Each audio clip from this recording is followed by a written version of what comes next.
close your eyes for a moment and let your breathing slow just a little, the way it does when the day is finally done. Tonight, we are going to travel very far, and yet you will not have to move at all. We are going to follow the oldest question a human being has ever asked while standing still in the dark. Where am I? And just behind it, close enough to feel like the same question, wearing different clothes. How do I get home? There is something almost unbearably tender about that question.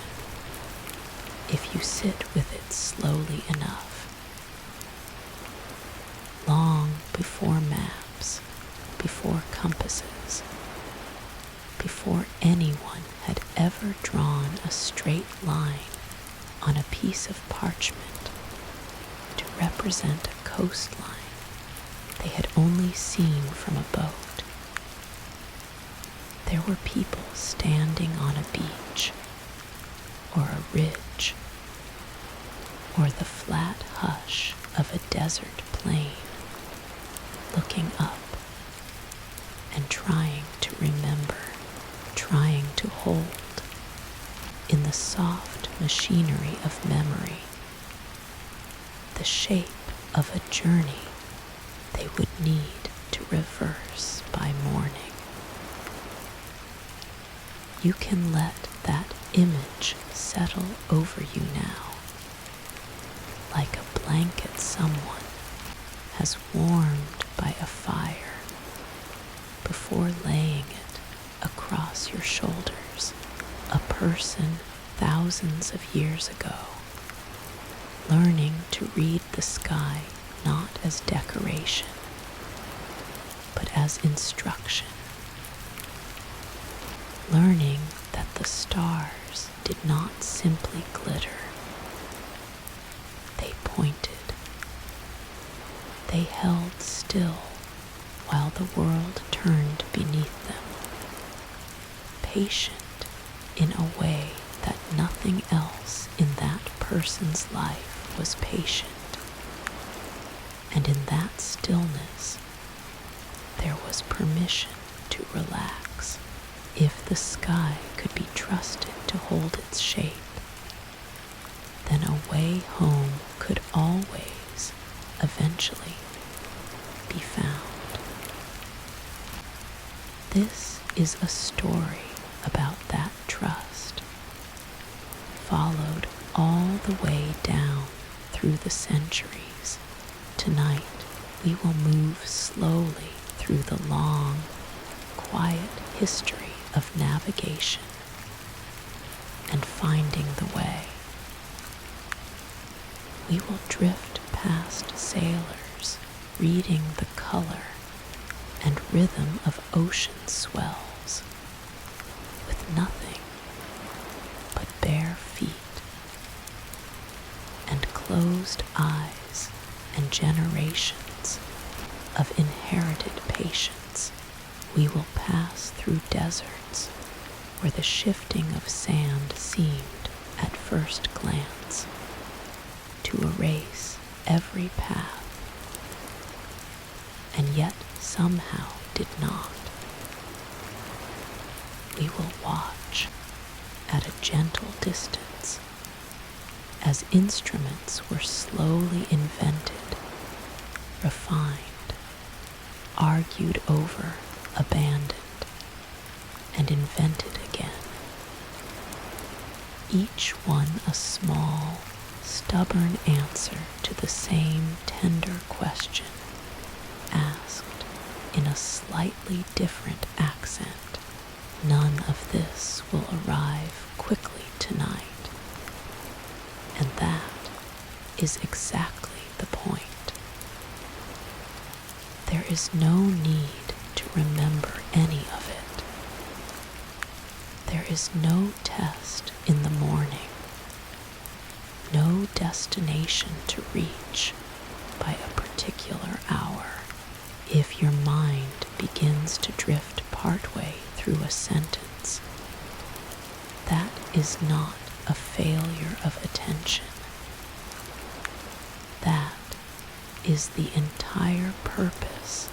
of this evening. Let the thought unravel gently, the way a coastline unravels into fog, and let sleep take whatever pieces it wants to keep. Consider for now only this, that for almost the entire span of human history, finding your way across unfamiliar ground or open water required no glowing screen, no satellite signal traveling down from the quiet dark above the atmosphere. It required attention. It required memory and pattern, and an almost meditative willingness to notice small things. The angle of light through the clouds late in the day. The particular lean of a familiar tree, shaped over decades by a prevailing wind, the way certain birds, when evening approached, flew with unusual purpose toward a coastline the sailor could not yet see,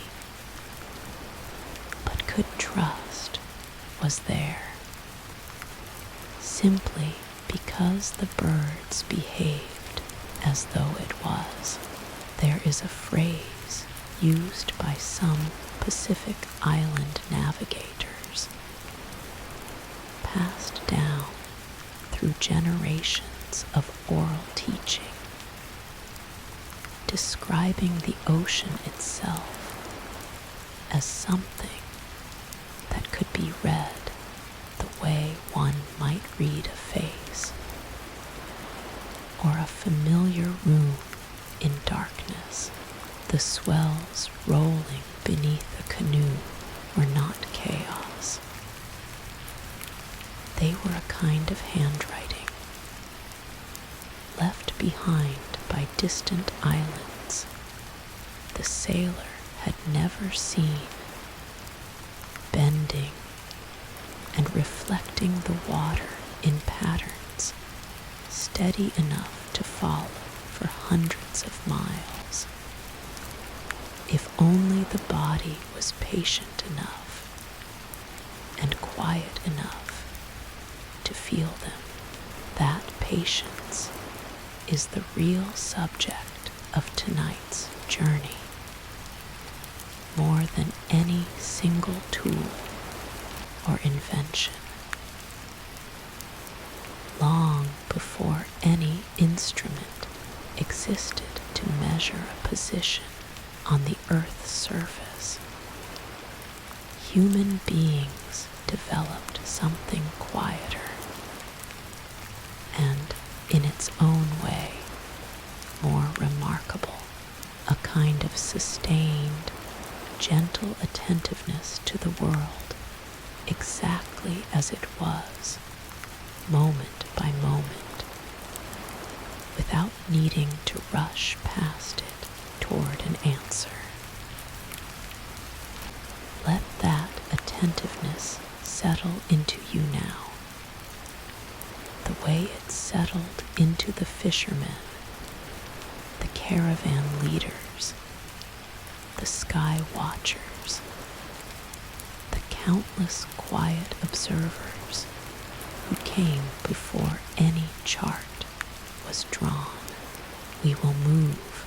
over the hours ahead, through sunstones and swells, through compasses and chronometers, through the long and occasionally frustrating human effort to answer a question that never really goes away. But none of it needs to be held onto. You may let each idea pass through you, the way moonlight passes through a window left slightly open, touching the room only briefly before continuing on its way. For now, simply rest and let the story begin to carry you, the way the ocean has always carried those willing to trust it. Picture the very last hour before such a journey ends. A small boat, or a slow caravan, or a single traveler on foot, drawing near to something familiar after a long stretch of the unknown. There is a particular kind of relief that arrives in that moment, heavier and warmer than ordinary relief, the kind that settles into the shoulders and the jaw and the backs of the eyes all at once. It is the relief of being found, or perhaps more precisely, of finding yourself after trusting something larger than your own certainty to guide you there. The stars did not fail. The current did not lie. That is the feeling this whole evening is built around. Not the mechanics of any one instrument, though we will wander through many of them together, unhurried. What matters tonight is only the quiet, steady sense of arrival, repeated across thousands of years, by thousands of different hands, each one certain in their own way that home could be found again. So let your body sink a little further now into whatever surface is holding you. There is nowhere else to be. There is nothing left to figure out before sleep. Just the slow unfolding of an old story, one gentle chapter at a time, carrying you quietly toward rest. Long before anyone thought to call it a science, the night sky was already doing something remarkable. It was holding still. Everything else in the ancient world moved, or changed, or wore away. Rivers shifted course. Sand dunes rose in one place and vanished in another. Even the ground itself, over long enough stretches of time, could not be trusted to stay exactly as it was. But the stars, night after night, season after season, returned to nearly the same positions overhead, tracing the same slow arcs, rising and setting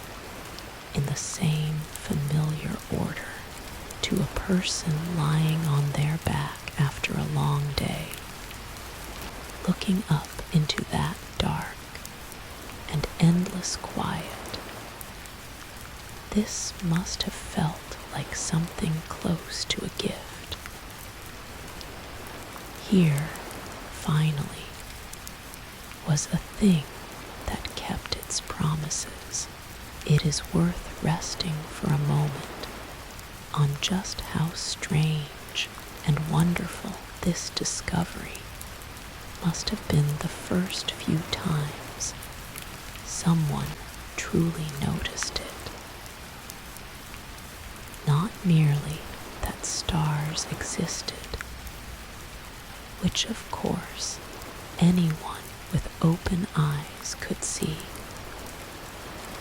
but that they held their shapes relative to one another, night after night, drifting together across the sky in fixed and repeating patterns. A hunter walking home in darkness, or a shepherd watching over sleeping animals through the coldest hours before dawn, would have begun slowly and almost without meaning to, memorizing these patterns, not as decoration, as a kind of silent, dependable companion. Among the earliest and most enduring of these patterns was the group of stars that many cultures eventually came to recognize as some version of what we now call the Great Bear or the Big Dipper, depending on where in the world a person happened to be standing. Its shape,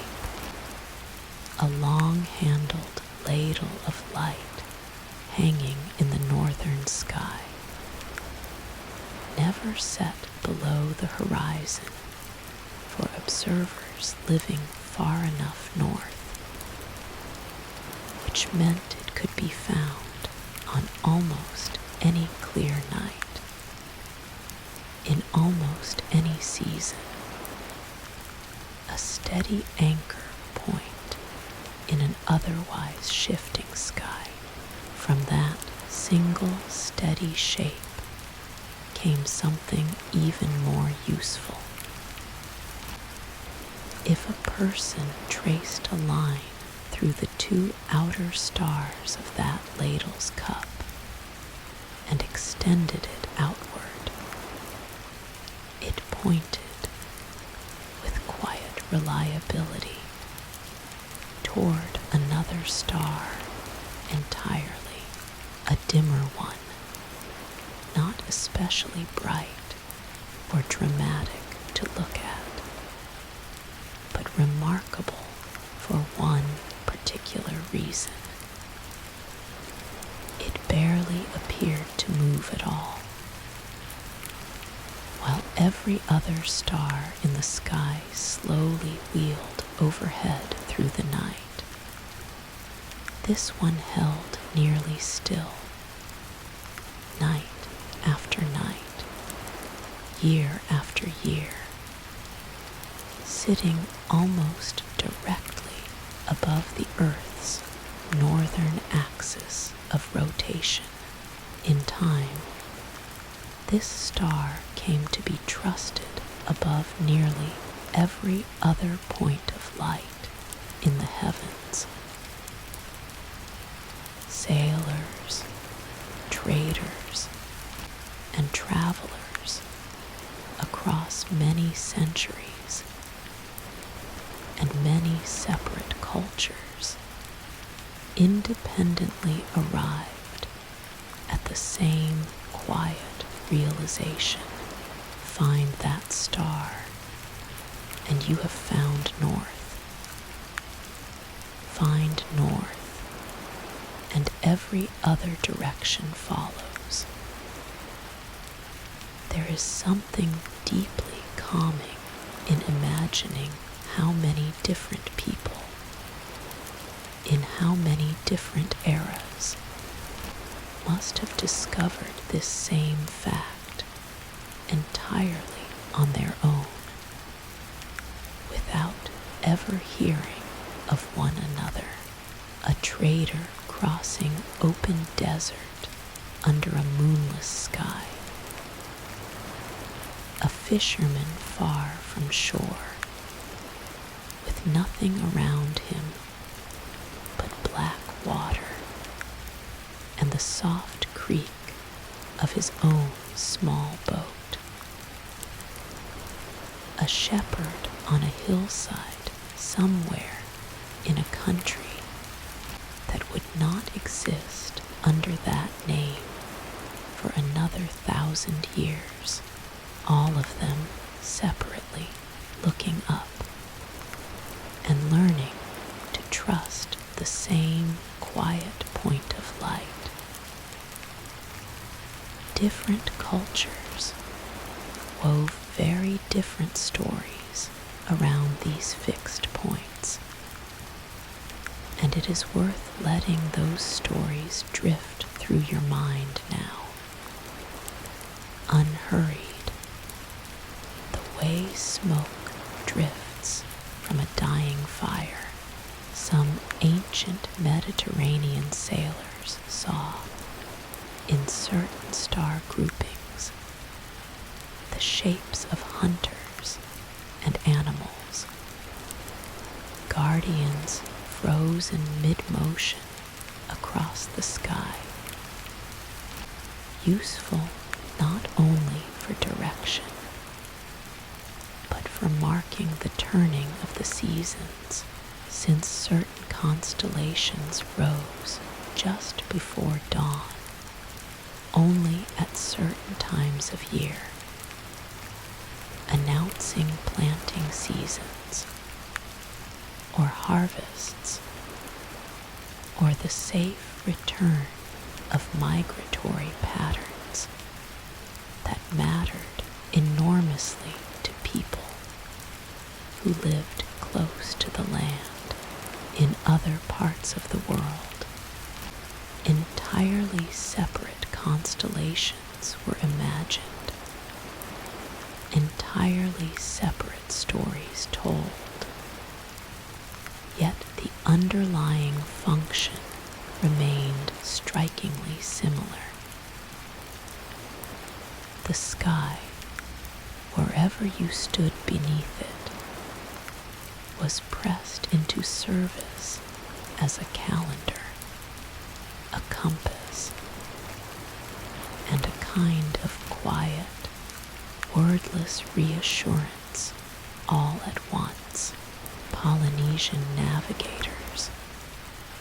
whose extraordinary skill with the ocean itself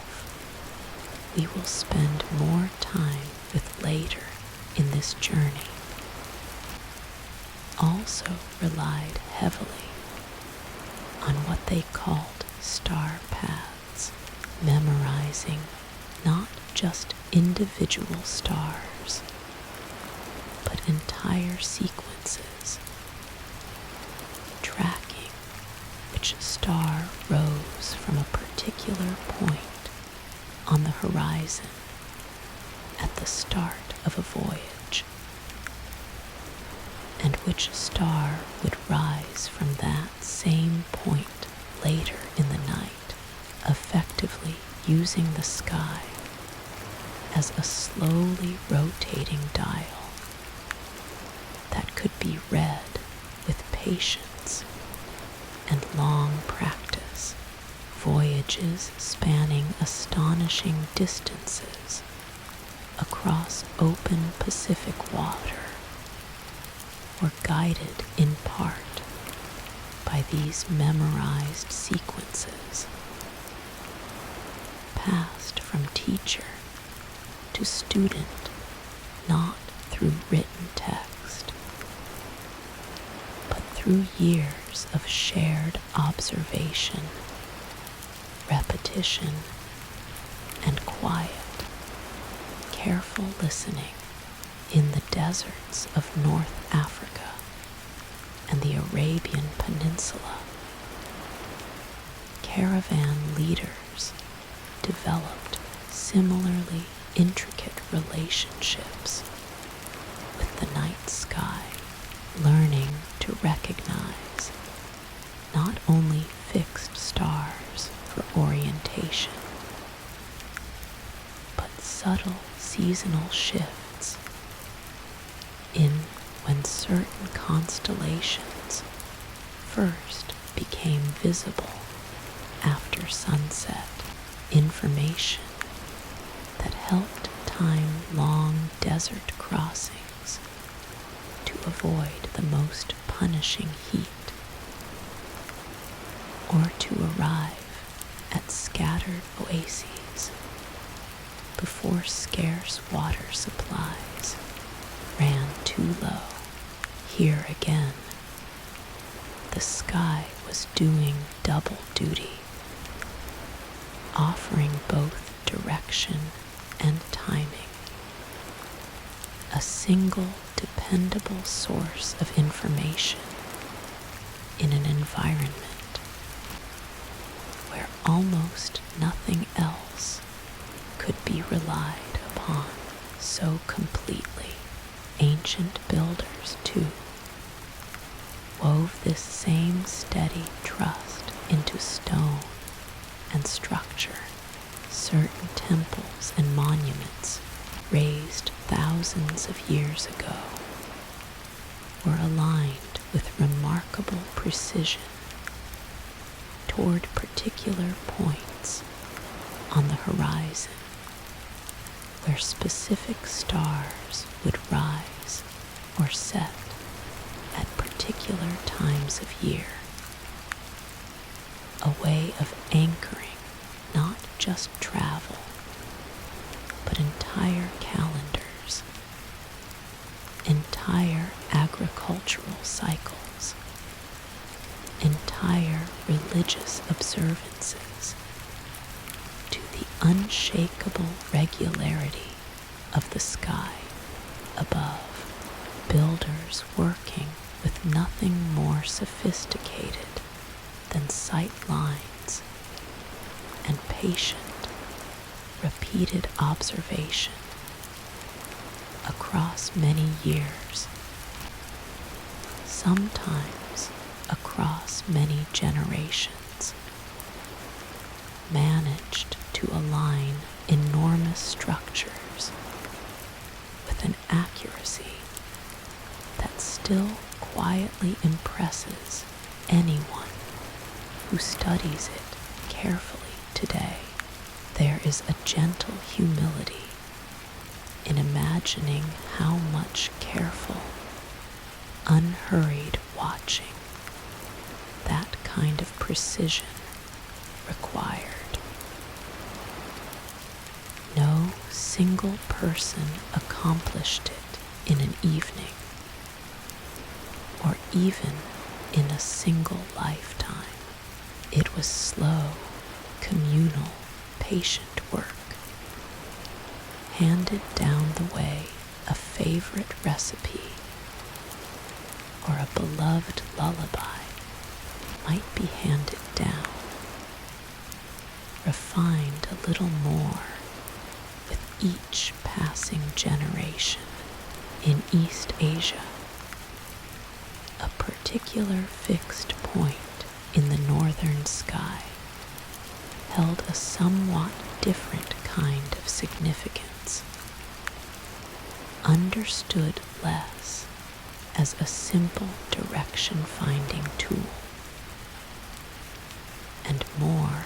as a kind of celestial anchor around which the rest of the heavens seemed, quite literally, to revolve. Court astronomers spent long, careful nights charting the slow wheeling of other stars around this fixed point, developing detailed records that stretched back centuries. Records so meticulous that later scholars, far removed in time, have been able to use them to reconstruct astronomical events that occurred long before any telescope existed. This careful record keeping was not separate from ordinary daily life. It shaped calendars, guided planting seasons, and helped determine the most auspicious times for important undertakings,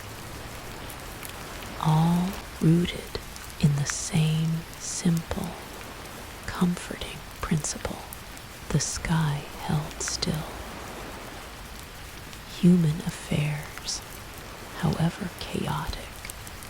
could be gently ordered around that stillness. Indigenous peoples across the vast expanse of Australia developed their own deep and sophisticated relationships with the night sky. In some cases,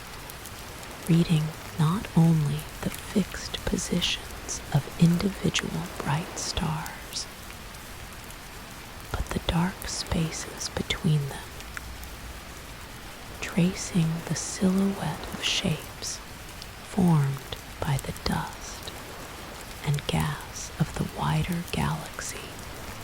stretched overhead on especially clear nights. These dark shapes, invisible or overlooked entirely by observers accustomed to focusing only on bright points of light, held their own stories and their own seasonal significance, timed to the appearance and movement of familiar animals across the landscape below. It is a gentle reminder that there was never only one way to read the sky. There were as many ways as there were people patient enough to look up and notice. Sailors of the ancient Mediterranean, meanwhile, quietly refined their own techniques for holding a steady course across open water, using nothing more than careful attention to which constellations sat directly astern as a voyage began, checking periodically through the night to see how far that alignment had shifted, and adjusting their heading with slow, deliberate corrections rather than any sudden change of direction. This was not an exact science in the way later instruments would eventually allow. It required constant, gentle vigilance, a willingness to keep checking, keep noticing, keep trusting the same quiet points of light to tell the truth about which way was which. It is easy, from the comfort of wherever you happen to be resting right now, to underestimate how significant this quiet, patient study of the sky truly was. There were no textbooks, there was no way to write a star chart and mail it across a continent. Everything depended on memory and on the deliberate, generation-spanning transmission of careful observation from one person to another, usually through nothing more than long conversations under open skies, the kind of unhurried teaching that could only happen slowly across many nights, across many years. And so the sky became something more than simple beauty overhead, though of course it never stopped being beautiful. It became a kind of shared, silent language, understood without translation from one culture to another.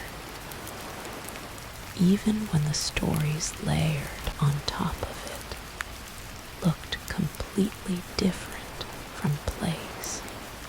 to place, a person raised beneath the stars of the southern hemisphere, and a person raised beneath the stars of the far north would have told entirely different tales about what they saw, and yet both of them, standing quietly in the dark, trusting the same fundamental truth, that these small fixed points of light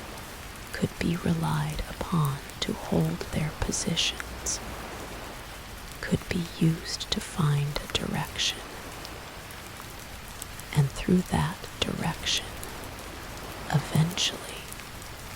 a way home. Let yourself imagine, for just a moment, lying back on cool earth somewhere far from any city light, the kind of true darkness that reveals thousands upon thousands of stars all at once, more than most people today will ever see in a single lifetime. Let the shapes blur gently at the edges of your vision, the way they always did for the people who first learned to read them. Consider, too, how much quiet trust must have been required to build an entire method of travel around something so far away, so untouchable, so entirely beyond reach. A star is not a landmark you can walk toward and place your hand upon. It offers no sound, no scent, no warmth. And yet, across nearly every culture that has left behind any record of its beliefs and practices, this distant, silent, untouchable light was treated as one of the most trustworthy things in the entire world. There is something worth sitting within that. Long before written contracts, before spoken promises could be verified or broken, the sky had already established itself as the one thing that kept its word, night after night, without fail, without negotiation, without any need to be asked twice. not arrive instantly, of course. It was built slowly, tested repeatedly, refined across countless small failures and small confirmations, the way any deep trust between two parties tends to form. A traveler who followed the wrong star home once and arrived somewhere unfamiliar would have learned quickly to look more carefully the next time, to check for the particular shape of the ladle, the particular dimness of the star it pointed toward, rather than simply glancing upward and assuming over generations. This careful, repeated checking became instinct, became habit, became something closer to a quiet, wordless conversation between a person and the sky above them, conducted the same way every single night, regardless of season, regardless of what troubles the day itself might have carried. There is no need to hold onto any single detail from tonight's telling. Let the star patterns blur softly together in your mind,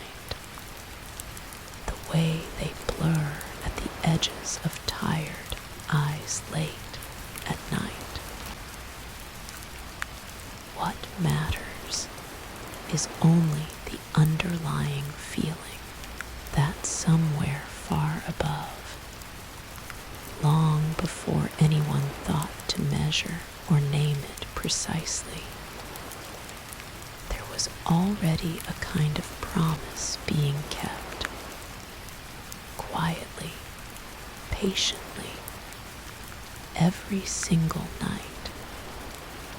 for anyone willing to look up and trust it. There is no need to memorize any of it. There is no test tonight, no direction that needs finding. Only the old, steady comfort of knowing that somewhere above you, whether you can see it clearly or not, the same quiet, patient stars are still exactly where they have always been. There is a kind of listening that has nothing to do with the ears and everything to do with the body. It is the listening a person does when lying flat in the hull of a small ocean-going canoe, far from any land, feeling for the particular rhythm of water moving beneath them. This was the quiet art practiced by generations of Pacific Island navigators. And tonight, we will let it carry us gently through the vast, patient stretch of open water where it was first developed to someone unfamiliar with the ocean's deeper patterns. The sea might appear as nothing more than restless, shifting chaos, waves rising and falling without any order at all, but to a navigator trained from early childhood in this particular tradition, the ocean was something closer to a very large, very old book. Its pages written not in ink, but in swell and current. Each page readable by anyone patient enough to learn its particular grammar. Consider first the ordinary wind wave, the kind kicked up locally by whatever breeze happens to be blowing on a given afternoon. These waves are common, changeable, and for the purposes of long-distance navigation, largely unhelpful. They rise and fall with the mood of local weather, shifting direction as the wind shifts, offering no lasting signal a person could trust across many days at sea. A skilled navigator learned early in their training to gently set these waves aside, the way a careful reader might set aside a smudge of ink to focus on the clearer text beneath it. Beneath the noisy surface chop of local wind waves lay something far steadier. Long, slow swells generated by distant, sustained weather systems far out across the ocean, sometimes thousands of miles away,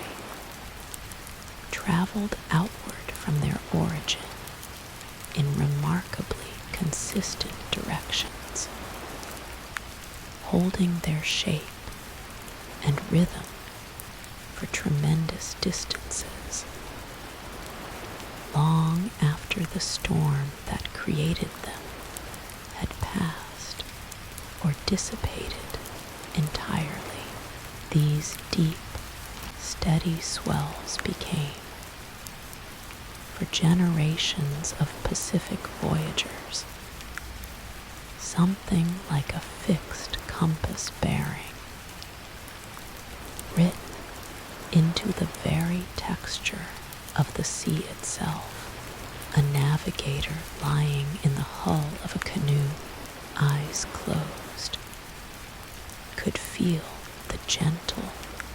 rhythmic lift and fall of the vessel beneath them,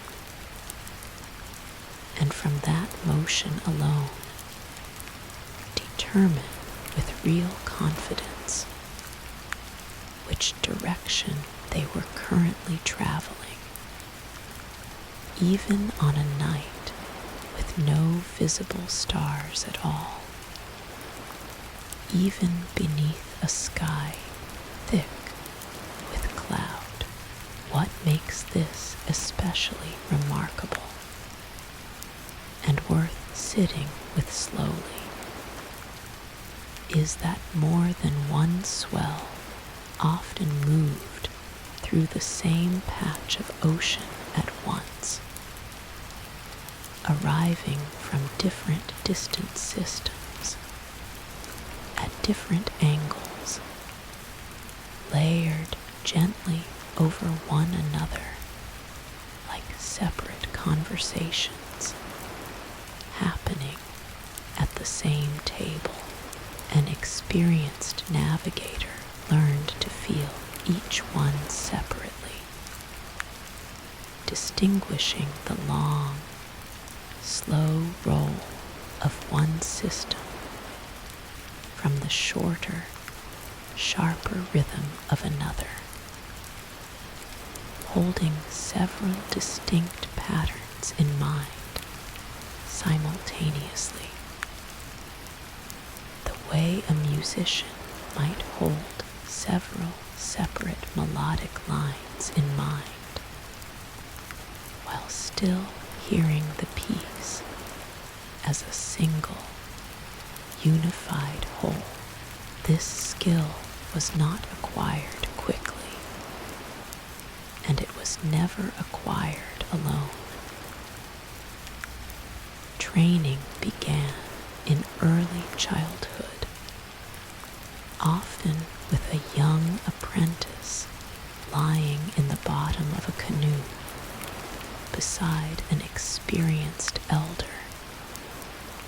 feeling the motion of the boat together, discussing quietly what each subtle shift and roll seemed to indicate over years, sometimes decades. This shared, patient practice built an intuitive, almost bodily fluency, one that could not easily be written down, precisely because so much of it lived not in words, but in feeling, in the accumulated memory of thousands of small motions felt against the skin and the inner ear. Some traditions developed a particular conceptual framework for holding an entire voyage in mind at once, a system in which the canoe itself was imagined to remain still, while the islands of departure and destination slowly moved past it, appearing to shift position relative to a series of reference stars low on the horizon. This was, of course, the reverse of what an outside observer might assume was actually happening. The canoe moved. The islands stayed fixed. And yet, framing the journey the other way around, imagining the vessel as the unmoving center of a slowly rotating world, gave navigators a remarkably effective mental structure for tracking progress across open water where no landmarks existed at all. Distance traveled could be estimated by how far a particular reference island was imagined to have shifted along its expected bearing, checked and rechecked through the long hours of a voyage, using the felt rhythm of the swells beneath the hull. Night brought its own particular gifts to this practice, gifts that had nothing to do with starlight in certain warm waters, disturbed by the passage of a canoe's hull. Tiny organisms in the water would glow faintly, a soft, trailing brightness in the vessel's wake, and navigators sometimes noted subtle variations in this glow that seemed to correspond with deeper oceanic conditions. A faint, additional layer of information laid gently over everything else being felt and observed. Rain, too, carried meaning. A distant curtain of rainfall, visible even at night as a deeper patch of darkness compass against the horizon might be tracked and reasoned about in relation to known weather patterns, offering clues about wind and current that would shift again in the hours ahead. Land itself,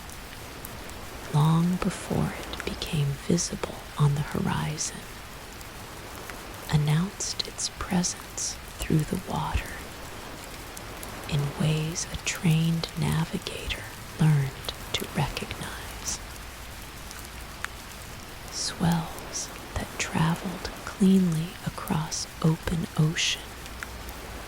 would bend and refract subtly upon encountering an island still many miles away. The way light bends when passing through water, these distortions rippled outward from the island in patterns that a patient, attentive navigator could feel and interpret, sometimes recognizing the presence of land a full day or more before it ever came into view. It must have felt, in those moments, something like a quiet whisper traveling across the water. Not sight, not sound,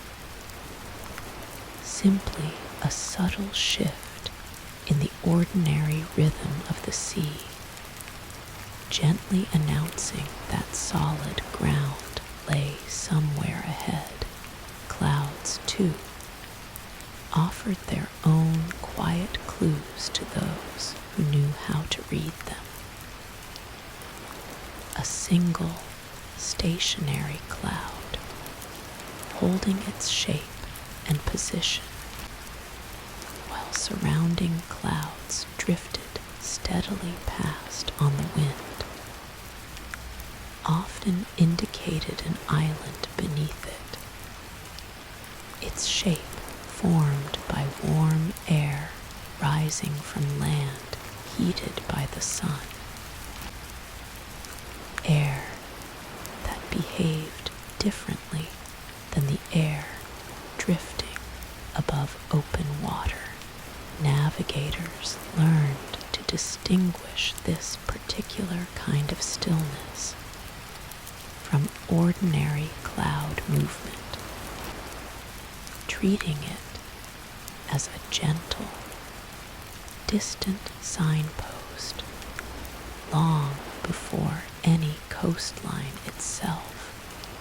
became visible. Birds carried their own quiet testimony as well. Certain species were known to range only a limited distance from shore during daily feeding, returning reliably toward land as evening approached. A navigator who noticed such birds flying with evident purpose in a particular direction late in the day could trust with reasonable confidence that land lay somewhere along that same bearing, even if it remained well beyond the visible horizon. This was not guesswork. It was the patient accumulation of thousands of small, careful observations passed down through direct teaching, tested and confirmed across countless voyages, refined slowly across many generations, until it became something closer to quiet, dependable knowledge. Perhaps most remarkable of all was the practice, in some traditions, of using specially constructed instructional tools woven from thin sticks and small shells to represent the pattern of swells around a cluster of islands. These were not carried aboard any voyage. They stayed on land, used purely as teaching devices, allowing an experienced navigator to demonstrate slowly and patiently the underlying structure of currents and swells a young apprentice would eventually need to feel directly with their own body out on open water. The shells marked island positions. The sticks, bent and lashed together at careful angles, represented the dominant swell patterns moving between them. A student might spend long hours simply studying this quiet model before ever setting out to sea, absorbing its shape the way a person might slowly memorize the layout of a beloved home in darkness, learning to move through it without needing to see. Voyages guided by this accumulated knowledge crossed distances that still today quietly astonish anyone who considers them carefully. Journeys spanning well over 2,000 miles of open Pacific water were completed successfully, repeatedly, using nothing but this deep, embodied understanding of current, swell, cloud, and bird. There were no instruments involved in the way later maritime traditions would come to understand that word. There was only patient, careful attention, refined over a lifetime, and passed with great care from one generation to the next. It is worth letting this settle gently into you now. This idea that the entire ocean, vast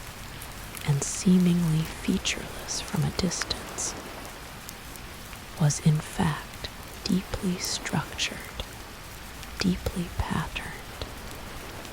and entirely readable to those who had been taught, slowly and patiently, how to feel its rhythms. There was no rush in this learning. There was no shortcut. Only years of quiet practice, lying in the hull of a canoe, feeling the long, slow breathing of the sea beneath you, trusting it completely to tell the truth about which way was home. The training required to master all of this was extraordinarily demanding, though it rarely looked demanding from the outside. A young apprentice might spend years simply memorizing the general general shape and rhythm of swells around their home islands before ever being trusted with a longer voyage. Elders tested this knowledge patiently, sometimes asking a student to describe, from memory alone, the particular feel of a swell coming from a specific distant direction, or to explain how that feeling might change subtly as a canoe crossed from one current system into another. Mistakes were treated gently as part of learning, never as failure, since the entire tradition understood that this kind of deep, embodied knowledge could only be built slowly through repeated practice and patient correction across many years of calm instruction. Wind itself, distinct from the swells it sometimes generated, offered its own separate layer of information. One navigators learned to track carefully across the length of a voyage. Prevailing winds in a given stretch of ocean tended to blow from fairly consistent directions across long seasonal stretches, and a navigator who noted the winds bearing carefully at the start of a journey could use shifts in that bearing, however subtle, to sense when a current or weather system had begun to change beneath them. Wind against the skin, wind against the sail, wind carrying the particular scent of rain, or occasionally the faint green smell of vegetation from land still well beyond the horizon. All of it folded into the same quiet, continuous assessment. A navigator carried through every hour of a long crossing in more recent generations, after long stretches during which this knowledge risked being lost entirely. Dedicated practitioners worked to revive and carefully preserve these traditional wayfinding methods, training new generations of navigators and completing long, deliberate voyages using nothing but traditional techniques. No modern instruments at all, to demonstrate that the old knowledge still worked exactly as it always had. These voyages, conducted slowly and carefully across thousands of miles of open ocean,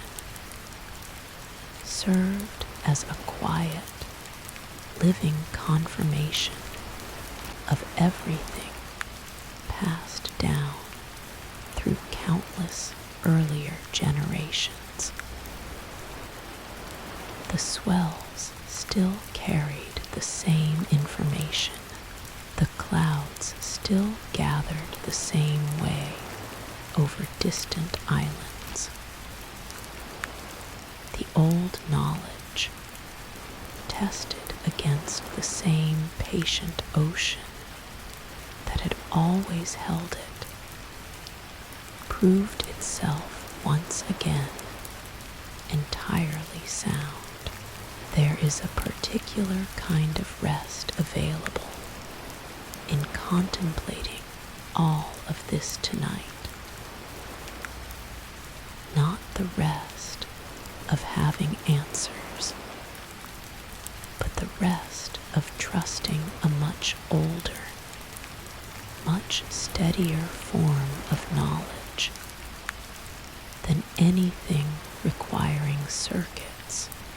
or screens. The ocean, felt through the hull of a small wooden canoe, carried within its own quiet motion everything a patient traveler ever needed to find their way home. Let that same steady, ancient rhythm settle now into your own breathing, rising and falling gently, the way the sea has always risen and fallen beneath those willing to trust it completely. Far to the north, where summer light lingers strangely long into the evening, and winter brings weeks of clouded, uncertain sky. A different kind of navigational puzzle presented itself to the sailors of the North Atlantic. Their waters were colder, their skies often thick with fog, and cloud for days at a stretch, and their voyages, stretching between scattered northern coastlines and remote island outposts, demanded a method of finding direction that did not depend on a clear view of the stars, since a clear view of the stars in that part of the world could not always be counted upon. These sailors, over generations of careful observation, developed a quiet and remarkable trust in something most people rarely think to notice at all. The sun, even when hidden behind a heavy blanket of cloud, does not vanish completely from the sky's information. Its light, though diffused and scattered by moisture and mist, still carries within it a subtle structural pattern,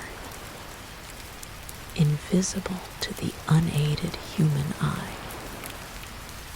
but present nonetheless, waiting patiently to be read by anyone with the right tool and the right patience to understand this. It helps to imagine gently and without any need to grasp every detail at once the way sunlight behaves as it travels through the atmosphere. Light from the sun, though it appears to us as a single simple glow, is in fact vibrating in countless directions as it moves. When that light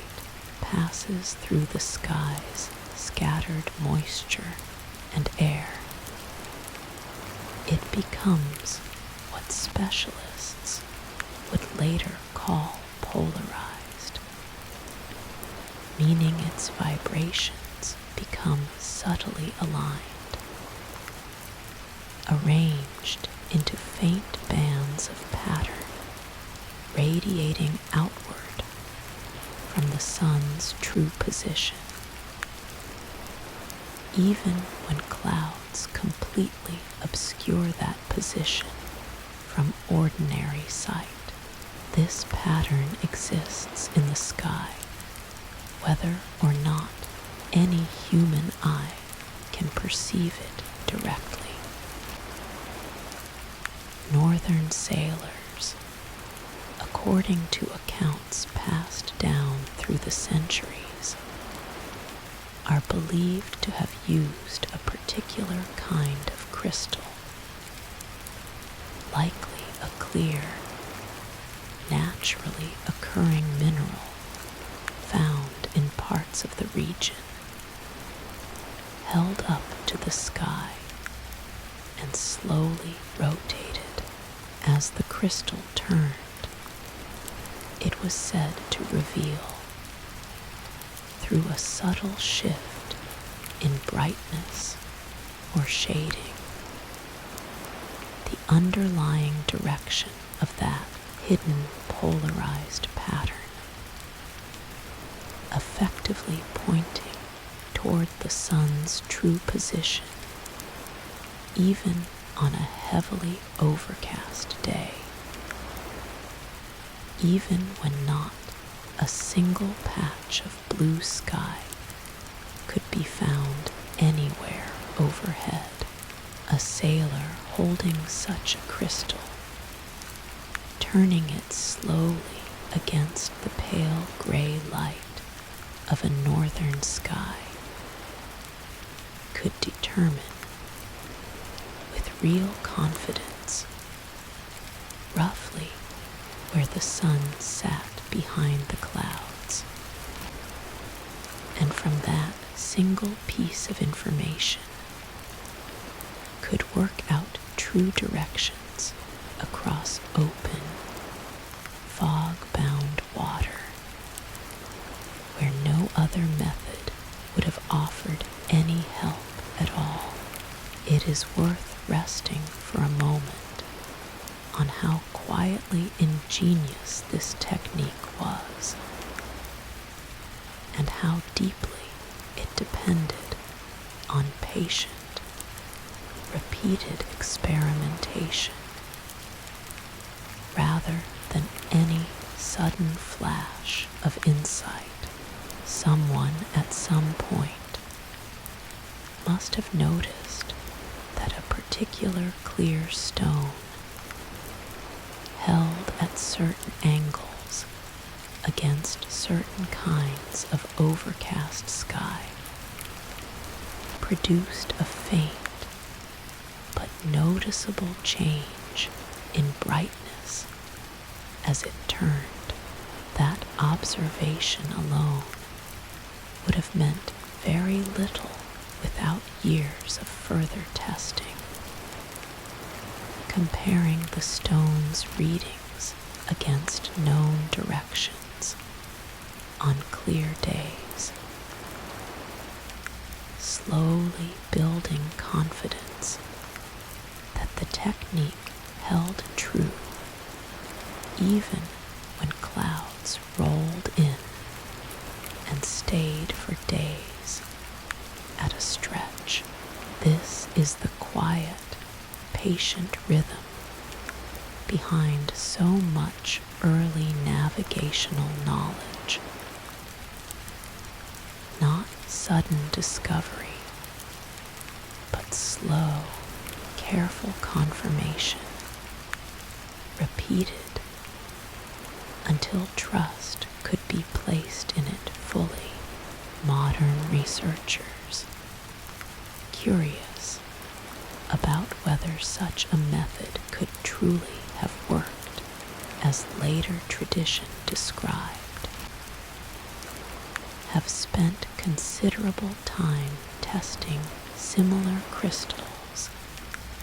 under carefully controlled overcast conditions. measuring just how reliably these minerals reveal the sun's hidden position through cloud and mist. Their findings suggest that certain naturally occurring transparent stones do, in fact, respond in exactly the way old accounts describe, shifting subtly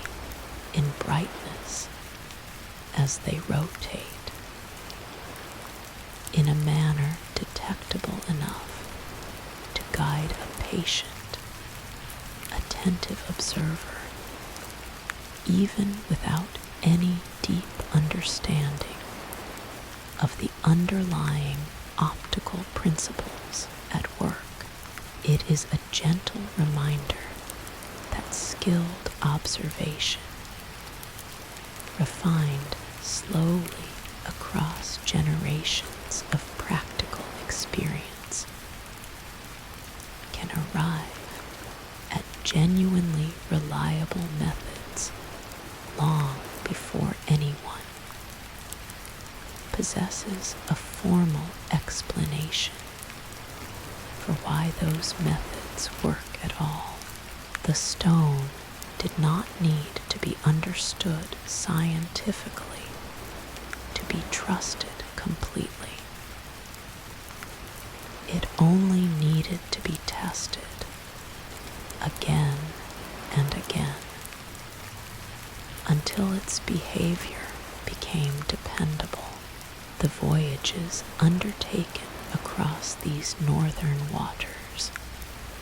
were not brief coastal hops, but genuine open ocean crossings, some spanning many days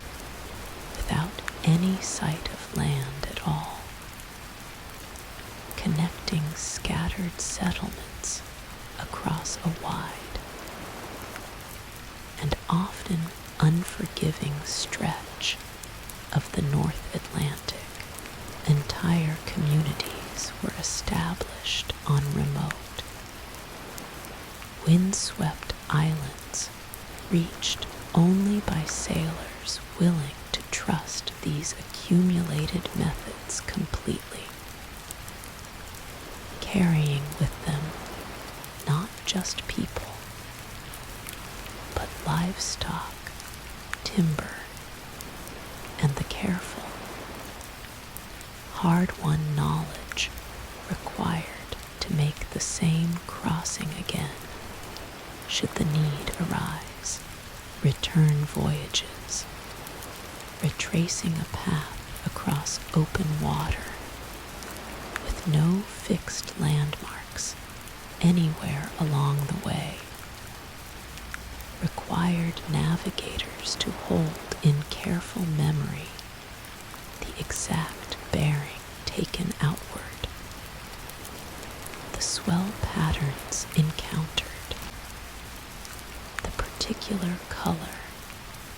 and temperature of water passed through at various stages, all of it woven together into a single, continuous, trusted method of finding the way home again. The waters these sailors crossed were not gentle. The North Atlantic, especially in the colder months, could turn from calm to violent with startling speed, waves rising into steep, gray walls of water beneath skies that offered no comfort and no clear direction.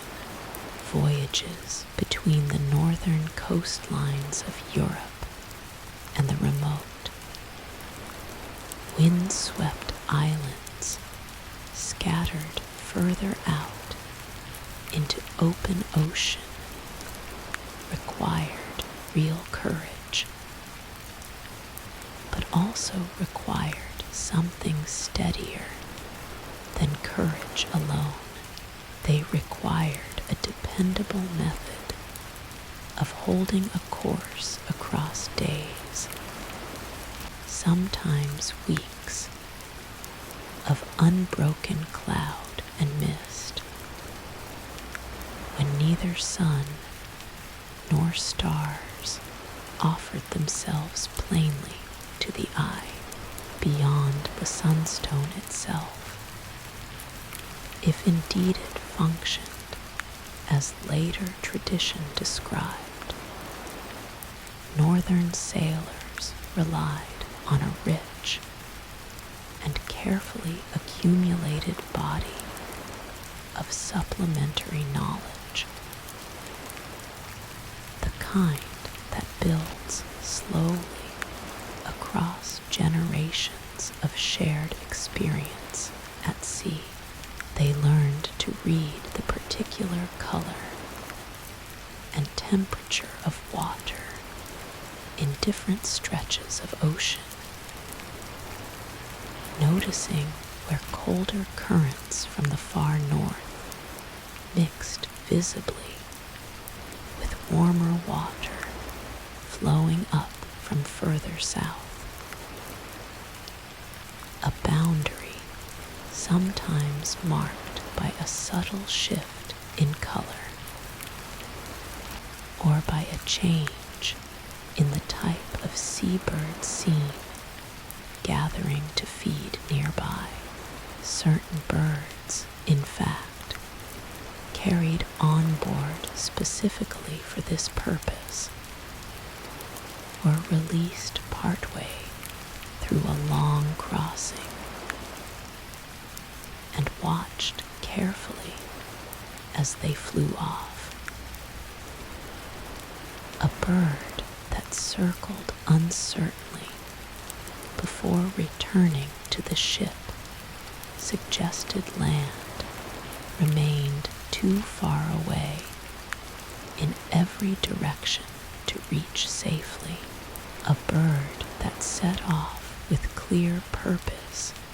in a single direction and did not return suggested land lay that way, close enough to be worth the risk of following. Sailors also grew deeply attentive to the particular swell patterns of northern waters, not unlike the swell reading traditions practiced far to the south in the Pacific, though shaped here by entirely different currents, entirely different prevailing winds, and entirely different coastal geography. A steady, familiar swell arriving from a known direction offered quiet reassurance that a ship remained on a trusted course, even through long stretches when neither sun nor stars could be seen at all. Small deviations in that swell, noticed and interpreted carefully, might suggest a current shift or the presence of unseen land somewhere ahead, deflecting and altering the rhythm of water that would otherwise have rolled past uninterrupted. Sailors on these long crossings also learned to lower a weighted line into the water at intervals, feeling for the seabed far below, noting not only the depth at which it was found, but the texture of whatever clung to the was drawn back up again. Fine, pale sand suggested one stretch of coastline. Darker, coarser gravel suggested another. Thick, cold mud, drawn up from unusually shallow water, might warn of a hidden shoal lying dangerously close beneath the surface, invisible from above, but unmistakable to a patient hand feeling its way along the line. This quiet, tactile knowledge, built up gradually across many voyages along the same general routes, allowed sailors to cross-check the impressions gathered from sun, swell, and watercolor,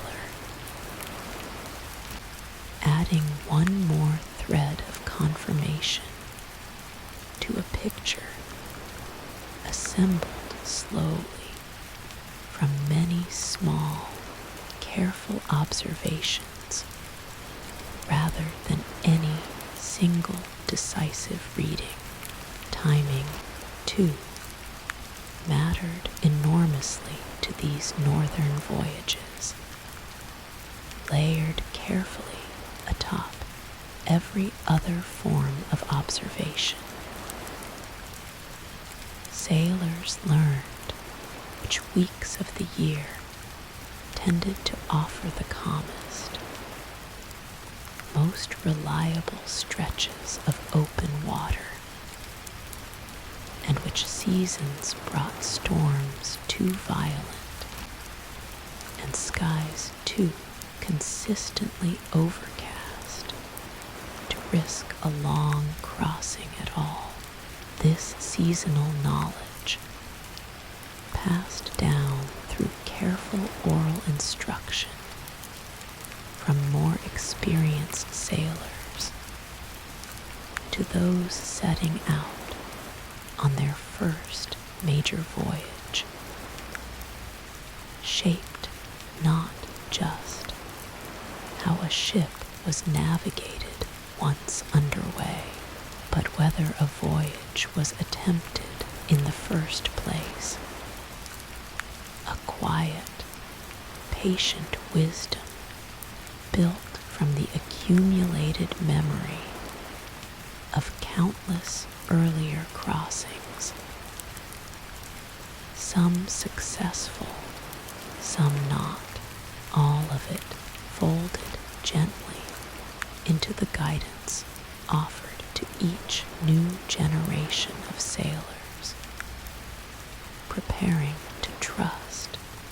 these same northern waters. The written accounts describing all of this, composed centuries after these voyages actually took place, describe the crystal or stone as being kept carefully aboard longships,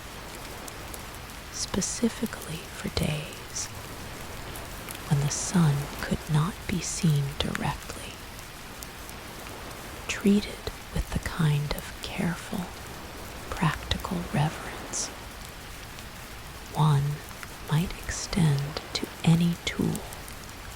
whose reliability had been proven again and again across countless earlier voyages. Whether every detail in these later accounts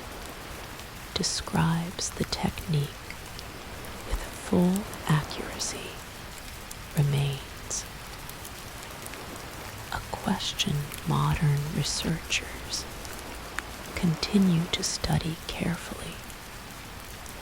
testing similar minerals under similarly overcast conditions to understand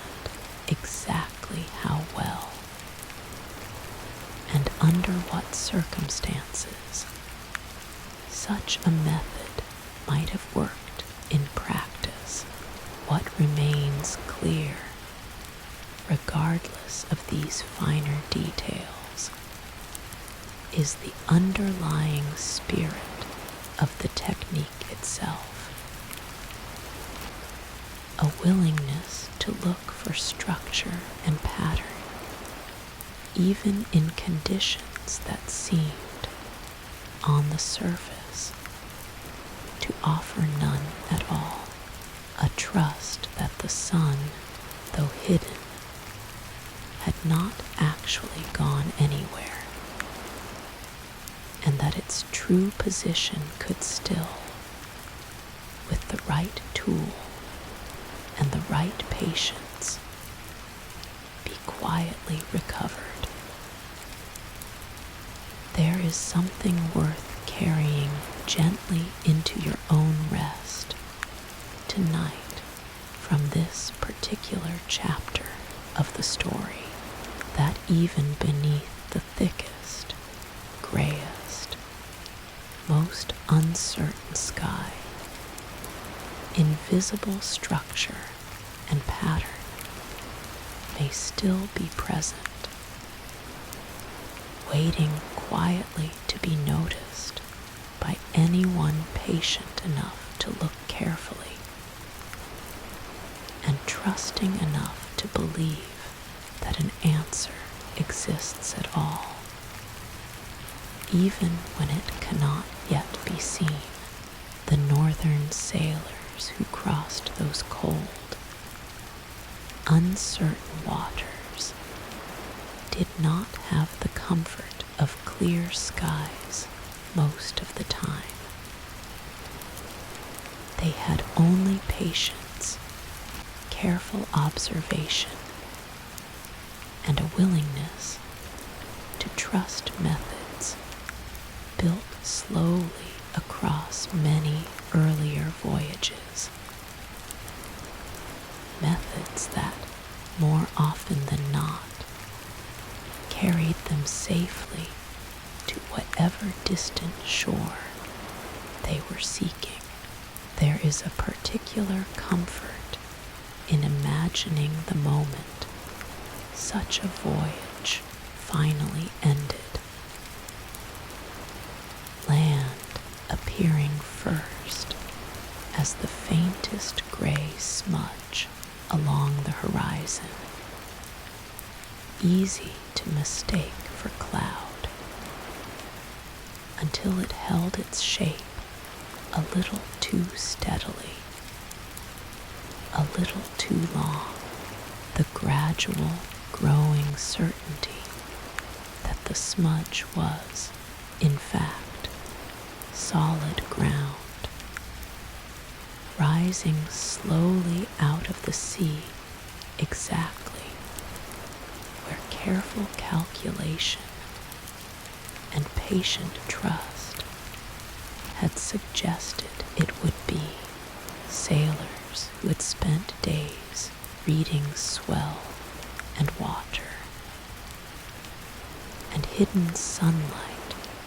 through unbroken gray sky would have felt, in that moment,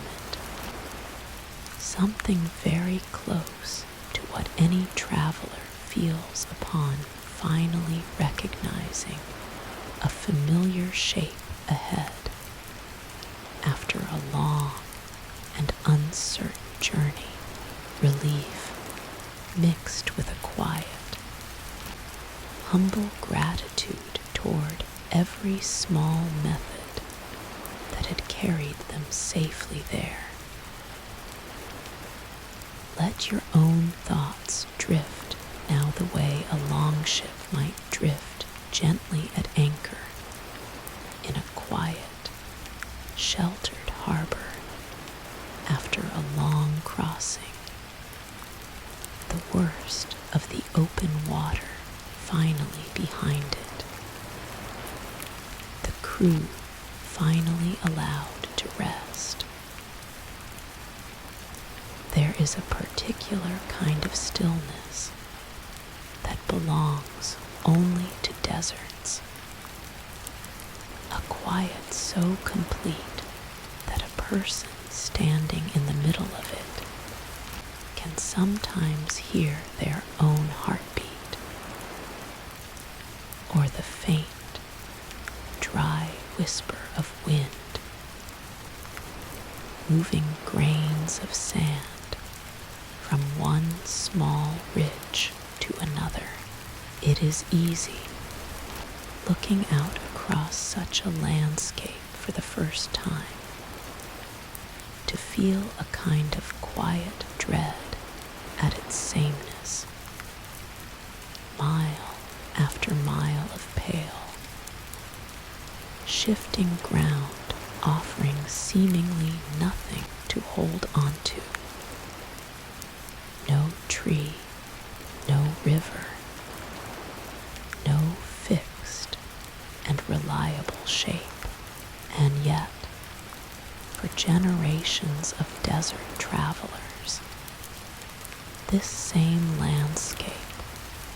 was never truly empty. It was simply written in a language that required years of patient study to read. Bedouin guides, moving with their communities and their herds across vast stretches of arid land in the Arabian Peninsula and the wider Middle East, developed an intimate, deeply layered understanding of terrain that might, to an untrained eye, look identical for hundreds of miles in every direction where an outsider saw only sand. A skilled guide saw subtle variation everywhere. The particular color and texture of the ground shifted gradually across different regions, pale and fine in one stretch, coarser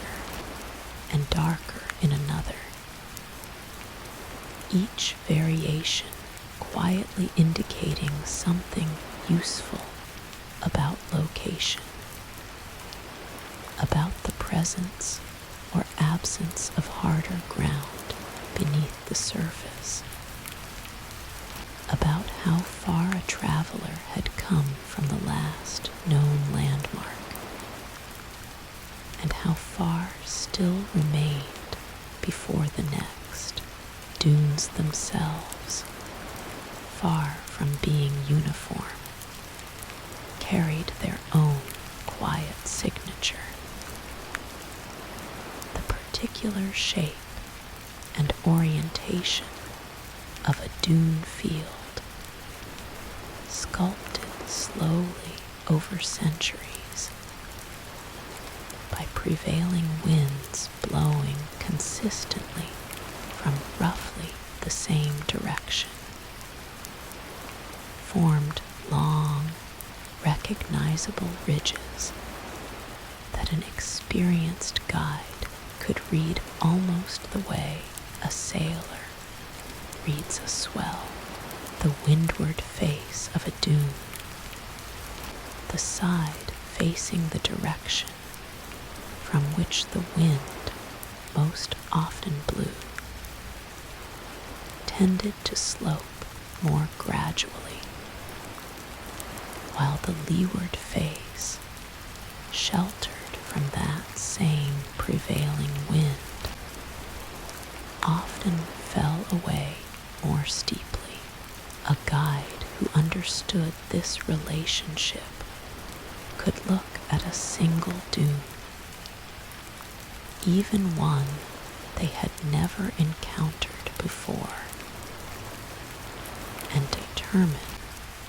with reasonable confidence which direction was which, simply by noting the angle and character of its slopes, since the wind that shaped it had been blowing the same way for longer than anyone could remember. Vegetation, sparse as it was across much of this terrain, carried its own quiet testimony as well. Certain hardy plants grew only in places where moisture lingered somewhere beneath the surface, however faintly, marking the possible presence of a well, a seasonal spring, or an underground channel of water invisible from above. A guide trained to notice these small clusters of green against an otherwise pale landscape could use them not simply as a source of immediate relief for a thirsty caravan, but as a kind of quiet map marker confirming that a particular route remained on course. Since these plants tended to appear in the same general locations year after year, tied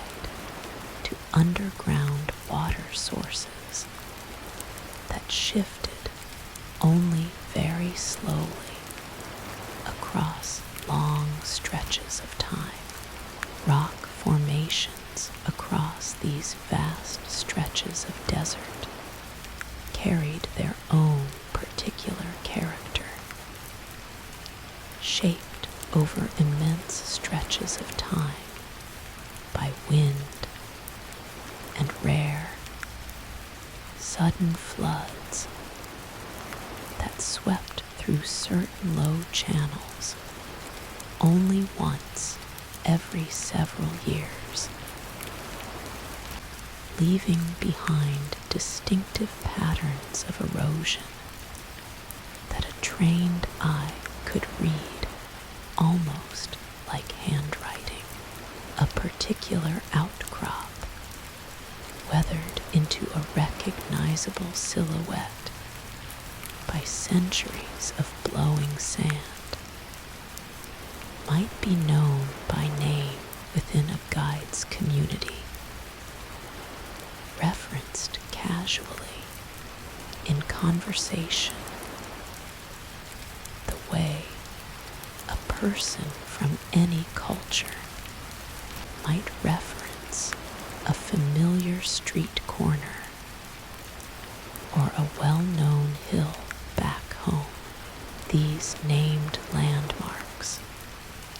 though sometimes separated by many days of travel from one another, formed an invisible network stretched across the desert, existing nowhere on paper, but held completely and with remarkable precision in the shared memory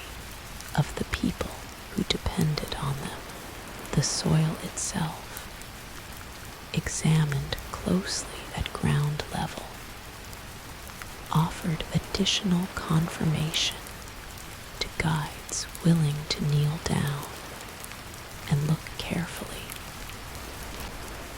Certain stretches of desert floor carried faint, hardened crusts formed by mineral deposits left behind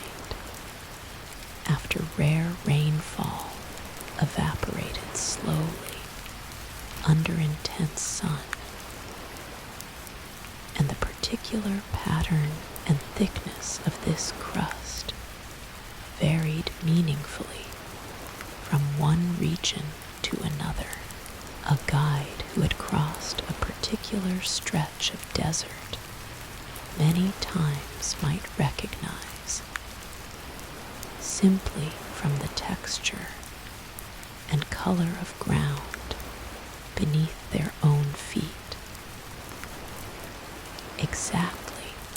where along a familiar route the caravan currently stood, confirming a position with a level of confidence that required no distant landmark at all, only close, patient attention to what lay directly underfoot. The animals themselves, too, offered guidance to those attentive enough to notice. Camels, remarkably suited to this unforgiving terrain, carried within their own behavior small clues a careful guide learned to read, a camel that grew suddenly more alert, ears shifting, pace quickening slightly without any obvious cause, sometimes indicated the presence of water or vegetation somewhere ahead, sensed by the animal well before any human traveler could perceive it directly. Guides who had spent years working closely with their animals learned to trust these small behavioral shifts as one more thread of information, woven gently into everything else being observed and considered. Perhaps most remarkable of all was the way desert guides carried, in careful memory, an enormous mental catalog of the terrain itself, built up across a lifetime of travel along familiar routes, and passed down deliberately from one generation to the next through careful, patient teaching. A guide might know from memory alone the exact number of days a particular crossing between two oases typically required, adjusted slightly for the season, for the condition of the animals, for the particular weight of whatever cargo the caravan happened to be carrying. They might know precisely which stretch of ground tended to soften unexpectedly after rare rainfall, becoming treacherous for heavily laden camels, and which alternate path, slightly longer but considerably safer, should be taken instead under such conditions. None of this knowledge existed in any written form. It lived entirely in the careful, accumulated memory of people who had walked these same routes many times before, and who had, in turn, learned them from others who had walked them many times before that. Becoming a trusted guide required years of quiet apprenticeship, typically beginning in early youth, walking alongside an experienced elder and shorter, more familiar routes before ever being trusted with a longer, more demanding crossing. A young apprentice might spend seasons simply learning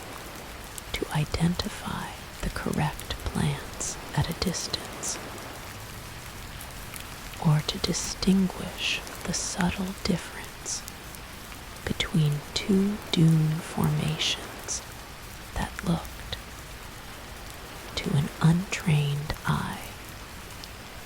almost identical, only gradually, through repeated correction and patient encouragement. Would this apprentice begin to trust their own reading of the terrain, checking their guesses against an elder's confirmation, slowly building the same quiet confidence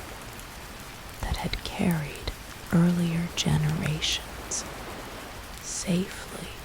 across the same unforgiving ground? Night travel,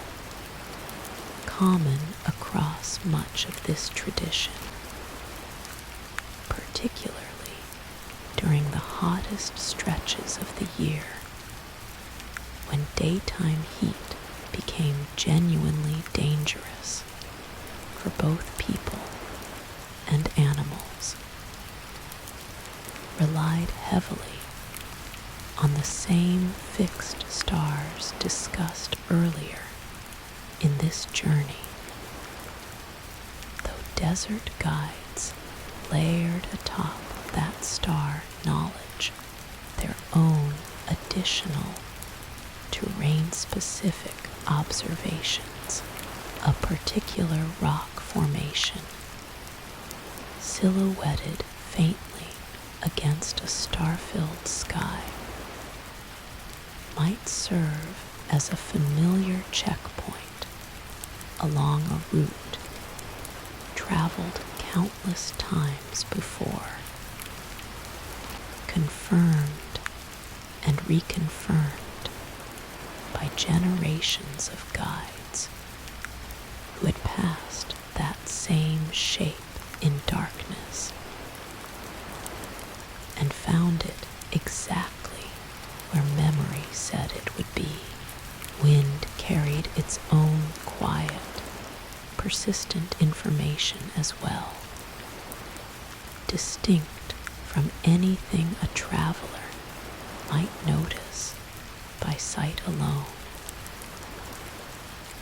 Guides learned to recognize the particular scent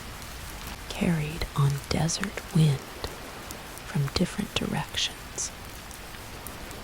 a faint mineral sharpness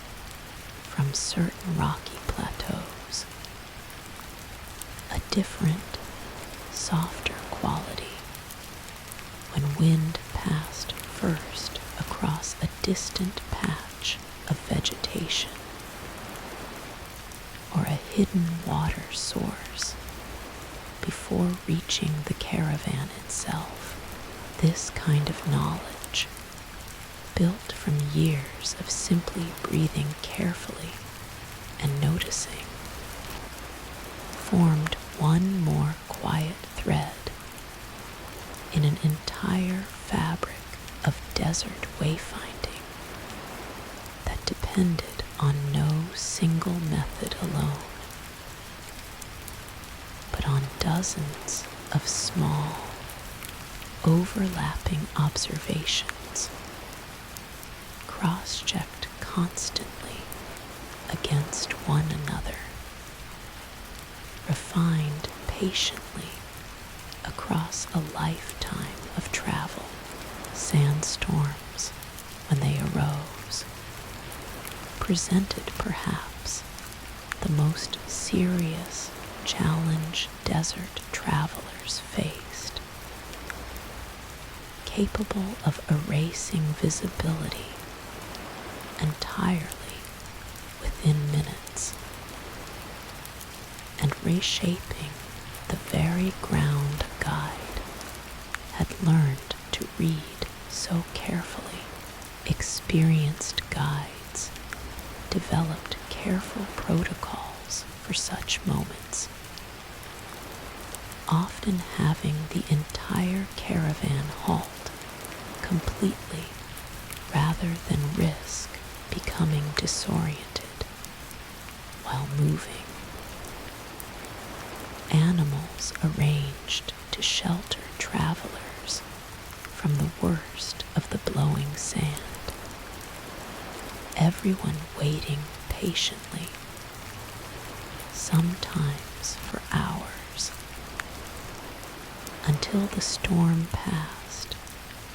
and familiar landmarks could once again be trusted. This patience, this willingness to simply stop and wait rather than press forward blindly through conditions that made careful observation impossible, was itself a crucial and deeply respected skill, understood by every experienced traveler as far wiser than any attempt to push through uncertainty by force. Afterward, guides often needed to reorient the entire caravan, almost from scratch, since a truly severe storm could shift small dunes entirely, burying old familiar markers and revealing new ones, requiring a patient, careful rereading of terrain that had, only hours earlier, seemed thoroughly known. The relationship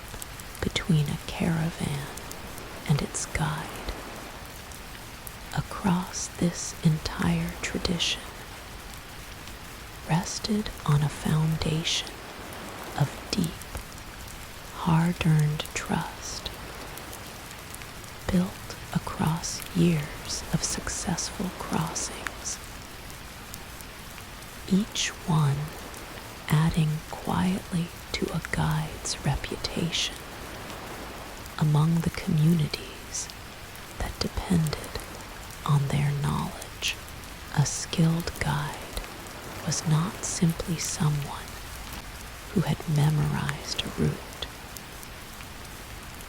They were someone who had proven again and again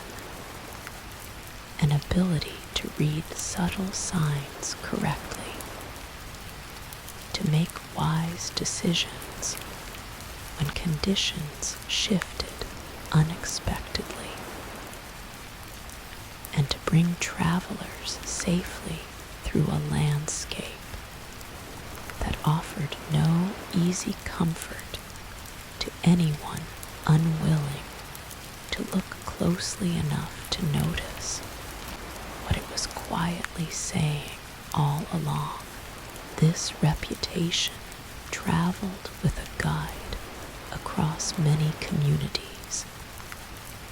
spoken of quietly at gatherings and shared campfires,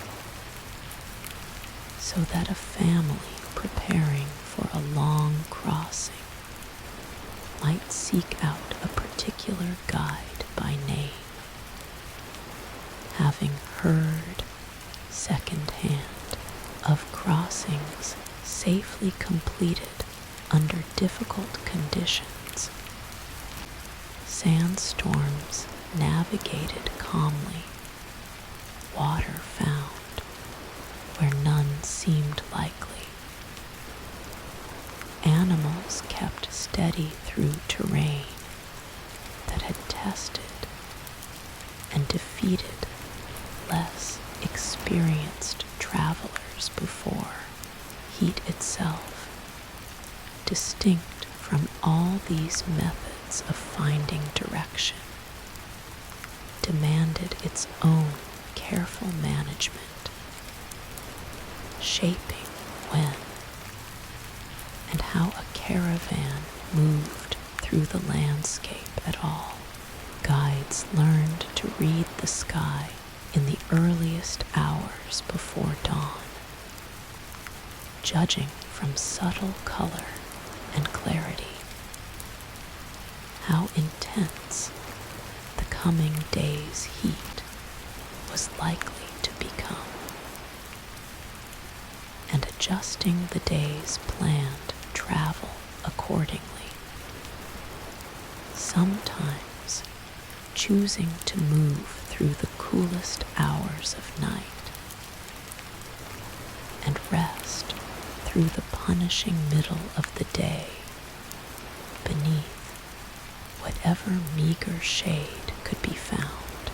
This decision, made fresh each morning based on careful observation, was itself a form of navigation, every bit as important as reading dunes or stars. Since a caravan that misjudged the coming heat risked far more than simply losing its way. Let yourself imagine for a moment the particular relief of finally sighting a distant oasis after many days of careful, patient crossing. The first faint shimmer of green appearing at the very edge of vision, easy to mistake at first for nothing more than heat rising off distant sand, until it slowly resolved into something real and solid and welcoming. That relief, earned through nothing but patient attention and accumulated trust, echoes quietly through every tradition of navigation this journey has touched so far, and will continue touching as we move forward together into the story ahead. Let your own body settle now, the way tired travelers settled beside cool water after a long crossing. Every muscle finally allowed to rest. Every quiet worry finally permitted to dissolve slowly into stillness. The whole long journey behind them at last. Nothing left to do but breathe. Stretching across an enormous expanse of the ancient world, connecting distant cities that their own inhabitants sometimes knew only by rumor and reputation, ran a great and sprawling network of trade routes that later generations would come to call, collectively, the Silk Road. It was never a single road in the way that name might suggest to a modern ear. It was instead a vast, branching web of paths, some well-worn, some barely visible, threading across mountains, deserts, and grasslands, connecting merchants, travelers, and entire communities across a distance that could take the better part of a year to cross from one end to the other. What made this entire sprawling network function long before any single authority controlled or mapped it in full was something quieter and more remarkable than any central plan. It was memory, specifically the deeply accumulated, carefully shared memory of countless individual travelers, merchants, and guides,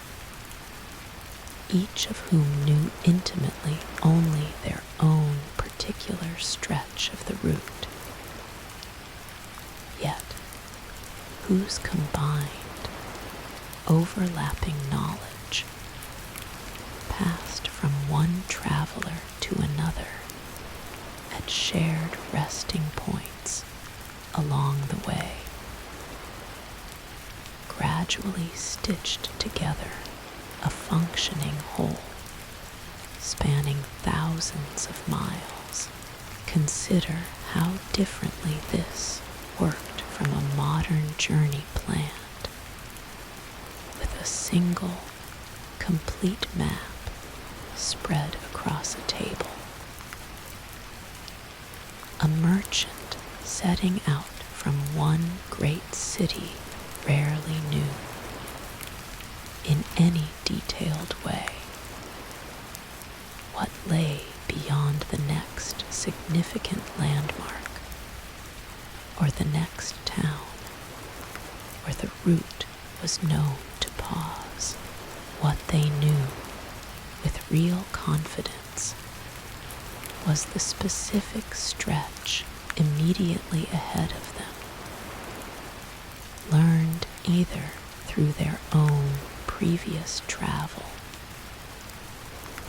or through careful, patient conversation with others who had made that particular crossing before. At each stopping point along the way, at the caravanserais and resting stations that dotted the route at roughly the distance a laden animal could comfortably travel in a single day. Travelers exchanged this hard-won knowledge freely, updating one another on conditions ahead, on which mountain passes remained open at that particular time of year, on which wells had run dry, and which had recently been restored,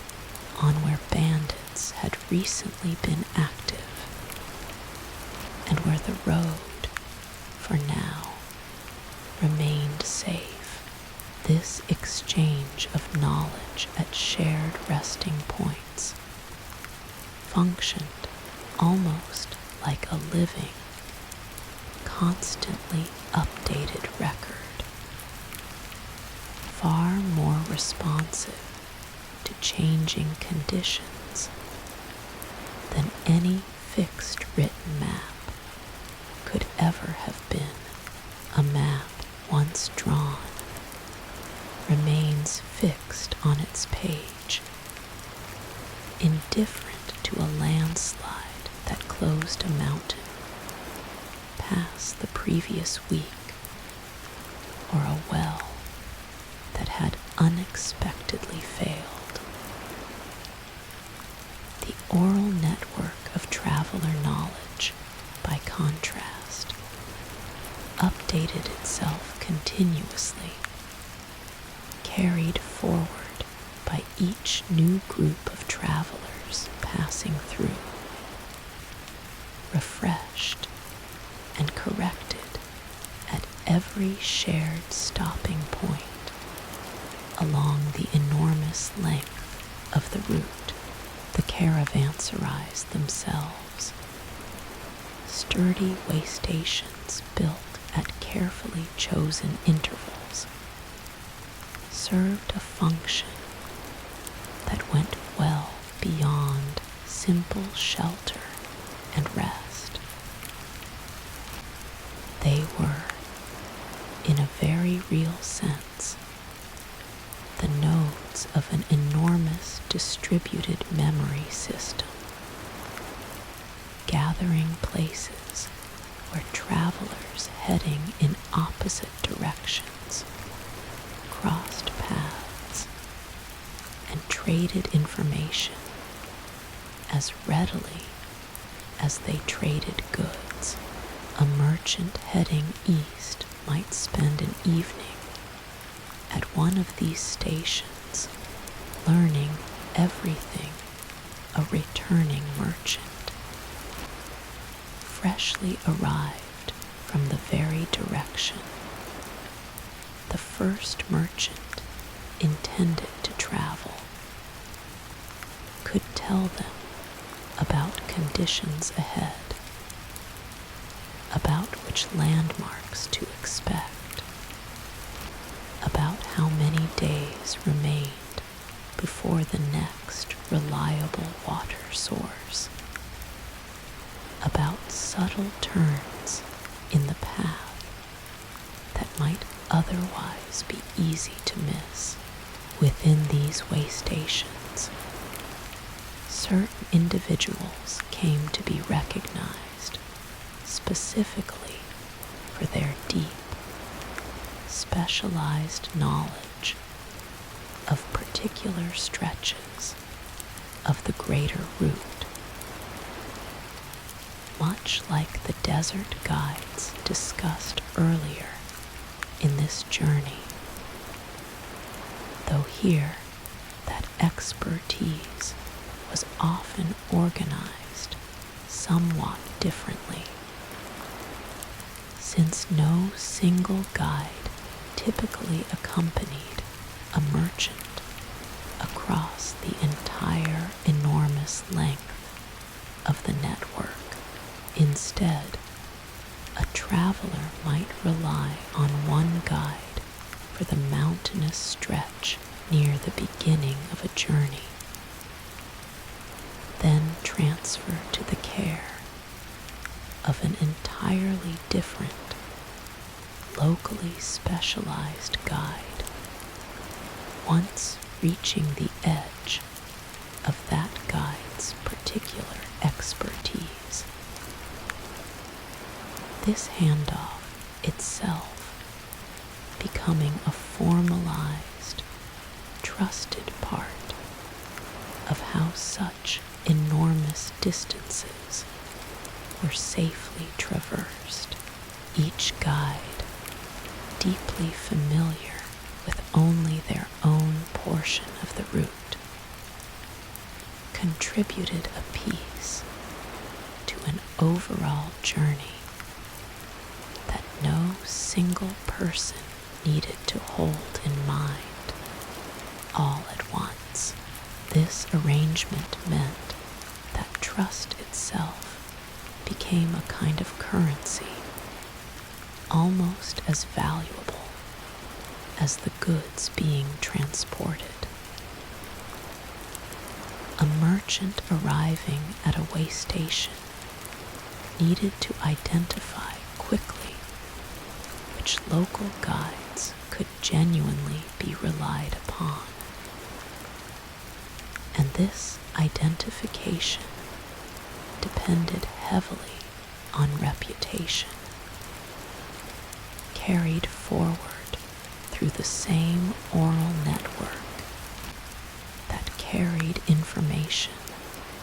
about routes and conditions, a guide known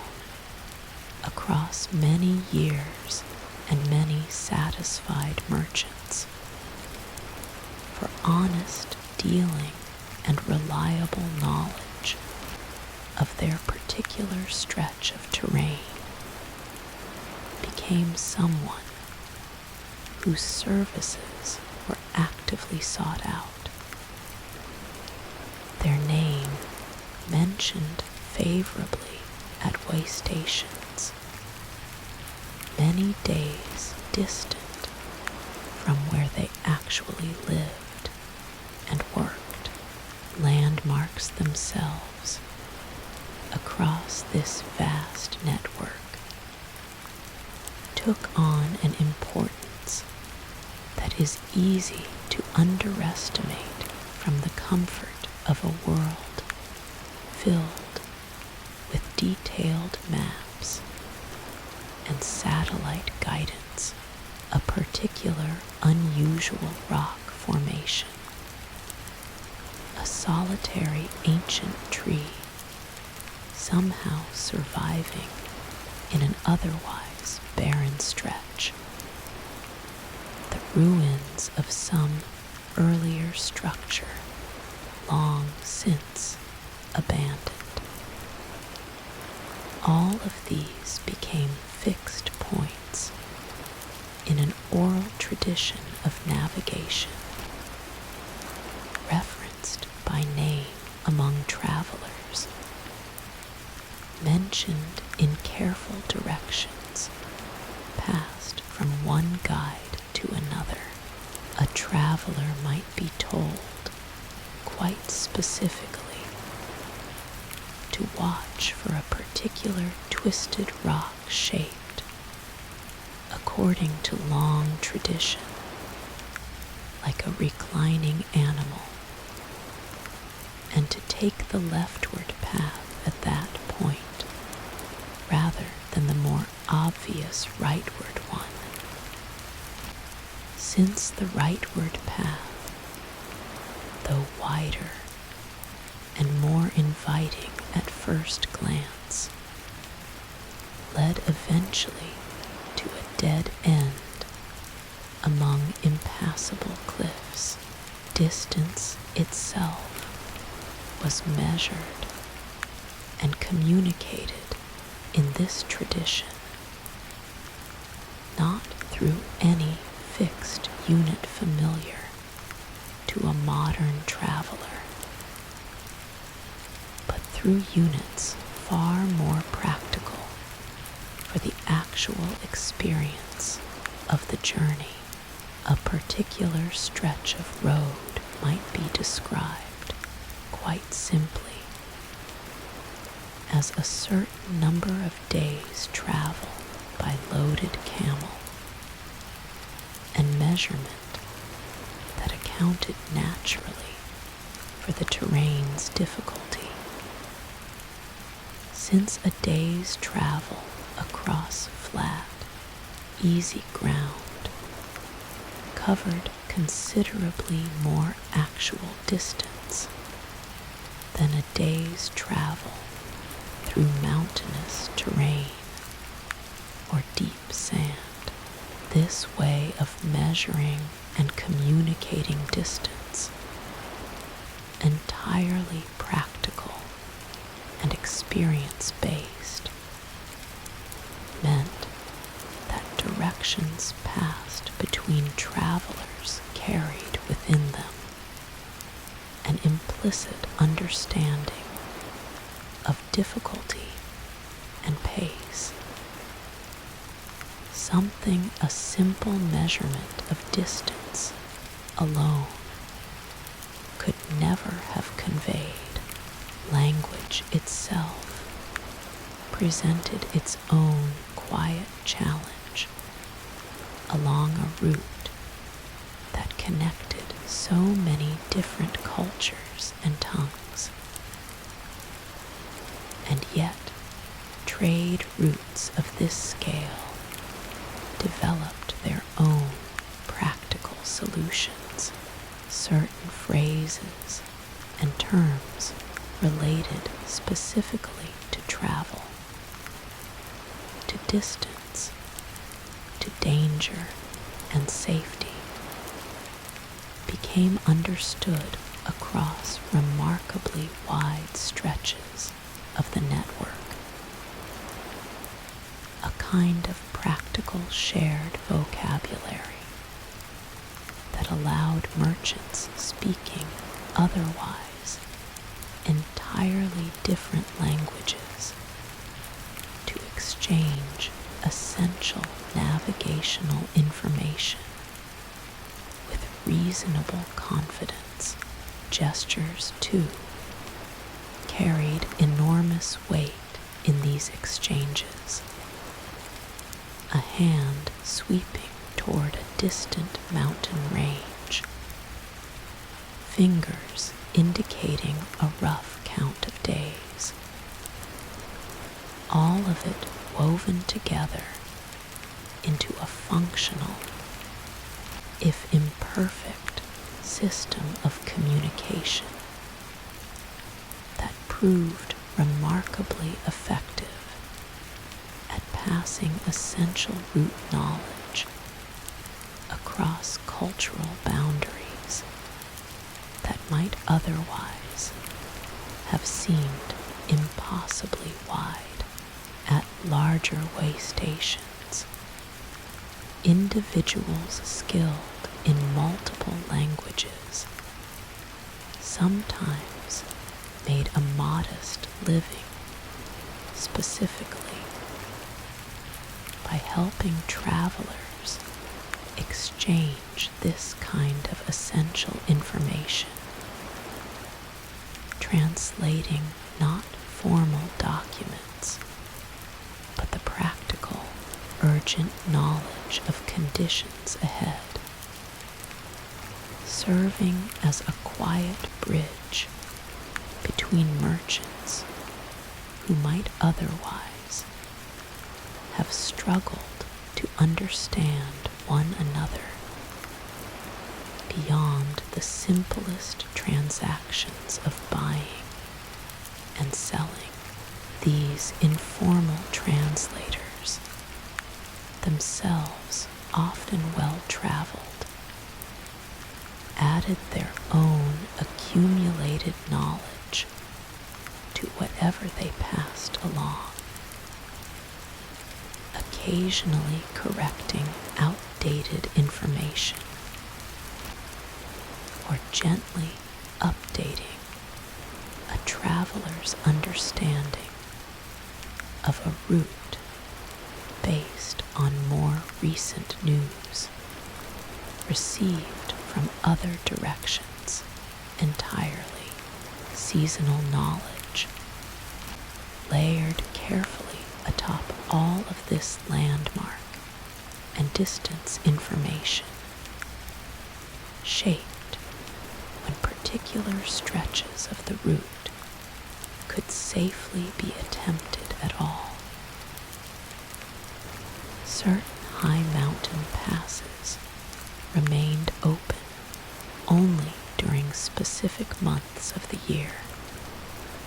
closed by snow and ice for the remainder,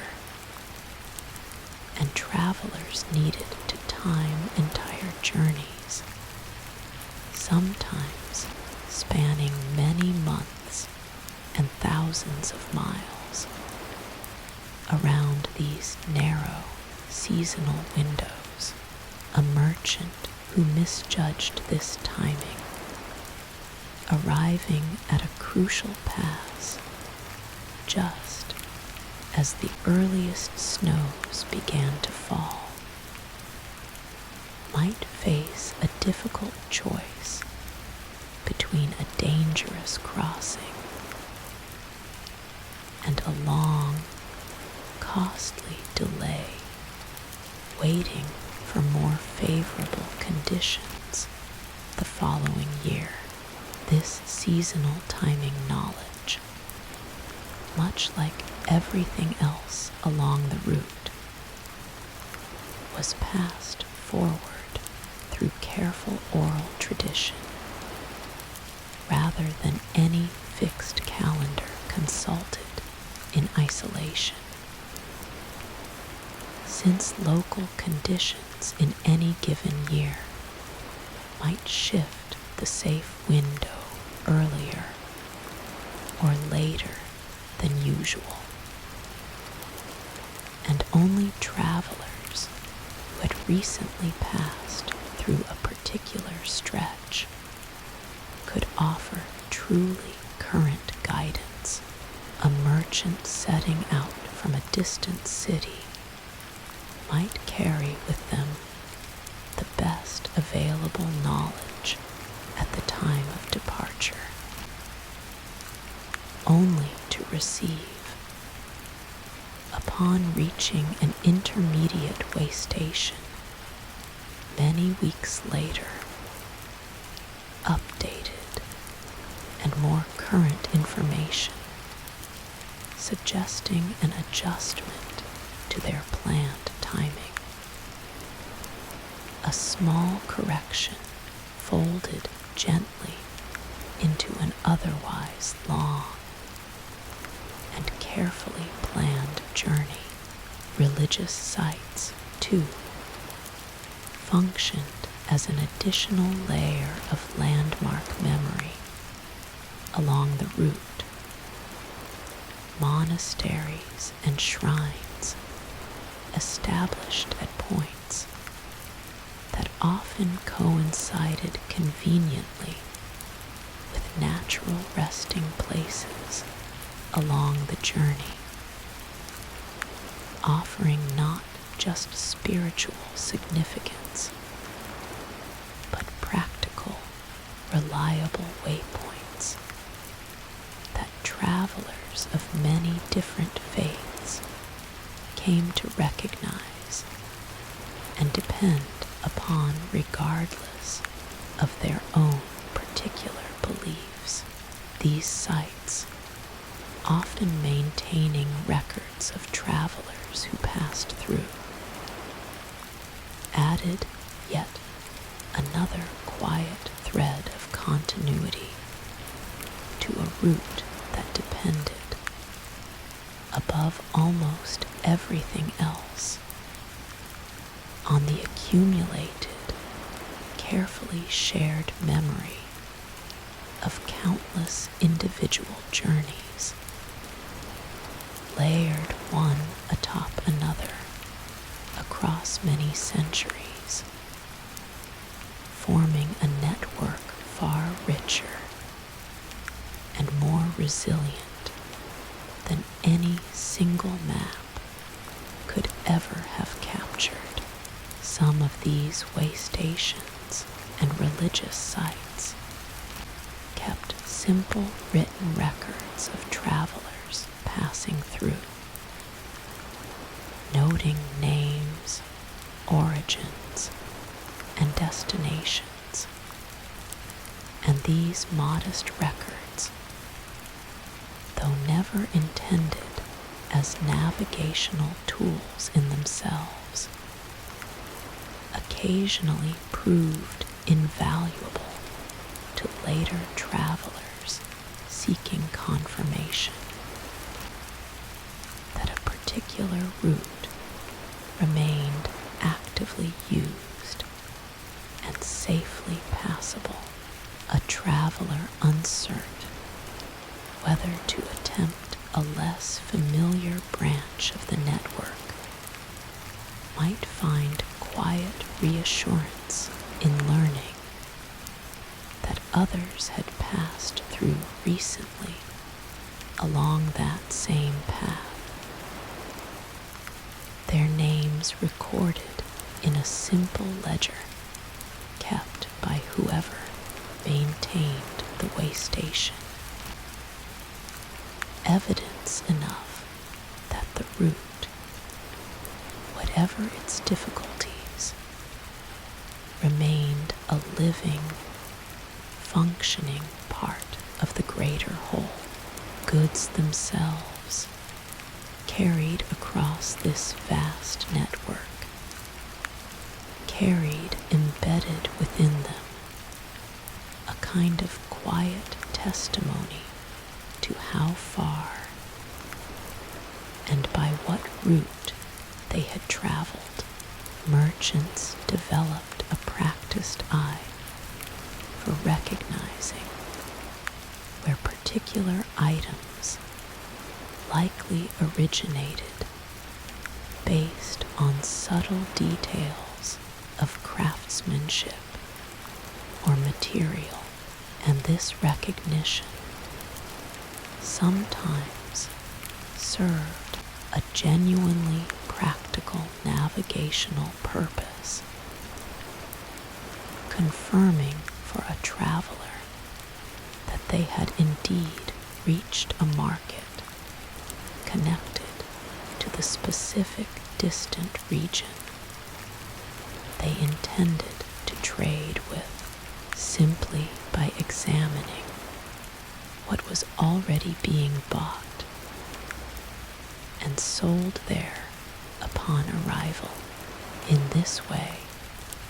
the flow of goods and the flow of navigational knowledge moved together along the same routes, each reinforcing and confirming the other. Let yourself imagine now the particular comfort of arriving at one of these ancient resting stations after a long, uncertain stretch of unfamiliar road. The quiet relief of finding other travelers already gathered there, willing to share what they knew, adding their own small piece to the great, invisible map that existed nowhere, but in the patient, generous memory of everyone who had ever made that same long journey before you. There is no single traveler who ever held the whole route in mind at once, start to finish. There never needed to be. What mattered always was that the next small piece of it lived somewhere close by, held gently in someone else's memory, ready to be shared the moment it was needed. Everything we have followed so far in this journey has belonged, in one way or another, to human beings, to the careful, patient traditions built up across generations of sailors and guides and travelers, all of them learning slowly to read a world that did not organize itself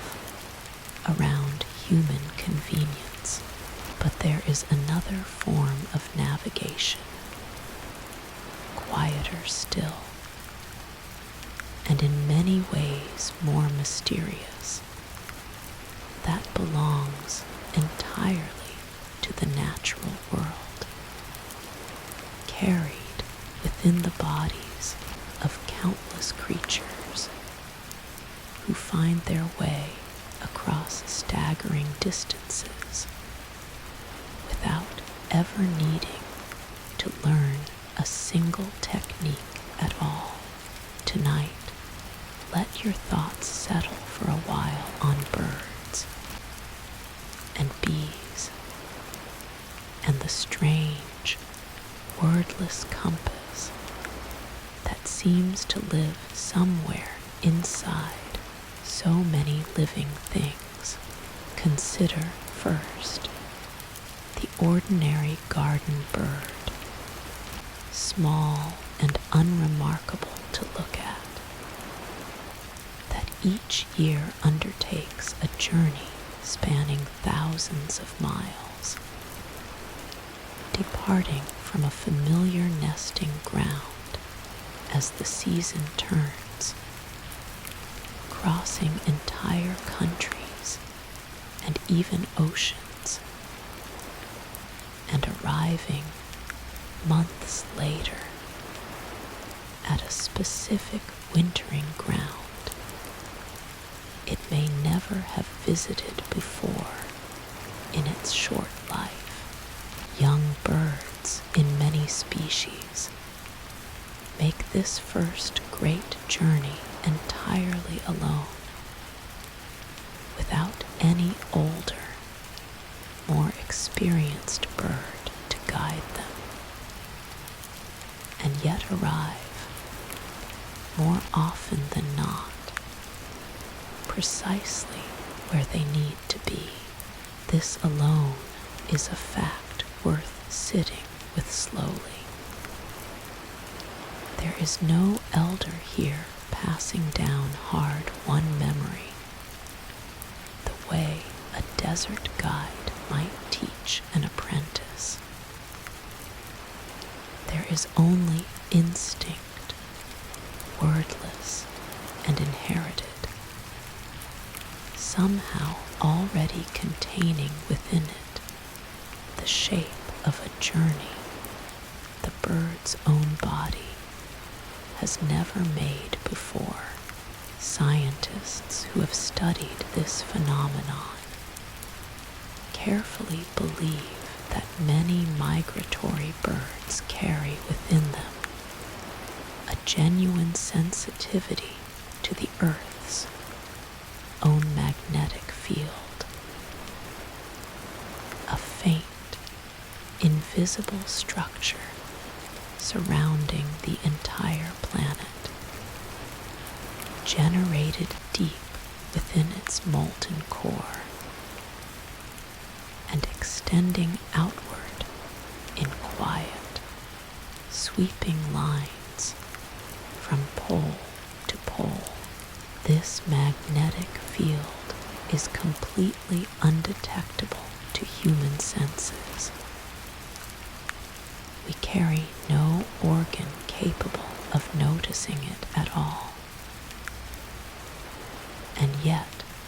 certain birds appear able to sense not just the general direction of this field,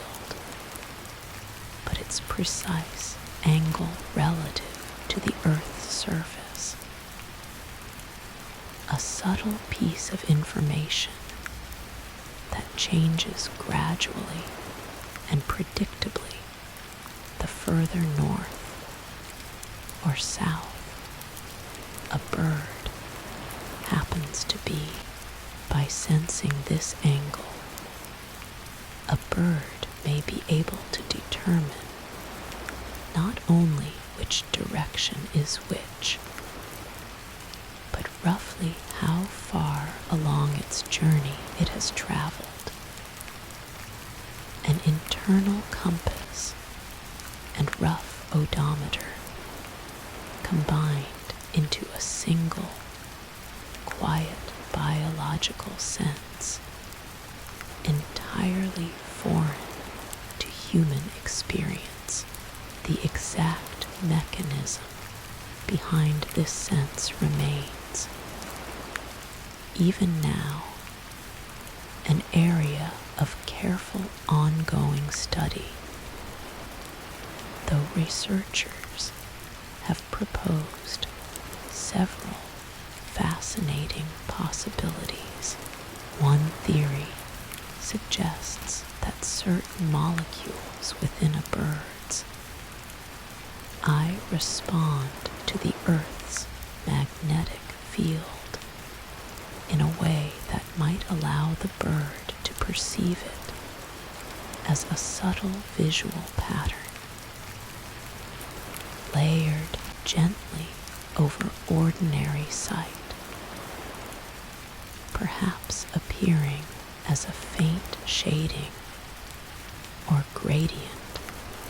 across the visual field that shifts as the bird changes direction. Under this theory,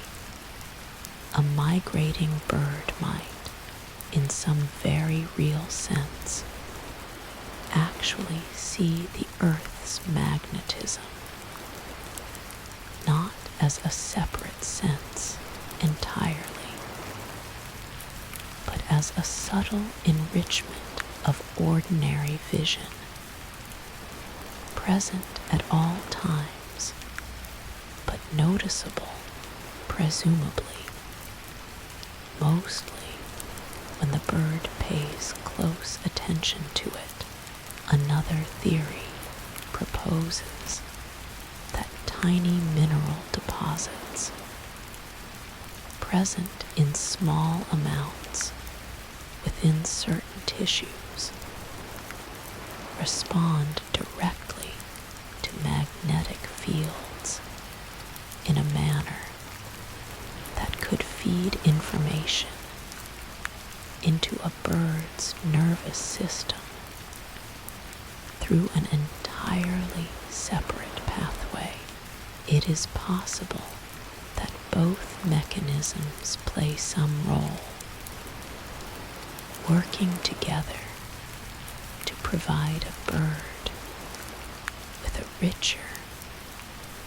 more reliable sense of direction than either system alone could offer. Sea turtles carry a version of this same remarkable ability, developed across a lineage stretching back many millions of years, long before songbirds existed at all in anything like their current form. A young sea turtle, upon hatching from a nest buried in warm coastal sand, makes its way to open ocean and begins a journey that may last many years, circling entire ocean basins before eventually returning as an adult to nest on the very same stretch of coastline where it first hatched, sometimes navigating across thousands of miles of open, featureless water to find that single, specific beach again. Researchers believe that turtles imprint early in life on the particular magnetic signature of their home coastline, a subtle regional variation in the Earth's overall field caused by the specific geological structure of that stretch of coast, and carry this imprinted signature with them across years and thousands of miles, using it eventually to guide their return with an accuracy that still quietly astonishes anyone who studies it closely. Bees offer an entirely different, and in its own way equally remarkable, form of natural navigation, one that depends less on any single hidden sense and more on an extraordinary capacity for communication between individual members of a colony. A worker bee that discovers a particularly rich source of nectar some distance from the hive returns home and performs what researchers have come to call a waggle dance, a precise, repeated pattern of movement that somehow encodes within its exact rhythm and orientation both the direction and the approximate distance of the food source relative to the hive, and the current position of the sun, other bees, watching this dance carefully in the darkness of the hive, are able to translate this information directly into their own successful flight toward the same distant source, guided by nothing more than the pattern of movement performed by a single returning forager. What makes the waggle dance especially remarkable is how it accounts for the sun's own gradual movement across the sky throughout the day. A bee performing this dance somehow adjusts the angle of its movement over time to compensate for the sun's shifting position, meaning that bees leaving the hive later in the day, following directions originally encoded hours earlier, still arrive successfully at the correct location. The dance itself having silently accounted for a change that no single bee needed to consciously calculate at all. This entire system operates without any spoken language, without any symbols written down, purely through precise, inherited patterns of movement, passed correctly from one generation of bees to the next, refined over countless generations into a communication system of startling elegance. Ants, too, carry their own quiet navigational gifts, some species relying on a form of internal counting that allows them to track with remarkable accuracy the number of steps taken since leaving the nest. Using this internal step count to calculate a direct route home, even after a long, winding foraging journey across unfamiliar and complicated terrain.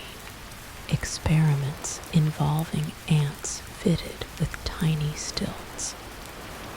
artificially lengthening their stride, have shown that these ants consistently overestimate the distance traveled on their return journey, walking past their actual nest before eventually correcting course. A small but striking piece of evidence confirming that something like an internal step counter truly does guide their sense of distance traveled. Monarch butterflies carry, perhaps, one of the most delicate and improbable navigational feats in the entire natural world, undertaking a journey each year that no single individual butterfly ever completes in full. It takes several successive generations to travel the entire migratory route, each generation living only long enough to fly a portion of the journey before laying eggs and passing the task onward to offspring they will never meet. And yet, remarkably, a butterfly born many months and several generations removed from the original travelers still manages to navigate correctly toward the very same overwintering grounds its distant ancestors departed from, guided by some combination of the sun's position, an internal sense of time that compensates for the sun's movement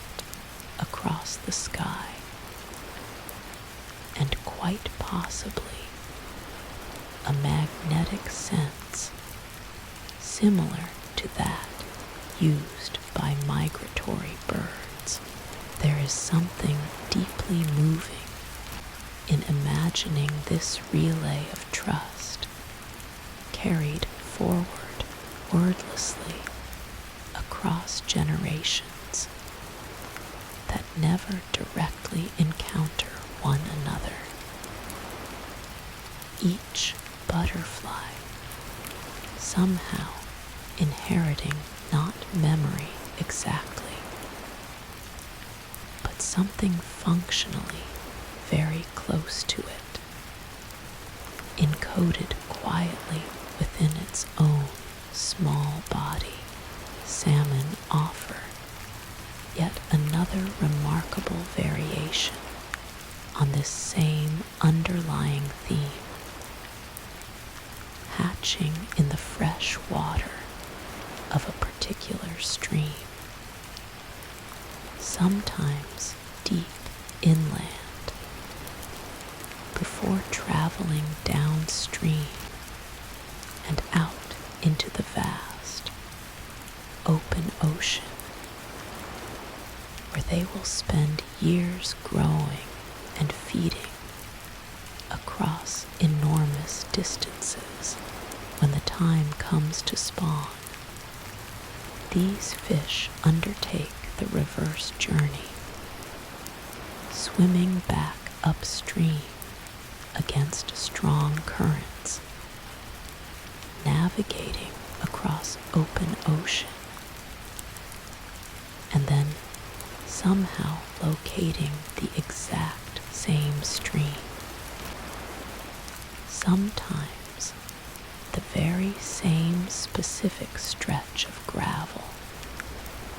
where they themselves first hatched years earlier. Researchers believe salmon rely on a combination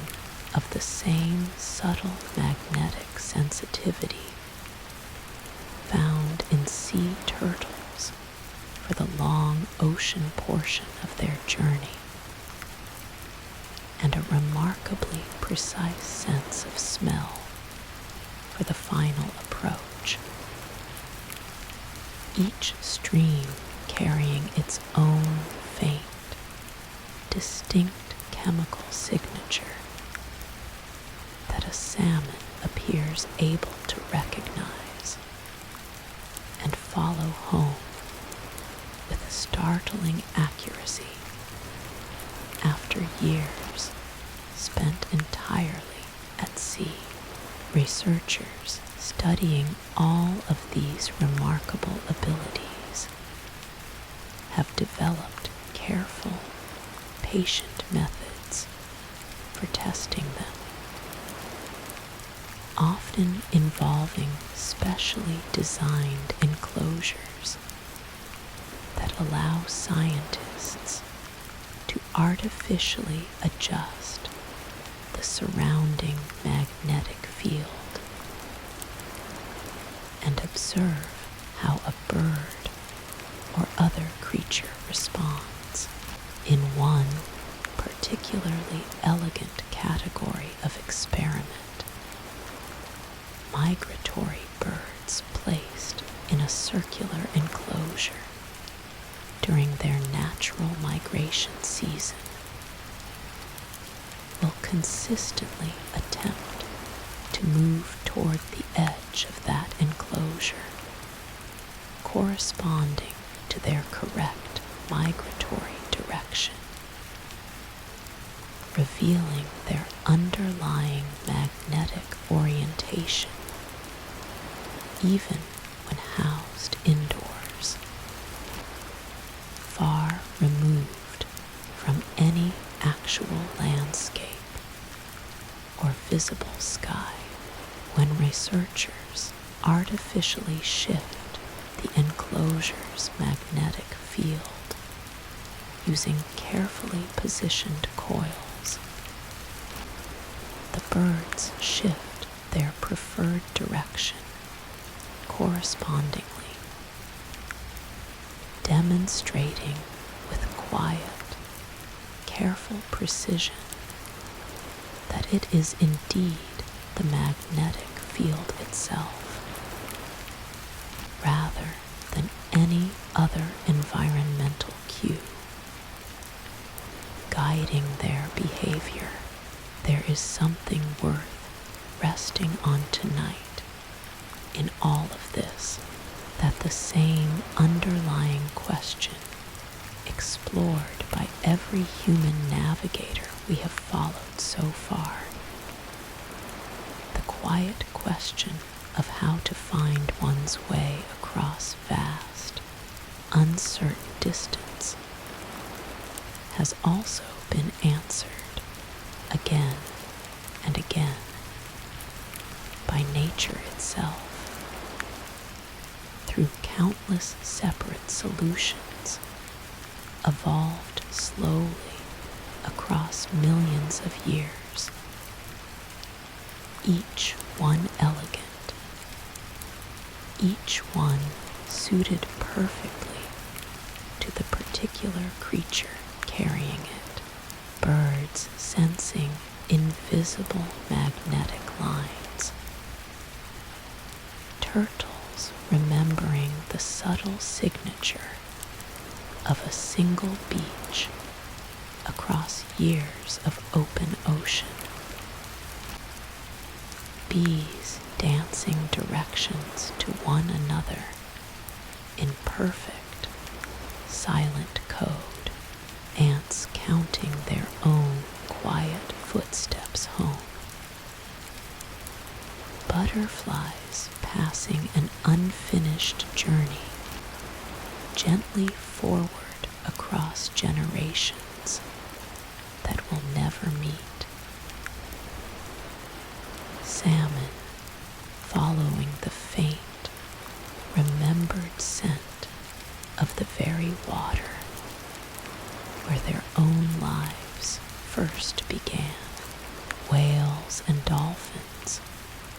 moving through the deep, dark waters of the open ocean appear to draw on their own version of this same magnetic sensitivity,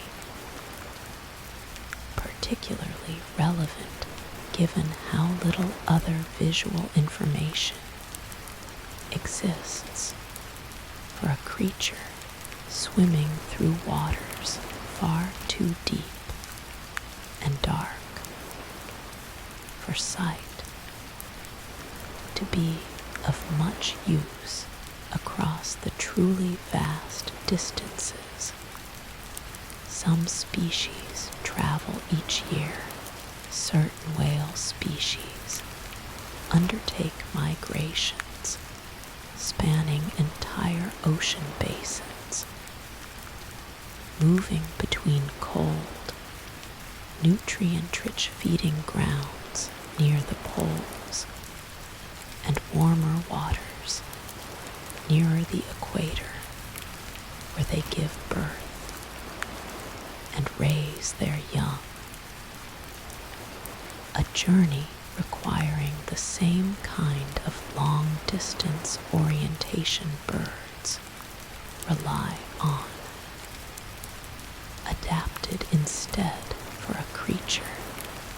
that spends its entire life submerged. Researchers studying occasional mass strandings of these animals have noted a curious pattern that such events sometimes correlate with unusual disturbances in the Earth's magnetic field caused by solar activity far above the atmosphere, disturbances that may temporarily scramble the same magnetic sense. These creatures ordinarily rely upon so completely, offering indirect but compelling evidence for just how deeply these animals depend on a sense entirely foreign to human experience. Let yourself imagine now all of these small, patient forms of natural navigation happening quietly around you at this very moment, somewhere in the world, entirely without effort or conscious thought. The way your own breathing continues gently on its own,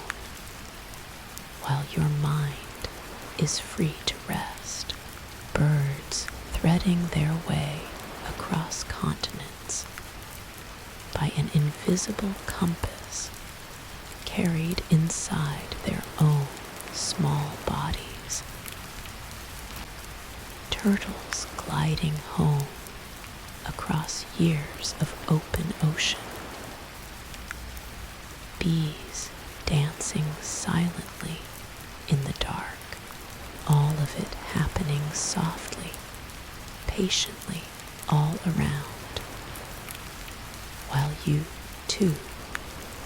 are finally allowed to let go and drift. Long before anyone possessed the tools to measure a coastline with real precision, or to calculate the true distance between two distant cities, human beings were already drawing maps, not accurate maps, not in the way a modern eye might judge accuracy, but maps nonetheless,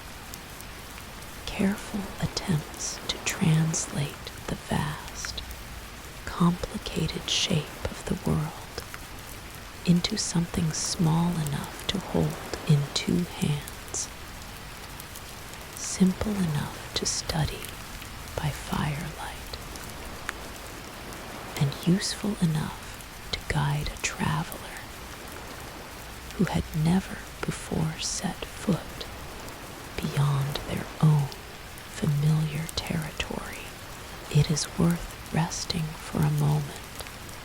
on just how strange and ambitious an act this truly was. The very first time anyone attempted it, to take a landscape experienced only slowly, one step at a time, one valley or river crossing at a time, and to somehow compress the whole of it into a single, flat surface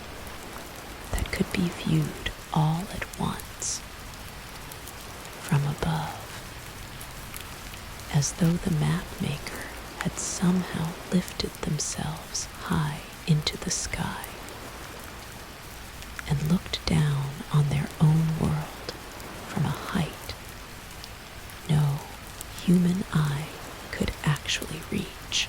This act of imagination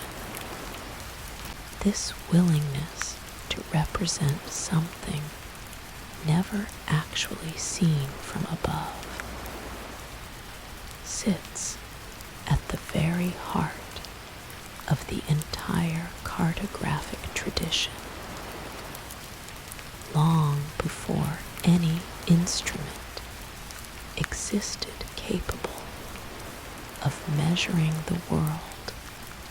with genuine mathematical precision, the earliest maps that survive from the ancient world reveal a fascinating and, in their own quiet way, deeply honest relationship with uncertainty. Clay tablets from ancient Mesopotamia, among the oldest maps yet discovered, depict rivers, cities, and surrounding territories with a directness that makes no claim to scientific accuracy, focusing instead on relationships that actually mattered to the people who used them. Which city lay near which river? Which settlement could be reached by following a particular route? Distance in these earliest efforts was often represented not through any consistent, measurable scale, but through simple relative positioning, larger symbols for more important places, closer symbols for places that felt culturally and practically closer together, regardless of whether the true physical distance actually matched that impression. Ancient Egyptian mapmakers, working within a civilization deeply oriented around the reliable, yearly rhythm of their great river, produced maps that reflected this same practical, relationship-focused approach, often organized primarily around the river's course, with other features positioned in relation to it, rather than according to any independent, absolute grid. This made a great deal of sense within a society whose entire agricultural life depended on understanding the river's behavior, its yearly flooding, its gradual withdrawal, its role as the central organizing feature of nearly everyone's daily existence. A map in this context needed to communicate relationship and relative position far more urgently than it needed to communicate precise physical distance measured in any standardized unit. Greek mapmakers, particularly in the centuries following the development of more formal geometric and astronomical thinking, began pushing cartography towards something closer to what a modern eye might recognize as genuine measurement. Though even here, the tools available remained remarkably limited compared to what would eventually follow many centuries later. Early Greek scholars proposed that the earth itself was spherical, based on careful, patient observation of subtle clues. The curved shadow cast by the earth during a lunar eclipse, the way a ship's mast remained visible on the horizon even after its hull had disappeared from sight. Small details that,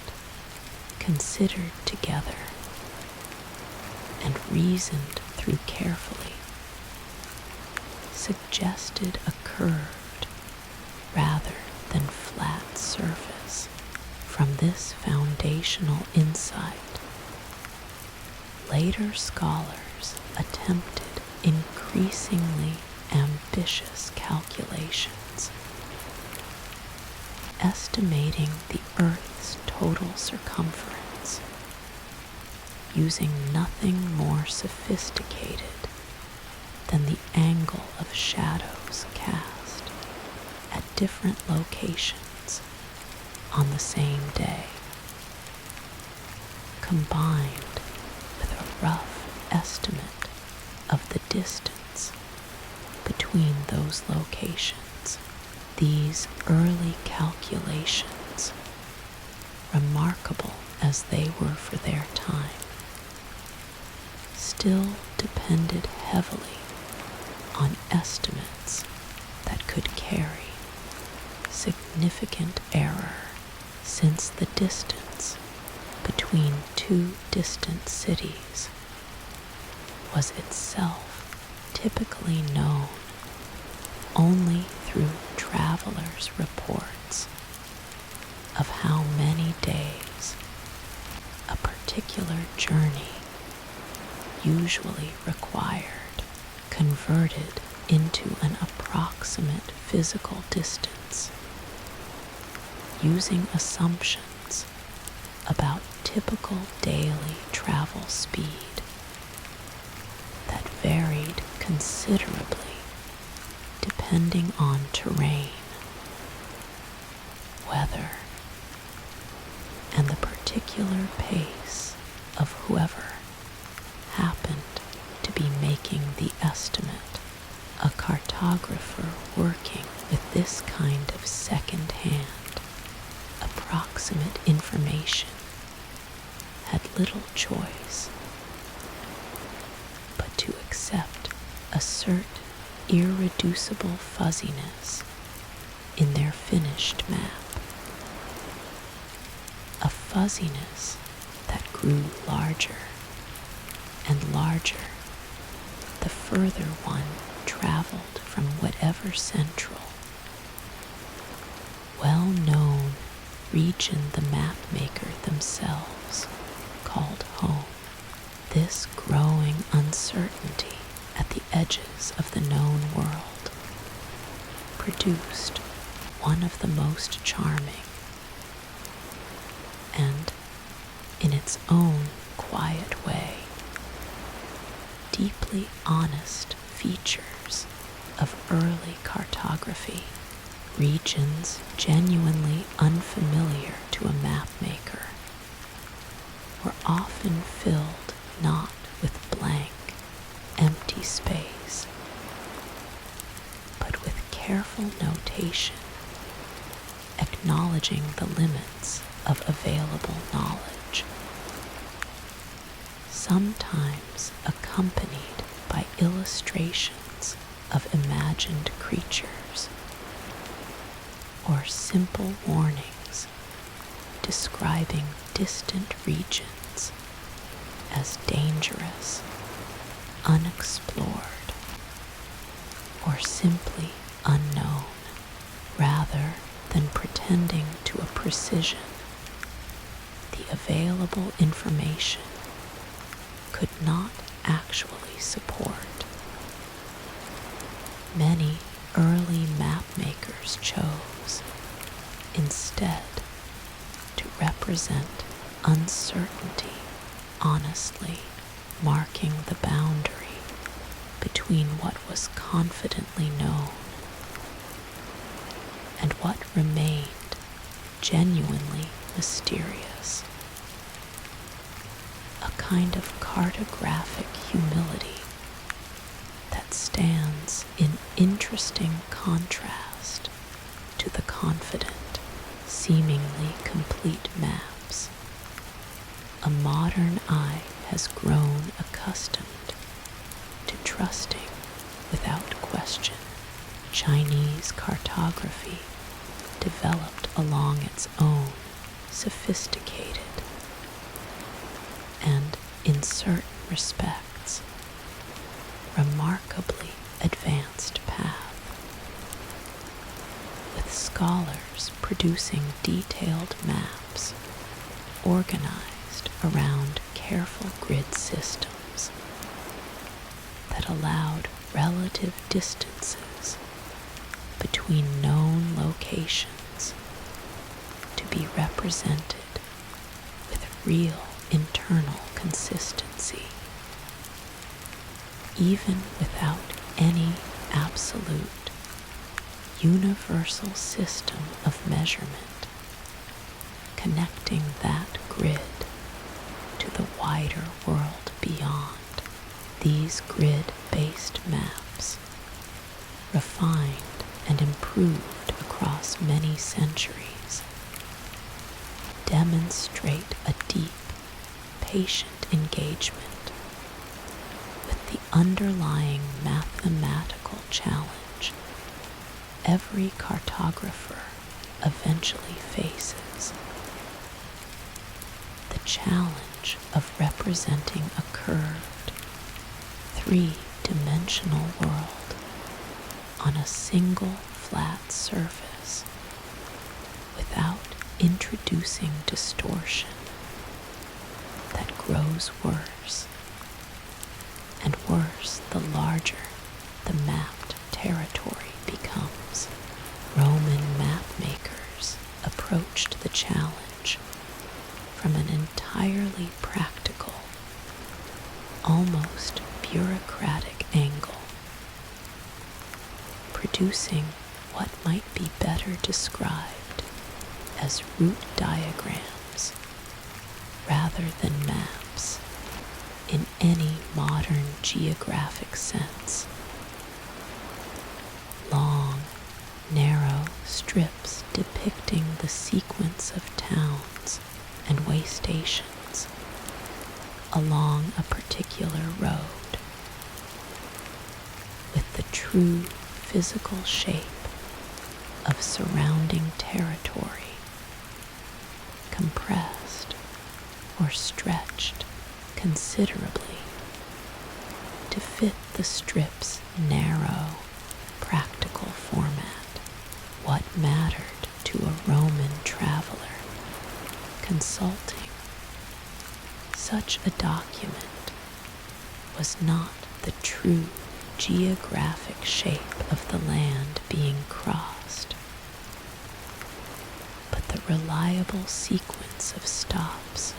along the way, the approximate distance between each one, and any notable features worth watching for along the route. This kind of map, however strange it might look to eyes accustomed to modern satellite imagery, served its intended purpose with real effectiveness, since it answered precisely the question a traveler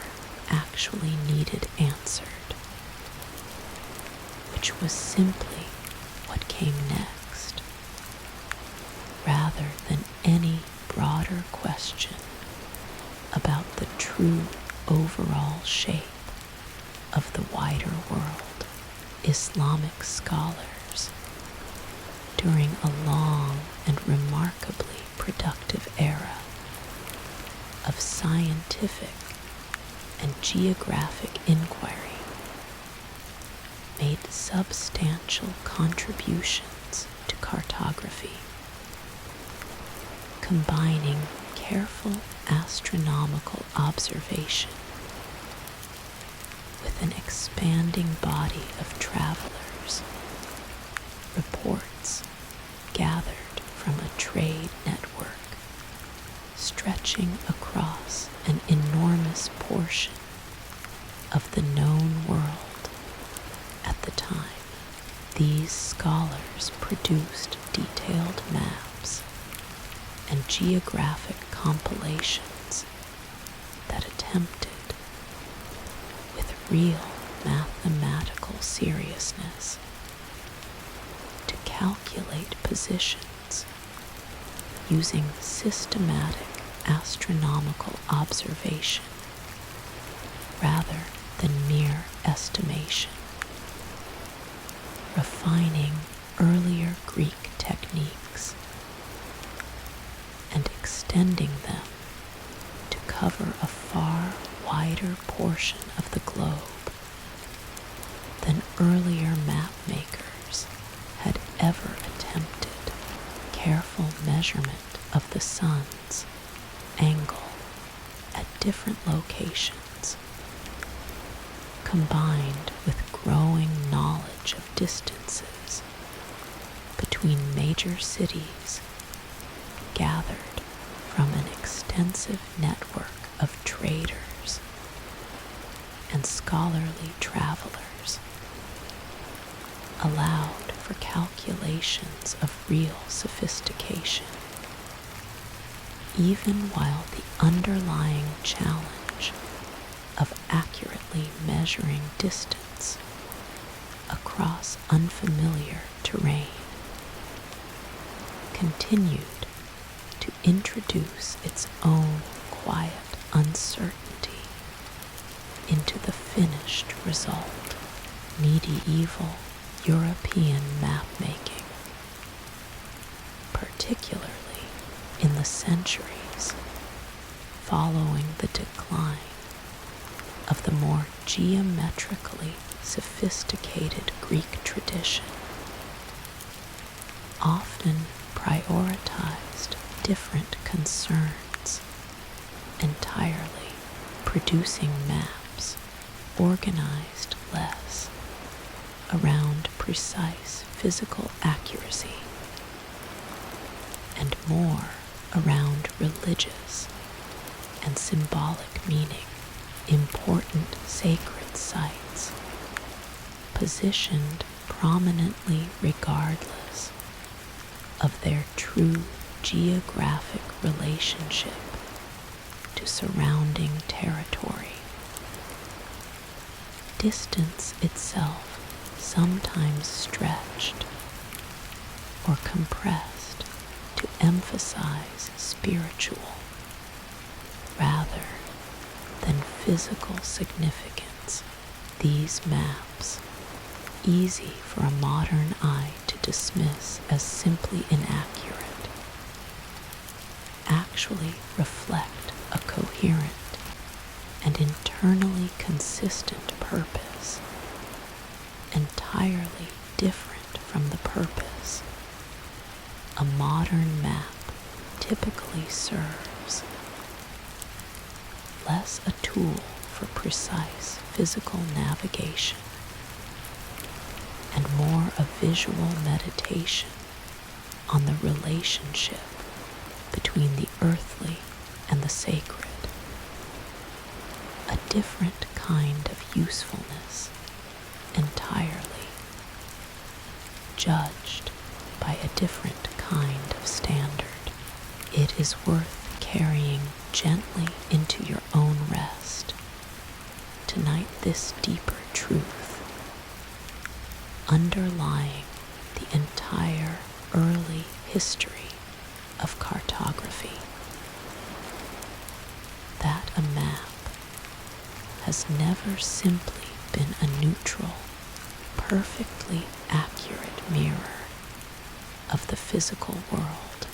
It has always been a careful, thoughtful choice about what matters most to represent, what can be safely simplified, approximated, or even quietly left uncertain. A reflection not just of the physical world itself, but of the particular concerns, priorities, and limitations of whoever happened to be holding the pen. The physical materials available to early map makers shaped their work every bit as much as the limits of available knowledge. Maps drawn on clay, on stretched animal skin, on woven fabric, or on early forms of paper, each carried their own practical constraints, their own tendency to crack, fade, tear, or warp over time, requiring careful, periodic recopying by hand. A slow, painstaking process during which small errors inevitably crept in, drifting gradually further from whatever the original source material had actually depicted. A map copied by hand many times across several generations of careful scribes might, by the time it reached a traveler centuries later, contain small distortions. Its original creator would scarcely have recognized, each individual copyist introducing their own minor interpretation, their own slight adjustment, their own honest best guess at reproducing a detail that had grown slightly unclear on the aging original they were working from. This slow, gradual drift meant that maps existed not as fixed, permanent objects, but as living documents, continuously reinterpreted and lightly revised with each new copy. Each new traveler's report folded carefully into the next version produced. A particularly well-traveled route might, over successive copies, become steadily more detailed and more reliable, benefiting from generations of accumulated correction, while a more distant, rarely visited region might drift the opposite direction, growing vaguer and more uncertain with each successive copy, as careful scribes, lacking any fresh information to correct against, simply preserved whatever their source material had shown, however imprecise that source had originally been. The underlying challenge of representing a curved surface on a flat page without introducing some form of distortion never fully disappeared. Even many centuries later, once measurement itself had grown far precise, every flat map, no matter how carefully constructed, must inevitably stretch, compress, or otherwise distort some aspect of the true spherical world it attempts to represent. A mathematical reality that cannot be entirely escaped, no matter how sophisticated the underlying calculations become. Early cartographers, working with much cruder tools, were simply more visibly honest about this unavoidable compromise, since their maps made no pretense of hiding the approximation beneath a veneer of false precision. Later map makers, even once equipped with genuinely accurate measurement, still faced this same fundamental geometric puzzle, choosing among various compromises, each one distorting a different aspect of reality, whether shape, size, distance, or direction, since no single flat representation could ever preserve all of these qualities perfectly at once. A quiet reminder that certainty, in cartography as in so much else, has always been more a matter of careful, honest approximation than any final, perfect answer. Let your own thoughts settle now the way ink settles slowly and quietly into old parchment, spreading gently outward at its edges, never quite as sharp or precise as the map maker might have wished, and yet still, somehow, entirely sufficient to guide a patient traveler safely toward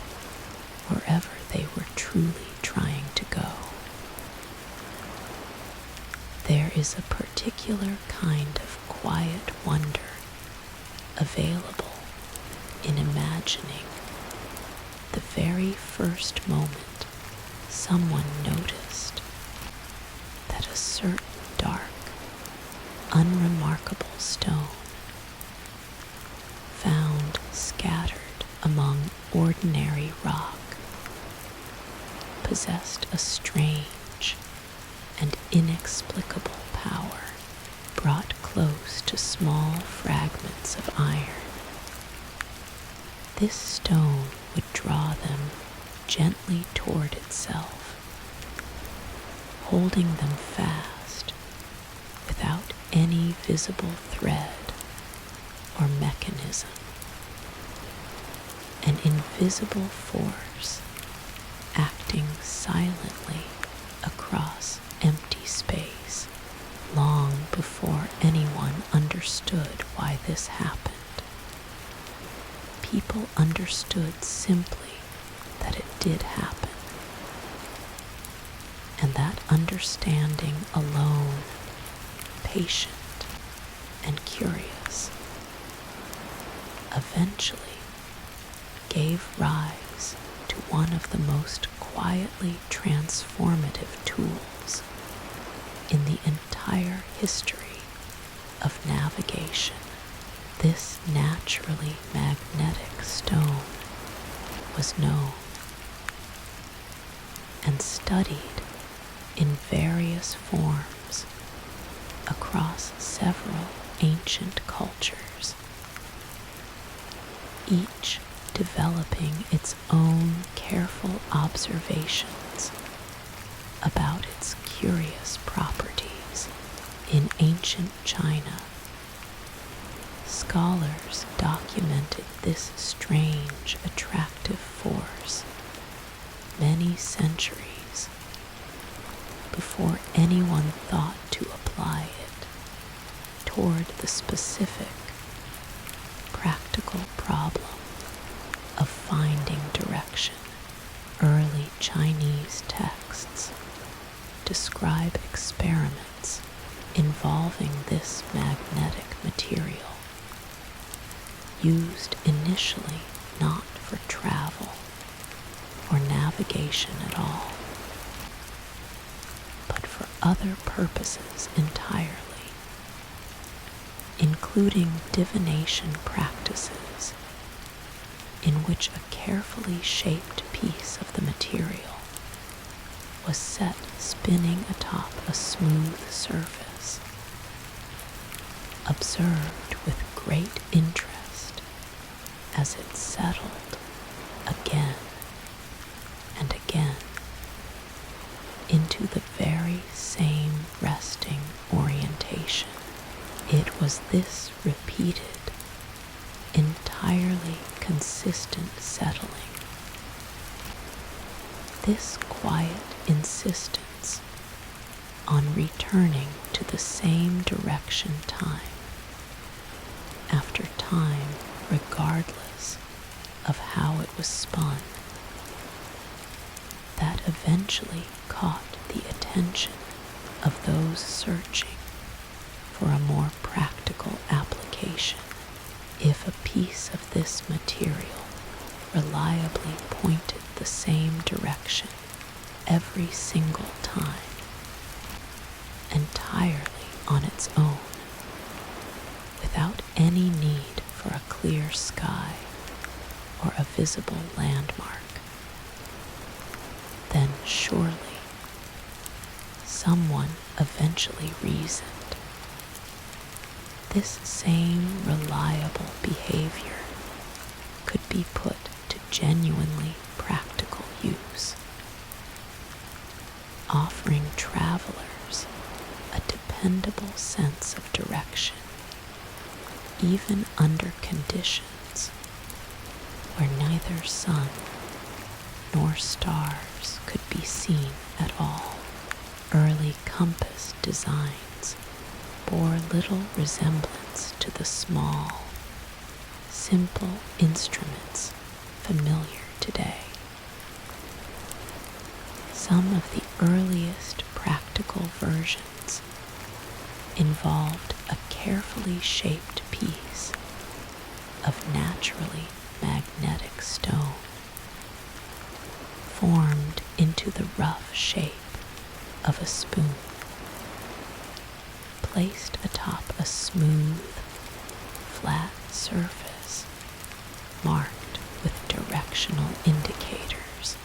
When set gently into motion and allowed to come to rest naturally, the spoon's handle would settle consistently toward a particular direction, offering a reliable,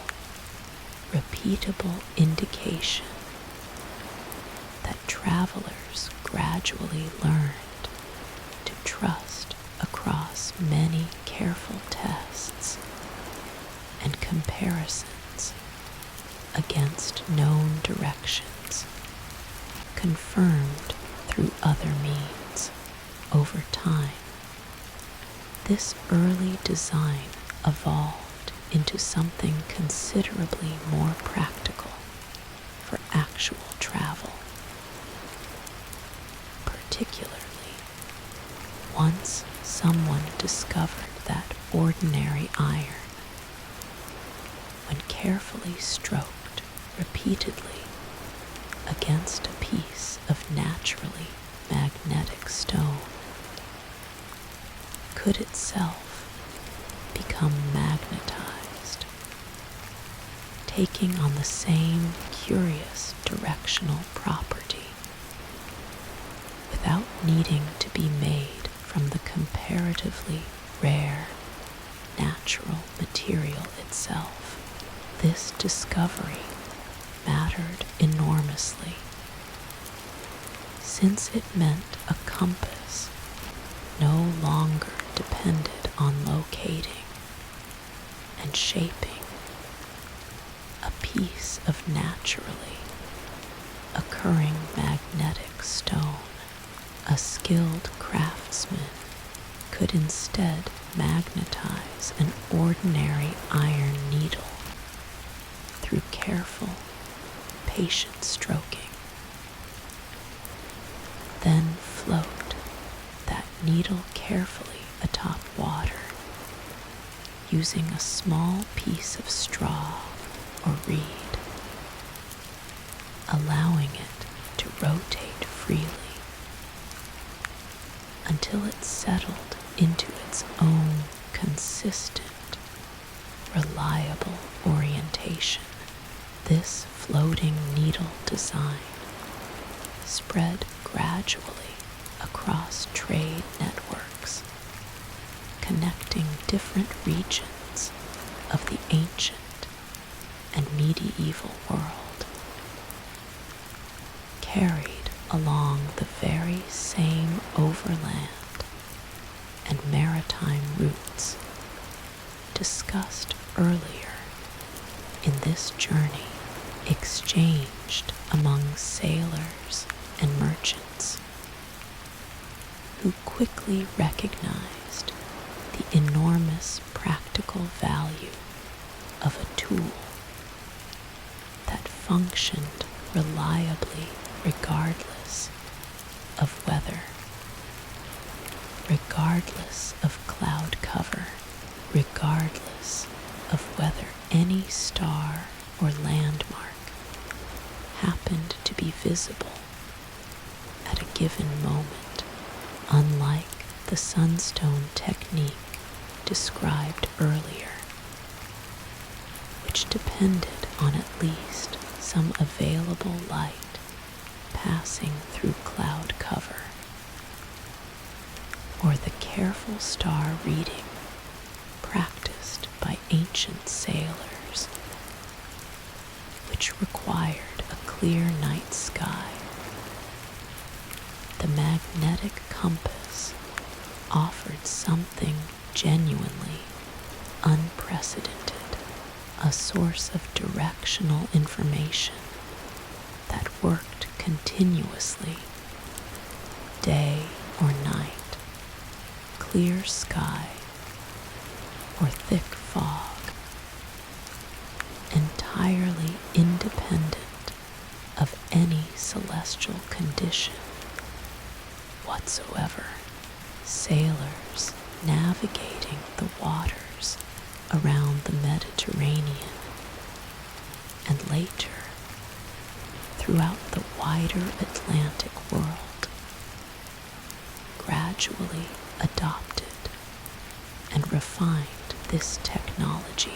developing increasingly practical housings that protected the delicate floating needle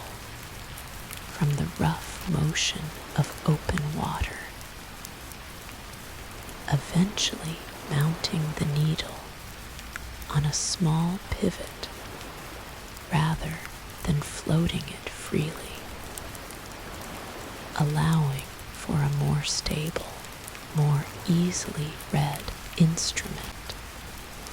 that could withstand the genuine rigors of long ocean voyages far better than the earlier floating design ever could. This pivoted design,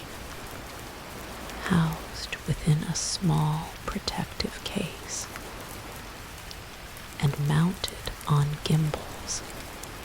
that kept it level even as a ship rolled, and pitched through rough seas, became the foundation for compass designs that would remain remarkably stable essential form for many centuries thereafter. European sailors, once this instrument reached their own maritime traditions through trade contact and gradual cultural exchange, quickly recognized its enormous practical value and began adapting it to their own particular needs. Mediterranean sailors developed the practice of marking a card beneath the pivoting needle with a full circle of directional divisions, each one carefully labeled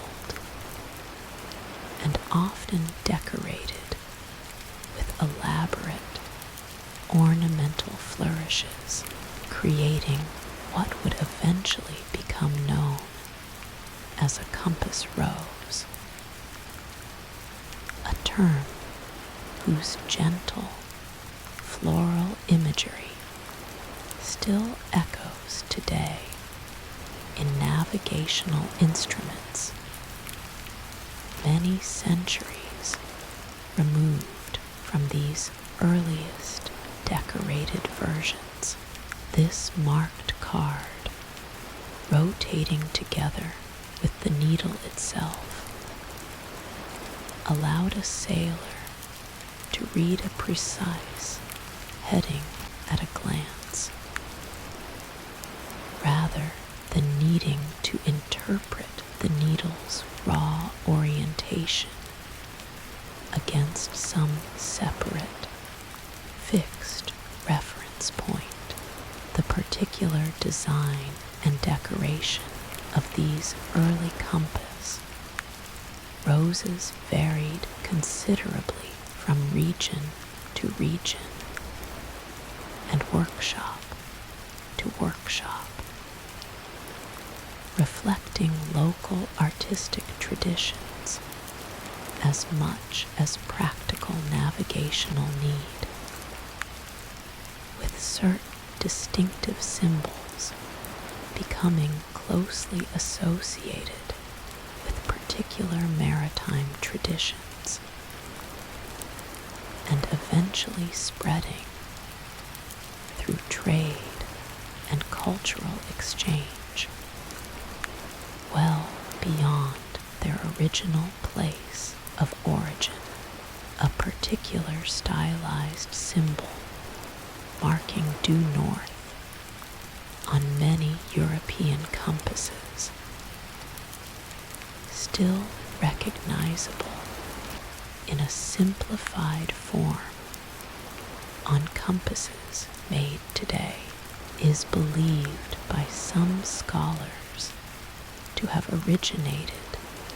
as a decorative flourish that gradually became so strongly associated with the northward direction that it persisted across many centuries of otherwise changing compass design. A small, quiet reminder of how deeply practical tools often carry within them the accumulated aesthetic preferences of the many hands that shaped and reshaped them over time. The compasses spread across different maritime cultures brought with it an interesting variety of adaptations, each culture developing its own conventions for marking directions, its own preferred materials for construction, its own particular methods for correcting the small, persistent errors that any magnetic instrument inevitably introduces, sailors gradually discovered through patient, repeated observation across many voyages that a compass needle did not always point toward true geographic north with perfect precision, but instead pointed toward a slightly different direction that itself shifted gradually, depending on where in the world a ship happened to be sailing. This discovery, initially puzzling and even somewhat troubling to sailors who had come to trust their compass completely, eventually led to careful, systematic study of this variation, allowing navigators to develop correction tables that accounted for the discrepancy in different regions, restoring full confidence in an instrument whose occasional quirks had, for a time, seemed to threaten its usefulness entirely. Understanding and correcting for this variation required exactly the same kind of patient, careful, accumulated observation that had produced every other navigational technique discussed so far in this journey. Sailors recorded, voyage after voyage, the precise discrepancy noticed between their compass reading and their true heading, confirmed through celestial observation, gradually building tables of correction, values specific to different regions of ocean, values that later navigators could consult and apply without needing to rediscover the underlying pattern themselves. This careful, cumulative record, keeping transformed what had initially seemed like a troubling flaw into simply one more well understood characteristic of the instrument, a quirk to be anticipated and gently corrected, for rather than a mystery undermining the sailor's trust, the compass's usefulness extended well beyond maritime travel alone, finding practical application among land travelers facing many of the same challenges discussed earlier in this journey, particularly across featureless terrain where landmarks remained scarce and cloud cover might obscure the sun or stars for days at a stretch. Desert guides and overland traders gradually incorporated compass readings into their existing repertoire of terrain reading and landmark memory, treating the instrument not as a replacement for hard-won traditional knowledge, as one additional welcome source of confirmation, particularly valuable during the kind of severe sandstorms or heavy overcast conditions that could otherwise leave even the most experienced guide genuinely uncertain of direction for a time. A significant later refinement replaced the original floating needle design with what became known as a dry compass, in which the magnetized needle was balanced instead on a fine, nearly frictionless pivot point, eliminating the need for water entirely and making the instrument considerably more practical and durable for everyday use, particularly for travelers who could not easily carry or replenish a small reservoir of water purely for navigational purposes. This dry pivot design proved especially valuable and durable for overland travel, where the earlier floating version's dependence on a stable, level surface of water had always been somewhat impractical outside of relatively calm maritime conditions. The compass did not immediately replace the older navigational traditions discussed earlier in this journey. Rather, it took its place alongside them. One more thread woven into an already rich fabric of accumulated technique.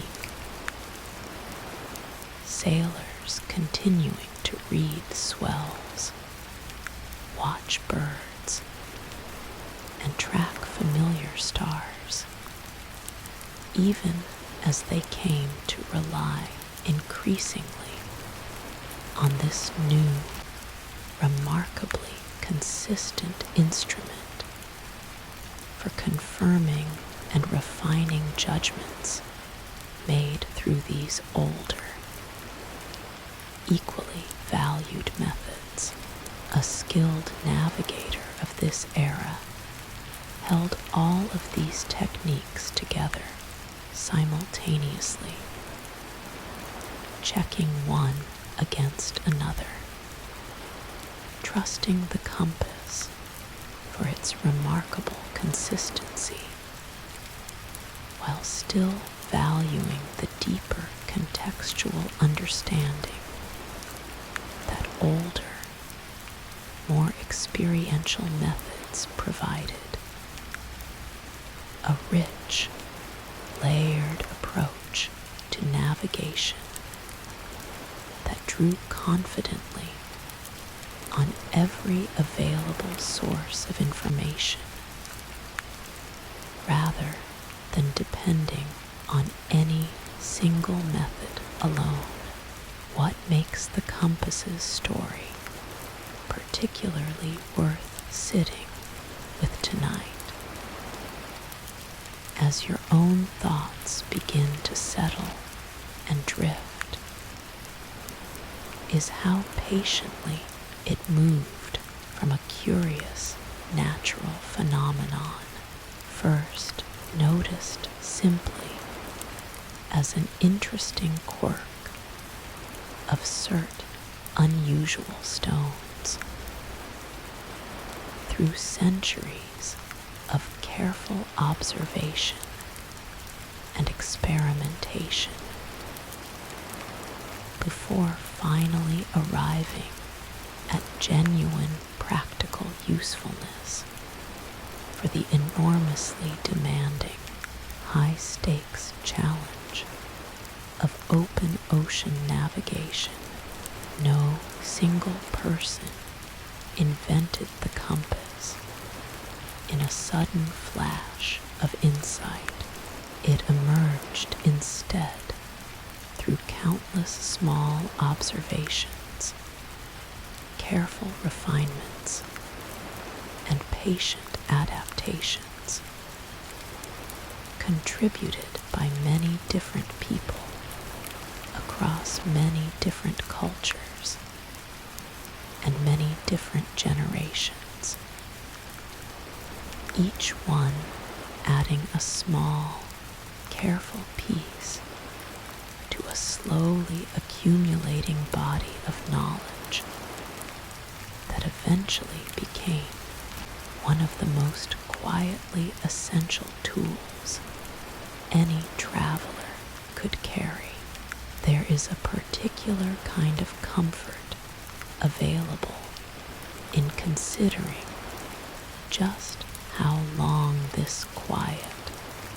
patient refinement actually took, spanning generations, spanning cultures, spanning distances. Few individual travelers of that era could ever have crossed themselves. Generations passed between the earliest recorded observations of magnetic attraction and the moment sailors first trusted the instrument fully enough to cross open ocean, guided substantially by its reading. In between lay countless small tests, countless careful comparisons against known directions, countless small adjustments to materials and design made by people whose individual names have mostly been lost entirely to history, yet whose accumulated, patient contributions eventually produced something genuinely remarkable. A small, humble instrument capable of quietly, reliably answering one of the oldest questions any traveler has ever asked in any era, in any language. Which way is which? Let your own mind settle now the way a compass needle settles, gently and without any struggle, into the one direction it has always, patiently, quietly known was true. There is nothing to search for, nothing to strain toward. Only that same quiet, effortless settling, night after night, the way it has always come to rest. Once the magnetic compass had settled firmly into the practical toolkit of Mediterranean sailors, something quietly remarkable began to happen to the maps. Those same sailors carried aboard their ships a new kind of chart emerged, different in both purpose and character from the older, more symbolic maps discussed earlier in this journey chart built specifically around the compass itself, designed not to represent the whole Earth in some grand, comprehensive sense, but to serve one very particular, very practical function, getting a ship safely from one harbor to another. These charts, which later scholars would eventually come to call Portolan charts, appeared first among Mediterranean sailors and mapmakers, and represented a genuinely new way of thinking about the relationship between paper and sea, rather than organizing the world around symbolic importance, or filling unfamiliar regions with cautious notation about uncertainty. Portolan charts focused almost entirely on the coastline itself, tracing its shape with a level of careful, empirical detail earlier maps had rarely attempted, since this detail served an intensely practical purpose. A sailor consulting such a chart needed to recognize, at a glance, the particular shape of a headland or bay they were approaching, comparing what they saw with their own eyes against the careful line drawn on the chart before them. What made these charts especially distinctive and especially useful for practical navigation was the dense network of straight lines radiating outward from multiple points scattered across the chart's surface, each line marking a particular compass bearing, allowing a sailor to lay a straight edge between their current position and their intended destination. Read off the compass heading indicated by whichever line ran closest to that same direction, and then simply follow that heading, trusting their compass to hold the course steady across open water, where the coastline itself might not be visible for long stretches at a time. This method, combining the compass's steady directional reliability with a chart carefully drawn to reflect real, measured distances along known routes, represented a genuinely new approach to navigation, one that depended less on accumulated memory of individual landmarks, though that older knowledge certainly still mattered, and more on a combination of instrument and careful, measured representation working together. The construction of these charts required a patient, painstaking process of accumulation, not unlike the accumulated landmark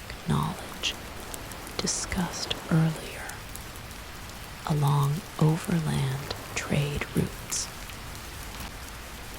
Though gathered here through countless individual sailing voyages, rather than countless individual overland journeys, sailors making a particular crossing would record, as carefully as conditions allowed, the compass bearing followed, and the approximate distance covered, information that map makers working in busy coastal trading cities gradually gathered, compared, and combined into an increasingly accurate composite picture of the entire Mediterranean coastline and its surrounding waters. A single chart might represent the accumulated experience of dozens or even hundreds of individual voyages, each one contributing a small correction or confirmation to the overall picture being assembled. This collaborative, cumulative process meant that Portolan charts, unlike many earlier maps, grew steadily more accurate over time, rather than drifting gradually further from reality through repeated hand copying. Established, heavily trafficked coastal routes tended to be represented with remarkable precision. Since so many individual voyages had contributed corrections and confirmations to that particular stretch of coastline, while more remote or rarely visited waters remained comparatively vague, reflecting the simple reality that fewer voyages meant fewer opportunities for correction and refinement. This meant a chart's reliability varied noticeably across its own surface, more trustworthy along busy trade routes, less certain along the edges of familiar Mediterranean waters. The workshops that produced these charts developed into genuine centers of specialized craft knowledge, often centered in bustling port cities where sailors, merchants, and map makers mingled freely, exchanging information in the same kind of informal, ongoing conversation described earlier at the caravanserais along overland trade routes. A skilled chart maker needed not only careful drawing technique, but a deep, practical understanding of navigation itself. Since producing a genuinely useful chart required judgment about which reported distances and bearings seemed reliable, and which seemed to contain errors worth questioning. A kind of editorial judgment layered carefully atop atop the raw accumulation of sailors' reports. These workshops often developed distinctive local styles and conventions. Certain families or particular cities becoming especially well regarded for the quality and reliability of the charts they carefully produced. Their reputation spreading through the same networks of trust that shaped which desert guides or which overland caravan leaders came to be sought out by name. A ship's captain preparing for an important voyage might specifically seek out a chart produced by a particular respected workshop, trusting the accumulated reputation of that workshop's careful, patient craft over a less established competitor's work. Even when the actual difference in accuracy between the two might have been difficult in practice for anyone but the most experienced sailor to detect directly. Errors did creep into these charts nonetheless, particularly regarding the true overall shape and proportion of the wider Mediterranean basin. Since no single chart maker possessed any means of confirming the true relationship between distant regions of the sea through direct measurement spanning the entire basin at once, and no single voyage could ever provide that wider confirmation alone. Instead, the overall shape emerged gradually through the patient stitching together of many separate, locally accurate stretches of coastline, each individually reliable, but combined over a large enough area into an overall shape that sometimes distorted subtly compared to the sea's true geographic form. This kind of accumulated, small-scale distortion, invisible within any single well-traveled stretch of coast, but noticeable across the chart's entire span, offers a gentle echo of the same underlying cartographic challenge discussed earlier in this journey: the persistent difficulty of representing a curved world accurately across any sufficiently large flat surface, no matter how carefully and patiently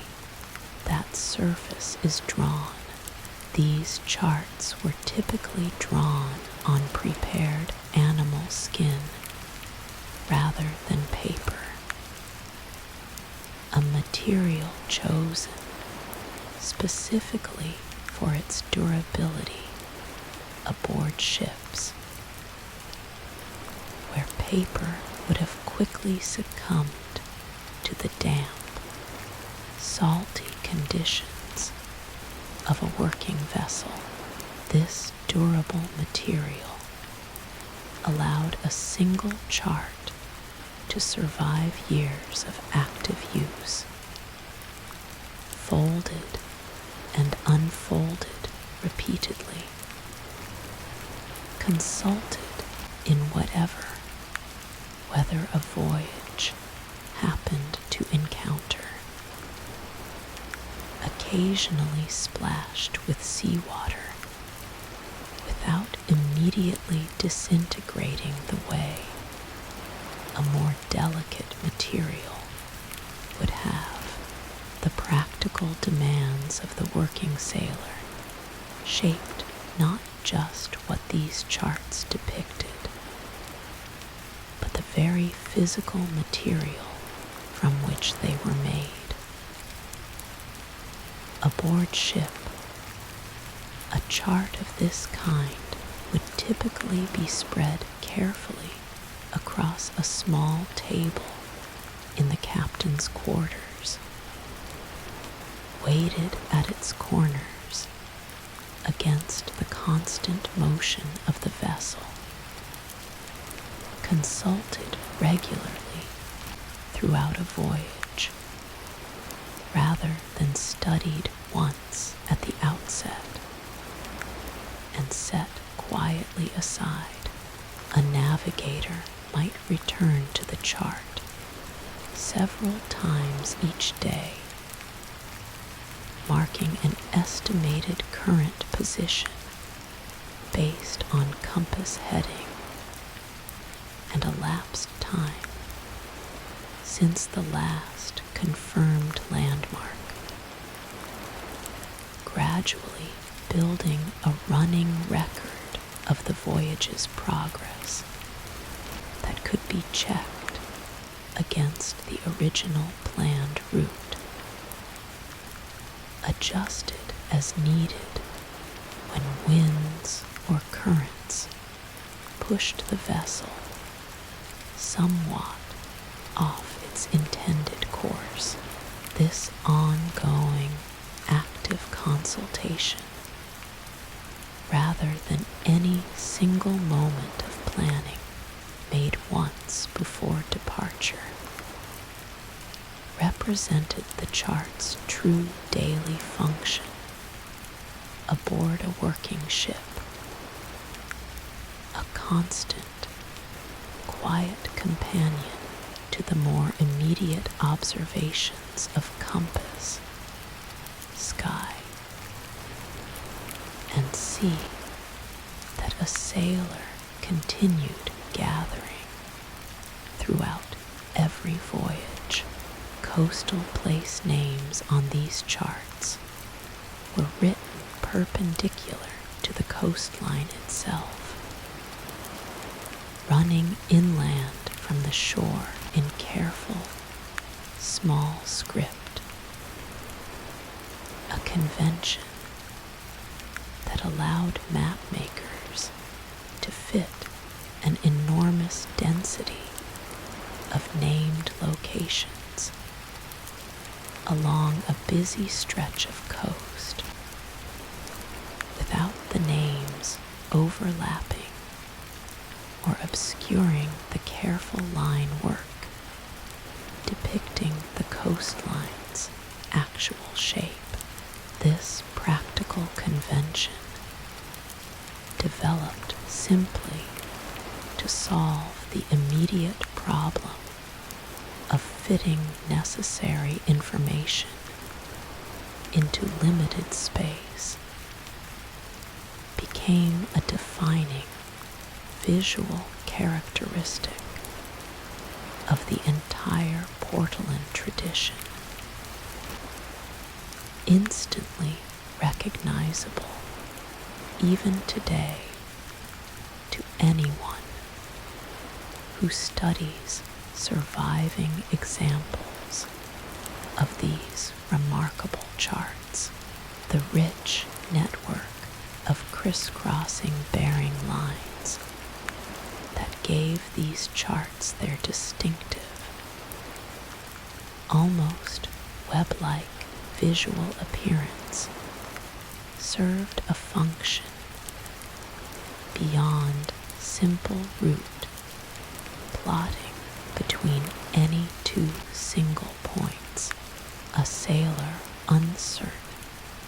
of their exact position. Perhaps after several days of poor visibility, during which no clear landmark had been sighted, could use these same bearing lines in reverse, comparing their estimated compass heading and distance traveled since their last confirmed position against the chart's grid of lines, working out a reasonable estimate of their current location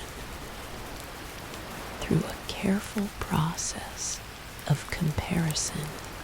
and cross-checking, not unlike the careful, patient reasoning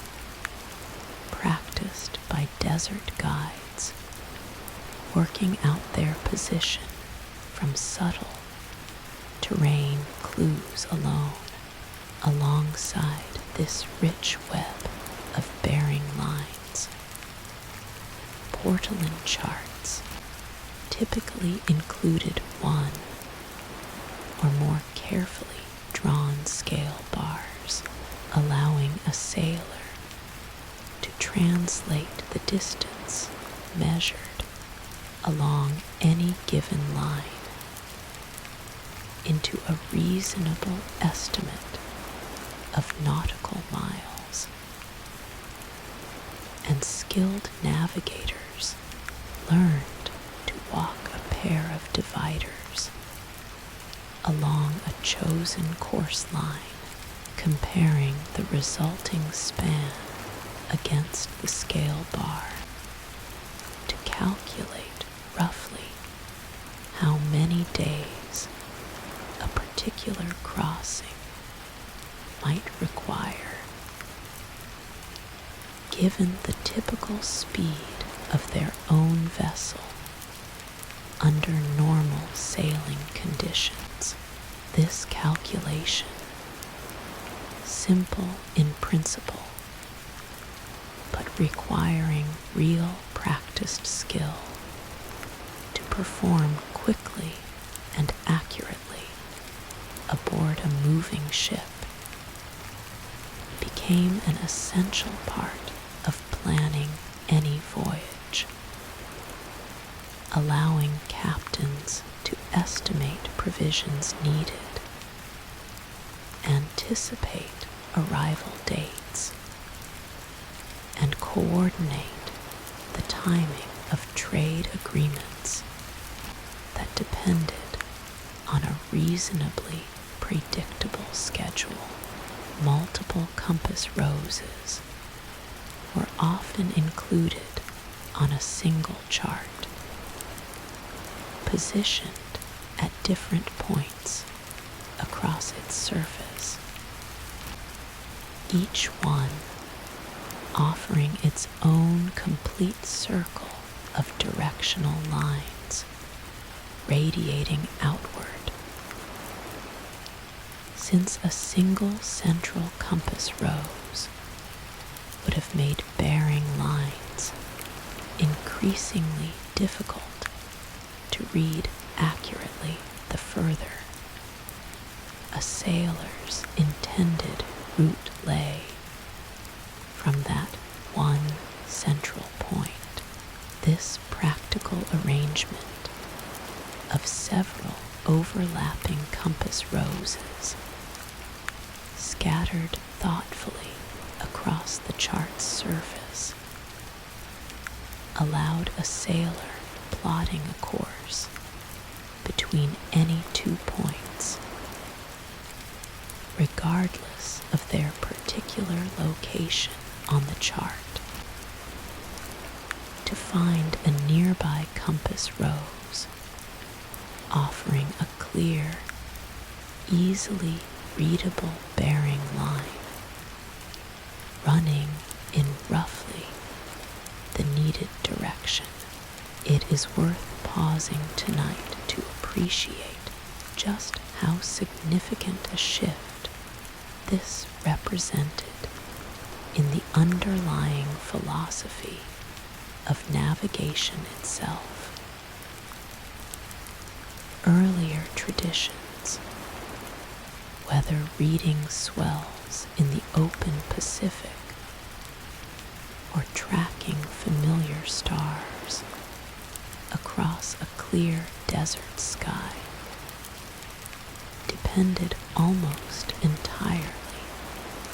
on direct, embodied observation of the natural world in the present moment. Portolan charts introduced something subtly different, a written, cumulative record of countless earlier observations made by countless earlier sailors, compressed into a single object that a new sailor, having never personally made a particular crossing before, could nonetheless consult with real confidence, benefiting from the accumulated experience of many predecessors they would never personally meet. This shift did not diminish the value of direct, present moment observation in the slightest. A wise navigator continued watching the sky, feeling the wind, noting the color and behavior of the water beneath their hull, exactly as sailors had always done, generation after generation. But now this direct observation worked alongside a second, complementary source of knowledge, one that reached backward through time, gathering together the careful, hard-won experience of countless earlier voyages into a single object small enough to unroll across a table. This combination, present attention paired with accumulated written memory, would go on to shape nearly every navigational tradition that followed. A pattern echoed later in the careful logbooks kept aboard ships crossing open ocean, and later still in the detailed charts and records that guided explorers toward entirely unfamiliar coastlines they had never before approached. Let your own thoughts settle now the way a well-worn chart settles quietly back into its protective case after a long voyage safely completed, its careful lines a little more faded, a little more trusted, ready to guide the next sailor who unfolds it toward whatever distant harbor they are seeking, patiently, the way it has guided so many sailors before, across so many quiet years. There is a particular kind of quiet precision that entered the story of navigation the moment someone first thought to ask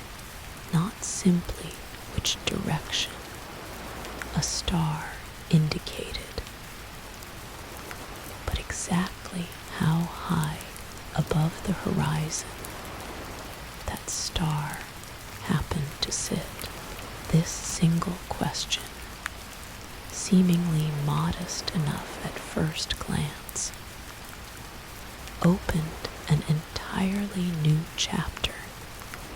in humanity's long relationship with the sky. One measured not in memorized patterns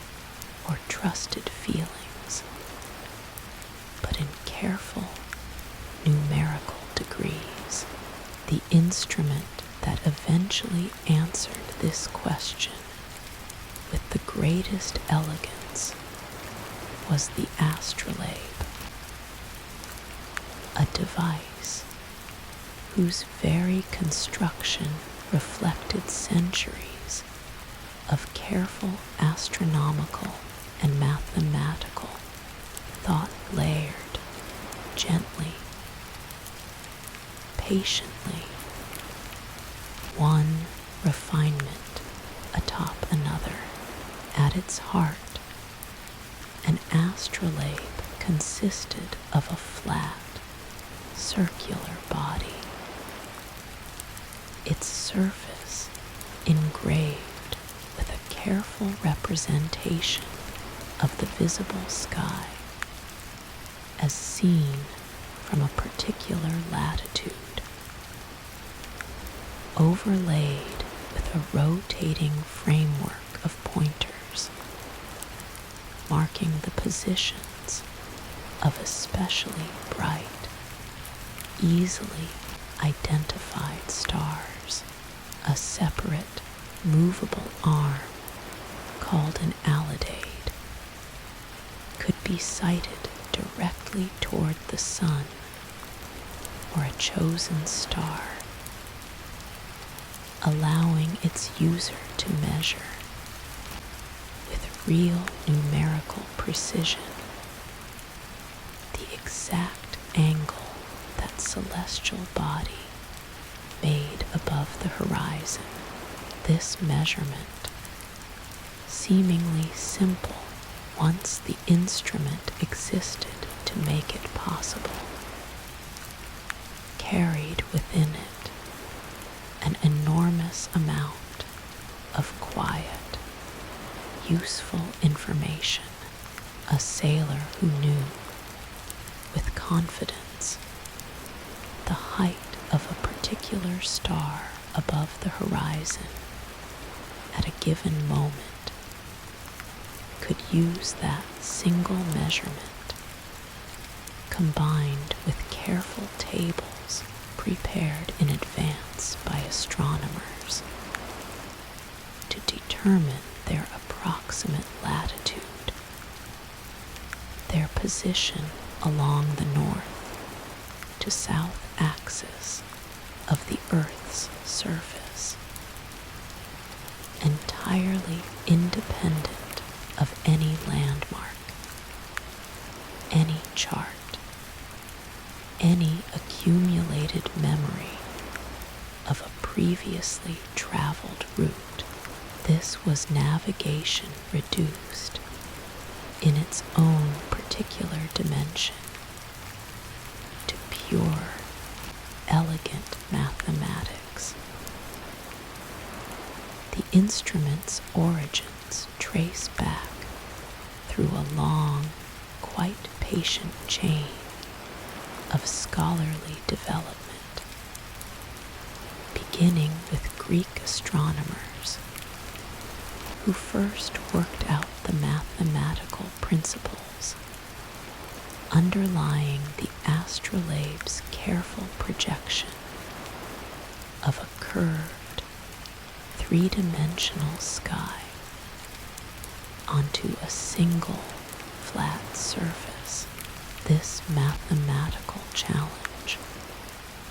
representing the entire dome of visible sky as a single flat, engraved disk, required genuine geometric sophistication. since the apparent positions of stars shift in complicated ways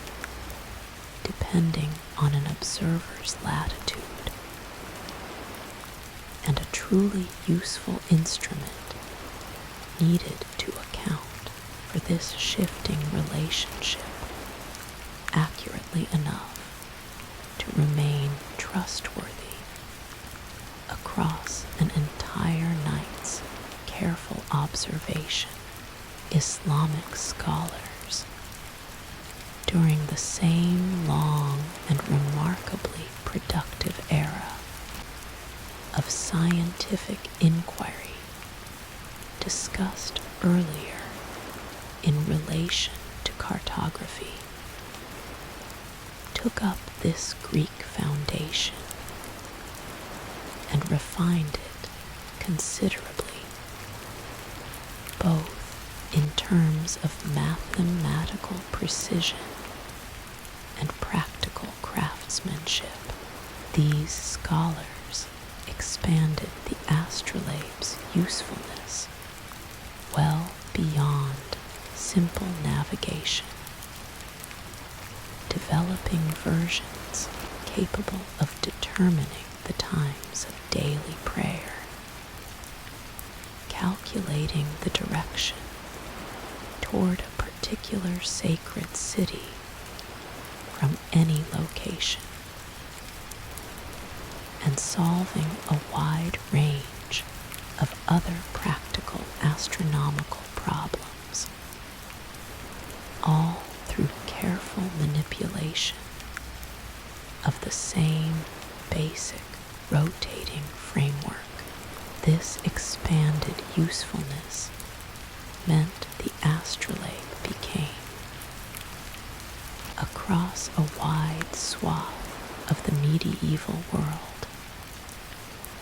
not merely a specialized tool for sailors, but a genuinely versatile instrument valued across many different aspects of daily and religious life. The craftsmanship required to produce a genuinely accurate astrolabe demanded remarkable skill, since even small errors in the careful engraving of star positions or angular markings could introduce meaningful inaccuracy into any measurement taken with the finished instrument. Skilled craftsmen, often working within family workshops that passed detailed technical knowledge from one generation to the next, developed reputations for the precision and reliability of their instruments, not unlike the reputations earned by the chart making workshops discussed earlier in this journey. An astrolabe bearing the mark of a particularly respected craftsman might be sought out and treasured across a lifetime of use, passed down carefully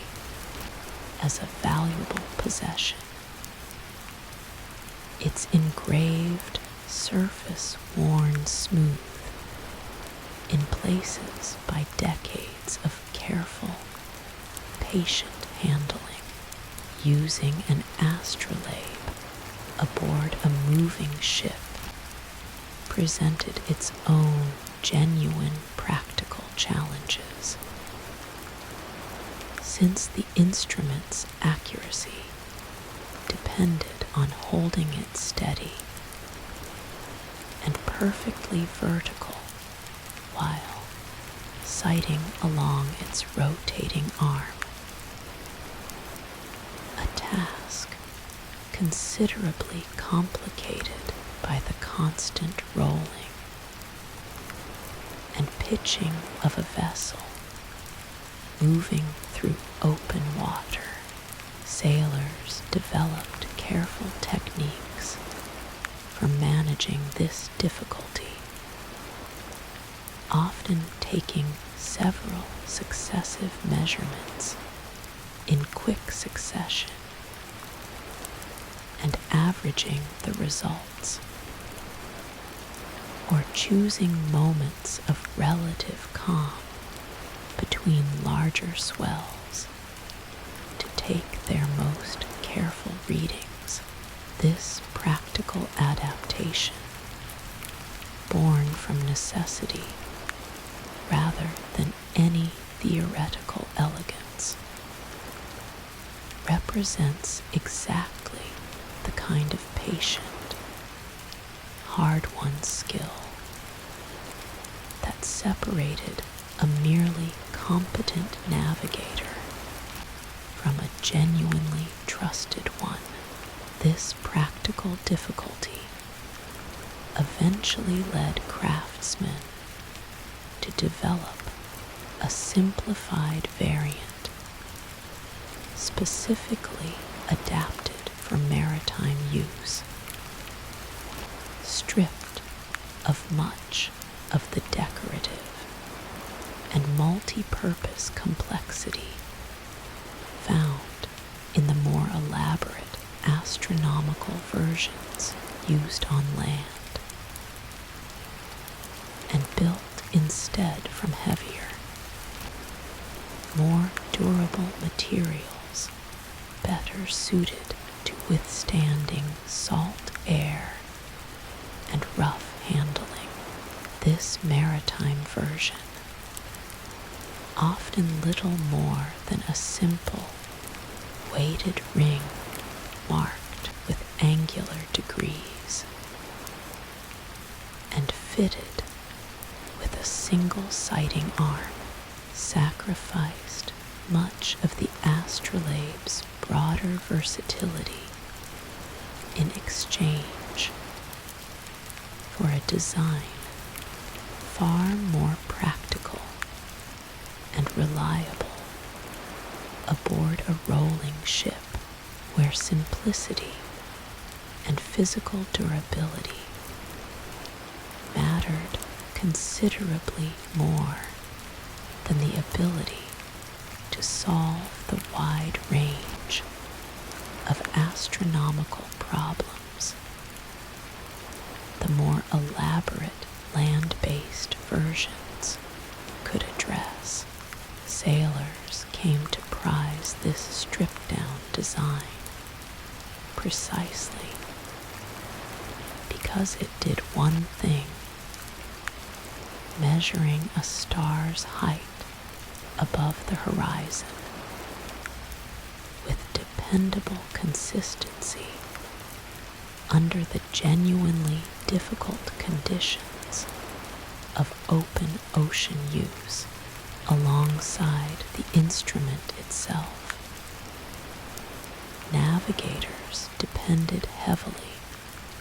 on carefully prepared tables, compiled over years of patient astronomical observation,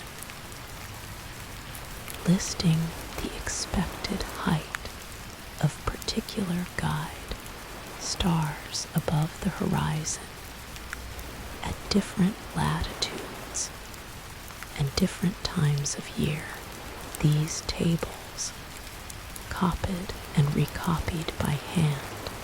across generations of careful scribes, represented an enormous cumulative investment of astronomical labor, and a ship's navigator would consult them constantly, comparing a freshly measured angle against the expected value for a suspected latitude, adjusting their estimate of position. Accordingly, errors in these tables, whether introduced through miscalculation or through the same gradual copying drift discussed earlier regarding cartography, could meaningfully affect a ship's estimated position, and experienced navigators learned to trust tables produced by particularly careful, well-regarded astronomers over less reliable competing versions circulating through the same busy port cities where charts and instruments were bought, sold, and compared. The mathematics underlying an astrolabe's use required real study to master fully, and sailors who wished to use the instrument with genuine confidence needed to learn not just the mechanical process of taking a sighting, but the deeper mathematical relationships connecting a star's measured height above the horizon to an observer's actual position on the Earth's curved surface. This learning typically took place through careful apprenticeship. An experienced navigator teaching a younger sailor gradually, often using the same instrument together repeatedly across many voyages, checking calculated positions against confirmed landmarks. Whenever a coastline came into view, slowly building the same kind of deep, trusted confidence that every navigational tradition explored so far in this journey has ultimately depended upon knowledge of the astrolabe and its underlying mathematics, spread gradually across an enormous stretch of the medieval world, carried along the same trade networks and scholarly exchanges that carried the compass, and the accumulated wisdom of Portolan chart making discussed earlier. Scholars translated and expanded upon one another's astronomical treatises across many languages and many centuries, each generation adding careful refinements to the underlying calculations, correcting small errors, and extending the instrument's usefulness to latitudes and purposes its original Greek originators had never specifically considered. This long chain of scholarly exchange, stretching across cultures that did not always otherwise interact peacefully or frequently, stands as a quiet testament to how deeply useful practical knowledge could travel and accumulate even across boundaries other respects, remained considerably more divided. It is worth pausing to notice, gently and without any need to worry over it tonight, an important boundary to what the astrolabe and its careful measurements could actually accomplish, determining latitude, one's position along the north to south axis of the Earth, proved genuinely achievable through careful stellar measurement. Since the height of familiar guide, stars above the horizon changes in a predictable, calculable way as an observer moves toward the poles or toward the equator, determining longitude, one's position along the east to west axis remained an entirely different and considerably more difficult problem, one that the astrolabe alone could not solve, since a star's height above the horizon does not change in any comparably useful way as an observer moves east or west while remaining at the same latitude. This particular limitation and the long, difficult effort eventually required to overcome it forms its own separate chapter later in this same journey, a puzzle that would occupy some of the finest scientific minds of an entire era before finally yielding to a solution. For now, though, the astrolabe's contribution to latitude alone represented an enormous practical advance, allowing ships to hold a steady, known latitude across long ocean crossings, simply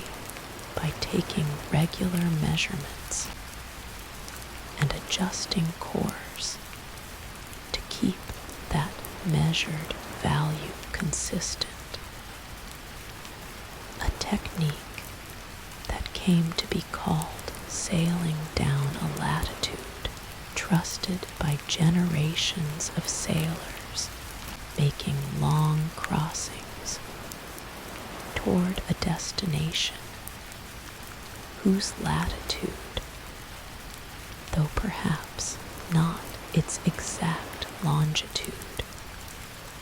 was already confidently known in advance beyond simple latitude determination. Skilled astronomers and navigators eventually developed increasingly sophisticated techniques using the astrolabe, including methods for determining the exact time of day or night through careful measurement of a star's position. Since the apparent movement of stars across the sky, though caused by the Earth's own steady rotation, could itself be used as a kind of enormous natural clock, provided one possessed the mathematical tools and careful tables necessary to translate a measured angle into an actual time. This capability proved valuable well beyond navigation alone, useful to astronomers tracking celestial events, to religious authorities determining the precise timing of important observances, and to scholars across many different fields who benefited from an accurate, reliable method of determining time, independent of any mechanical clock, an invention that would not become widely practical for many centuries, yet beyond its practical navigational use. The astrolabe also served an important educational function. Its rotating framework of stars and careful engraved markings, offering students of astronomy a physical, hands-on model of the sky's underlying structure, something to hold and turn and study directly rather than simply reading about in a written treatise. A young scholar learning astronomy might spend considerable time simply manipulating an astrolabe's moving parts, gradually building an intuitive feel for how stars rose and set at different latitudes, how the sky's apparent rotation connected to an observer's own position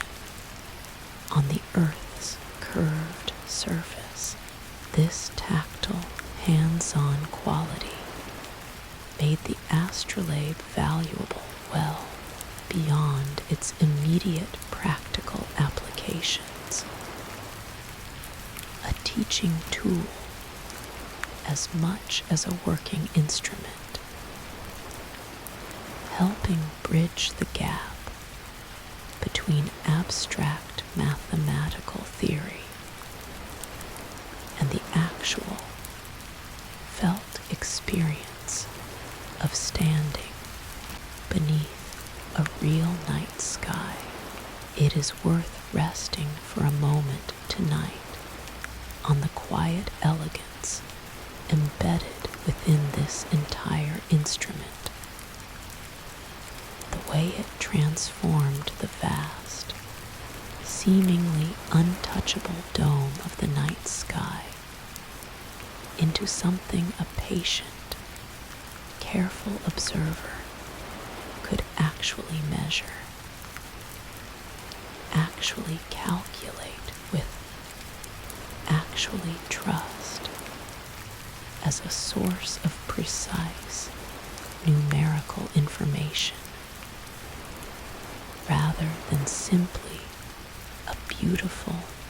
distant backdrop. The astrolabe represents, in many ways,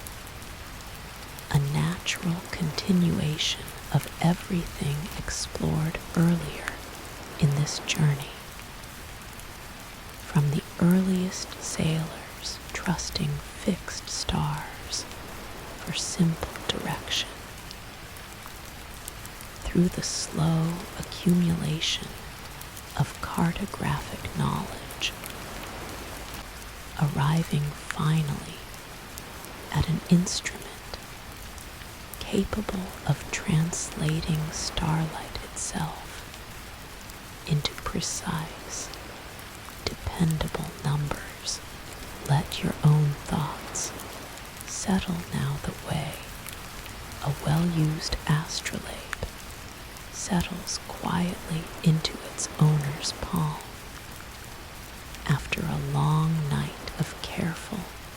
patient observation. Its engraved surface cool and familiar, holding within its careful lines centuries of accumulated mathematical understanding, ready to answer once again the same quiet question it has always been patiently trusted to answer, night after night, year after year, exactly how high and exactly where. There is a particular kind of navigation that depends on none of the instruments or techniques explored so far in this journey. No star, no magnetic needle, no carefully measured angle above the horizon. Instead, it depends entirely on careful, patient arithmetic, a quiet, ongoing calculation carried forward continuously across every hour of a voyage, built from nothing more than 3 simple pieces of information: how fast a ship is moving, in which direction it is heading, and how much time has passed since the last confirmed position was known. This method, which sailors came to call dead reckoning, might sound almost disappointingly simple when described in such plain terms, and yet it represented, for many centuries, the primary method by which ships tracked their position across open ocean, particularly during long stretches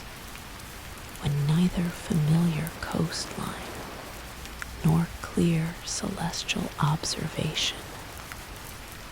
was available to confirm a position through any other means. Its simplicity, in fact, was precisely its strength, since it required no clear sky, no visible landmark, nothing beyond the ship itself, and the careful, disciplined attention of whoever was responsible for tracking these 3 essential pieces of information hour after hour, day after day. Consider first the challenge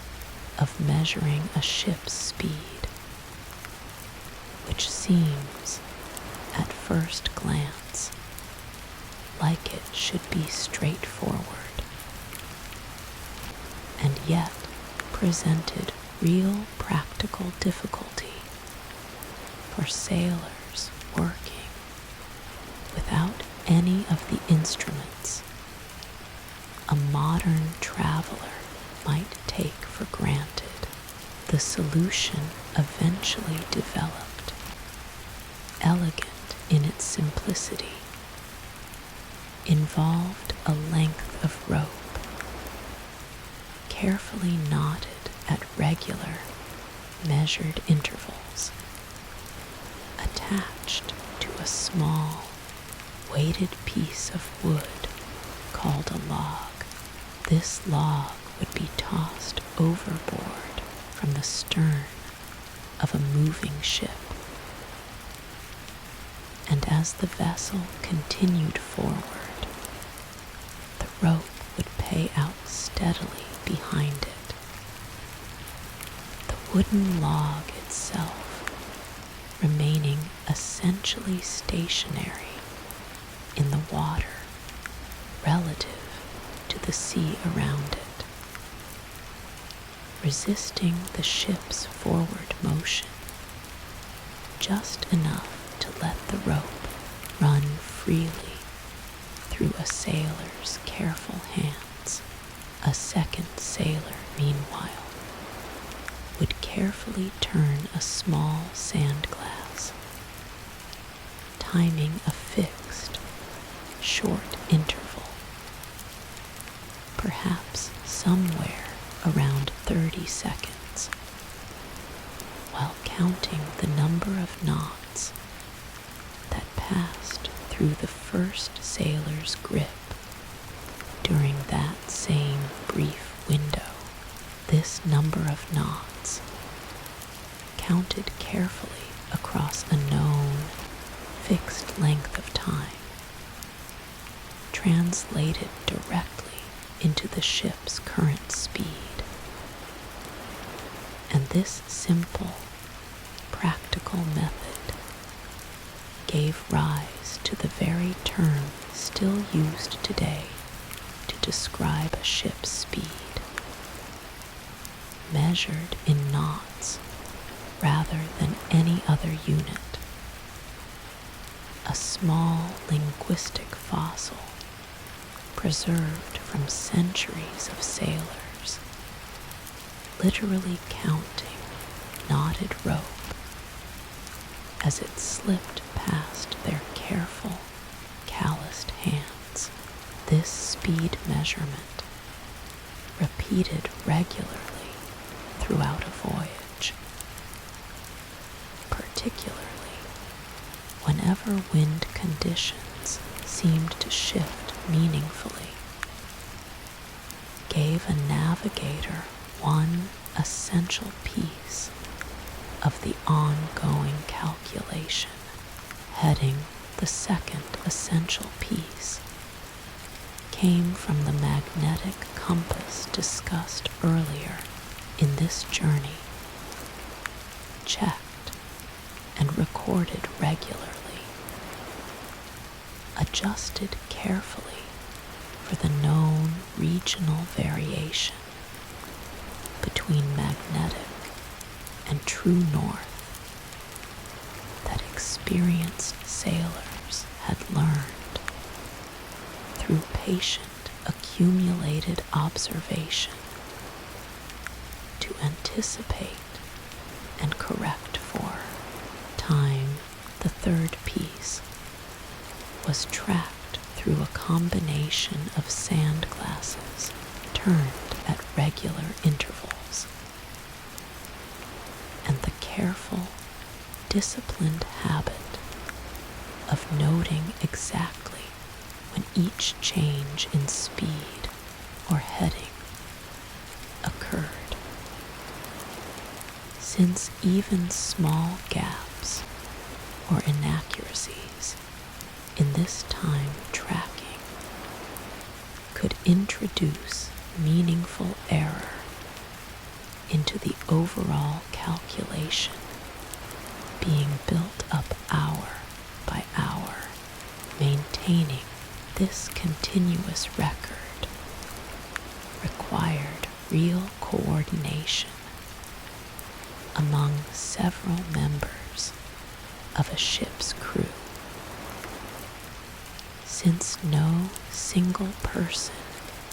could realistically manage every measurement alone across the full length of a long voyage. A designated sailor typically bore primary responsibility for the ship's log, but relied on regular reports from crew members stationed at the helm, who tracked heading continuously and from whoever managed the sand glasses, marking the passage of time in regular, disciplined intervals throughout each watch. This distributed responsibility meant that dead reckoning, though ultimately expressed as a single running calculation, actually depended on the coordinated, disciplined attention of an entire working crew, each person contributing their own small, careful piece to the larger, ongoing record. Watch changes occurring at regular intervals throughout both day and night presented a particular moment of vulnerability for this continuous record, since responsibility for tracking speed, heading, and time passed from one group of sailors to another, and any miscommunication during this handoff risked introducing error into the ongoing calculation. Experienced ships developed careful, formalized routines for these handoffs. The outgoing watch reporting current speed, heading, and any recent changes clearly and deliberately to the incoming watch. A small ritual of careful communication, repeated many times each day throughout the length of an entire voyage, essential to maintaining the unbroken thread of careful measurement upon which the entire method depended. With these three pieces of information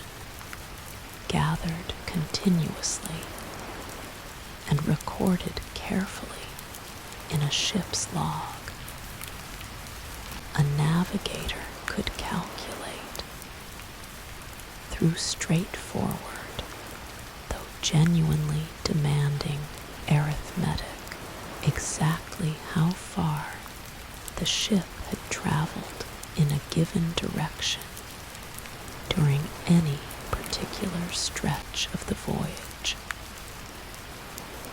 And by adding these individual calculations together across an entire day or an entire week, arrive at a reasonably confident estimate of the ship's current position relative to wherever the voyage had begun. This running calculation, updated continuously and plotted carefully onto a chart, using the same careful line work discussed earlier regarding Portolan charts, represented the beating heart of dead reckoning as a navigational method, a continuous, patient accumulation of small, careful measurements, building toward genuine confidence about a ship's position, even in the complete absence of any landmark or celestial confirmation. The discipline required to maintain this running calculation accurately across a long voyage cannot be overstated. a single missed speed measurement, a single moment of imprecise timing, a single small error in recording a change of heading might seem trivial in isolation, and yet these small errors, accumulated steadily across the length of a long voyage, compounding gradually into a meaningfully larger uncertainty about the ship's true position by the time land was finally expected to appear. Experienced navigators developed careful habits specifically designed to minimize this accumulating error, taking measurements at regular, disciplined intervals, regardless of how routine or unnecessary they might seem on any particular calm day. Understanding that the entire method's reliability depended on this same patient, unglamorous consistency maintained hour after hour, week after week, wind and current, invisible forces acting continuously on a ship's actual path through the water, introduced their own quiet complications into this careful calculation. A ship's heading, as indicated by its compass, described the direction its bow was pointed, but the vessel's actual path across the sea floor beneath it might differ somewhat from that heading, pushed subtly sideways by wind pressing against its sails, or by ocean currents flowing beneath its hull in some direction other than the ship's own intended course. Skilled navigators learned to estimate and account for this drift, drawing on accumulated experience with particular stretches of ocean known for consistent currents, adjusting their calculated position accordingly. A correction requiring judgment and experience every bit as much as the underlying arithmetic itself. Experienced navigators developed a range of practical techniques for estimating this drift more precisely, sometimes tossing a small floating object overboard and carefully observing the angle at which it appeared to drift away from the ship's own intended heading. A rough but genuinely useful way of directly observing the current's effect on the vessel, rather than relying purely on memory of past experience in similar waters. Others kept careful records, voyage after voyage, of the typical drift experienced along particular well-traveled routes at particular particular times of year, building up over time the same kind of accumulated, shared knowledge discussed earlier regarding Portolan charts, a body of practical wisdom passed from one generation of navigators to the next, refining the accuracy of dead reckoning calculations made along routes where this accumulated experience could be usefully applied.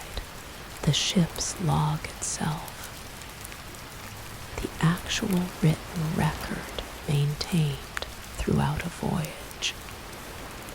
became an object of genuine importance,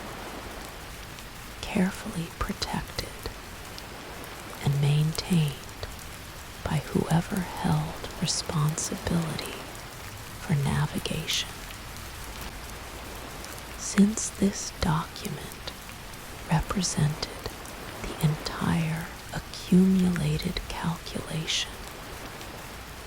upon which the ship's estimated position depended, losing this log or allowing it to become damaged or illegible could leave a ship's navigator with no reliable way of reconstructing their position.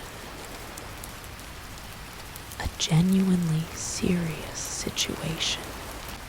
for any vessel far from land, with no other means of confirming location. This careful, disciplined record keeping, maintained hour after hour regardless of weather or fatigue, represents a form of patient dedication, easy to overlook amid the more dramatic instruments and techniques explored elsewhere in this journey, and yet arguably just as essential to the safe completion of countless historical voyages, many of the great oceanic voyages of exploration undertaken across several centuries relied overwhelmingly on dead reckoning as their primary method of tracking position, particularly during the long stretches of open ocean crossing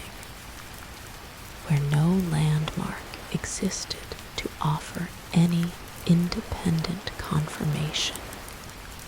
whatsoever. A ship's captain setting out across a genuinely unfamiliar stretch of ocean with no previous voyage's chart to consult and no certainty about what, if anything, lay ahead, depended almost entirely on this continuous, careful calculation to have any confidence at all about position, direction, and remaining distance to whatever destination they hoped eventually to reach. The accumulated uncertainty inherent to dead reckoning, growing gradually across the length of such an unprecedented voyage, meant that these early explorers often arrived at their eventual destinations with considerably less precise confidence about their exact position than later sailors, benefiting from more established routes and accumulated chart knowledge, would come to expect as a matter of routine. Dead reckoning rarely functioned entirely alone, particularly once instruments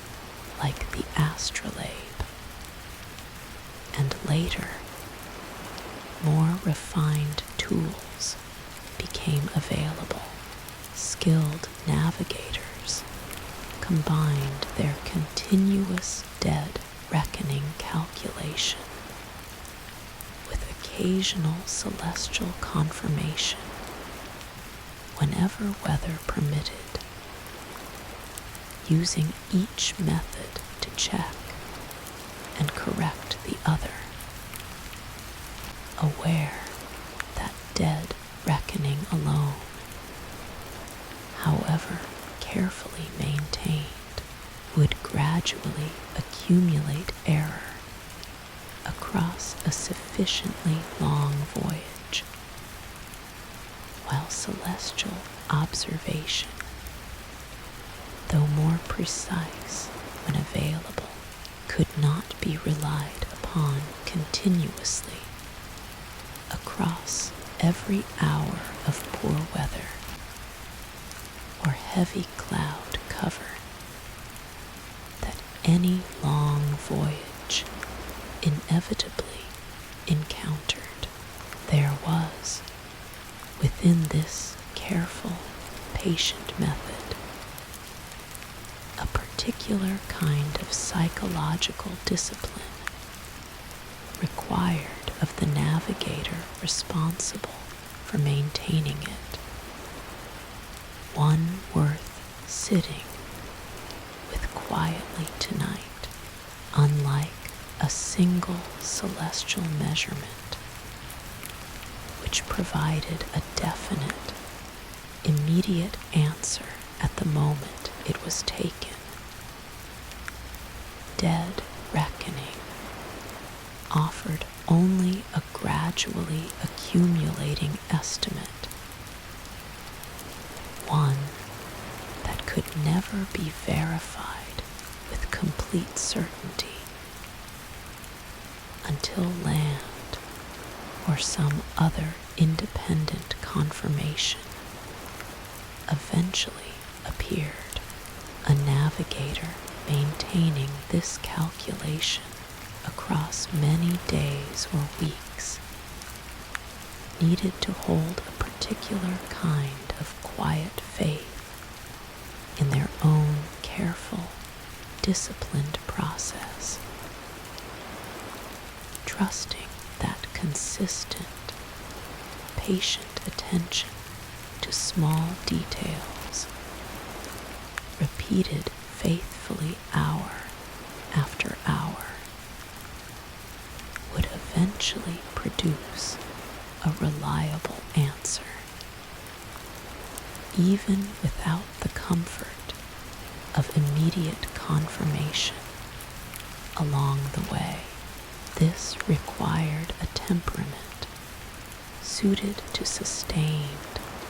unglamorous diligence rather than any single moment of dramatic insight, a quality every bit as valuable in its own quiet way as the sharp-eyed observation prized in more celebrated navigational traditions, even long after more advanced instruments eventually became available. Dead reckoning never entirely disappeared from maritime practice, since its fundamental logic, however simple in principle, remained genuinely useful whenever more sophisticated methods proved temporarily unavailable, whether through instrument failure, poor weather, or simply the practical convenience of a quick, reliable estimate between more precise measurements. This enduring usefulness speaks to something worth appreciating tonight about the method's underlying elegance. Sometimes the most reliable path forward depends not on any single brilliant tool or flash of insight, but simply on patient, disciplined attention to the same small details, maintained faithfully and without interruption, hour after hour, for as long as the journey requires. Let your own thoughts settle now into the same quiet, patient rhythm that carried countless ships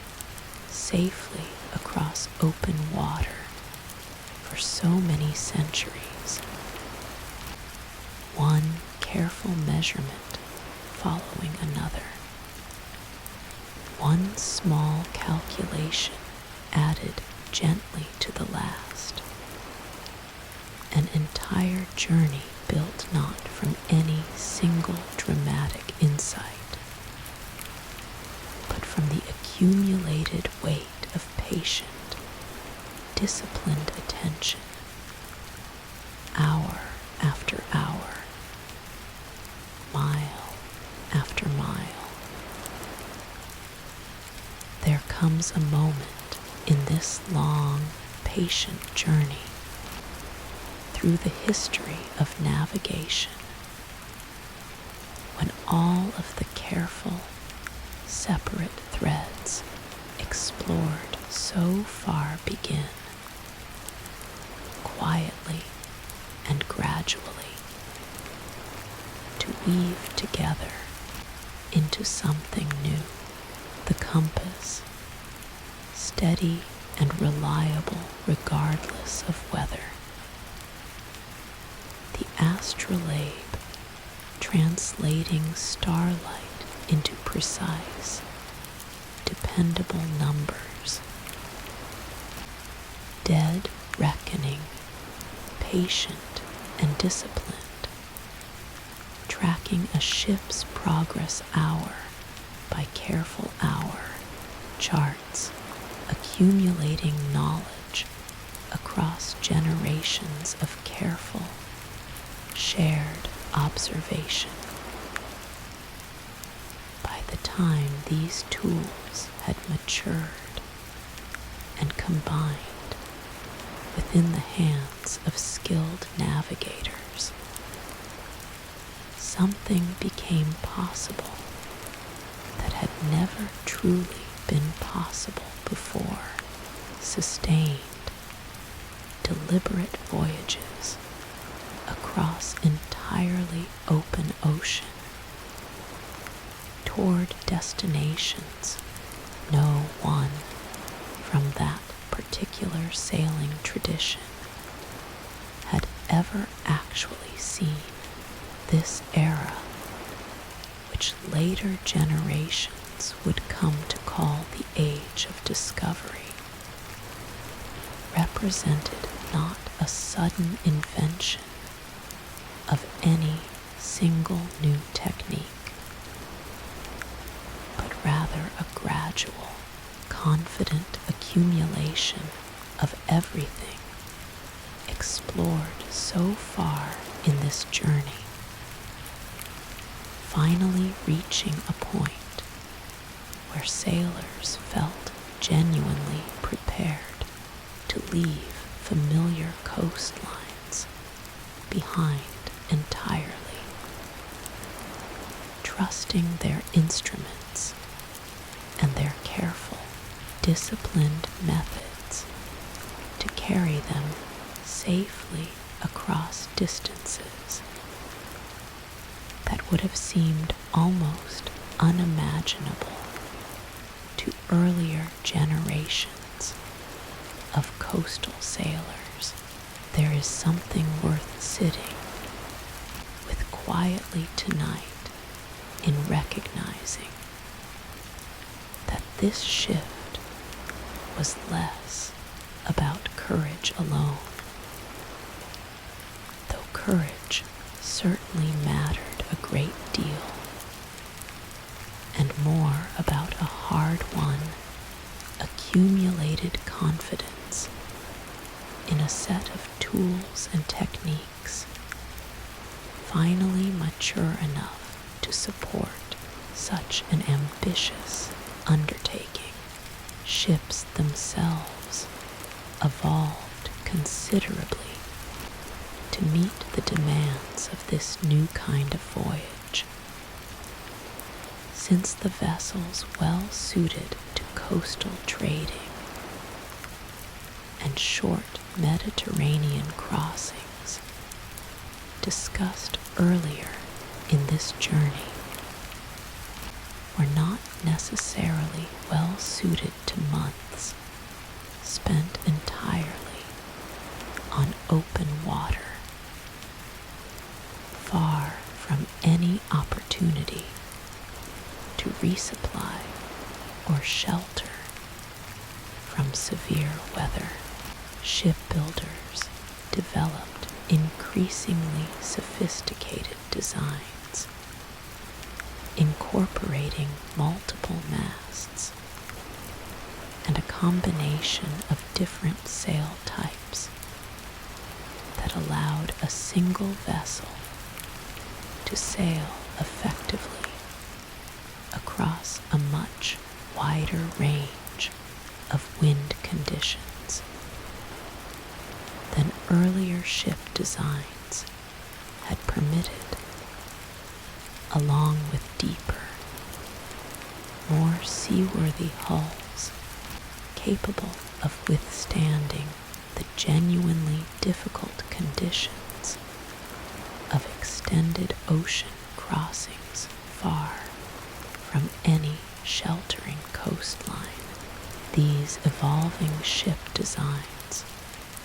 also incorporated practical refinements specifically aimed at supporting the navigational methods explored throughout this journey, including dedicated, protected spaces for storing charts and instruments safely away from salt spray and rough handling, and stern castles raised high enough to give a navigator clear sight lines for celestial observation, even in moderately rough seas. Hull construction itself grew more sophisticated, with careful attention paid to the particular balance between speed, cargo capacity, and structural resilience required for a vessel expected to remain seaworthy across many consecutive months, subject to weather considerably more varied and unpredictable than the more familiar conditions of coastal or Mediterranean sailing. Shipwrights developed this expertise gradually through the same kind of patient, accumulated experience discussed throughout this journey. Each successful voyage informing small refinements incorporated into the next generation of vessels built for this same demanding purpose. Provisioning for these extended voyages presented its own considerable challenge, one easy to overlook amid the more celebrated instruments and techniques of navigation itself, yet every bit as essential to a voyage's ultimate success. Fresh water and food needed to last for months rather than days or weeks, and ships setting out on these longer crossings carried carefully calculated quantities of preserved food, salted meat, and hardtack biscuit chosen specifically for their ability to withstand long storage without spoiling, along with barrels of fresh water, whose quality inevitably degraded somewhat across a long voyage, despite every careful precaution taken. A captain's careful calculation of required provisions based on estimated voyage length derived from dead reckoning and accumulated experience with similar crossings represented its own quiet form of navigation, planning not for direction, but for survival across whatever span of time the voyage might actually require. The health of a crew across these extended voyages introduced its own quiet, ongoing concern, one that shaped decisions about route and timing every bit as much as wind and current. Sailors spending many consecutive months at sea, subsisting on the same limited preserved provisions, faced genuine physical hardship that experienced captains learned to anticipate, and where possible mitigate, sometimes adjusting a planned route specifically to allow a stop at a known, reliable source of fresh food and water partway through an otherwise extended crossing. Even when such a stop added meaningfully to the voyage's total length, this careful balancing of navigational efficiency against crew welfare represented its own quiet, essential form of planning, layered gently atop the more celebrated calculations of speed, heading, and celestial position explored elsewhere in this journey. A particular illness caused by the prolonged absence of certain fresh foods from a sailor's diet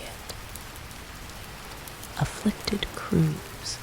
on especially long voyages with troubling regularity, weakening sailors gradually over the course of many weeks without fresh provisions. And this quiet, persistent threat shaped voyage planning in ways that only became fully understood many years after these earliest transoceanic crossings had already taken place. Some captains, through careful observation across many voyages, rather than any formal scientific understanding, noticed that crews who managed to obtain certain fresh foods partway through a long crossing seemed to recover and remain healthier than crews who went without. And this hard-won empirical observation passed forward informally among experienced captains long before any complete explanation existed, gradually influenced route planning and provisioning decisions across this entire era of extended ocean voyaging. The psychological experience of these early transoceanic voyages deserves gentle consideration tonight as well, since sailors embarking on genuinely unprecedented crossings faced a particular kind of uncertainty earlier coastal navigators rarely needed to confront so completely. A sailor navigating familiar Mediterranean waters, even during a difficult crossing, generally understood roughly what to expect, drawing on generations of accumulated experience with those particular waters. A sailor crossing genuinely unfamiliar open ocean toward a destination no one from their tradition had ever actually reached carried a different kind of burden entirely, trusting their instruments and their careful calculations to guide them through territory where no accumulated local knowledge existed at all to offer any comfort or confirmation along the way. This uncertainty was managed in practice through the same combination of careful instrumentation and disciplined method explored throughout this journey. Dead reckoning maintained faithfully hour after hour, celestial observations taken whenever weather permitted, careful records kept of everything observed and calculated, building gradually toward the kind of accumulated knowledge that later voyages along the same route would eventually benefit from, even though the very first crossing necessarily proceeded without any such benefit available. there is something quietly moving in recognizing that every well-established ocean route sailed with relative confidence today began. At some point, as exactly this kind of uncertain, unprecedented crossing, undertaken by sailors trusting careful method over any prior confirmation that their particular destination actually existed at all. Navigational errors during this era, when they occurred, could carry consequences considerably more serious than similar errors made during shorter coastal voyages, since a ship that drifted significantly off course during an open ocean crossing might find itself hundreds of miles from any known landmark, with dwindling provisions and no reliable way of quickly correcting the accumulated error. This raised considerably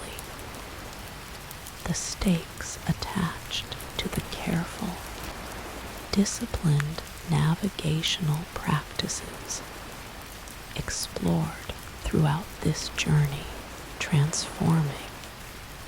what might have been a minor inconvenience during coastal sailing into a genuinely life-threatening situation during extended ocean crossings.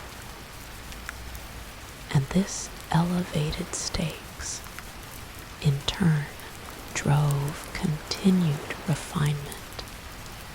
of every navigational method and instrument available. Sailors and instrument makers, alike working continuously to reduce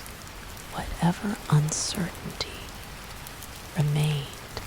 in their accumulated toolkit. The routes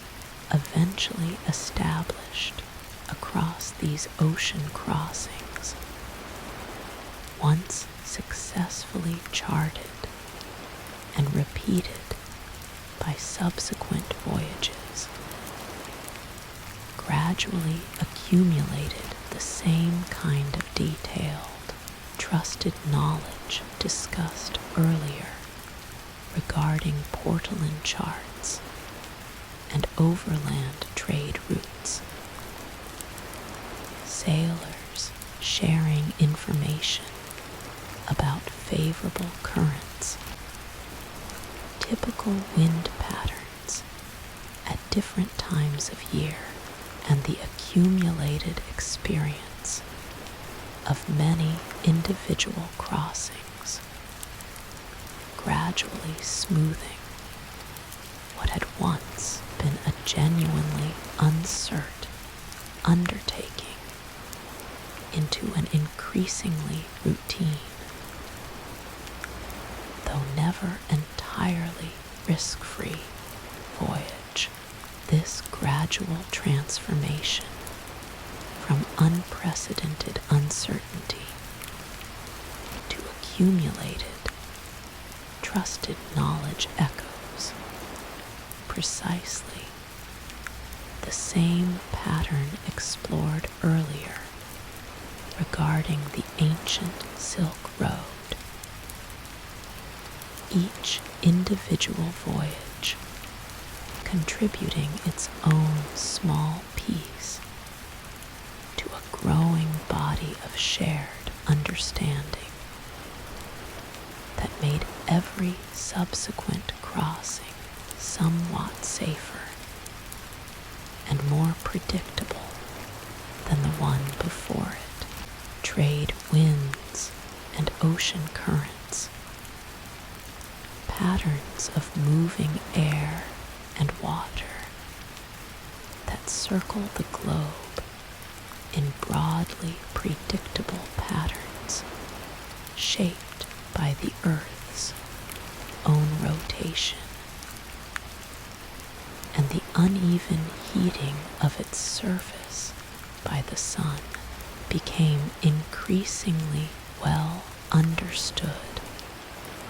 and deliberately incorporated into route planning during this era. Sailors learning to seek out particular wind patterns known to blow reliably in a useful direction during certain seasons, rather than simply attempting the most direct geometric path between 2 points, regardless of prevailing conditions. This deeper, more sophisticated understanding of the ocean's own underlying patterns developed gradually through the same accumulated observation and shared knowledge discussed throughout this journey allowed navigators to plan routes that, while sometimes considerably longer in raw distance than the most direct path, actually proved faster and safer in practice, since they worked with the ocean's natural rhythms rather than struggling directly against them. Let your own thoughts settle now into the quiet, patient confidence carried by these early ocean crossing sailors, trusting careful instrument and disciplined method to guide them across distances no one from their tradition had ever crossed before. Each careful measurement and each patient calculation building steadily toward a destination that existed for most of the voyage only as a trusted possibility rather than any confirmed certainty. There is a particular kind of quiet courage worth honoring tonight in imagining these long, uncertain crossings. Courage that had little to do with any single dramatic moment, and everything to do with sustained, patient endurance across many consecutive weeks or months. A sailor aboard such a voyage woke each morning to the same routine tasks, the same careful measurements, the same disciplined attention to speed and heading and time, day after day, with no guarantee whatsoever that the destination they trusted existed would actually appear when their calculations suggested it should. This sustained, quiet endurance, maintained faithfully across months of genuine uncertainty, deserves to be remembered alongside the more celebrated moments of eventual arrival. history tends to emphasize, since the arrival itself was only ever possible because of this same patient, unglamorous persistence maintained faithfully across every single day that preceded it. Consider, too, the particular quality of trust required not just in one's own instruments and calculations, but in the countless individuals who had contributed across many generations to the accumulated knowledge that made such a voyage even conceivable in the first place. Every sailor aboard one of these historic crossings carried with them, whether they fully appreciated it or not, the accumulated wisdom of ancient star readers, patient desert guides, careful chart makers, and skilled instrument crafters. All of it woven together into the particular combination of tools and techniques that made their own unprecedented voyage possible. In this sense, no single crossing, however celebrated by later history, was ever truly undertaken alone. The moment of eventual landfall, after weeks or months of exactly this sustained, uncertain endurance, carried a particular emotional weight worth imagining gently tonight a lookout stationed high in the rigging through the final anxious days of an expected arrival, finally calling out at the first faint sighting of something that might, at last, be land rather than merely cloud or imagination, born of exhausted hope. The slow, careful confirmation as that distant smudge resolved gradually into something unmistakably solid, unmistakably real, precisely where careful calculation and patient trust had suggested it should be. Whatever relief and wonder accompanied that moment belonged not to any single dramatic instrument or clever technique, but to the entire accumulated weight of everything this journey has explored so far, arriving quietly, faithfully, exactly on time. Earlier in this journey, while exploring the astrolabe and its careful measurement of stars, we touched briefly on an important limitation, a boundary to what even the most skilled celestial navigator could achieve using the methods available at that time. Latitude, the position of a ship along the north to south axis of the Earth could be determined with real confidence through careful stellar measurement. Longitude, the position along the east to west axis,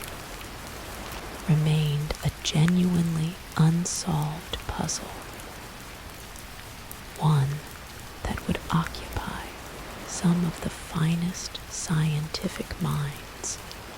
of an entire era and cost countless sailors their lives before finally yielding to a solution. Tonight, we settle gently into the heart of this problem and the long, patient struggle to solve it. To understand why longitude presented such a genuinely difficult challenge, it helps to consider slowly and without any pressure to grasp every detail at once what actually distinguishes it from latitude. A star's height above the horizon changes in a predictable, measurable way as an observer moves toward the poles or toward the equator, which is precisely what makes latitude calculable through careful celestial observation. But that same star's height above the horizon does not change in any comparably useful way as an observer moves east or west while remaining at the same latitude. A sailor could measure the North Star's height with perfect precision and learn a great deal about how far north or south they had traveled, yet learn nothing whatsoever about how far east or west they currently sat relative to their point of departure. The solution to this puzzle, once finally understood clearly, turned out to depend on something that seems, in retrospect, almost deceptively simple, though achieving it in practice proved extraordinarily difficult. The Earth rotates at a steady,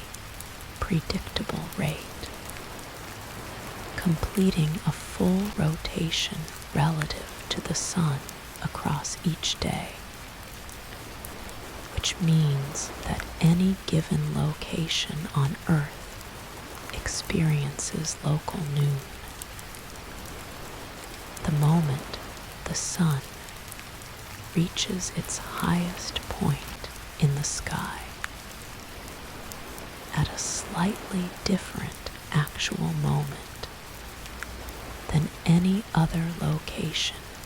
positioned to its east or west. If a sailor could somehow know with real precision what time it currently was back at their home port, and could also determine through careful observation of the Sun what time it currently was at their own present location, the difference between these two times would translate directly into their longitude. Since the Earth's steady rotation meant that every hour of time difference corresponded to a incalculable distance traveled east or west. This solution sounds elegant once stated plainly, and yet it depended entirely on something that simply did not exist during the many centuries. This puzzle remained unsolved. A clock capable of keeping accurate time across months at sea, aboard a constantly moving, rolling, humidity-soaked vessel, subject to temperature swings between icy northern waters and tropical heat, was simply beyond the reach of the mechanical clockmaking of earlier eras. Pendulum clocks, the most accurate timekeeping devices available for much of this period, depended on a steady, consistent swing that a ship's constant rolling motion disrupted completely, rendering them useless for the sustained, precise timekeeping this solution actually required, even setting aside the ship's motion entirely. The ordinary mechanical clocks of this era faced additional obstacles that made reliable, sustained accuracy at sea seem, to many observers, like a genuinely hopeless prospect. Changes in temperature caused metal components within a clock's mechanism to expand and contract subtly, altering the precise timing of its movement in ways that grew steadily more significant as a voyage carried a ship from one climate into another, entirely different one. Humidity, ever present aboard a wooden ship surrounded by open ocean, threatened to warp delicate wooden components or corrode metal parts, while the simple,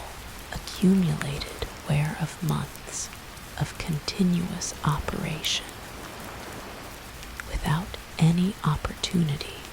for the careful adjustment and cleaning a stationary clock might regularly receive, introduced its own slow, compounding source of inaccuracy. Any clock hoping to solve the longitude problem needed to overcome every one of these obstacles simultaneously, a demand that seemed, to many careful observers of the era, considerably beyond what mechanical craftsmanship could realistically achieve. The absence of any solution to this problem carried genuinely severe consequences, felt keenly by sailors across many generations, ships navigating primarily by dead reckoning. Discussed earlier in this journey, accumulated error steadily across a long voyage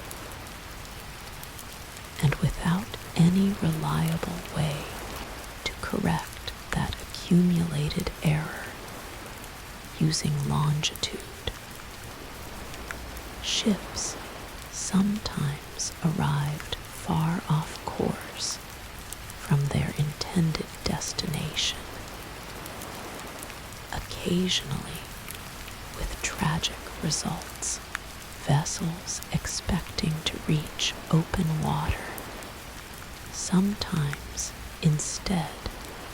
found themselves unexpectedly close to a dangerous, rocky coastline, their captains having no reliable way of knowing their true longitude, and therefore no way of recognizing the danger until it was sometimes too late to correct course safely. Naval disasters attributed directly to this uncertainty accumulated across generations,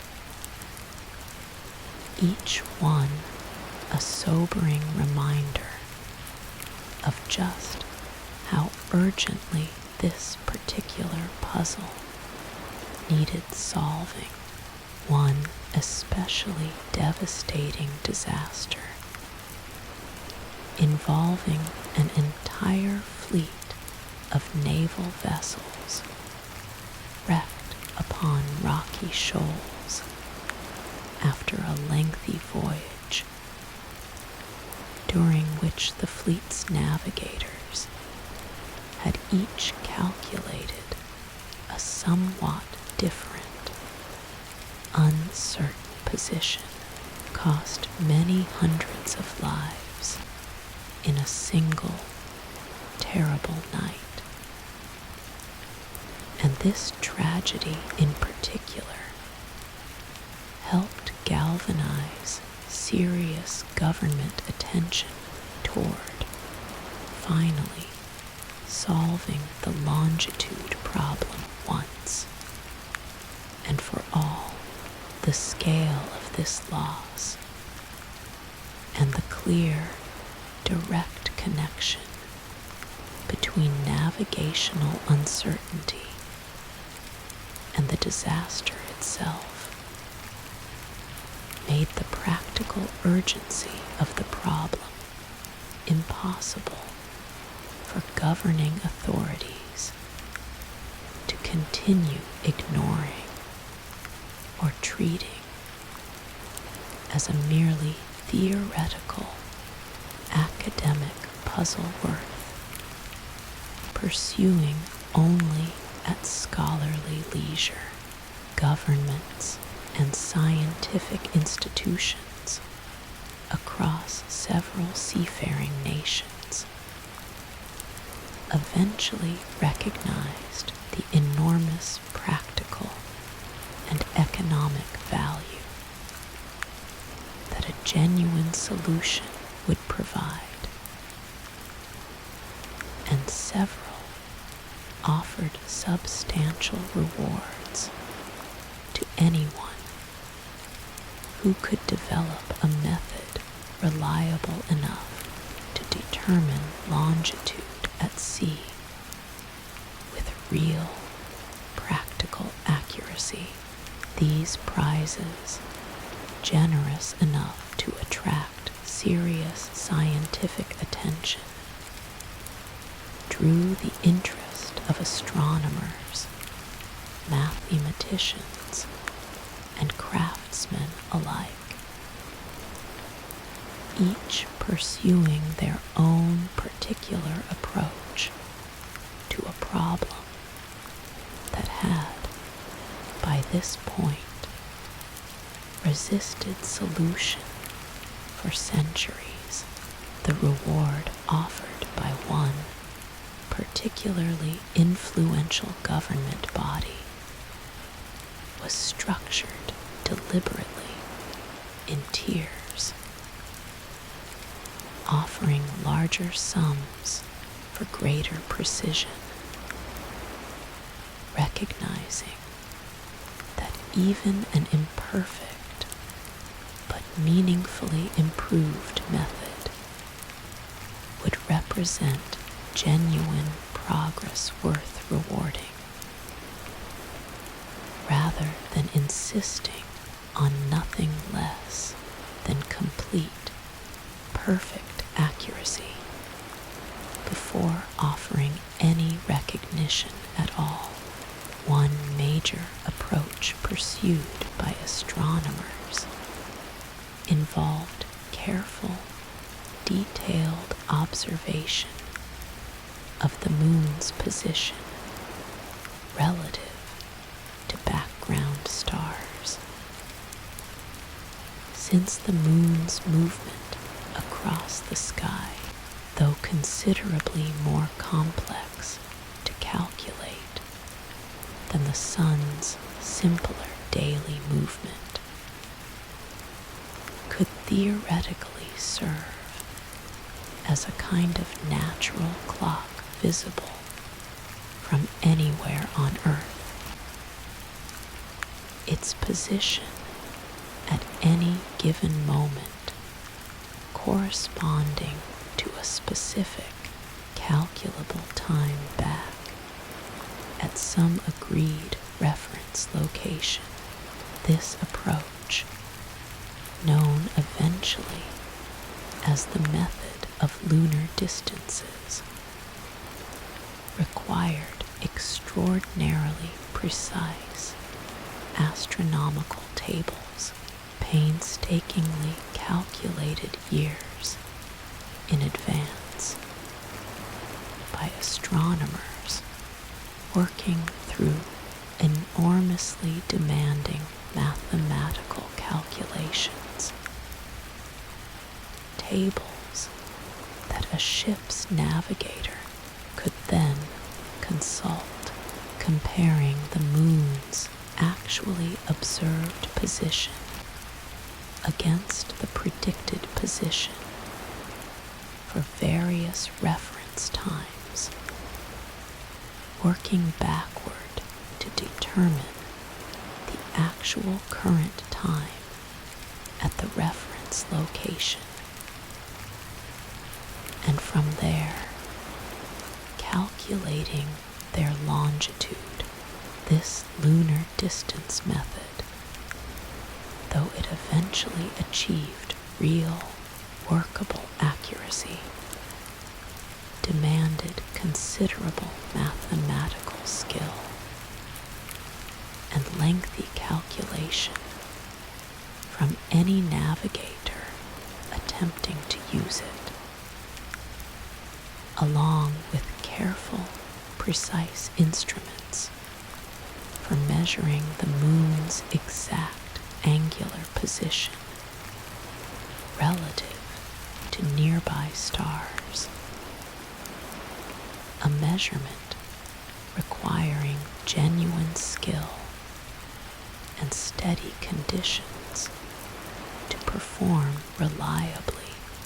aboard a moving ship. The method worked in principle, but its practical demands meant that only particularly skilled and mathematically confident navigators could apply it with real reliability. And even then, the lengthy calculations involved meant a navigator might spend considerable time working through the necessary arithmetic before arriving at a usable answer. A navigator attempting this method aboard an actual ship faced a genuinely demanding sequence of steps, beginning with a careful angular measurement of the moon's position relative to a chosen reference star, taken using instruments requiring steady hands and calm conditions, rarely guaranteed aboard a rolling vessel. This raw measurement then needed correction for several separate sources of distortion, including the slight bending of light as it passed through the Earth's atmosphere at different angles, and the small but meaningful difference between the moon's apparent position as seen from the ship's actual location versus its position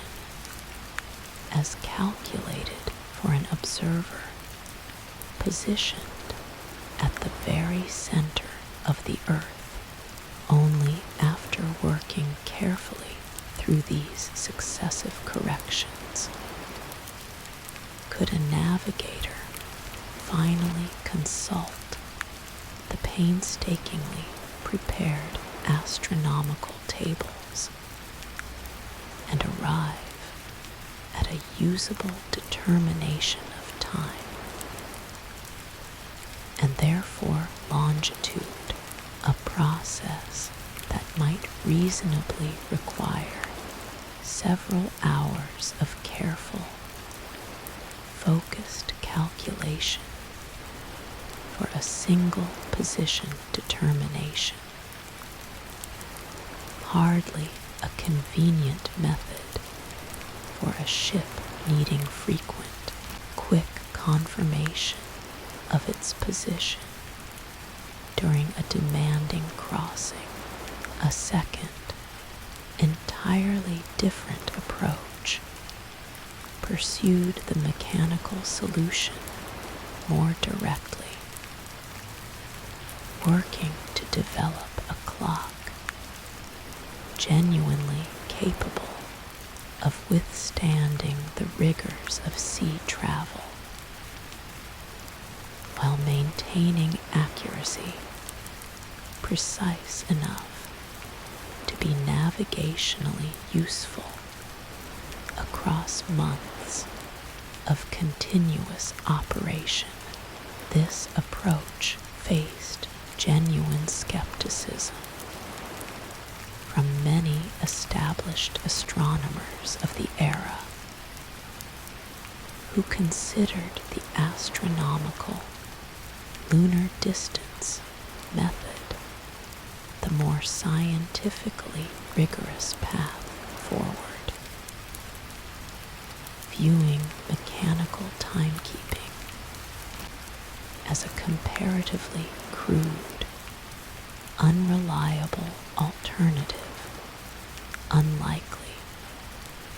to achieve the precision genuine navigation required. This skepticism,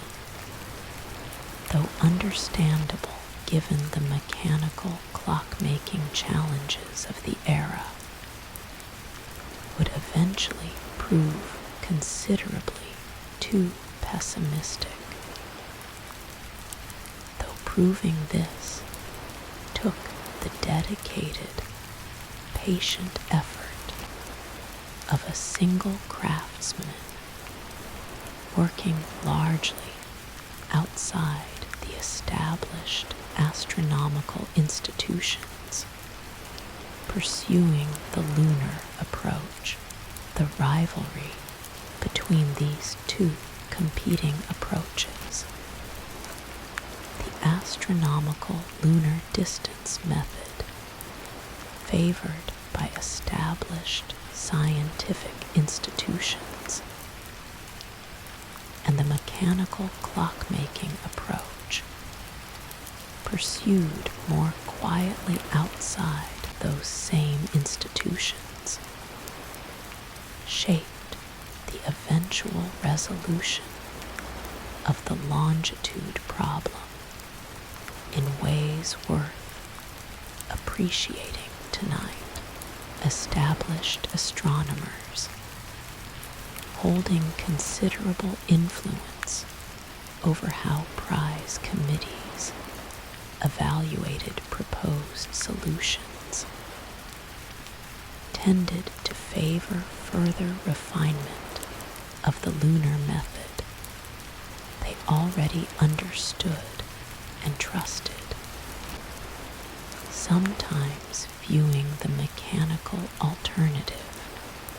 with genuine suspicion, uncertain that any clockmaker, however skilled, could truly overcome the formidable physical challenges already described. This institutional preference meant that the eventual mechanical solution, once it finally emerged, needed to prove itself repeatedly through demanding practical trials at sea before finally earning the recognition and reward its actual performance had long since deserved. Both approaches, despite their rivalry, ultimately depended on the same underlying insight that longitude could be determined by comparing local time, measured directly through careful observation, against time at some distant reference location, however that reference time happened to be determined or maintained. This shared foundation meant that the eventual triumph of one approach over the other represented, in a meaningful sense, less a disagreement over fundamental principle and more a practical question of which method could actually be executed reliably, accurately, and conveniently by ordinary sailors working under the genuinely demanding conditions of real ocean voyages, rather than under the comparatively controlled conditions of a scholar's careful study. There is something worth resting on tonight in appreciating just how genuinely difficult this problem proved to be. Occupying brilliant minds across multiple scientific disciplines for well over a century, drawing serious effort from astronomers, mathematicians, and craftsmen alike, each pursuing their own patient, careful approach toward a solution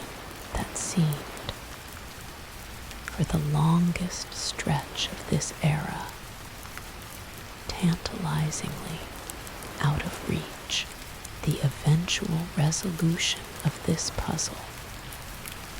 which we will explore together in the chapter ahead, represents one of the most quietly remarkable achievements in this entire long history of navigation. A triumph of patient, dedicated craft over a challenge that had defeated the finest scientific minds of an entire era. Let your own thoughts settle now into the quiet, patient uncertainty carried by generations of sailors who set out across open water without ever truly knowing with real confidence how far east or west they had actually traveled, trusting instead in careful calculation,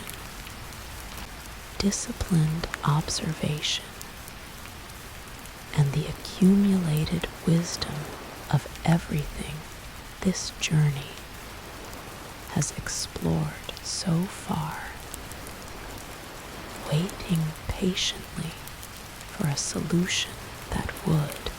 eventually arrive. In the previous chapter of this journey,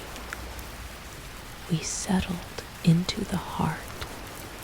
of a genuinely difficult puzzle,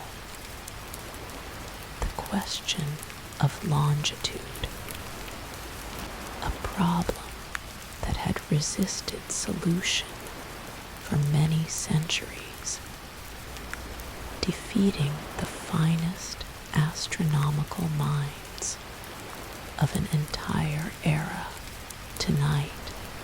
we turn gently toward its long-awaited resolution and toward the patient, determined craftsman whose life's work finally answered a question that had seemed to so many careful observers permanently beyond reach. This craftsman worked largely alone, outside the established scientific institutions that had, for so long, favored the astronomical lunar distance method discussed in our previous chapter. He came to this enormous challenge not through formal academic training in astronomy or advanced mathematics, but through a deep, practical mastery of clockmaking itself, a craft he had studied and refined since childhood, developing an intuitive, hands-on understanding of exactly how mechanical timekeeping worked, and exactly why the obstacles described earlier, temperature change, humidity, the ship's constant rolling motion, had defeated every previous attempt at a seaworthy clock born into circumstances that offered little in the way of formal scholarly education. He taught himself the fundamentals of mechanics largely through patient observation and hands-on experimentation, working initially in wood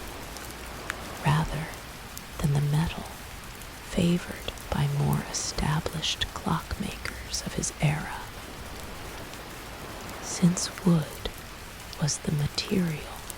more readily available to him during his early years of practice. This unconventional early training,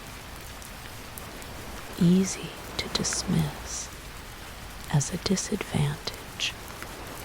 compared to the formal apprenticeships more typically associated with skilled clockmaking, actually gave him a particular kind of independent, experimental mindset mindset, one unencumbered by established conventions about how a clock necessarily needed to be built, freeing him to consider entirely novel mechanical arrangements that a more conventionally trained craftsman might never have thought to attempt in the first place. His approach to solving this problem reflected a particular kind of patient, methodical persistence worth sitting with quietly tonight, rather than attempting a single dramatic solution all at once. He worked through a careful sequence of successive designs, each one addressing specific weaknesses identified in the version that came before it, refining his approach across many years of painstaking, deliberate craftsmanship. His earliest attempts, though genuinely innovative, remained large, heavy devices, impressive in their engineering, but not yet fully practical for routine use aboard an ordinary working ship. He continued refining his designs across successive versions, each one smaller, more resilient, and more genuinely practical than the version before it. Each successive design underwent its own careful, extended period of testing, often spanning several years, during which he observed its performance closely, identified specific weaknesses through patient, careful measurement, and then set to work addressing those particular weaknesses in his next attempt. This unhurried, iterative process, so genuinely different from any expectation of sudden inspiration or overnight breakthrough, reflected a temperament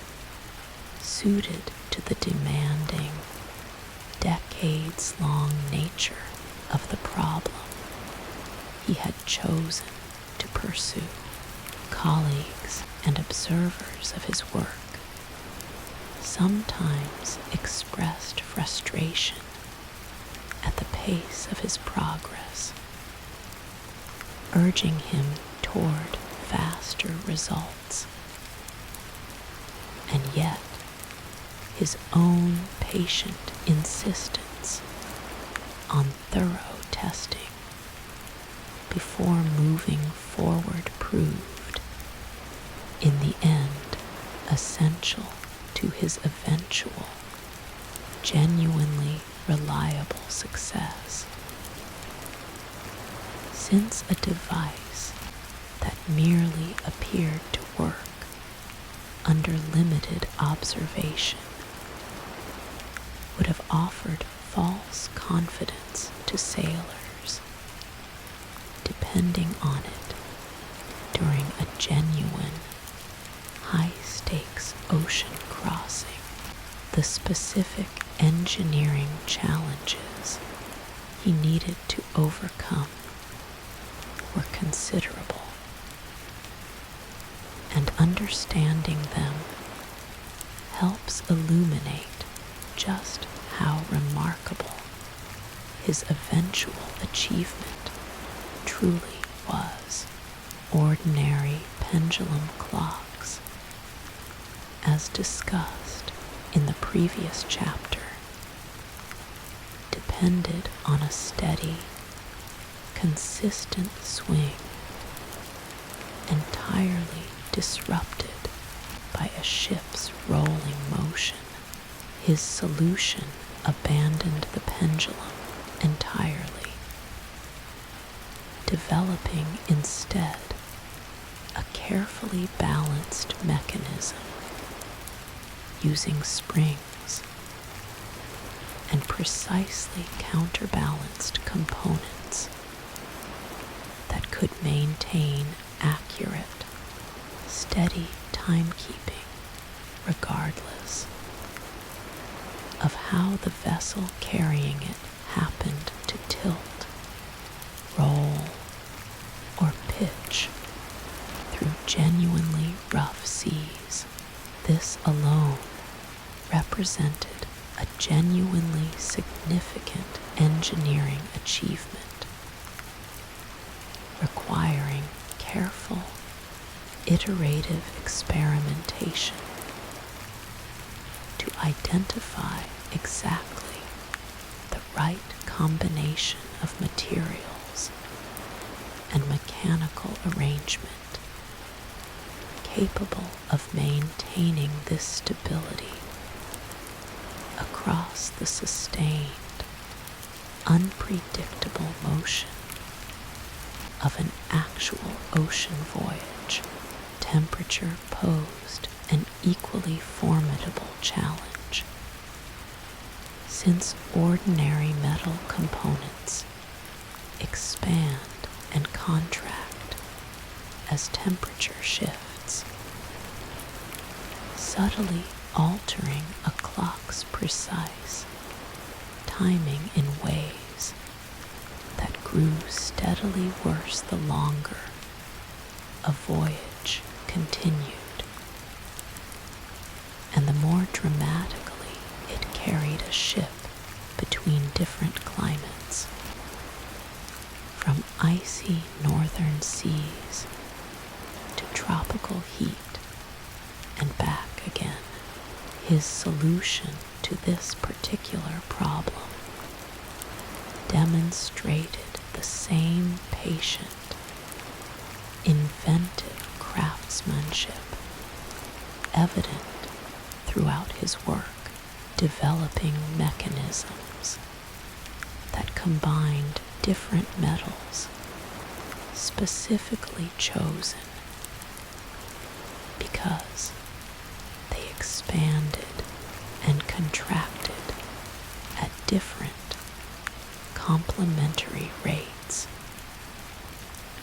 allowing these opposing tendencies to cancel each other out almost entirely, keeping the overall mechanisms timing remarkably stable, even as the surrounding temperature shifted considerably across the length of an extended voyage. Friction, too, demanded careful attention, since any mechanical device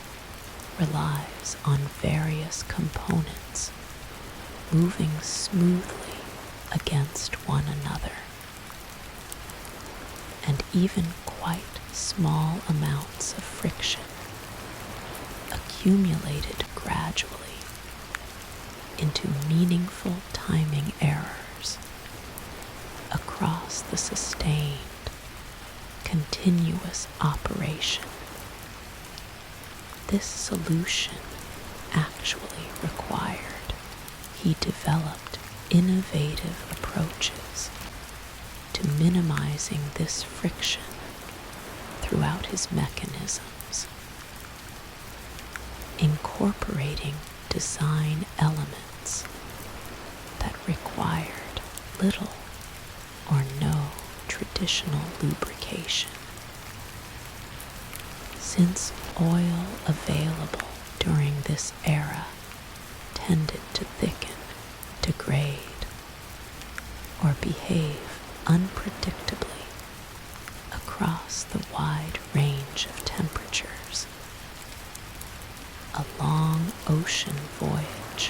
might involve.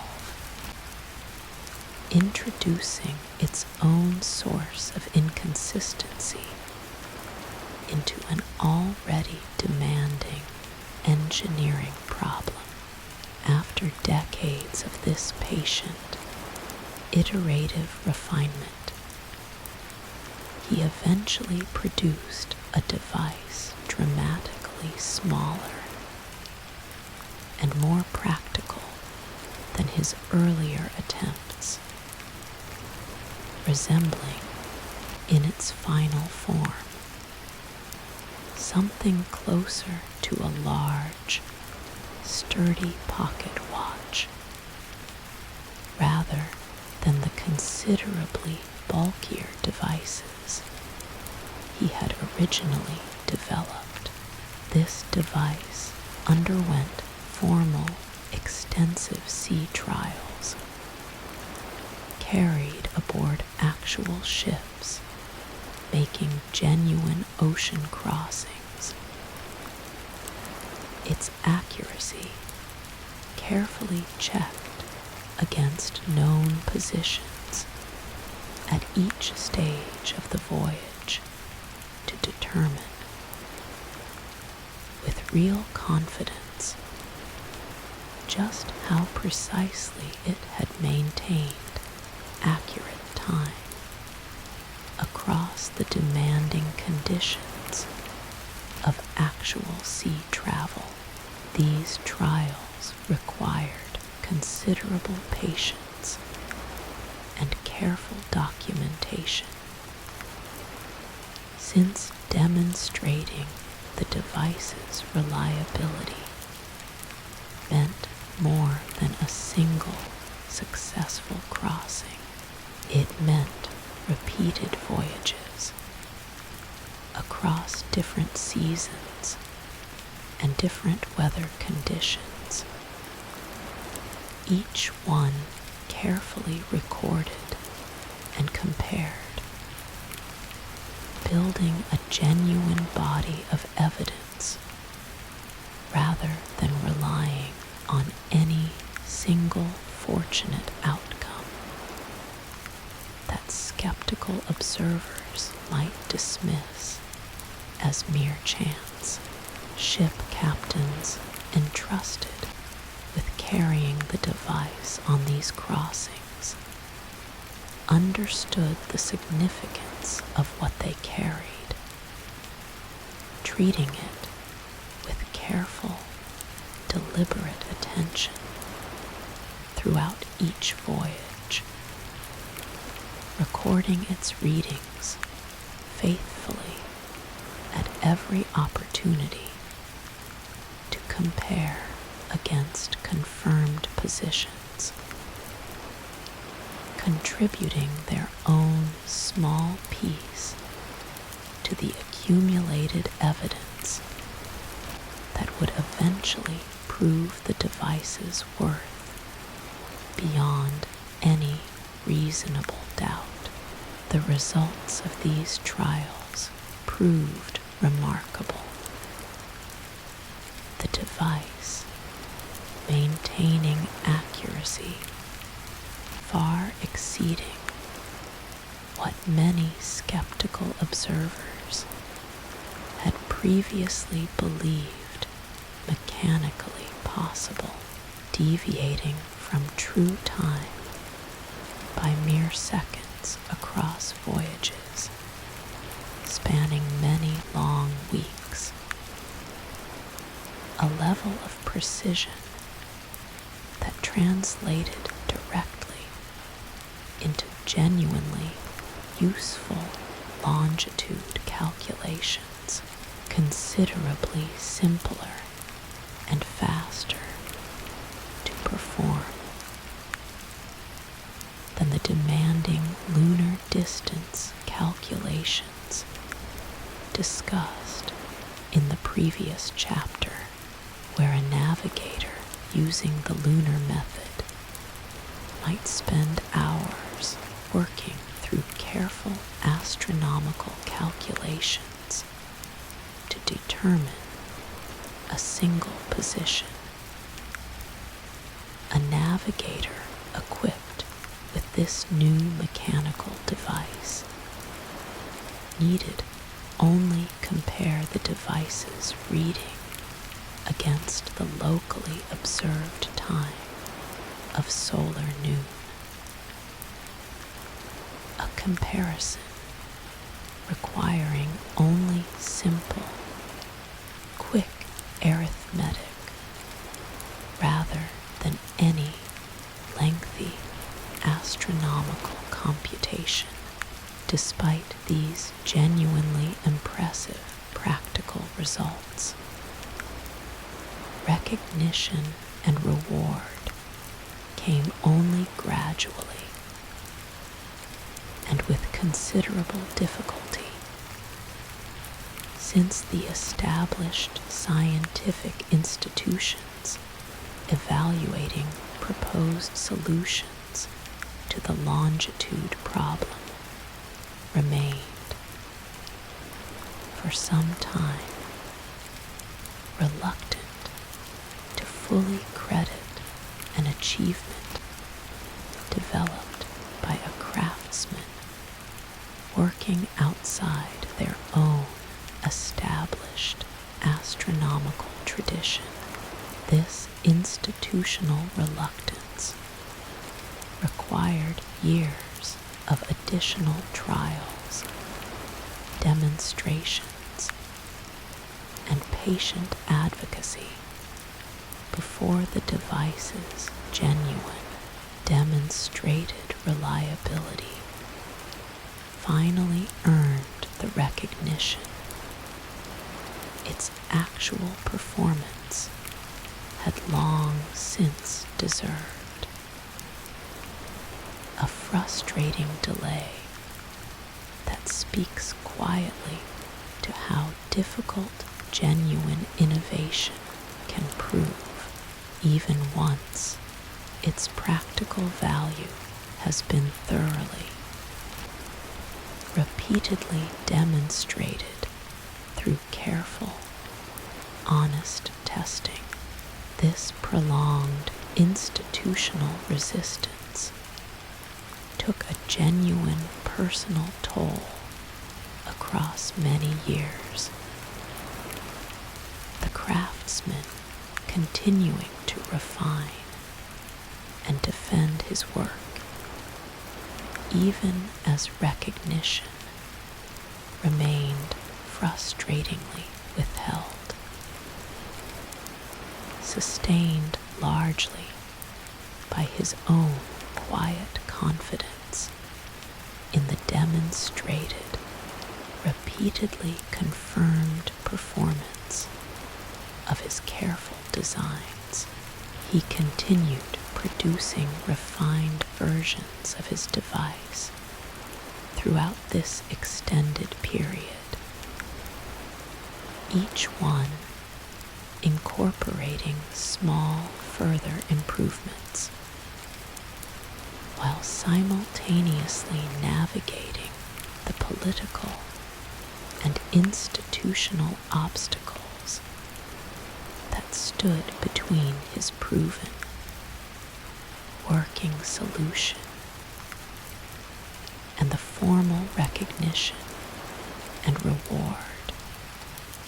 that had originally been promised to whoever solved this long-standing problem. Eventually, direct intervention from the highest levels of government became necessary to finally secure the recognition his patient decades of work had genuinely earned. A resolution that arrived only very late in his own long working life, after the vast majority of the actual innovation and testing had already been completed and thoroughly proven. This difficult path toward recognition offers its own quiet lesson worth carrying gently into tonight's rest. A reminder that genuine innovation, however thoroughly proven through careful, honest testing, does not always receive prompt or straightforward acknowledgement, particularly when it emerges from outside established institutions already invested in a different, competing approach. The craftsman's steady persistence through this extended period of frustrating institutional resistance mirrors, in its own way, the same patient, sustained discipline required to build his mechanisms in the first place. A consistent thread of quiet, determined endurance running through every stage of this particular story. The eventual widespread adoption of this device and the refined, more easily manufactured versions that followed it transformed practical navigation considerably, allowing ships to determine longitude with a speed and simplicity the lunar distance method could never quite match, even after its own considerable refinement. Navigators no longer needed exceptional mathematical training to determine their position with real confidence, since the entire calculation reduced, in practice, to a simple comparison between the device's steady, accurate reading and the locally observed moment of solar noon. A comparison any reasonably attentive sailor could perform reliably after only modest training. This transformation rippled outward across the entire practice of navigation, explored throughout this journey. Dead reckoning, now benefiting from periodic, reliable longitude confirmation that dramatically reduced the accumulated uncertainty discussed in earlier chapters, charts growing steadily more accurate as voyage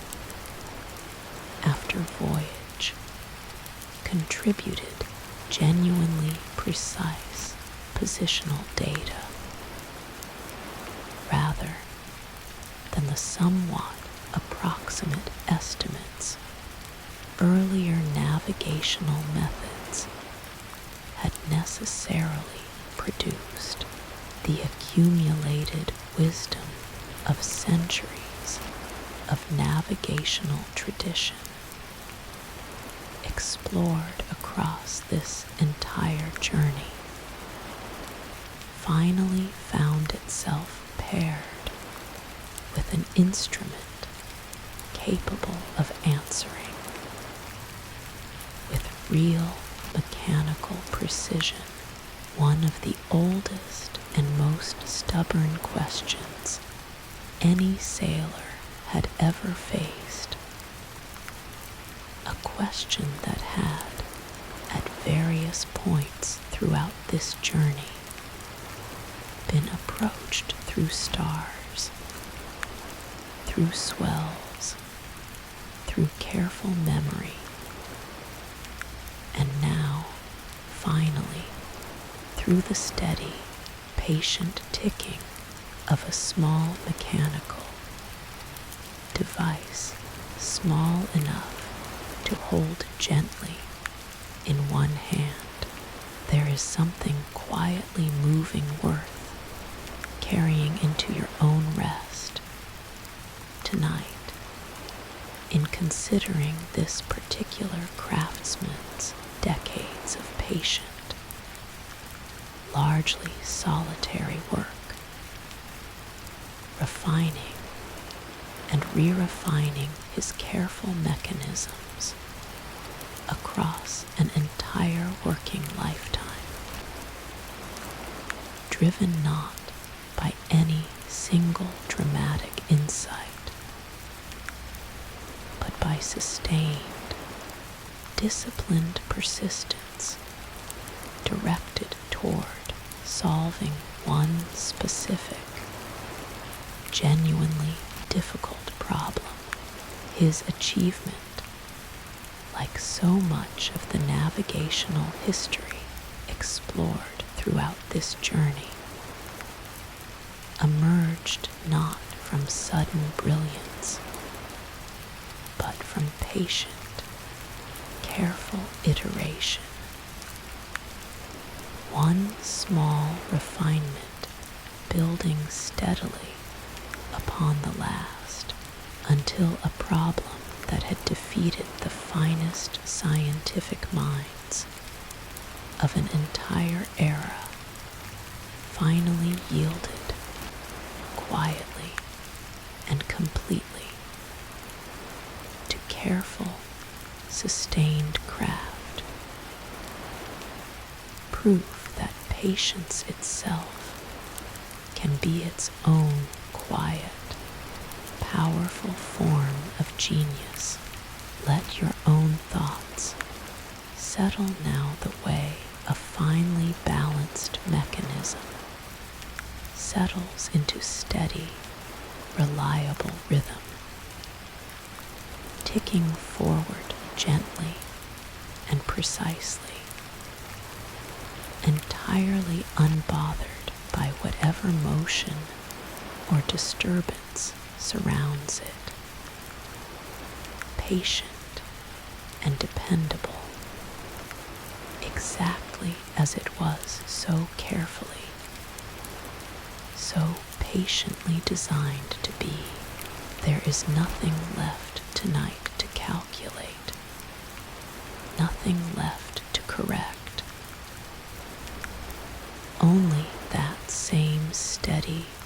quiet ticking,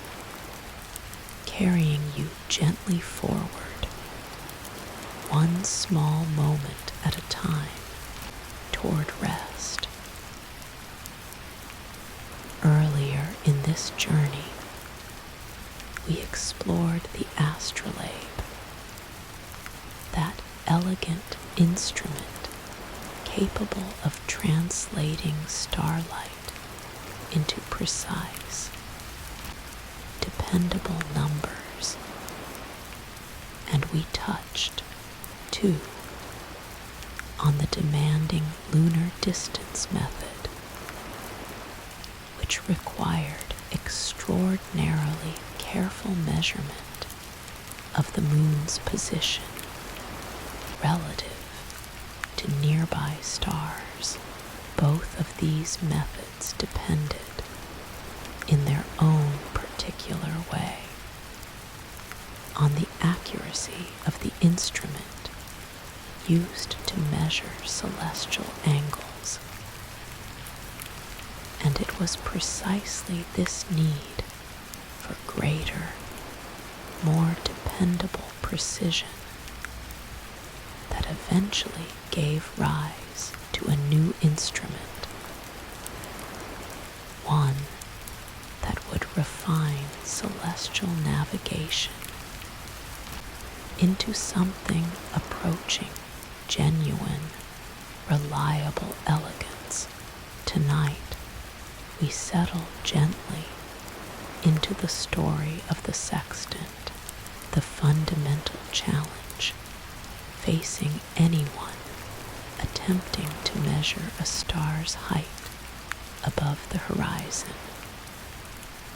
or the angular distance between two celestial bodies, involved holding an instrument perfectly steady while sighting simultaneously along two separate lines, one toward the celestial body being measured, and another toward the horizon itself, all while standing aboard a vessel that never truly stopped moving. Earlier instruments, including the astrolabe and the simpler mariner's variants developed for maritime use, required a user to sight directly along a single moving arm, a method genuinely vulnerable to small errors, introduced by the ship's constant, unpredictable motion. The sextant's key innovation addressed this problem through a clever application of a simple optical principle, the reflection of light from a mirror, rather than requiring a single direct sighting toward a celestial body. The sextant used two separate mirrors, arranged so that an observer could look directly toward the horizon through a partially silvered glass, while simultaneously viewing the reflected image of a star or the sun, brought down through careful adjustment of the instrument's movable arm, until that reflected celestial image appeared to sit precisely upon the horizon itself. When brought into this simultaneous alignment, the angle between the two mirrors, read directly from a finely engraved scale along the instrument's curved edge, indicated the exact angular height of the celestial body being measured. The particular arrangement of these two mirrors deserves a moment of gentle, careful attention tonight, since it represents genuinely elegant optical reasoning. One mirror, fixed permanently to the instrument's movable arm, rotated together with that arm as an observer adjusted it, reflecting light from the chosen celestial body downward toward a second, smaller mirror mounted directly in the observer's line of sight. This second mirror, silvered across only half its surface,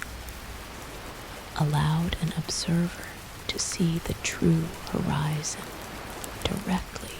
through its clear half, while simultaneously viewing in its silvered half the reflected image relayed from the first mirror. This ingenious arrangement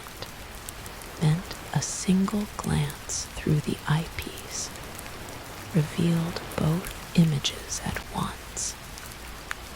side by side, allowing the observer to adjust the movable arm until the two appeared to touch, at which point the angle could be read directly from the scale, further refining this precision. Instrument makers developed a small auxiliary scale, cleverly designed to allow readings considerably finer than the primary scale's engraved markings alone could provide, effectively subdividing each major division into smaller fractional readings through a careful alignment technique requiring only a practiced eye rather than any additional instrument. This refinement, though modest in its physical size, meaningfully improved the overall precision achievable with the instrument, allowing skilled navigators to read angles with a level of exactness that earlier instruments, including the astrolabe, simply could not match under real working sea conditions. This double reflection principle offered a genuinely significant advantage over earlier methods, one worth appreciating slowly tonight, because the observer viewed both the horizon and the reflected celestial body simultaneously through the same fixed eyepiece. Small movements of the ship and even small movements of the observer's own hands affected both images equally, canceling out much of the error that had plagued earlier single sighting instruments. A sailor using a sextant could take an accurate reading even while standing on a moving, rolling deck, since the relative alignment between the two images remained stable even as the entire instrument shifted slightly in the observer's grip. The instrument's curved scale, spanning a portion of a full circle, allowed for measurements considerably more precise than earlier instruments had typically achieved, engraved with fine graduations that a skilled craftsman could read down to fractions of a single degree, a level of precision that translated directly into meaningfully more accurate latitude calculations, and when applied to the lunar distance method discussed earlier, meaningfully more reliable longitude determinations as well, at least until the marine chronometer discussed in our previous chapter offered its own more convenient alternative, crafting a genuinely accurate sextant demanded exceptional precision from the instrument makers who produced them, since even tiny errors in the placement of mirrors or the engraving of the angular scale could introduce meaningful inaccuracy into every measurement subsequently taken with the finished instrument. These craftsmen developed increasingly sophisticated techniques for verifying and calibrating their instruments before they ever reached a working sailor's hands, checking each sextant against known, carefully confirmed angles to ensure its readings could genuinely be trusted across the demanding conditions of actual sea travel. This careful attention to manufacturing precision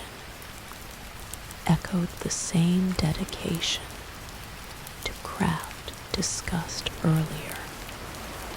regarding both chart-making workshops and the marine chronometers' own patient development. A recurring theme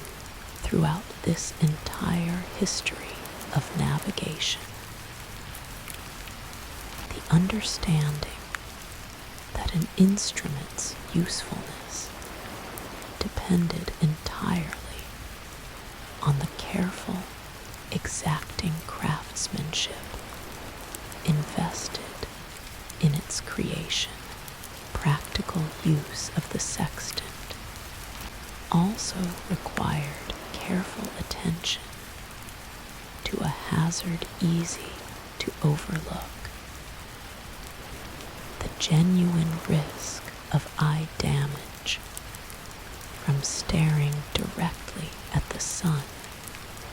during a solar observation. Instrument makers addressed this concern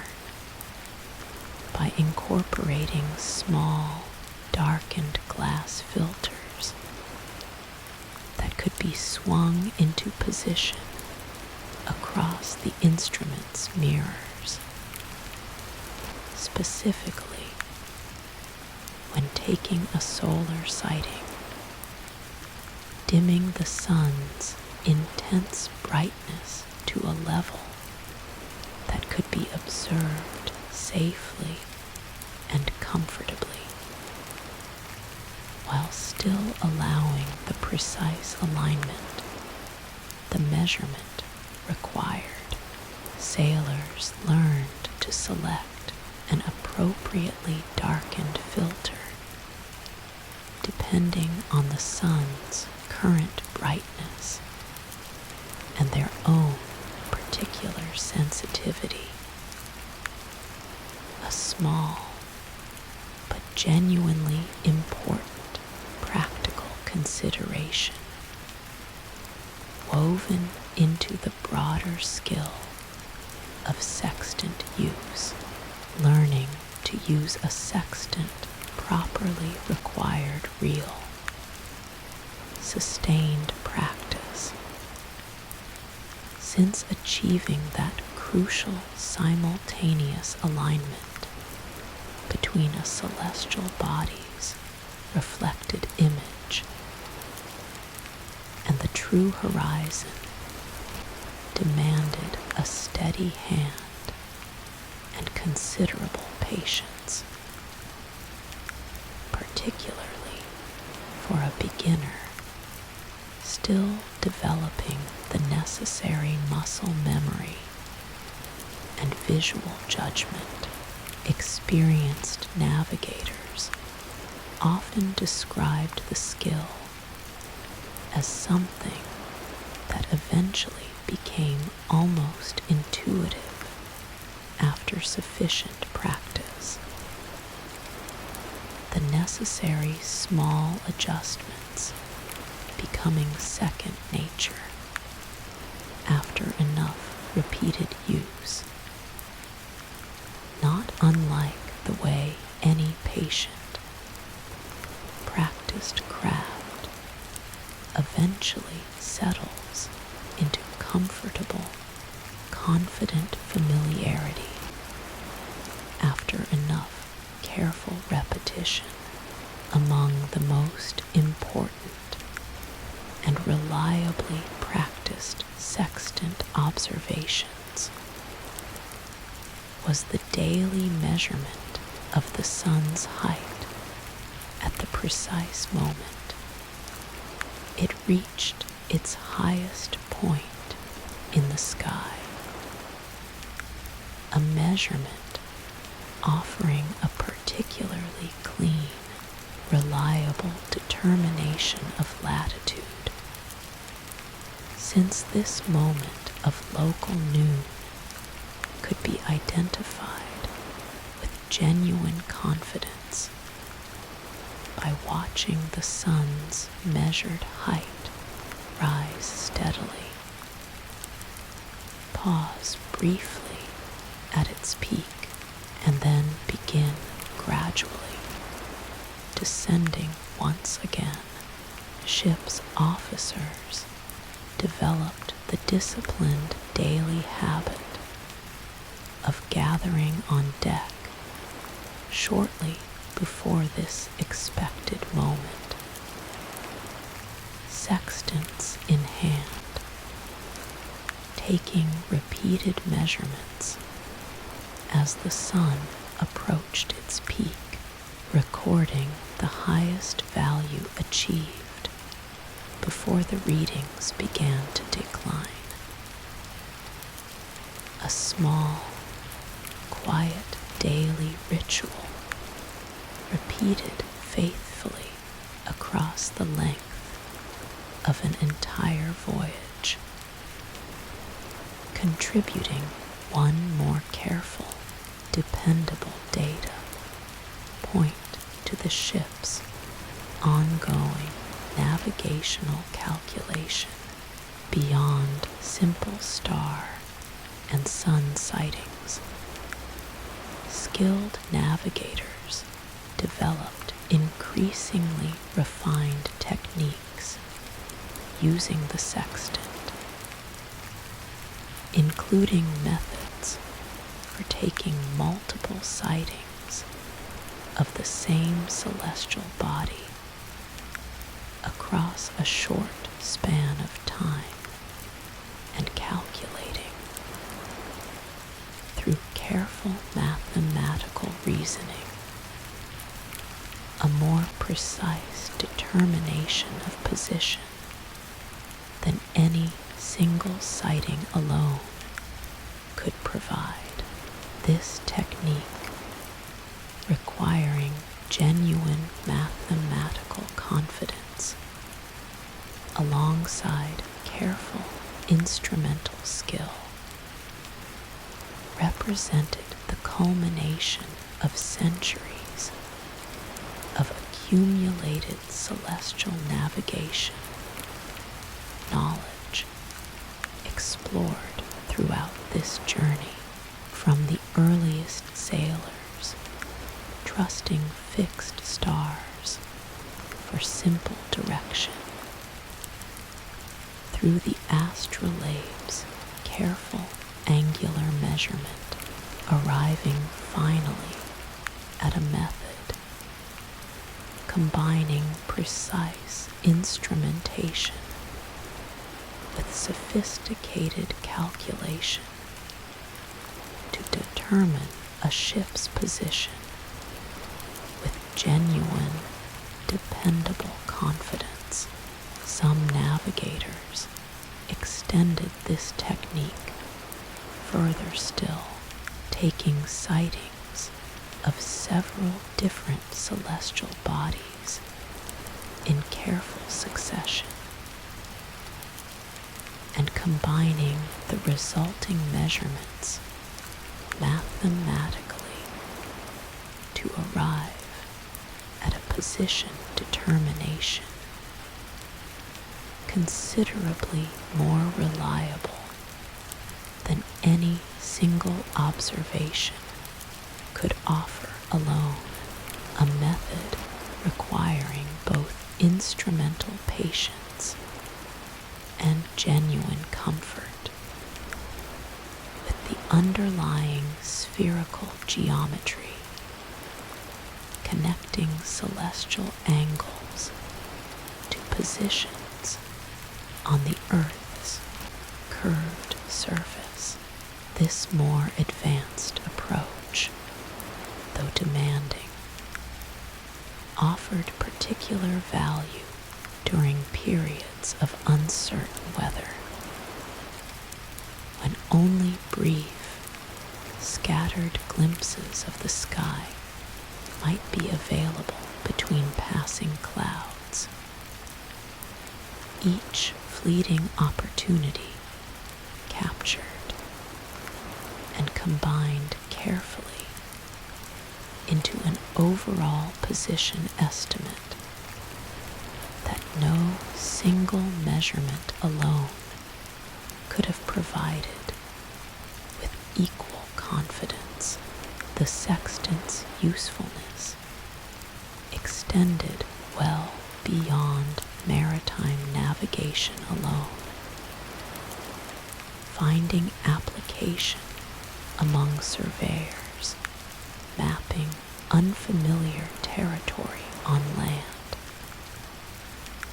and among scientific expeditions requiring precise measurement of celestial positions for purposes extending beyond simple navigation. This broader usefulness meant the instrument became, across the era of its widespread adoption, a genuinely versatile tool valued across many different pursuits, much like the astrolabe before it, though refined considerably beyond what that earlier instrument could achieve in terms of practical accuracy and ease of use under genuinely demanding field conditions. Navigational manuals and instructional texts developed alongside the sextant's spread,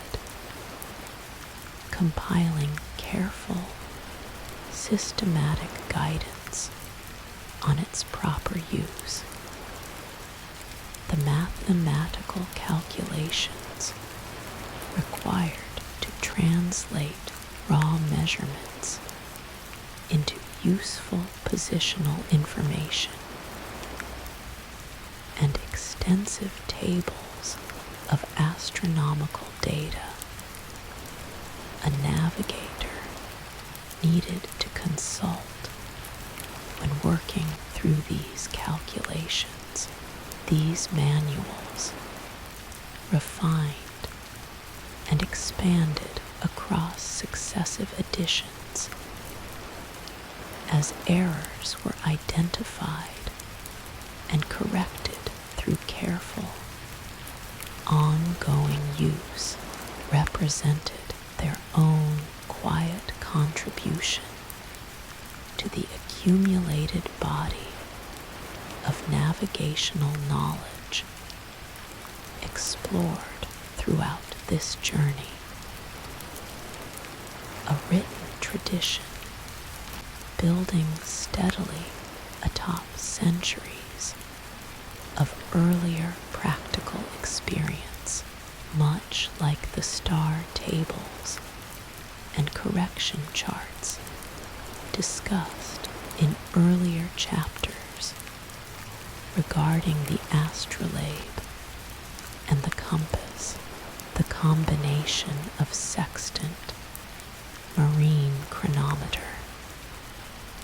and carefully compiled navigational tables eventually produced a navigational toolkit of remarkable sophistication and reliability, allowing skilled navigators to determine their position with a confidence that would have seemed almost miraculous to the earliest sailors explored at the very beginning of this journey, trusting nothing more than memorized star patterns and patient, careful observation of ocean swells. And yet, it is worth pausing to notice tonight this remarkable sophistication rested entirely on the same underlying spirit that has animated every single chapter of this journey so far: patient observation, careful measurement, disciplined practice, and the slow, generational accumulation of hard-won knowledge, refined continuously across many centuries by countless individuals whose careful, quiet contributions made each subsequent advance genuinely possible. Remarkably, the sextant's fundamental design proved so genuinely sound that it remained in active, trusted use for a very long stretch of time thereafter, valued not merely as a historical curiosity, but as a continuing practical tool, particularly prized as a reliable backup method for navigators who might, for whatever reason,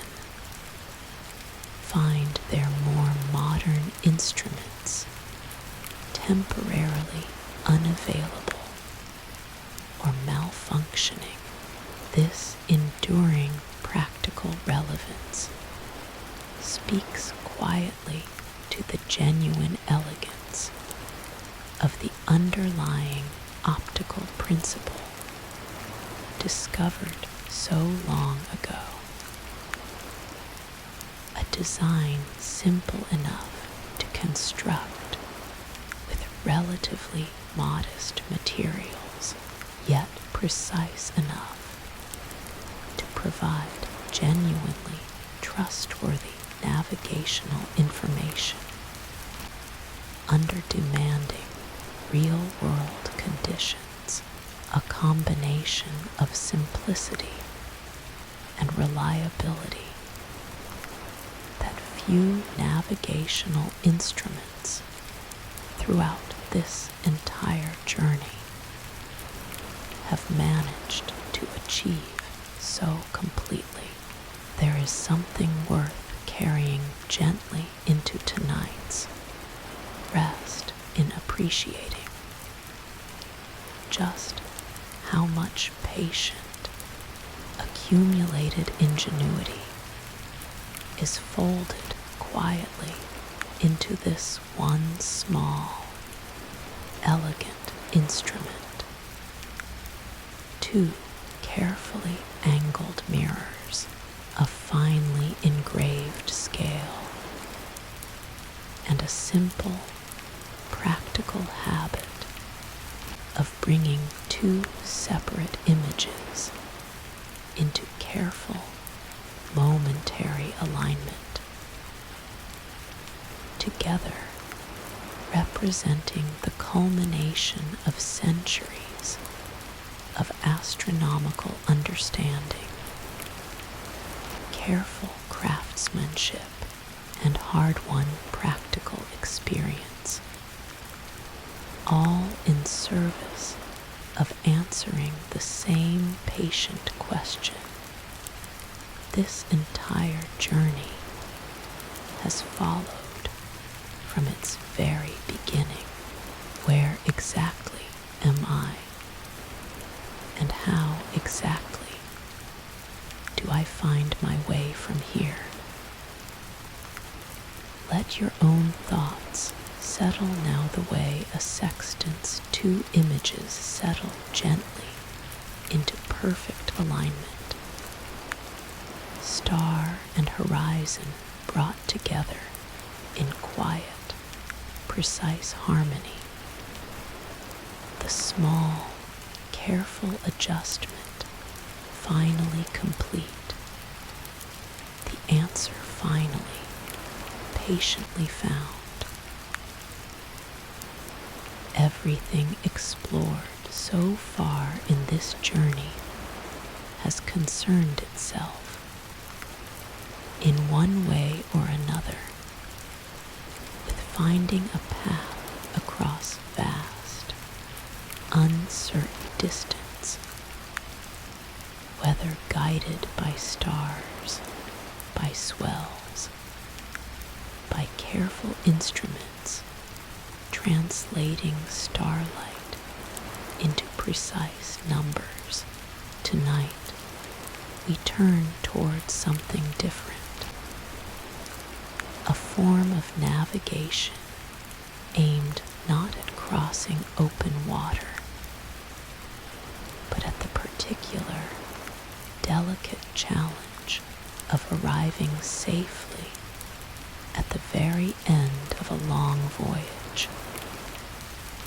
when a coastline that should offer welcome and safety can, in darkness or storm, become the single greatest danger a ship might face. Rocky shoals, hidden reefs, and unexpected headlands claimed countless ships across the long history explored throughout this journey. Vessels that had successfully crossed enormous stretches of open ocean, only to founder within sight, almost within reach, of the very safety they had been seeking. This particular danger, arriving unseen in darkness or fog, precisely when a tired crew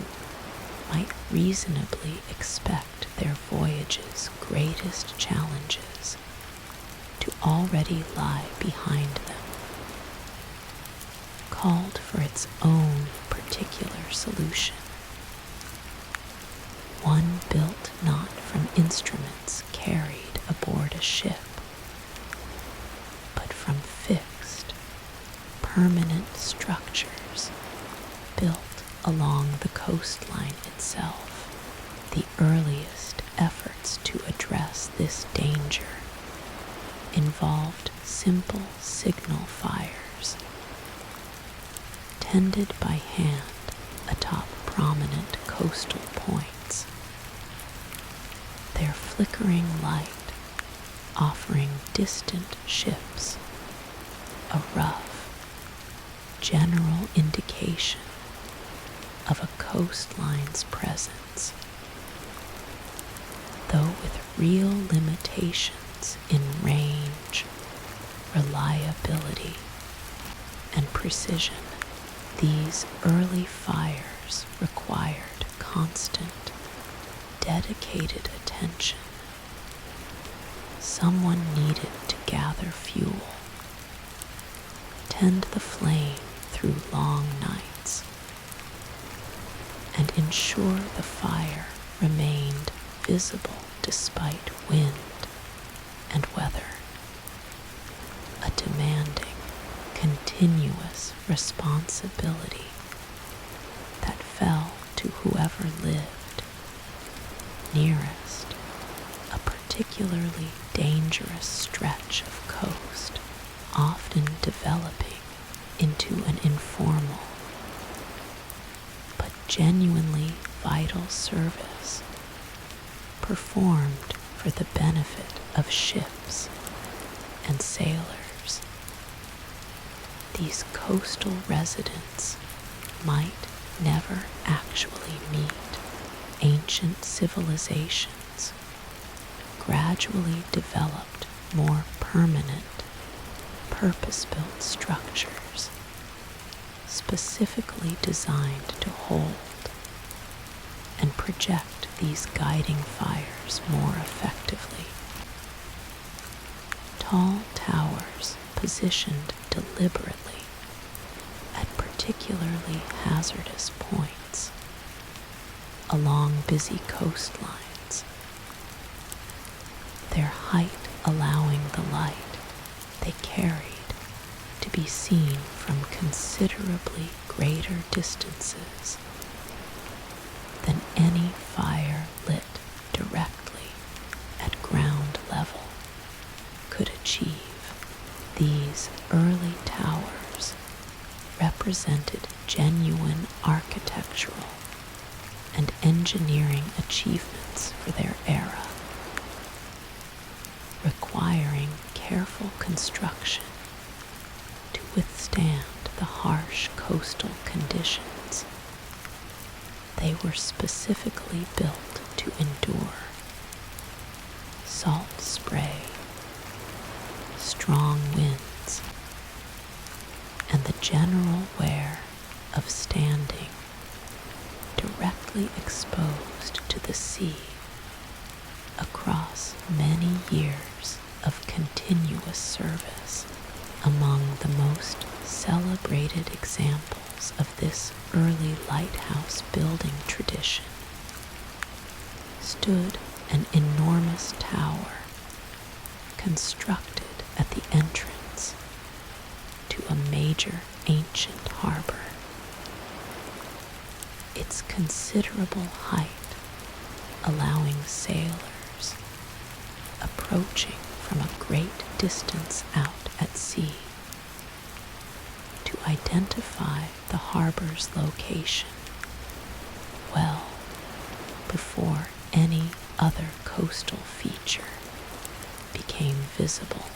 This particular structure, celebrated widely across the ancient world for both its impressive scale and its genuine practical usefulness, combined a fire maintained continuously at its summit with early mirror arrangements designed to reflect and project that light considerably further out to sea than the flame alone could have achieved unaided. Its reputation spread widely along trade routes explored earlier in this journey. Sailors from many different regions coming to recognize its distinctive silhouette as a trusted, reliable confirmation that a major, welcoming harbor lay just ahead. The considerable expense and effort required to build and maintain structures of this significance meant that lighthouse construction throughout much of this early history remained concentrated primarily around the busiest, most economically important harbors and trade routes, locations where the practical benefit to commerce and safety clearly justified the substantial investment required. Less heavily trafficked stretches of coastline, however genuinely hazardous, often waited considerably longer before receiving similar attention. A practical reality shaped by the same accumulation of economic and political interest that has quietly influenced so much of the navigational history explored throughout this journey. Building these structures at all often presented its own considerable engineering challenge, since the most genuinely dangerous stretches of coastline, precisely the locations where a lighthouse's warning mattered most, frequently consisted of exactly the kind of exposed, difficult terrain that made construction extraordinarily demanding in the first place. Some of the most significant lighthouses in history were built directly atop treacherous offshore rocks, themselves barely accessible except during brief windows of calm weather, requiring builders to transport materials and workers out to genuinely hazardous locations. Constructing a stable, lasting foundation directly amid the very waves and currents the finished structure was ultimately meant to warn against. These construction projects sometimes stretched across many years, repeatedly delayed by storms that damaged partially completed work, requiring genuine persistence and careful, patient engineering to eventually see through to completion.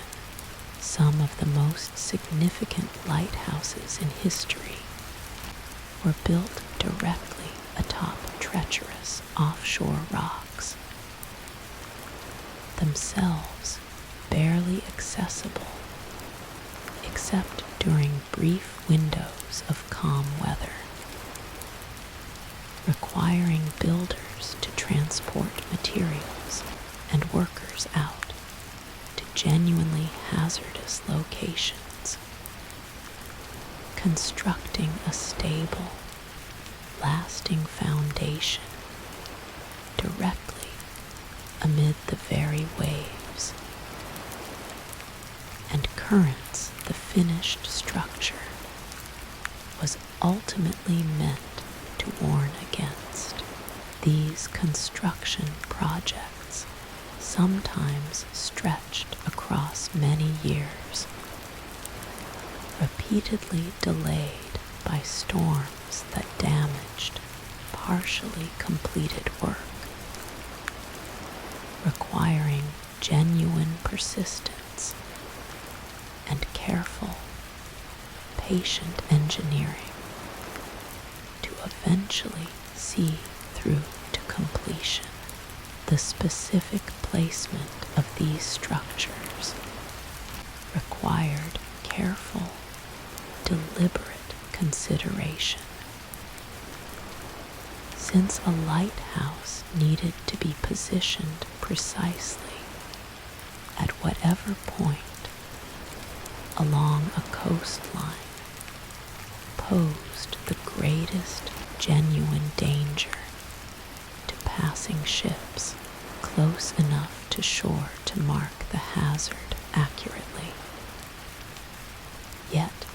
visible clearly from open water at a sufficient distance to give approaching sailors real, actionable warning well before any danger became immediate. This careful placement decision drew directly on the same kind of accumulated practical maritime knowledge discussed throughout this journey regarding Portolan charts and dead reckoning. Local sailors and coastal residents contributing detailed knowledge of exactly where ships most frequently ran into difficulty. Information that guided where these expensive, labor-intensive structures would ultimately be built as lighthouse technology developed further across many subsequent centuries. The fundamental challenge shifted toward improving the intensity and reach of the light itself. Since a taller tower alone offered only limited benefit if the actual light source remained weak or poorly focused, careful experimentation with different fuel sources, different wick designs, and eventually sophisticated arrangements of mirrors and lenses,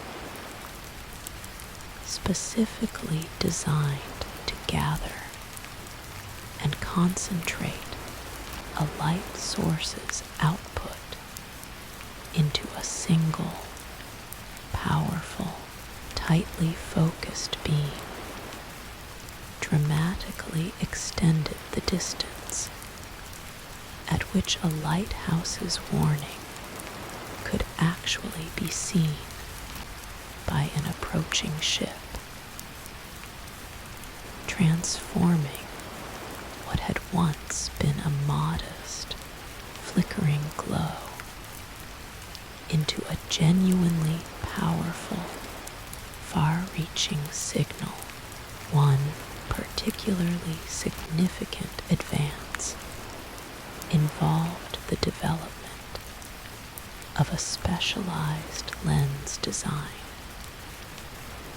constructed from multiple carefully shaped glass segments, arranged in concentric rings around a central light source, capturing and redirecting light that would otherwise have scattered uselessly in every direction, instead concentrating it into a single, powerful horizontal beam, visible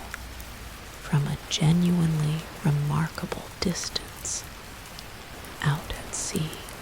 This lens design represented a considerable engineering achievement, requiring precise optical calculation and exacting manufacturing to produce glass segments shaped with sufficient accuracy to actually achieve the intended concentration of light. A technical challenge that occupied skilled craftsmen and scientists across considerable time before achieving genuinely reliable, practical results beyond simply making a light brighter and more far-reaching. Lighthouse keepers and engineers developed increasingly sophisticated methods for making individual lighthouses distinguishable from one another. A genuinely important consideration for sailors navigating along coastlines where multiple lighthouses might be visible in reasonably close proximity to one another. Different lighthouses developed distinctive patterns of flashing, some rotating their light source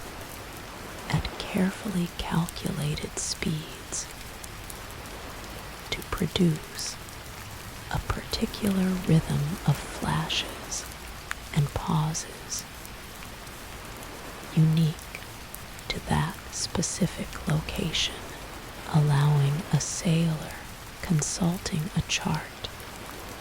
marked with each lighthouse's particular signature pattern to identify with real confidence exactly which lighthouse they were currently observing, and therefore exactly where along the coastline their ship currently found itself. This system of distinctive light patterns represented its own quiet but genuinely important navigational innovation, transforming lighthouses from simple, generic warnings of danger into something closer to fixed, reliable landmarks a sailor could actually use to determine position with real precision, not unlike the way earlier sailors learned to recognize particular fixed stars or particular coastal rock formations discussed earlier in this journey. A skilled coastal navigator, sighting a lighthouse's particular flashing pattern through the darkness, could consult a chart and determine with genuine confidence precisely which stretch of coastline they were currently approaching. Information every bit as valuable in its own specific context as any celestial measurement taken far out at sea. The keepers who tended these structures across many generations lived a particular, demanding kind of life, often isolated for long stretches at remote coastal locations, specifically chosen for their navigational importance, rather than for any convenience or comfort they might offer to actual human habitation. These keepers bore genuine responsibility for maintaining their light's continuous, reliable operation, tending fuel supplies, cleaning, and maintaining increasingly sophisticated lens systems, and ensuring that ships depending on their light's steady presence would never find themselves suddenly, unexpectedly, without the guidance they had every reason to trust would be there. This quiet, dedicated service, performed largely without direct recognition from the countless sailors who benefited from it across the years, represents its own particular form of the patient, careful attention that has run consistently throughout this entire history of navigation. Daily life for a lighthouse keeper followed its own particular disciplined rhythm, quite distinct from the rhythms of a ship's crew explored elsewhere in this journey, yet demanding a comparable degree of patient, unglamorous consistency. Fuel needed regular replenishing. Wicks needed careful trimming and cleaning. And the glass surrounding the light itself required constant attention, since even a modest accumulation of salt residue or grime could meaningfully diminish the light's effective range, undermining the entire purpose the structure existed to serve. Keepers maintained careful logs of their own, recording weather conditions, any ships sighted passing nearby, and the specific maintenance performed on any given day. A written record, not unlike the ship's logs discussed earlier in this journey, contributing its own quiet, ongoing testimony to the coastline's changing conditions across the years. Isolation itself, for many keepers stationed at particularly remote locations, became a defining feature of the role, sometimes accompanied only by immediate family. Weeks or even months, occasionally passing between visits from supply vessels, bringing fresh provisions and mail from the wider world beyond. This isolated existence required a particular temperament, one comfortable with solitude and steady, repetitive routine, valuing the quiet, essential importance of the work over any more immediate social reward, a temperament echoing in its own way the same patient disposition explored earlier in this journey regarding the craftsman who eventually solved the longitude problem through decades of solitary, dedicated effort. Fog, perhaps more than any other single weather condition, presented lighthouses with their most serious limitation, since even the most brilliant, carefully focused light became genuinely useless once dense coastal fog settled in, obscuring visibility regardless of a light's actual intensity. However powerful its lens, or however dedicated its keeper, this limitation eventually drove the development of sound-based warning systems, working alongside traditional visual lighthouses. Horns and bells, specifically designed to carry their warning through exactly the kind of dense fog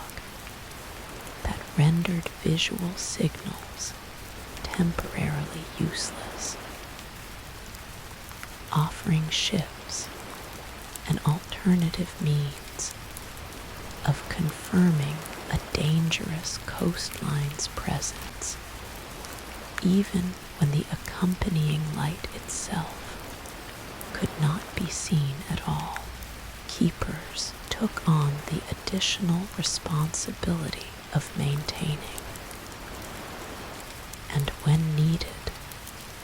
operating these sound signals, adding yet another layer of careful, disciplined duty to their already demanding daily routine. Let your own thoughts settle now into the quiet, steady rhythm of a distant lighthouse beam,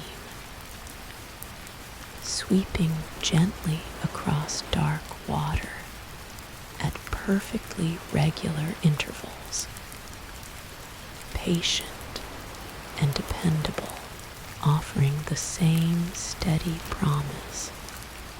it has offered countless tired sailors across so many generations. That safety, however uncertain the crossing may have felt, waits patiently just ahead, marked clearly by a light that never wavers, never sleeps, never fails to keep it steady. Quiet watch through every long night. Everything explored so far in this journey has concerned itself, in one way or another, with the vast, open uncertainty of ocean and desert. Spaces where a traveler might go days or weeks without any fixed structure at all to guide them. Tonight, we turn towards something gentler in scale, though genuinely demanding in its own particular way. The quiet, patient art of navigating rivers, canals, and the wider network of inland waterways that carried goods and travelers across continents long before roads and railways existed in anything like their modern form. Rivers, unlike the open ocean, offer a traveler something genuinely rare and valuable. A fixed, continuous path already carved into the landscape itself, requiring no memorized star pattern or careful magnetic instrument to simply follow along its course, and yet this apparent simplicity concealed its own considerable complexity, since a river's surface, however clear and continuous it might appear from a distance, actually varied enormously in depth, current, and hidden obstruction, demanding a particular kind of close, patient attention from anyone hoping to navigate it safely, especially while guiding a heavily loaded vessel through water that might, without warning, prove treacherously shallow. River pilots, the skilled navigators who guided vessels along particular stretches of river, developed an intimate, deeply detailed knowledge of their own specific section of waterway, often spanning only a modest number of miles, yet requiring years of patient study to master fully, unlike ocean navigators relying on instruments capable of determining position anywhere across vast, open water. A river pilot's expertise remained tied specifically to the particular river they had spent years learning, memorizing the exact location of shifting sandbars, submerged rocks, and the subtle variations in current that shaped where a vessel could safely pass, and where it absolutely could not. Becoming a trusted river pilot required a lengthy apprenticeship, not unlike the desert guide training discussed earlier in this journey. A young apprentice spending years traveling the same stretch of river repeatedly alongside an experienced pilot, gradually absorbing the accumulated, detailed knowledge that no written chart could ever fully capture on its own. This apprenticeship demanded genuine patience from both teacher and student, since a river's true character only revealed itself gradually across many repeated passages through the same water under many different conditions, high water and low, calm weather and storm, each passage adding another small piece to the apprentice's slowly accumulating, deeply personal understanding of that particular stretch of river. This deeply personal, experiential knowledge meant that skilled river pilots commanded genuine respect, and often genuine economic value within their communities. Their specialized expertise essential to any vessel hoping to pass safely through a particularly demanding stretch of water. Vessel captains unfamiliar with a specific river often engaged a local pilot, specifically for the duration of the most hazardous stretch of their journey, much as a desert caravan might rely on a locally specialized guide for one particular portion of an overland crossing. The pilot's detailed knowledge serving as an essential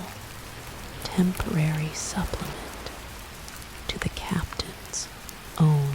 broader navigational experience. This intimate, localized knowledge proved essential precisely because rivers, unlike the relatively stable coastline features explored earlier in this journey, changed constantly, sometimes dramatically, from season to season, and even from week to week. Sandbars shifted position following heavy rains that swelled a river's flow considerably beyond its ordinary volume. Fallen trees created new, hidden obstructions overnight, invisible from the surface, yet capable of tearing open the hull of an unwary vessel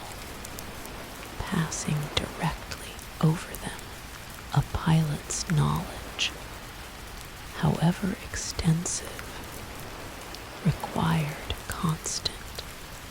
ongoing renewal. Since the river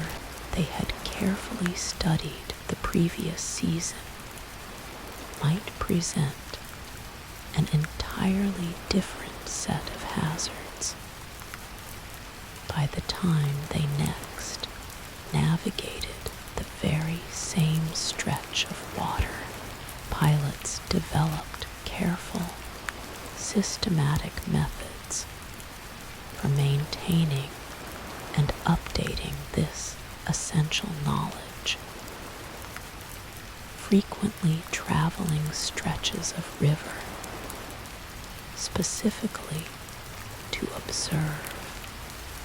and note recent changes, comparing current conditions against their own accumulated memory of how that particular stretch had behaved in previous seasons. Some pilots kept detailed personal records, noting the specific location of newly discovered hazards or newly formed channels, a practice not unlike the ship's logs discussed earlier in this journey, though focused here on a single, intimately known stretch of water rather than any longer ocean crossing. Sounding the careful, repeated measurement of water depth using a weighted line lowered directly from a moving vessel played an essential role in river navigation, allowing a pilot to confirm in real time that sufficient depth remained beneath the hull to proceed safely along a chosen path. Crew members responsible for this task called out-depth readings continuously as a vessel moved through particularly uncertain or shallow stretches. Their steady, rhythmic calls becoming an essential, ongoing form of communication, guiding the vessel's helmsman through waters where a single misjudged turn might run the ship aground beyond direct sounding. Experienced river pilots developed a keen, practiced ability to read a river's surface itself for subtle clues about hidden depth and current, much as coastal sailors learned to read swells and desert guides learned to read terrain. Discussed earlier in this journey a particular pattern of ripples or a subtle change in the water's color and texture often indicated a shallow sandbar lying just beneath the surface, invisible to an untrained eye, yet unmistakable to a pilot who had spent years learning to recognize these small, telling signs. Similarly, a smooth, glassy patch of otherwise moving water sometimes indicated a deep, slow-moving pool offering safe passage, even where surrounding water ran shallow and turbulent, a distinction requiring genuine, hard-won expertise to recognize reliably under the pressure of actually navigating a loaded vessel through unfamiliar or changed conditions. Canals, unlike naturally occurring rivers, represented entirely deliberate, engineered solutions to the challenge of inland water transport.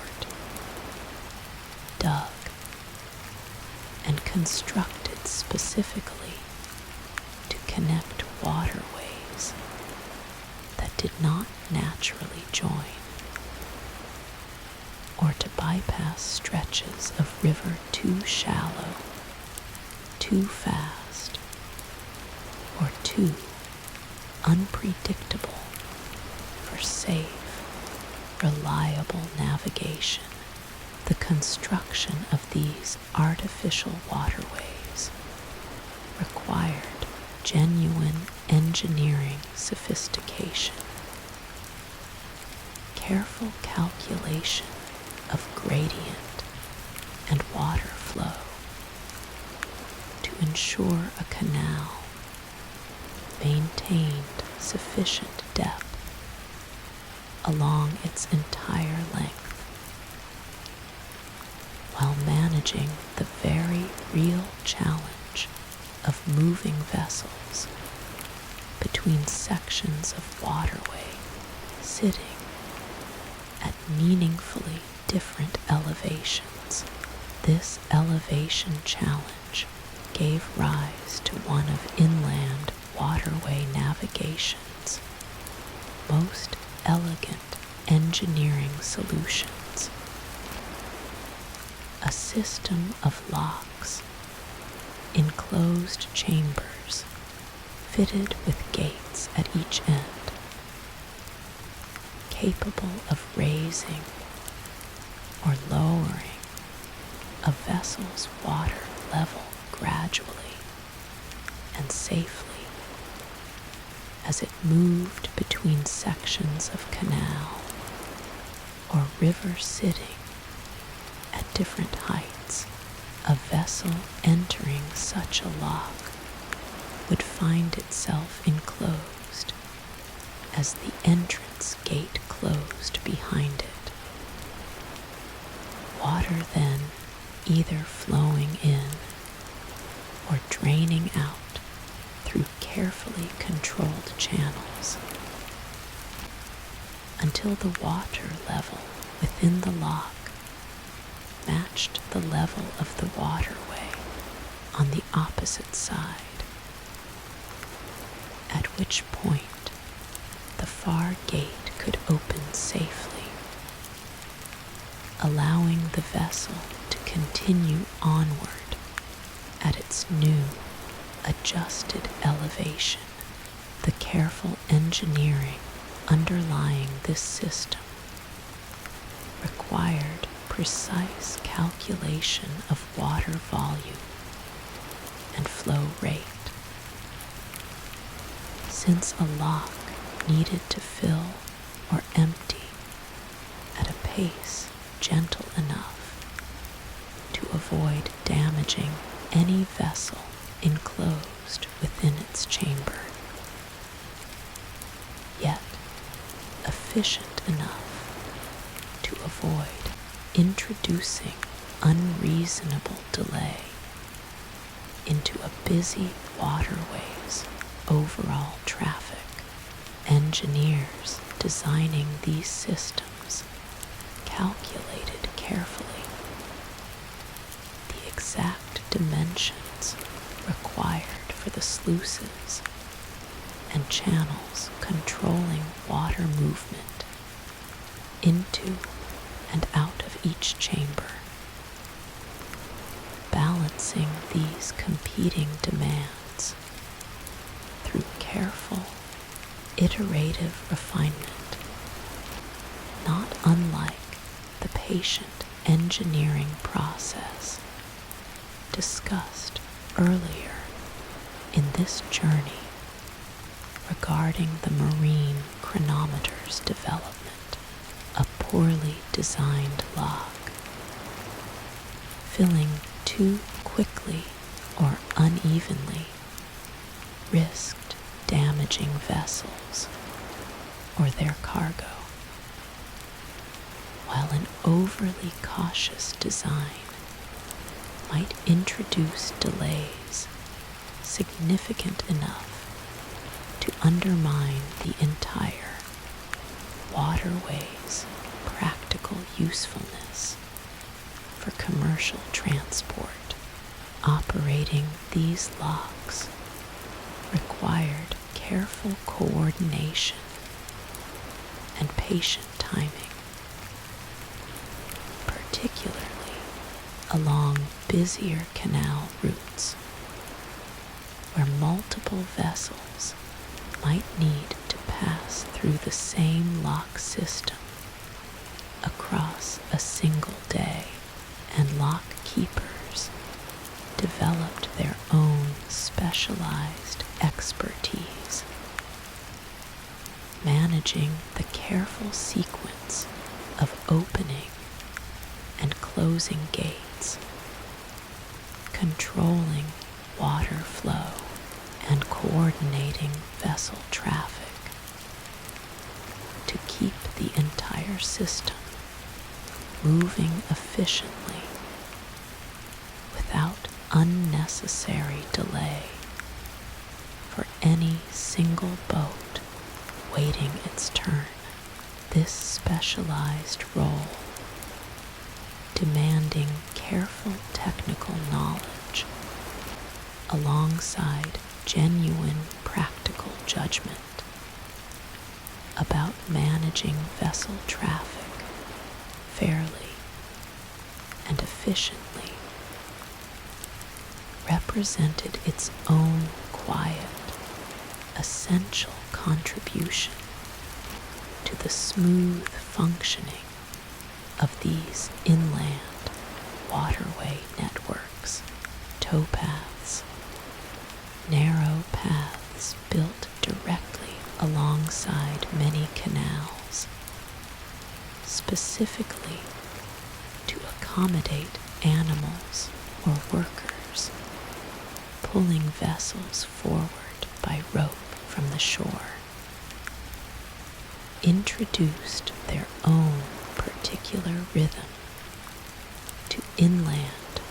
waterway travel, considerably slower and steadier than the wind-driven pace of ocean sailing vessels discussed elsewhere in this journey, yet remarkably reliable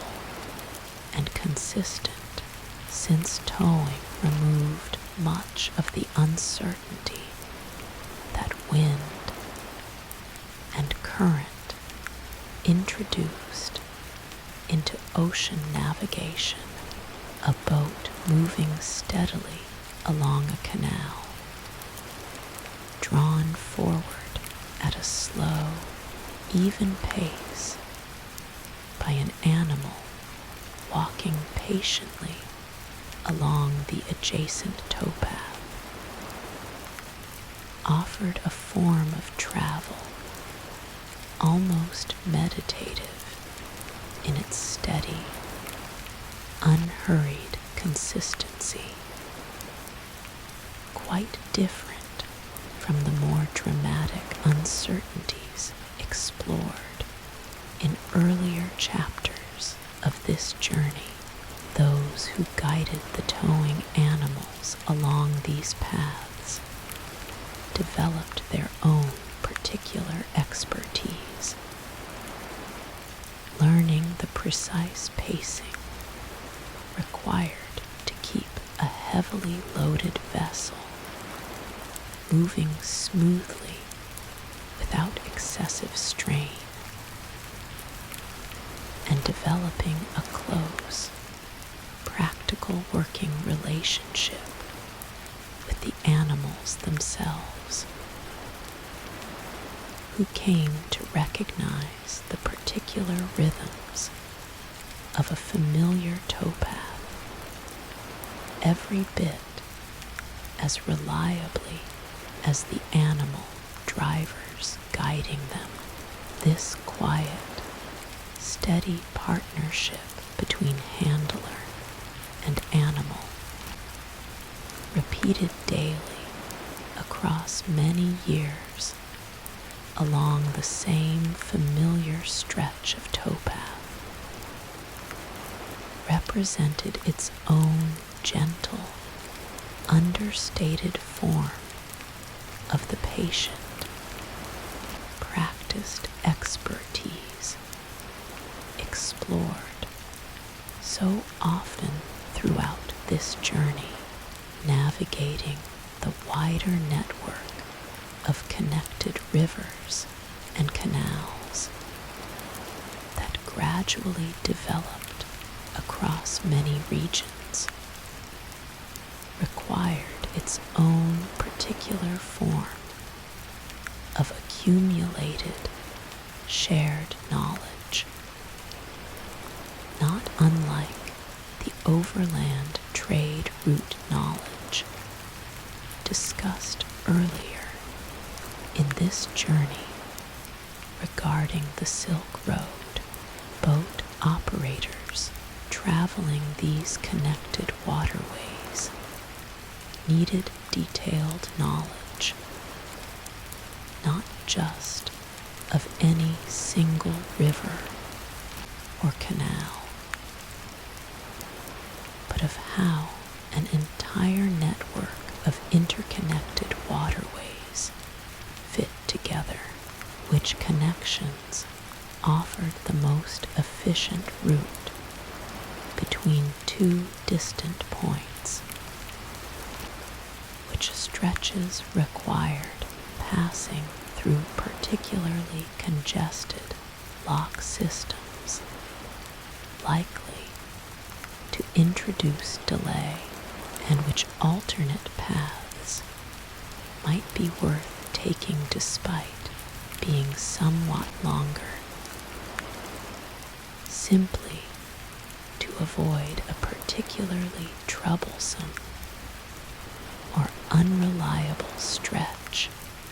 of the more direct route, this network-level knowledge grew across many decades into an increasingly sophisticated shared understanding among the boat operators, lock keepers, and merchants who depended on these interconnected waterways for their livelihood. Regular travelers along a particular network developed working relationships with lock keepers stationed at key junctions, exchanging information about current conditions elsewhere in the system, much as sailors exchanged information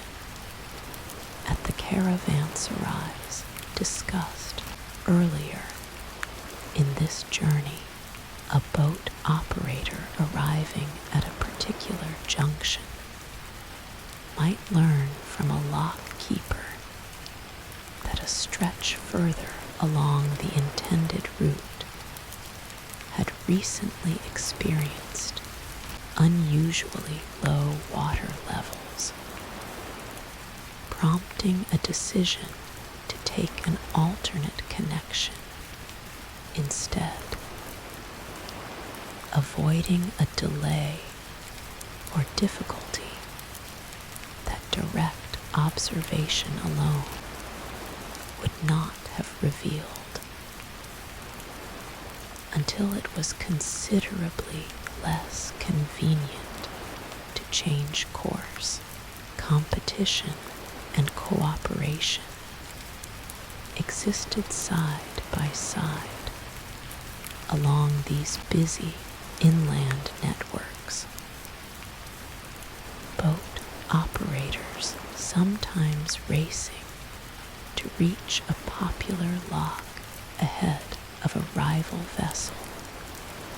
to avoid a lengthy wait, while also depending genuinely on the same shared community of lock keepers, pilots, and fellow operators for the kind of practical information that made efficient,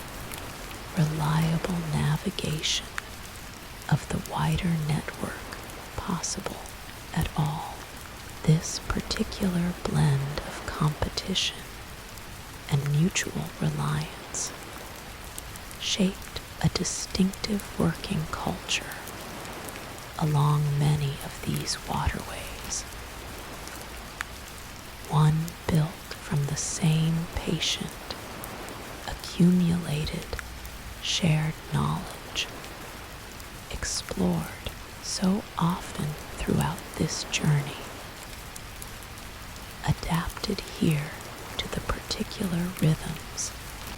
and challenges of inland water transport. Let your own thoughts settle now into the slow, steady rhythm of a canal boat drifting quietly along still water, drawn forward gently and evenly. The small, patient rise and fall of each lock passed through in turn, one careful, unhurried stage at a time, toward wherever this quiet, inland journey was always patiently heading. Everything explored so far in this journey has concerned itself in one way or another with the question of where a traveler currently finds themselves toward home. Tonight, we turn gently toward a different, though closely related question. One that railways brought to sudden, urgent prominence in a way no earlier form of travel quite had. Not simply where,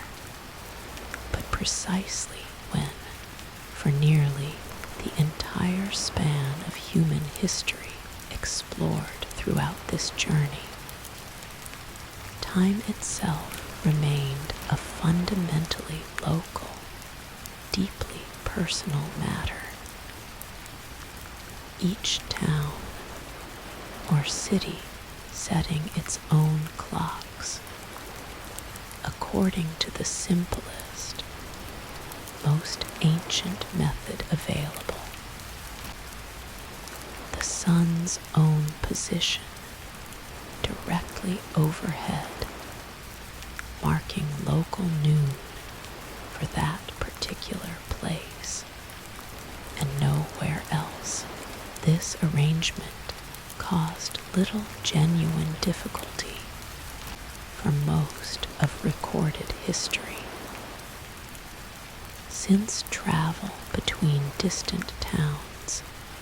typically took long enough, by foot, by horse, or by sailing ship,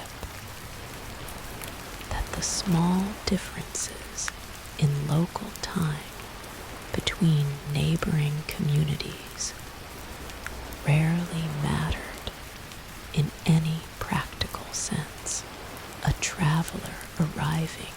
in a genuinely new, unfamiliar town after several days of travel had no particular need to know that the town's clocks ran a few minutes ahead or behind whatever clock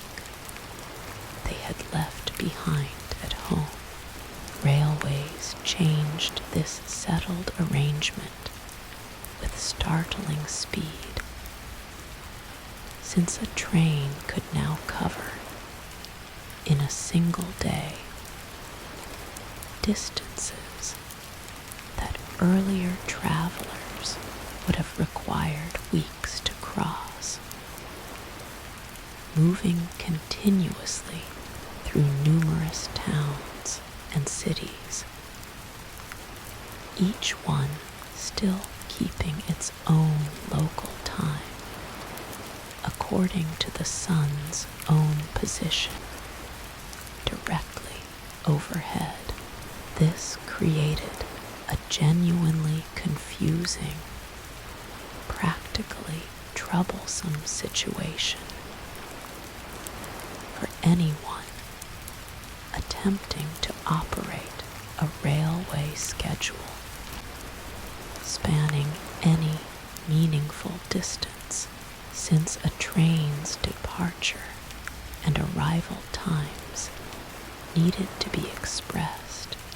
in some consistent, shared reference. Yet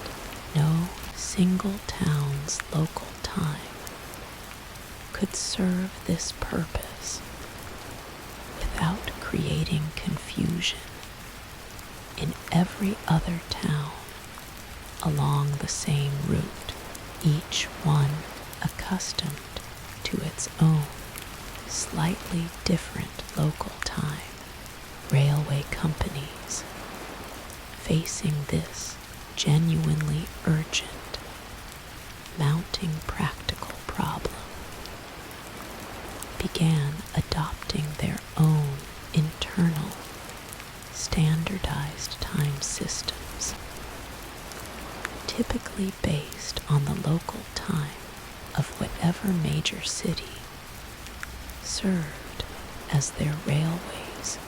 primary headquarters or hub, requiring station clocks all along a given railway line be set according to this single, shared reference time, rather than each station's own local solar time. This solution, while genuinely practical for the smooth operation of any single railway company's schedule, introduced its own new complication once multiple railway companies, each with their own particular standardized reference time, began operating lines that intersected or connected with one another, since a traveler transferring between two different railway companies might suddenly need to account for yet another small, confusing discrepancy between two different standardized systems layered awkwardly atop the already confusing patchwork of local solar times still observed by the towns and cities themselves. The confusion this patchwork created extended well beyond simple traveler inconvenience, touching genuinely serious practical and safety concerns. Railway schedules, printed and distributed to help travelers plan connections between different lines, required careful conversion between different companies' standardized times. A conversion process genuinely prone to error, and errors of this particular kind carried real consequences, since two trains operating on a shared section of track, each following schedules based on subtly different time standards, risked genuinely dangerous confusion about which train held right of way at any given moment along a shared stretch of rail. This safety concern grew increasingly urgent as railway networks expanded and grew more densely interconnected. Single tracks shared by trains operated by entirely different companies, each maintaining its own particular schedule based on its own particular reference time. A dispatcher responsible for coordinating traffic along one of these shared stretches needed absolute clarity about precisely when each approaching train was actually expected, and even a small, seemingly minor discrepancy of several minutes between two companies' differing time standards introduced genuine risk of miscommunication. Precisely the kind of small, accumulated error that this entire journey has repeatedly shown can compound into serious consequence when left uncorrected. Railway safety officials recognizing this growing danger, became some of the most vocal and persistent advocates for a unified, standardized approach to timekeeping. Understanding directly through hard, practical experience just how much genuine safety depended on eliminating this particular source of confusion entirely. This mounting practical pressure eventually drove a genuinely significant shift in how entire nations, and eventually the wider world, organized and understood time itself, rather than continuing to rely on each individual town's own local solar time, or on the separate, uncoordinated standards each railway company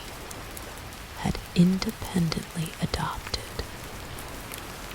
Proposals emerged for a more comprehensive, unified system, dividing the entire globe into a series of standardized time zones, each spanning a defined range of longitude, within which every town and city would agree to observe the exact same shared clock time, regardless of small variations in their own individual local solar time. This proposal did not remain merely theoretical for long, since the practical urgency created by railway scheduling confusion pushed several nations to coordinate a formal, deliberate transition to standardized time zones within a relatively short span of years. Railway companies across an entire continent agreed, through careful negotiation, to adopt a shared handful of standard times in place of the dozens of separate local times previously in use. An agreement that required considerable coordination and compromise among competing companies that had, until that point, operated largely independently of one another. This coordinated shift, once achieved, dramatically simplified the previously bewildering task of planning any journey involving multiple railway connections. Travelers no longer needing to calculate confusing conversions between numerous slightly different local standards. International cooperation on this same underlying question eventually followed. Delegates from numerous nations gathering to discuss and formally establish a coordinated global system of time zones, along with an agreed reference point from which all zones would be measured. a genuinely significant diplomatic achievement, given how deeply local time had, until quite recently, been tied to each individual community's own particular relationship with the sun directly overhead. This international coordination represented a considerably more ambitious undertaking than the earlier railway agreements, requiring nations with genuinely different political interests and cultural traditions surrounding timekeeping to agree on a single, shared global framework, a task complicated further by lingering questions about which nation's observatory should serve as the world's agreed reference point for measuring all other zones. This proposal, elegant in its underlying logic, drew directly on the same fundamental relationship between longitude and time discussed earlier in this journey regarding the marine chronometer, recognizing that the Earth's steady rotation meant any reasonably sized band of longitude experienced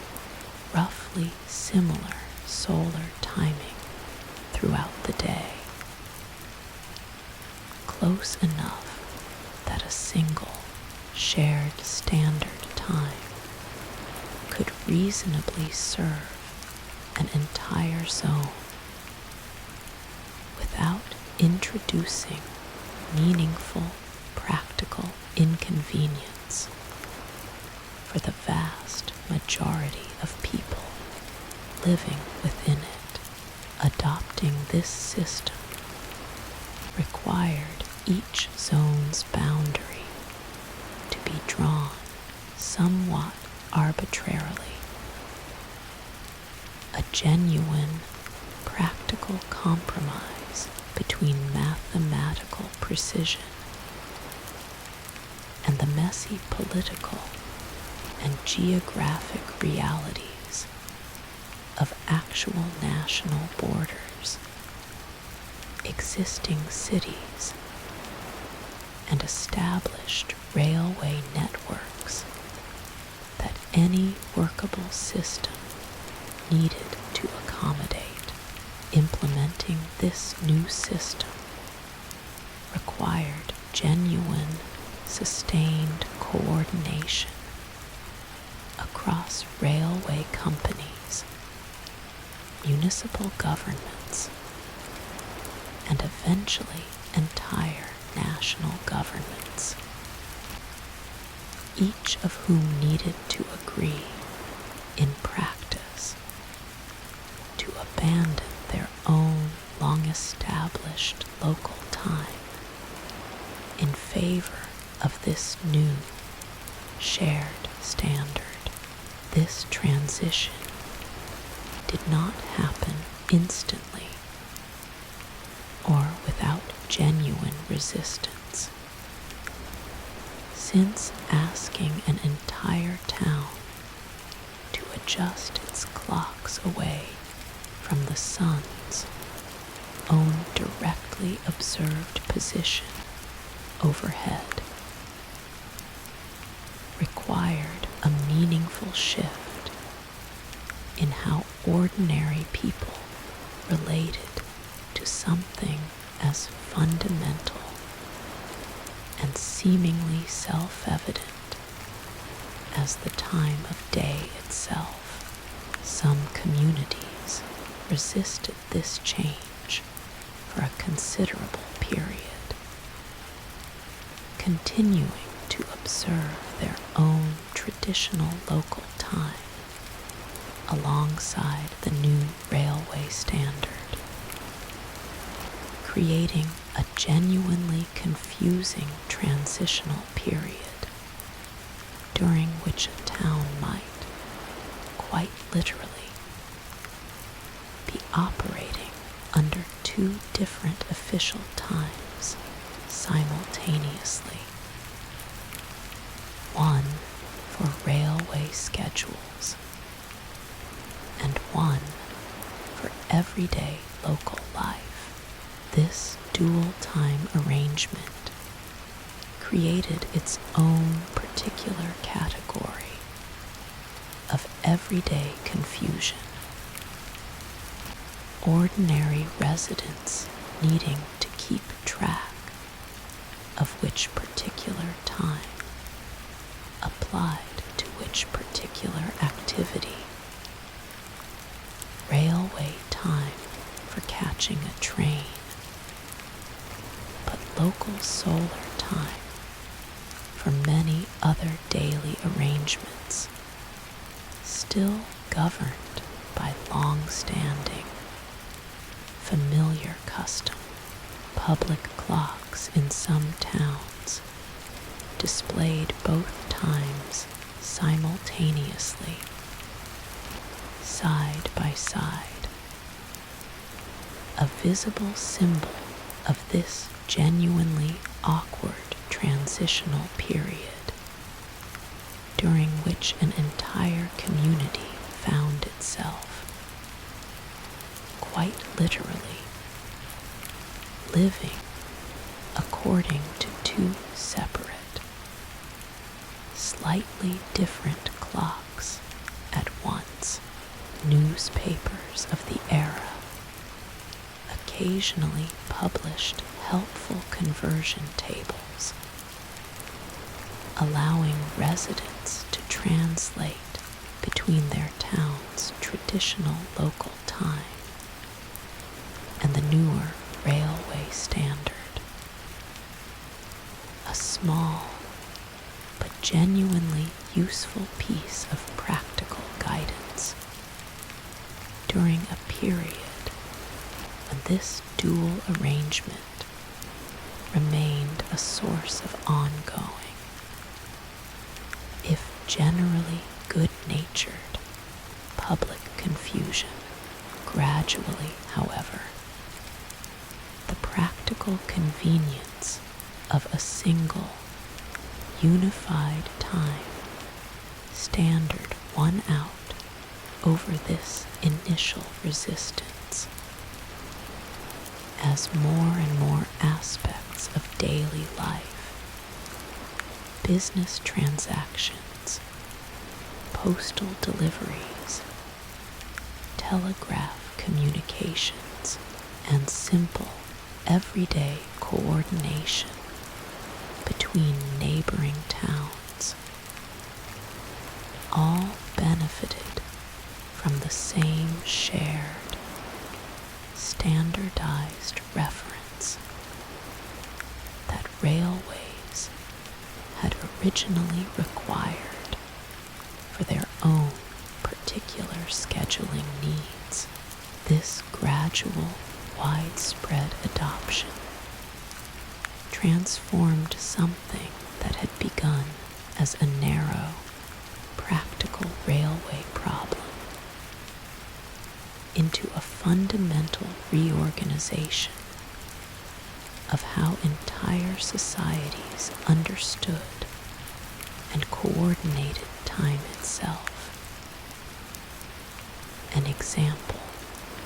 quiet but genuinely significant, of how a specific navigational and logistical challenge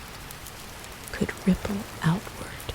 to reshape daily life far beyond its original, narrow context. The underlying mathematics connecting longitude to time worked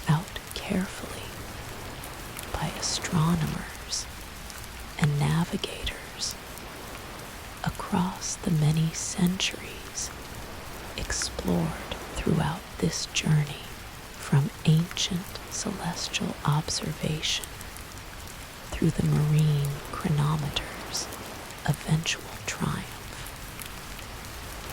found itself in this new railway era, applied not merely to determining a ship's position far out at sea, but to organizing the daily rhythms of entire nations, an elegant continuation of the same fundamental relationship between the Earth's steady rotation and the passage of time that has run quietly throughout so much of this entire journey. There is something worth resting on gently tonight in recognizing just how significant this particular shift actually was, reaching quietly into the daily experience of ordinary people who had, until this point, related to time as something inseparable from their own direct, personal observation of the sun overhead. The adoption of standardized time zones asked entire populations to accept as a matter of everyday practical convenience, a small but genuine abstraction from this older, more immediate relationship between time and direct solar observation, trusting instead in a shared, agreed convention extending across vast distances, connecting communities that might never have any other direct contact with one another beyond this quiet, shared agreement about what hour it currently happened to be. This shift, though driven initially by the narrow, practical demands of railway scheduling,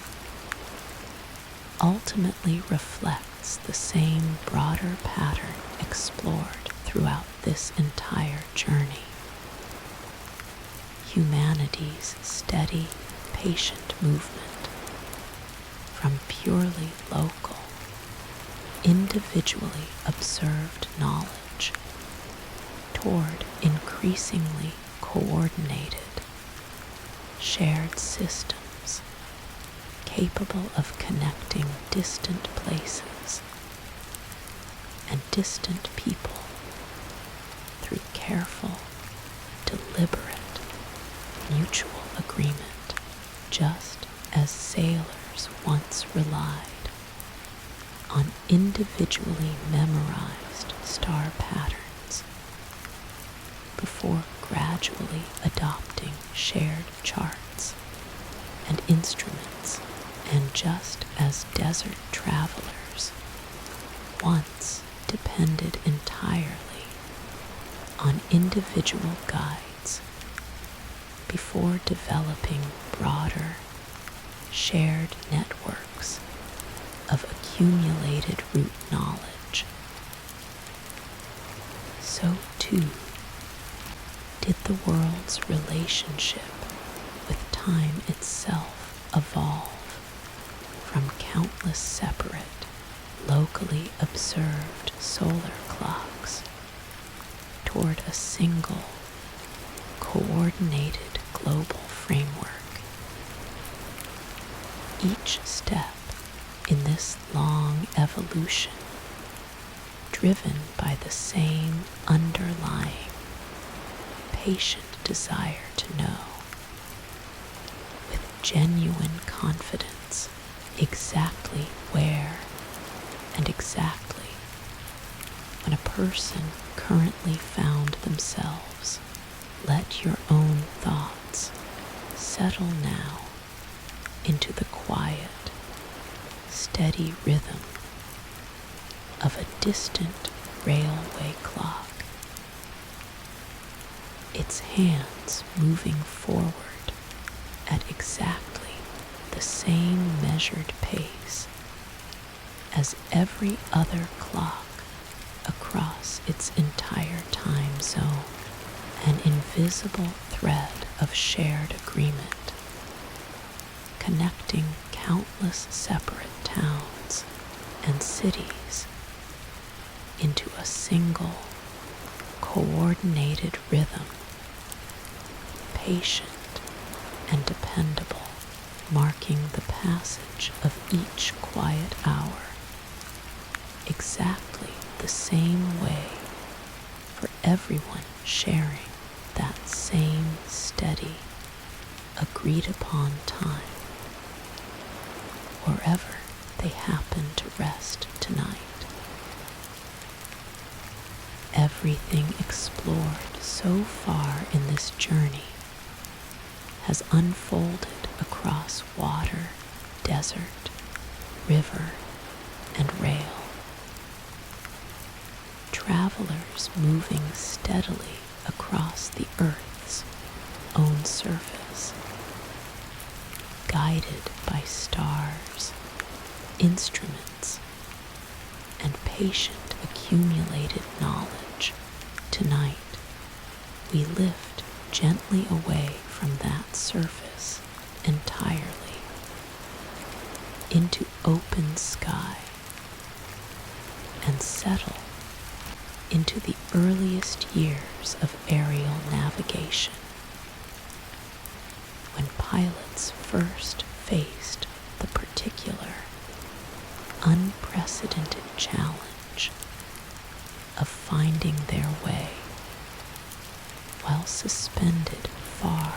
above the very landmarks and coastlines earlier travelers had always depended upon.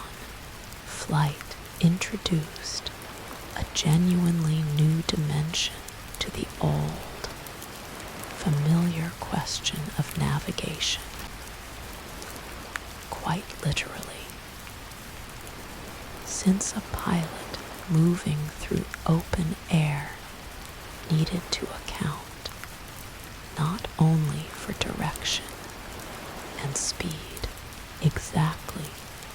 as sailors had for centuries, but for an entirely new kind of drift caused by wind acting on an aircraft in 3 dimensions, rather than the comparatively simpler 2-dimensional drift experienced by a ship moving across water. This added complexity meant that early aviators, drawing heavily on the dead reckoning tradition, explored earlier in this journey, needed to adapt that patient, careful method considerably to suit the particular demands of navigating through open sky rather than across open water, working through calculations at speeds considerably faster than any ship's crew had ever needed to manage, leaving correspondingly less time available for correcting any small accumulated error before it grew into something genuinely significant. The earliest pilots relied overwhelmingly on what became known as visual navigation, quite simply looking down at the passing landscape below and comparing what they observed against a carefully prepared map, identifying familiar landmarks, rivers, coastlines, distinctive road patterns, or notable buildings, and using these visual confirmations to track their progress and adjust course as needed. This method demanded a particular kind of skill, quite different from the celestial observation or magnetic compass reading explored in earlier chapters, requiring a pilot to develop genuine familiarity with how landscape features actually appeared from considerable height. Since a landmark easily recognized from ground level might look entirely unfamiliar, oddly foreshortened, or strangely proportioned, when viewed instead from thousands of feet directly above, pilots developed this particular skill through extensive practice along familiar routes, gradually building a mental catalog of exactly how specific landmarks appeared from typical cruising altitude, not unlike the accumulated, detailed knowledge river pilots developed regarding their own particular stretch of waterway. Discussed earlier in this journey, a pilot flying a regular route between two cities might come to recognize a particular bend in a river, a distinctively shaped patch of forest, or a specific pattern of fields long before any city or airfield itself became visible. Using this accumulated familiarity to confirm position and remaining distance with genuine, hard-won confidence built from repeated experience along that same particular route. Some early aviation authorities established chains of clearly marked ground beacons along important flight routes, large painted arrows or illuminated markers positioned at regular intervals, specifically to assist pilots in maintaining their intended course, particularly useful during the early evening hours or under partially reduced visibility, when landmarks alone might prove more difficult to identify with confidence. These ground markers represented a genuinely practical adaptation of the older landmark tradition explored throughout this journey, purpose-built specifically for the particular needs of aerial navigation, positioned and designed with careful consideration for how they would actually appear to a pilot moving quickly overhead, rather than to any traveler observing them from the ground. Early aviation maps reflected this particular need, prepared specifically to emphasize the kinds of features most useful and most reliably visible from the air. Prominent rivers, coastlines, railway lines, and distinctive large-scale landmarks that would remain identifiable even under less than perfect visibility, rather than the finer, more detailed features useful to a traveler moving along the ground itself. These specialized charts often used bolder, simplified line work than their ground-based counterparts, deliberately sacrificing fine detail in favor of clarity at a glance. Since a pilot moving quickly overhead had only moments to locate and confirm a given feature before it passed from view entirely, map makers producing these specialized aviation charts drew directly on the same cartographic tradition explored much earlier in this journey, adapting centuries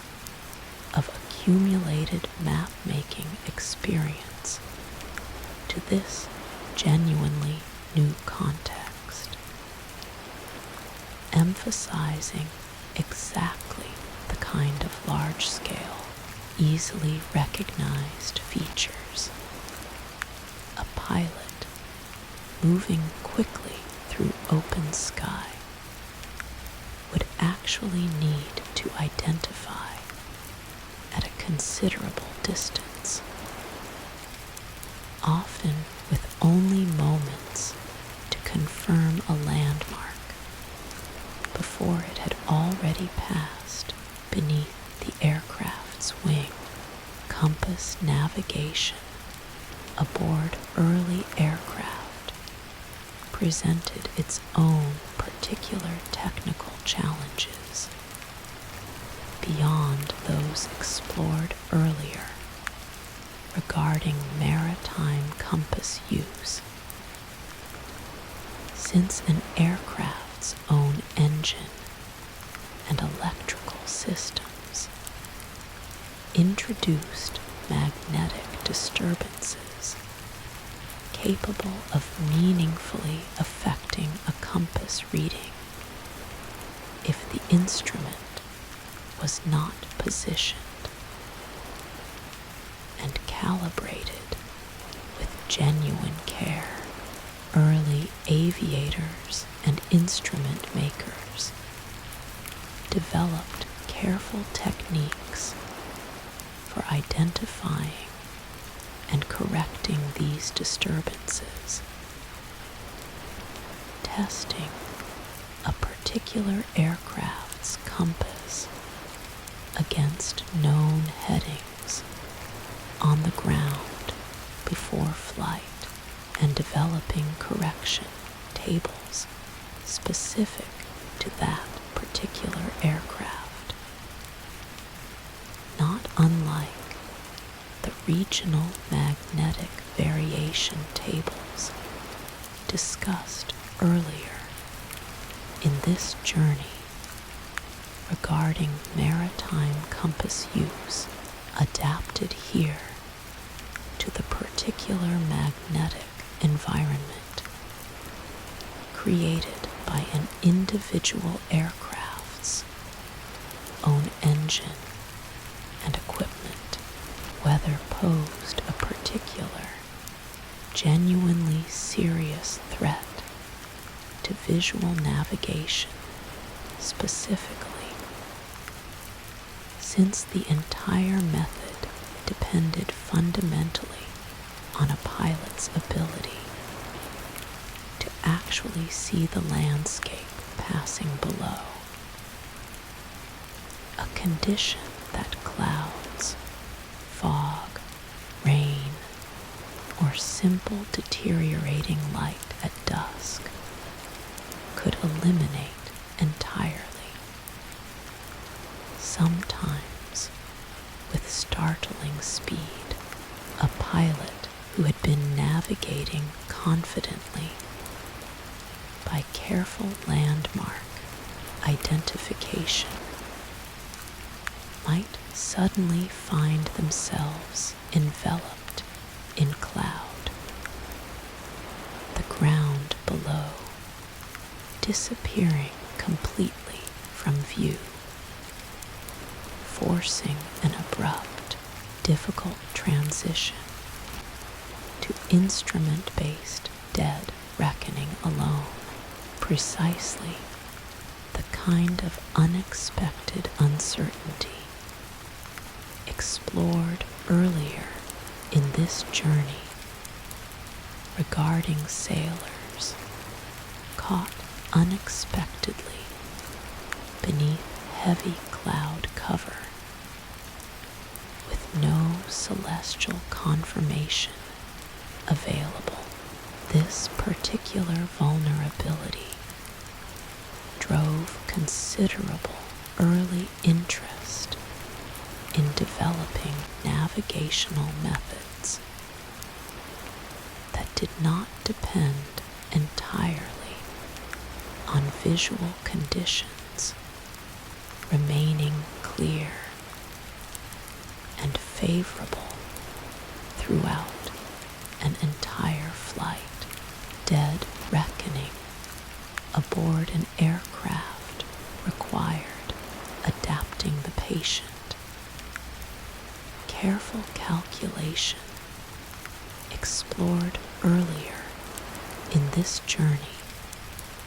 to a genuinely new set of variables, since an aircraft's speed relative to the surrounding air differed meaningfully from its actual speed and direction relative to the ground below, a difference caused by wind that could push an aircraft steadily off its intended path in ways considerably more pronounced than the current and wind effects experienced by ships explored in earlier chapters. Pilots needed to estimate wind speed and direction at their current altitude, often through careful observation of how smoke, dust, or the surface of any visible water below appeared to be moving, and incorporate this estimate into their ongoing calculation of actual position. A considerably more demanding version of the same underlying arithmetic explored earlier regarding maritime dead reckoning. Specialized instruments emerged specifically to assist with this particular wind estimation challenge. Devices allowing a pilot or navigator to sight directly at some fixed point on the ground below and observe over a measured span of time exactly how the aircraft's apparent path across that ground actually differed from its intended heading, revealing directly the wind's true effect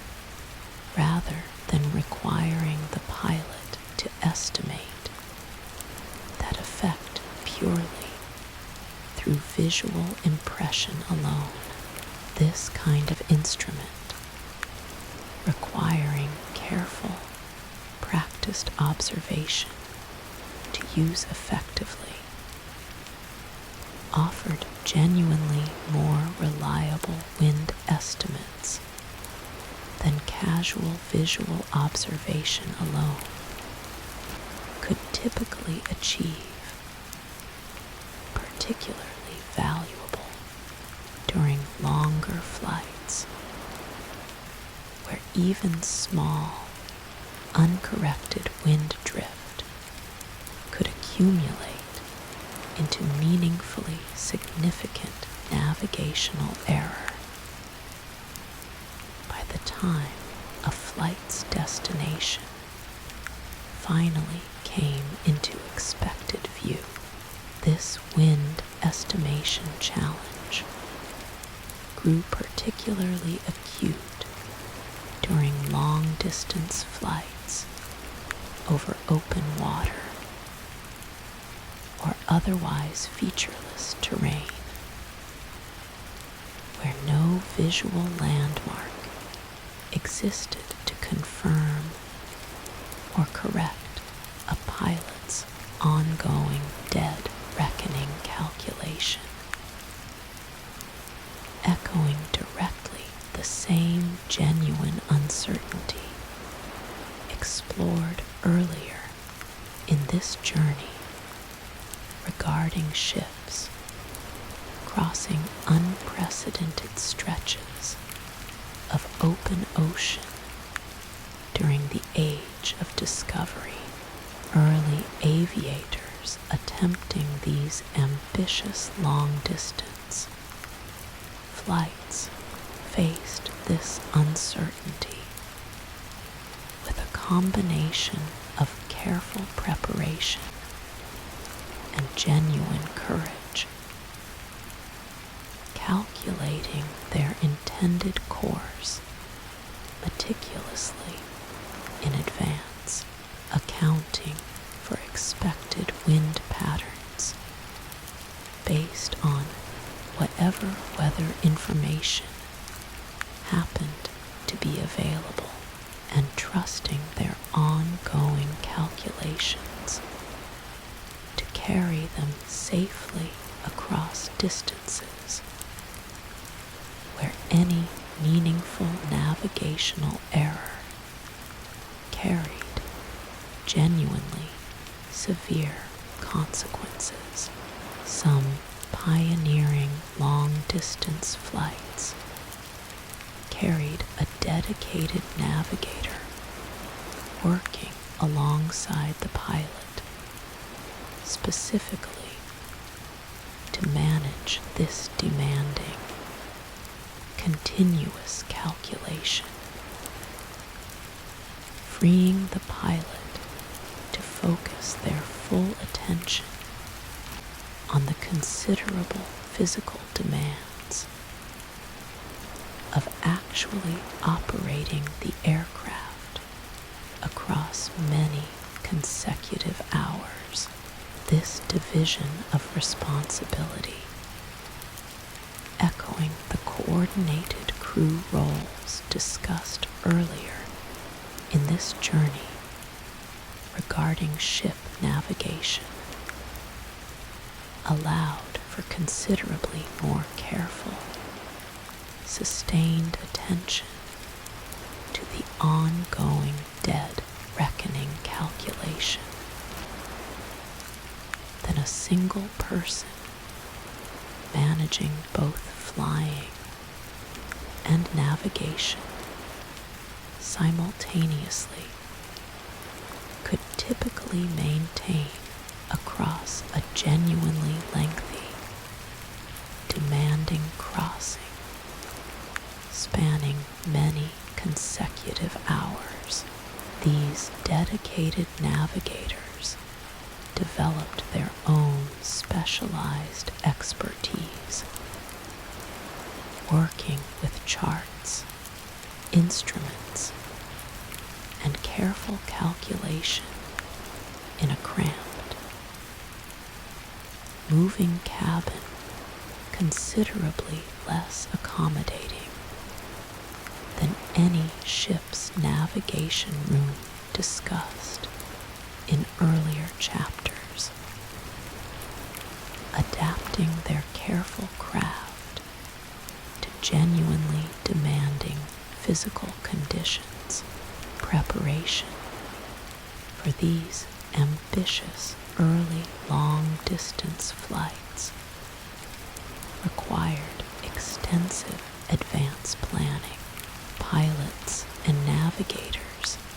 studying available weather records and first-hand accounts from earlier travelers who had crossed similar territory by other means, piecing together the best available estimate of expected conditions along an intended route, not unlike the careful seasonal planning discussed earlier in this journey regarding both desert caravans and northern sea voyages. This careful advance preparation, though it could never fully eliminate the genuine uncertainty inherent to venturing across entirely unprecedented territory, meaningfully improved the odds of a successful crossing, echoing the same patient, careful preparation that has characterized nearly every genuinely ambitious navigational undertaking explored throughout this entire journey. Instrument development during this early era of aviation focused considerably on providing pilots with more reliable, more precise tools for tracking exactly the variables. This adapted dead reckoning method required instruments capable of measuring an aircraft's speed relative to the surrounding air with genuine precision, alongside careful, reliable altimeters, allowing a pilot to confirm their current height above the ground. Information essential not merely for avoiding terrain, but for correctly interpreting how landmarks below would actually appear at any given altitude. The psychological demands placed on early aviators navigating through these genuinely novel conditions deserve gentle consideration tonight. Since a pilot alone in an aircraft's cockpit, particularly during a long flight over featureless terrain or open water, faced a particular kind of isolated, sustained concentration that differed meaningfully from the shared, collaborative navigation explored earlier in this journey regarding ship crews working together across multiple roles. A single pilot often needed to simultaneously fly the aircraft, monitor instruments, estimate wind drift, compare the passing landscape against a chart held awkwardly in the cockpit's confined space, and maintain careful, continuous calculation of position, all while managing the genuine physical demands of sustained flight itself. This considerable cognitive burden, demanding sustained, divided attention across so many simultaneous tasks, drove growing interest across this era in developing instruments and methods capable of easing at least some portion of this demanding workload, allowing a pilot to trust certain instruments to handle particular calculations reliably, freeing their own limited attention for the tasks most genuinely requiring direct human judgment. This gradual shift toward greater instrument reliance, still in its earliest stages during this particular era of aviation history, represented the beginning of a longer transformation. This journey will continue to follow in the chapter ahead as radio technology began offering aviators an entirely new source of navigational information, one that would eventually reduce considerably the demanding burden of visual landmark identification and dead reckoning calculation alone. Let your own thoughts settle now into the quiet, patient concentration of an early aviator, gliding steadily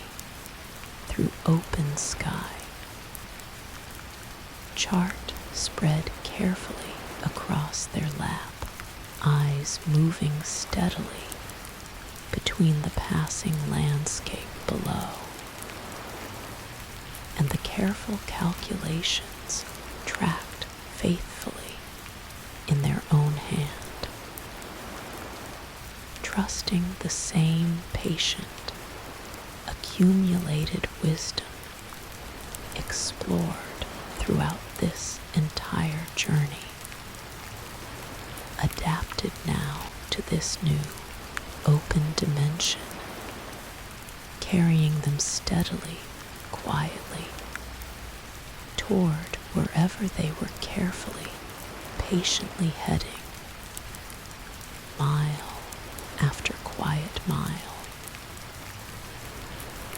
In the previous chapter of this journey, we followed early aviators navigating largely by visual landmark and careful, patient dead reckoning, trusting their own eyes and their own patient calculation to carry them safely across open sky. We closed that chapter with a gentle mention of a new technology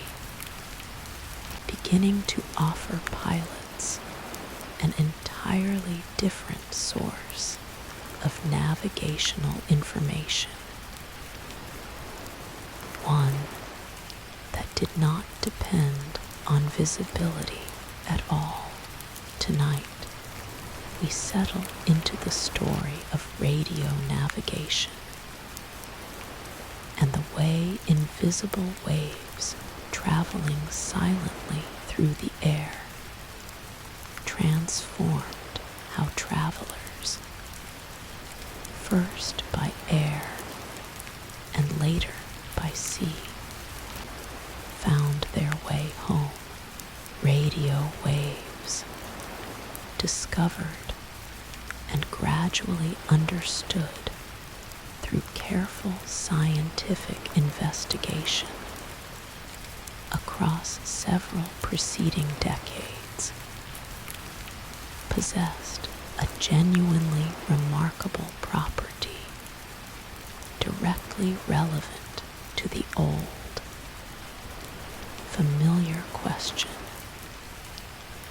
This entire journey has followed from its very beginning. These waves could be transmitted from a fixed location and received with real reliability from considerable distances away, regardless of whether clouds, fog, darkness, or any other obstruction stood between transmitter and receiver. This single property offered navigators something none of the methods explored earlier in this journey could fully provide: a source of directional information entirely independent of visual conditions. Early experimentation with this new technology proceeded cautiously. Scientists and engineers working through numerous practical challenges before radio waves could be reliably harnessed for genuine navigational purposes. Early transmitting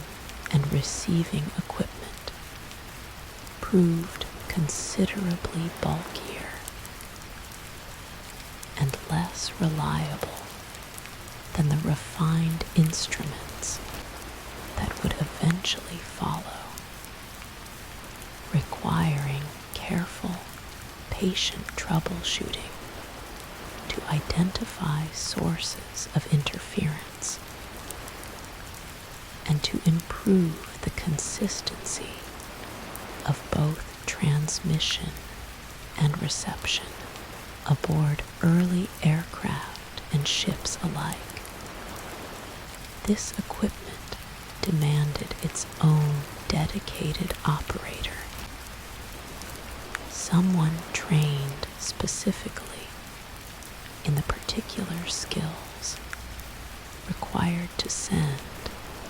and receive radio signals reliably, a role that gradually became as essential to a ship's or aircraft's crew as the navigator or helmsman roles explored throughout earlier chapters of this journey. The earliest practical application of this property to navigation involved establishing fixed radio transmitting stations at Nome, carefully surveyed locations, each one broadcasting a steady, identifiable signal that could be received aboard a moving aircraft or ship equipped with the appropriate receiving equipment. A navigator aboard that moving vessel, using a directional receiving antenna capable of determining the direction from which an incoming signal originated, could determine a bearing toward that particular transmitting station, not unlike the way earlier sailors determined bearings toward familiar coastal landmarks, discussed much earlier in this journey. Except now, this bearing could be determined regardless of weather, regardless of darkness, regardless of distance, far exceeding what any visual landmark could ever offer, taking a bearing toward a single radio station, provided a navigator with one useful line of position, indicating that the vessel currently sat somewhere along that particular bearing, extending outward from the known transmitting station, though without yet confirming exactly where along that line the vessel actually was, an ambiguity requiring further information to resolve completely. This limitation, familiar in its underlying logic to anyone who has followed this journey's earlier exploration of celestial navigation and dead reckoning, found its solution through a method equally familiar in principle, taking bearings toward two or more separate radio stations simultaneously, each one indicating its own particular line of position, and finding the single point where these separate lines intersected, providing a navigator with a genuinely confident fix on their current position, determined entirely through invisible radio signals rather than any visual observation whatsoever. This method, which came to be known as radio direction finding, required navigators to develop genuine skill with a new category of instrument, learning to operate directional receiving equipment with the same careful, practiced precision explored earlier in this journey regarding the sextant and the marine chronometer, taking an accurate bearing, required careful attention to signal strength and clarity, since atmospheric conditions could sometimes distort or weaken a signal in ways devices that introduced meaningful error into a bearing reading, and skilled navigators learned through accumulated practical experience to recognize when a particular reading seemed genuinely reliable and when atmospheric interference suggested the reading should be treated with appropriate caution. Training in this new skill typically combined careful technical instruction with extensive practical experience. Much like the apprenticeship traditions explored throughout this journey regarding river pilots and desert guides, a new navigator gradually learning to distinguish a clean,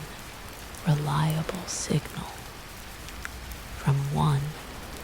distorted by distant atmospheric disturbances or interference from other nearby transmissions. Experienced operators developed an almost intuitive feel for their equipment, learning to recognize subtle variations in signal quality that a newcomer might easily overlook, gradually building the same kind of hard-won, practiced confidence that has characterized every navigational skill explored throughout this entire journey. From ancient star reading through modern instrument use, networks of these radio transmitting stations gradually expanded across major aviation and shipping routes, established and maintained specifically to support this new form of navigation. Their careful, surveyed positions marked precisely on specialized charts that navigators consulted alongside their bearing readings to determine position. This expanding network echoed in its underlying structure the accumulated infrastructure explored much earlier in this journey regarding lighthouses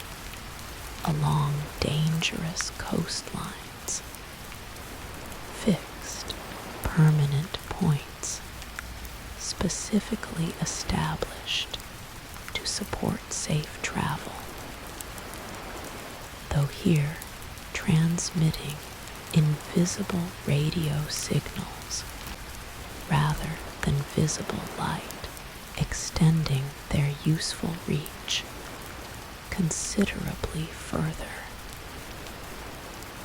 and remaining effective regardless of weather conditions that would have rendered any visual lighthouse beam entirely useless. Establishing and maintaining this growing network required genuine, sustained international cooperation, since useful navigational coverage often needed transmitting stations positioned reliably across multiple different countries and jurisdictions, each one working together toward a shared, common purpose each one agreeing to maintain their particular station's reliable operation and to coordinate the specific radio frequencies used, avoiding the kind of interference that might otherwise occur if neighboring stations broadcast on frequencies too similar to distinguish reliably from one another. This international coordination, echoing the diplomatic cooperation explored earlier in this journey regarding standardized time zones, represented its own quiet but genuinely significant achievement. Nations setting aside otherwise competing interests to establish a shared, mutually beneficial navigational infrastructure that ultimately served travelers regardless of their particular nationality or destination. Specialized charts developed specifically to support this new navigational method carefully marked the precise location of every known transmitting station along with its particular broadcast frequency, and any distinguishing signal pattern that helped a navigator confirm they had correctly identified the intended station rather than accidentally tuning into some other, more distant transmission, broadcasting on a similar frequency. These charts, updated periodically as new stations came into service or existing ones changed frequency, represented their own quiet continuation of the long cartographic tradition explored throughout this journey, adapted once again to serve an entirely new navigational technology, much as Portolan charts had once adapted to serve compass-based sailing, and aviation charts had adapted to serve the particular needs of visual flight navigation explored in the previous chapter. A particularly elegant refinement of this basic radio direction finding method involved specially designed transmitting stations capable of broadcasting a signal that itself indicated direction directly, without requiring the receiving navigator's own equipment to determine bearing through careful directional reception. These specialized beacons transmitted overlapping signal patterns specifically designed so that a receiver positioned precisely along the station's intended course line would hear the overlapping signals blend into a single, steady, continuous tone receiver positioned even slightly off that intended course would instead hear one or the other component signal more distinctly, providing an immediate, intuitive indication of which direction to correct toward in order to return to the intended course line, without requiring the pilot to perform any additional calculation whatsoever. This method proved genuinely valuable for guiding aircraft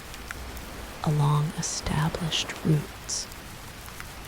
toward a specific destination airfield, particularly useful during approach and landing. Precisely the phase of flight where accurate, reliable guidance mattered most, and where visual conditions were often least favorable. Given how frequently poor weather coincided with exactly the low altitude, close terrain conditions where landing approaches actually occurred, ships, too,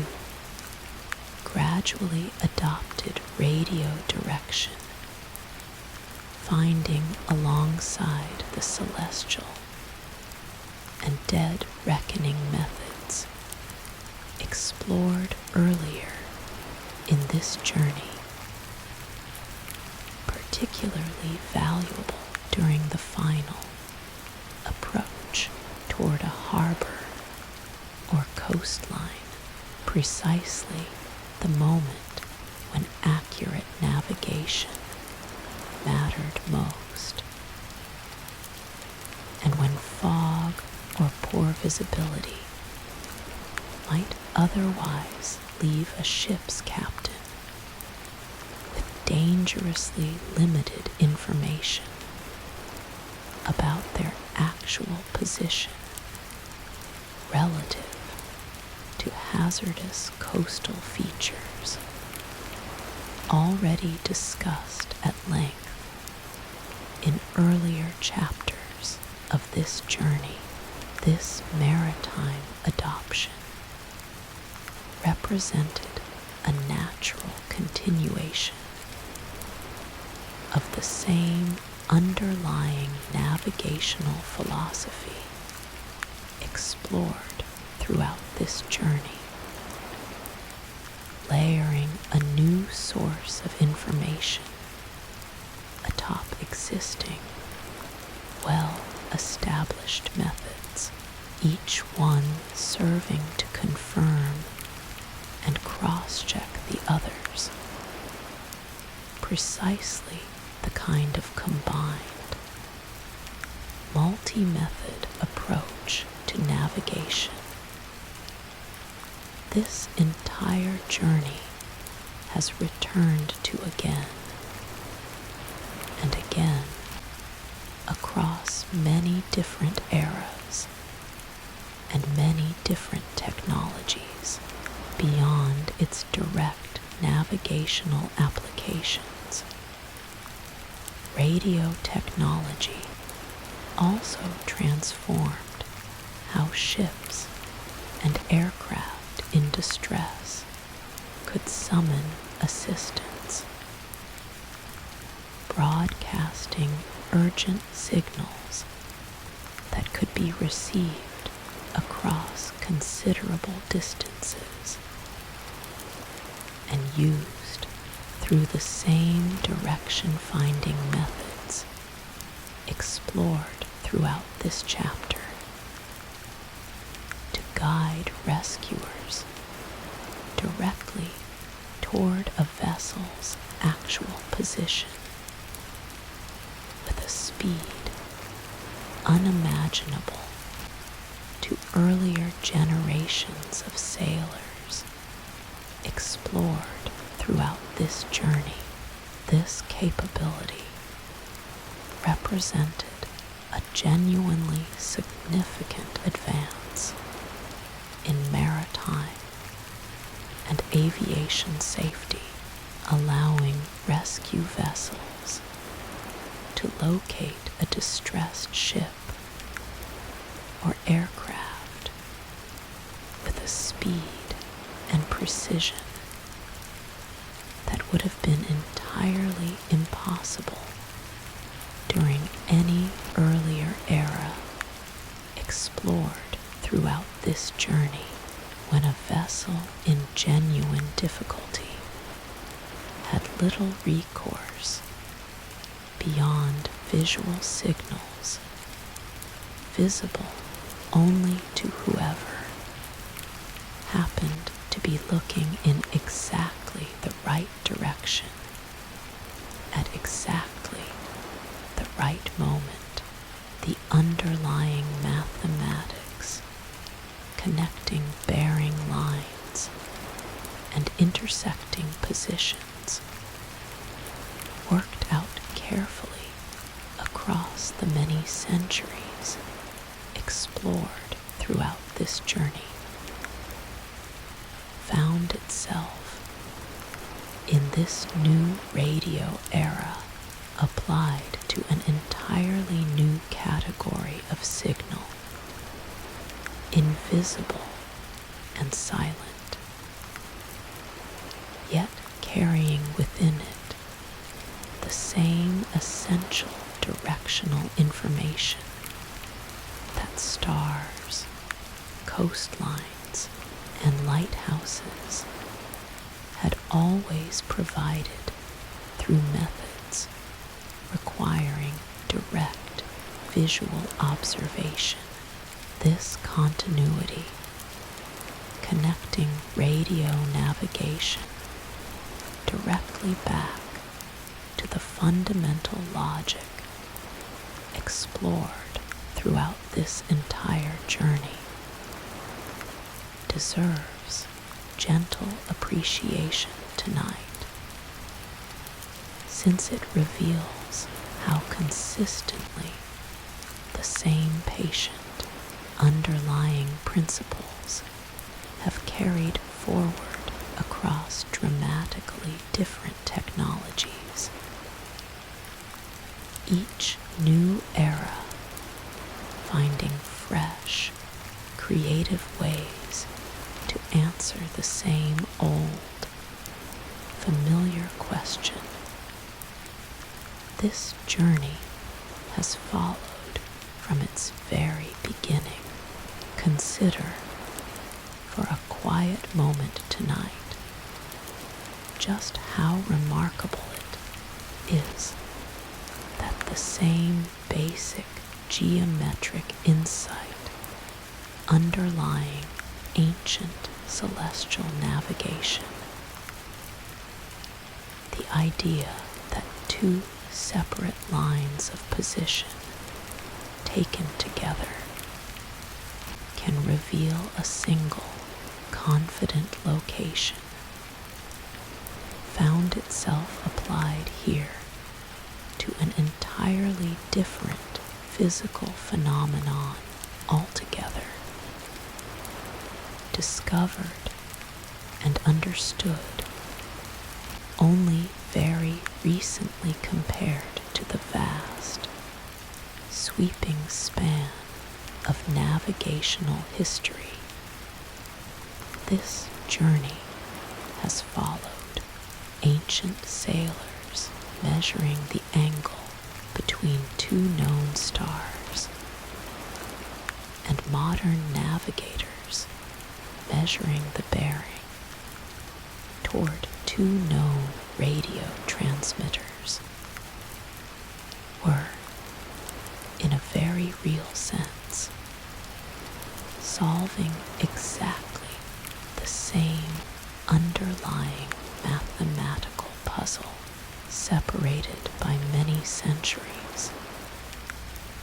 and by an entirely different different physical medium, yet united by the same patient, elegant logic that has quietly run through this entire history of finding one's way. This deep continuity, worth sitting with gently and patiently tonight, suggests something genuinely reassuring about the nature of navigational progress explored throughout this entire journey. New technologies did not typically discard the accumulated wisdom of earlier eras entirely. Instead, they tended to layer fresh, new capability atop existing, well-proven principles, each new advance building respectfully on the patient, careful reasoning that countless earlier travelers, sailors, and navigators had already worked out through generations of careful observation and hard-won, patient experience. Let your own thoughts settle now into the quiet, invisible presence of radio waves moving silently through the air around you at this very moment, carrying their steady, patient signals across vast distances, unseen and unheard by human senses alone, yet carrying within them the same old promise this entire journey has followed from its beginning, that somewhere, quietly, patiently, a way home can always, eventually, be found. Everything explored so far in this journey, however varied in method and era, has shared one quiet, underlying assumption that a navigator retained at least some connection to the world outside their vessel. A visible star, a felt swell, a radio signal received from some distant, fixed transmitter. Tonight, we descend beneath the surface entirely, deep into the particular, genuinely unique navigational challenge faced by submarines. Vessels that might spend extended periods completely cut off from every external reference. This journey has explored so far, surrounded instead by nothing but dark, silent water in every direction.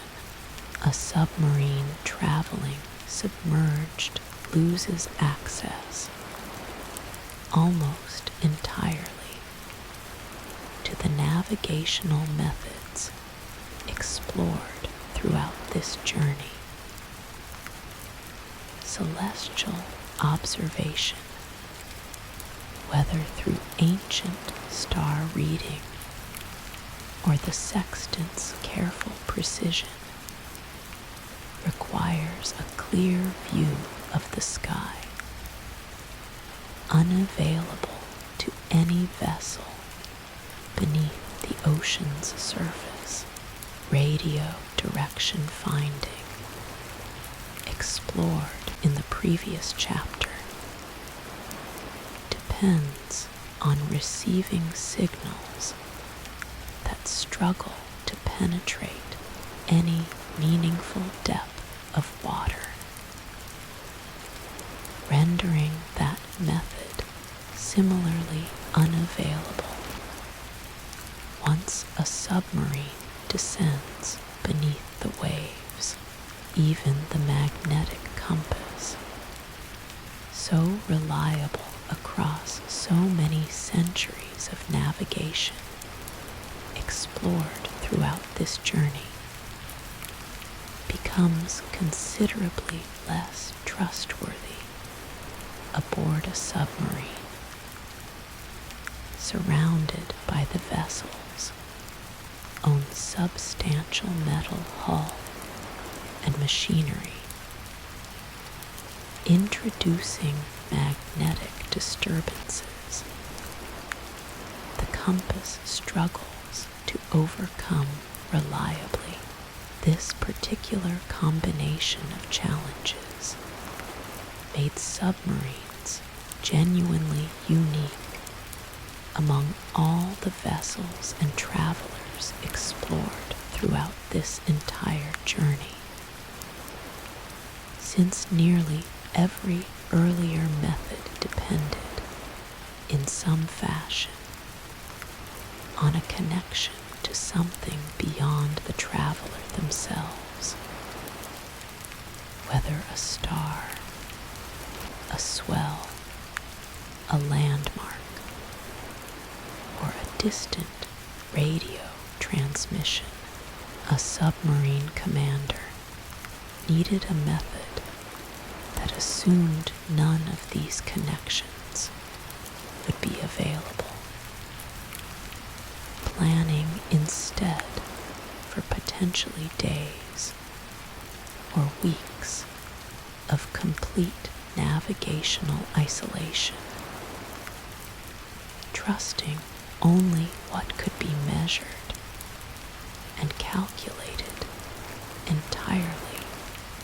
from within the vessel's own hull,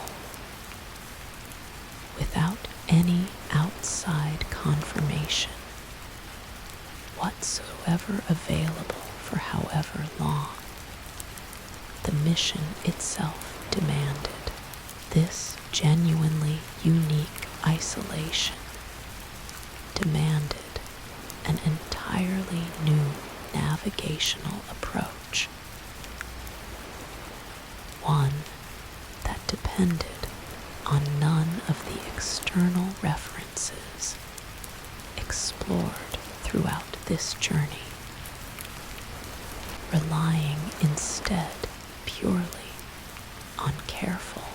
continuous measurement of the vessel's own motion,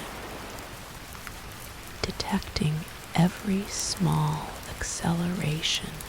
and rotation experienced by the submarine itself,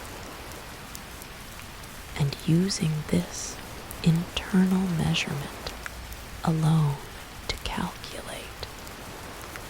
with real confidence exactly how far and in which precise direction the vessel had traveled since its last confirmed position. This method, which came to be known as inertial navigation, represents perhaps the most self-contained navigational technique explored throughout this entire journey, requiring no external reference whatsoever, only careful, continuous attention to the vessel's own internal experience of motion. The instruments underlying this remarkable method depended on a genuinely elegant physical principle: the tendency of a rapidly spinning object to resist any change in the direction. Its axis of rotation happens to point, maintaining that same fixed orientation in space, regardless of how the surrounding vessel might turn or tilt around it. A carefully constructed spinning device mounted within a series of nested frames, allowing it to maintain this fixed orientation even as the submarine itself changed heading or depth, could serve as an internal, self-contained reference point, indicating precisely how much and in which direction the vessel had actually rotated relative to that fixed, unchanging orientation, entirely independent of any external observation whatsoever. Achieving this stable, fixed reference in practice required careful, precise mechanical engineering, since the spinning device needed to remain isolated from the vessel's own movement, as completely as possible suspended within a system of nested rings and precise bearings, specifically designed to allow the submarine to pitch, roll, and turn freely around the spinning reference without disturbing its fixed orientation in the slightest. Multiple such spinning devices, each oriented along a different axis, typically worked together within a single, integrated system, jointly capturing the vessel's complete rotational motion in all three dimensions simultaneously. Since a submarine's actual movement through water rarely confined itself to any single, simple direction of turn, this combination of multiple carefully coordinated spinning references working in close concert provided the complete rotational picture, the overall navigation system required to track the vessel's changing orientation with genuine, reliable precision alongside this rotational reference. Inertial navigation systems incorporated additional instruments capable of measuring acceleration directly, detecting every small increase or decrease in the submarine's speed along each of its three possible directions of movement. By continuously measuring this acceleration and mathematically integrating it over time, not unlike the careful accumulation of speed and heading measurements explored earlier in this journey, regarding maritime dead reckoning, an inertial navigation system could calculate the vessel's changing velocity, and by integrating that calculated velocity over time as well, arrive at a continuously updated estimate of the vessel's actual position relative to wherever it had begun. This process of measuring acceleration and calculating position through two successive stages of mathematical integration introduced its own particular vulnerability worth appreciating gently and carefully tonight. Since any small, persistent error in the initial acceleration measurement did not simply remain small throughout the calculation. Instead, that small error compounded through each successive stage of integration, growing steadily larger the longer the calculation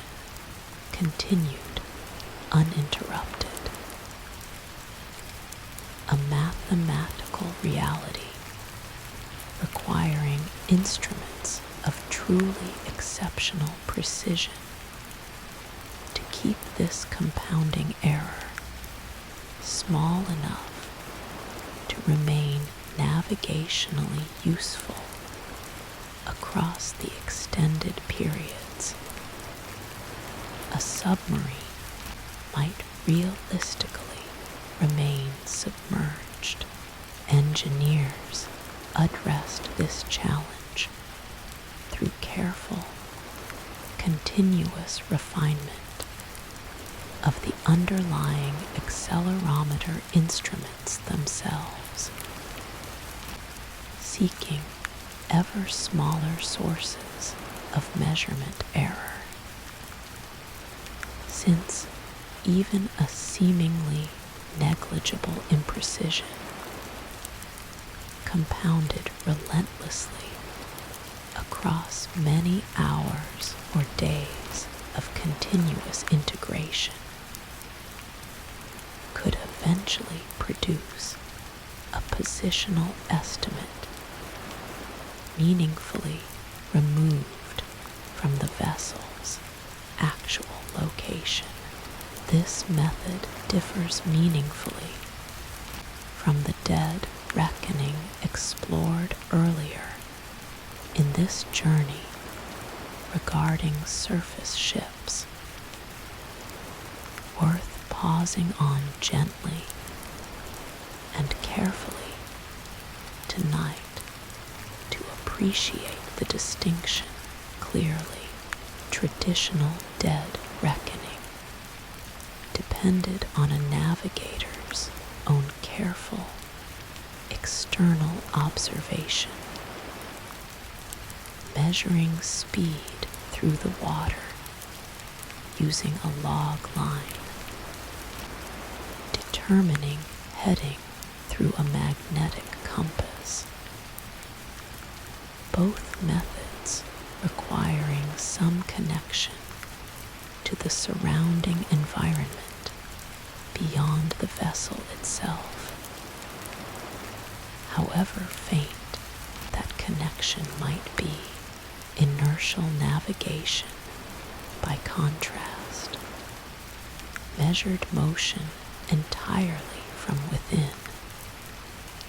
detecting the vessel's own acceleration and rotation directly through carefully constructed mechanical instruments, requiring no observation of the surrounding water, no reading of any external compass. Nothing beyond the submarine's own internal experience of its own movement through space, achieving genuinely reliable accuracy through this method demanded extraordinary mechanical precision, since even tiny errors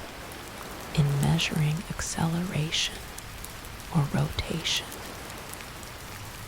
however small they might seem in any single instant, accumulated steadily over the extended periods. A submarine might remain submerged, potentially growing into meaningfully significant navigational error across a sufficiently long voyage. Engineers developing these systems faced a challenge in some ways reminiscent of the marine chronometers' own demanding development, explored earlier in this journey, requiring instruments capable of maintaining extraordinary precision across sustained operation, unaffected by the vessel's own vibration, temperature variation, and the general physical stresses of prolonged submerged operation. This parallel to the marine chronometer's own patient, decades-long development deserves gentle appreciation tonight, since both instruments faced fundamentally similar engineering demands, despite addressing entirely different navigational problems separated by considerable time. Both required mechanisms capable of maintaining extraordinary precision despite constant motion, temperature fluctuation, and the general physical stresses of sustained, continuous operation in a genuinely demanding physical environment.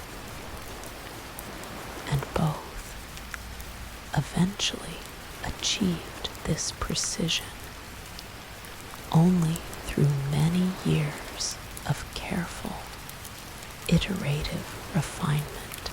each successive design addressing specific weaknesses identified through patient, systematic testing, the underlying engineering philosophy connecting these two otherwise quite different instruments. Patient refinement driven by careful, ongoing observation of accumulated error represents one of the most consistent threads running throughout this entire history of navigation, appearing again and again across dramatically different eras, technologies, and physical environments. The careful, iterative refinement required to achieve genuinely trustworthy inertial navigation instruments echoed the same patient engineering discipline explored throughout this journey, regarding earlier navigational instruments, each successive design addressing specific sources of error, identified through careful, systematic testing, gradually reducing the rate at which small measurement errors accumulated into meaningful positional uncertainty over extended periods of continuous, uninterrupted operation. This patient refinement eventually produced systems capable of maintaining genuinely useful accuracy across voyages lasting many days or even weeks entirely submerged. A remarkable achievement given the complete absence of any external reference to confirm or correct the ongoing internal calculation throughout that entire extended, uninterrupted period of submerged operation. Submarine crews responsible for maintaining and interpreting these systems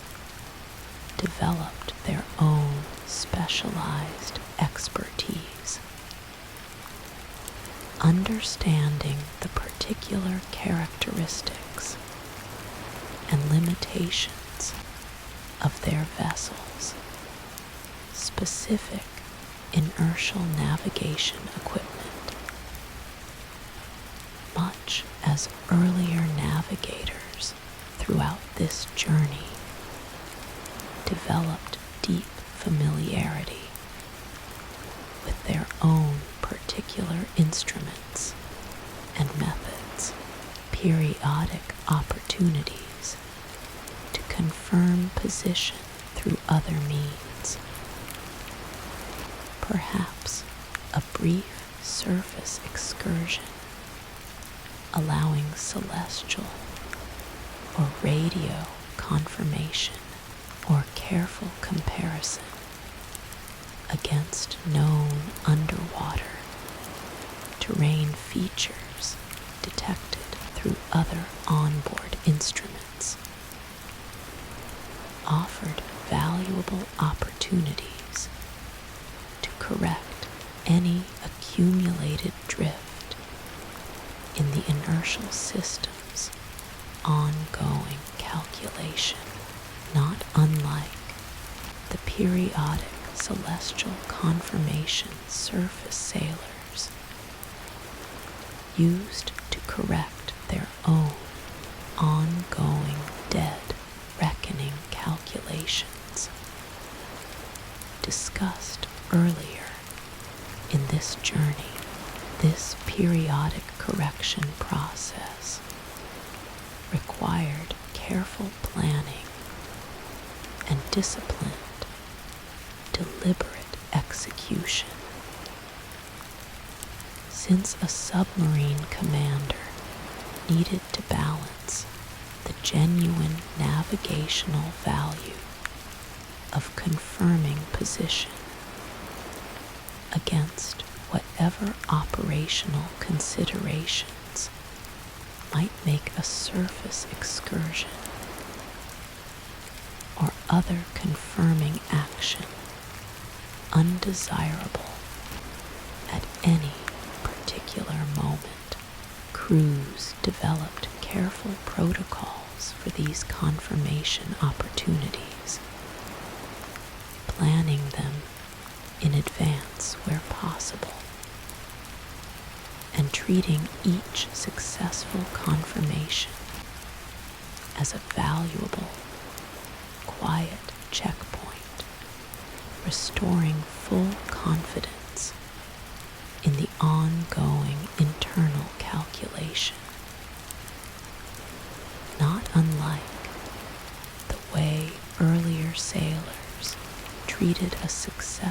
celestial sighting after an extended stretch of poor weather, discussed much earlier in this journey. Training for submarine navigators emphasized building genuine, intuitive familiarity with how quickly a particular vessel's specific inertial system tended to accumulate error under various operating conditions, allowing crews to judge with real confidence roughly how much uncertainty had likely built up since the last confirmed position, and to weigh that accumulated uncertainty carefully against operational needs when deciding whether and precisely when to seek fresh confirmation, comparison against known underwater terrain features offered a particularly valuable confirmation method unique to submarine operation, since detailed knowledge of the ocean floors, varying depth and shape along a particular route allowed a submarine equipped with appropriate depth sensing instruments to compare its own measured surroundings against expected terrain features noted on specialized underwater charts, confirming position through a method that required no surfacing at all, and therefore no interruption whatsoever to the mission's own particular operational requirements. This technique echoed in its underlying logic the careful terrain reading explored much earlier in this journey regarding desert guides and river pilots, adapted here to an entirely submerged environment, trusting careful, detailed knowledge of a specific physical landscape, however invisible that landscape remained to direct human sight. This underwater navigational challenge and the elegant, self-contained solution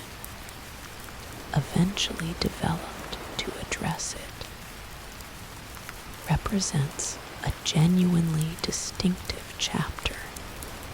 within this entire history of navigation, a method requiring no connection whatsoever to the world beyond the vessel itself, relying purely on careful, continuous attention to the submarine's own internal experience of motion through the water. In this sense, inertial navigation returns in its own particular way to something resembling the earliest navigational traditions explored at the very beginning of this journey, trusting careful, internal, embodied observation over any external reference, though here that internal internal observation depended on remarkably precise mechanical instruments rather than the accumulated human intuition explored in those much earlier chapters of Full Circle, connecting the very first sailors. This journey followed to some of the most sophisticated navigational engineering ever devised. Let your own thoughts settle now gently into the quiet, steady darkness of the deep ocean, surrounding a submarine moving silently forward, guided entirely by its own careful internal sense of motion, trusting nothing beyond itself, patient and self-contained, finding its way through darkness, the way your own breathing continues steadily onward, requiring no outside confirmation, simply continuing gently and reliably, hour after quiet hour, toward rest. Everything explored so far in this journey, however varied in era or environment, has unfolded within the same basic setting. Travelers moving across or beneath the surface of a single familiar planet, guided by its stars, its magnetic field, its coastlines and rivers. Tonight, we lift entirely away from that familiar setting, following the earliest travelers to leave the Earth's surface behind completely, and the genuinely unprecedented navigational challenges they faced in the vast, open emptiness of space itself, navigating beyond the Earth's atmosphere introduced challenges that dwarfed, in certain genuine respects, every difficulty explored throughout this journey so far. Since a spacecraft moving through the emptiness beyond Earth's surface could not rely on many of the reference points that had guided travelers for so many centuries, there was no coastline to sight, no swell to feel, no magnetic field reliable enough to trust in the way sailors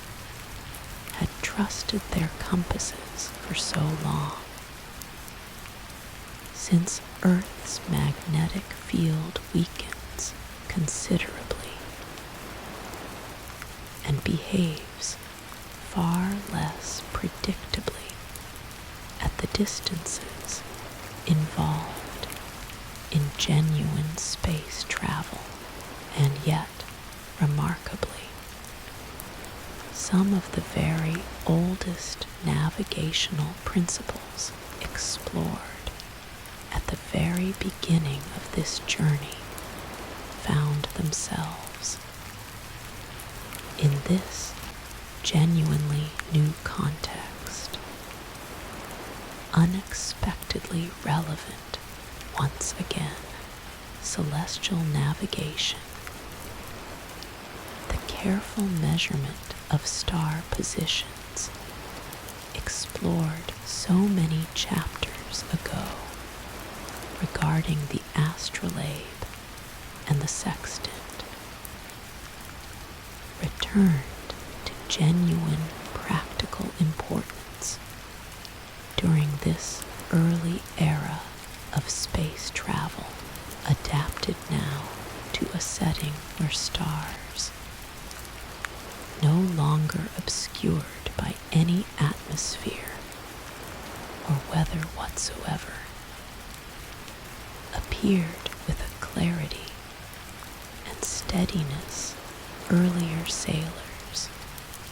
could scarcely have imagined possible in their own more familiar, weather-bound world. Spacecraft navigators developed specialized instruments capable of measuring the precise angle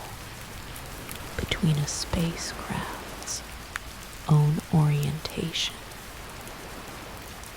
and the fixed position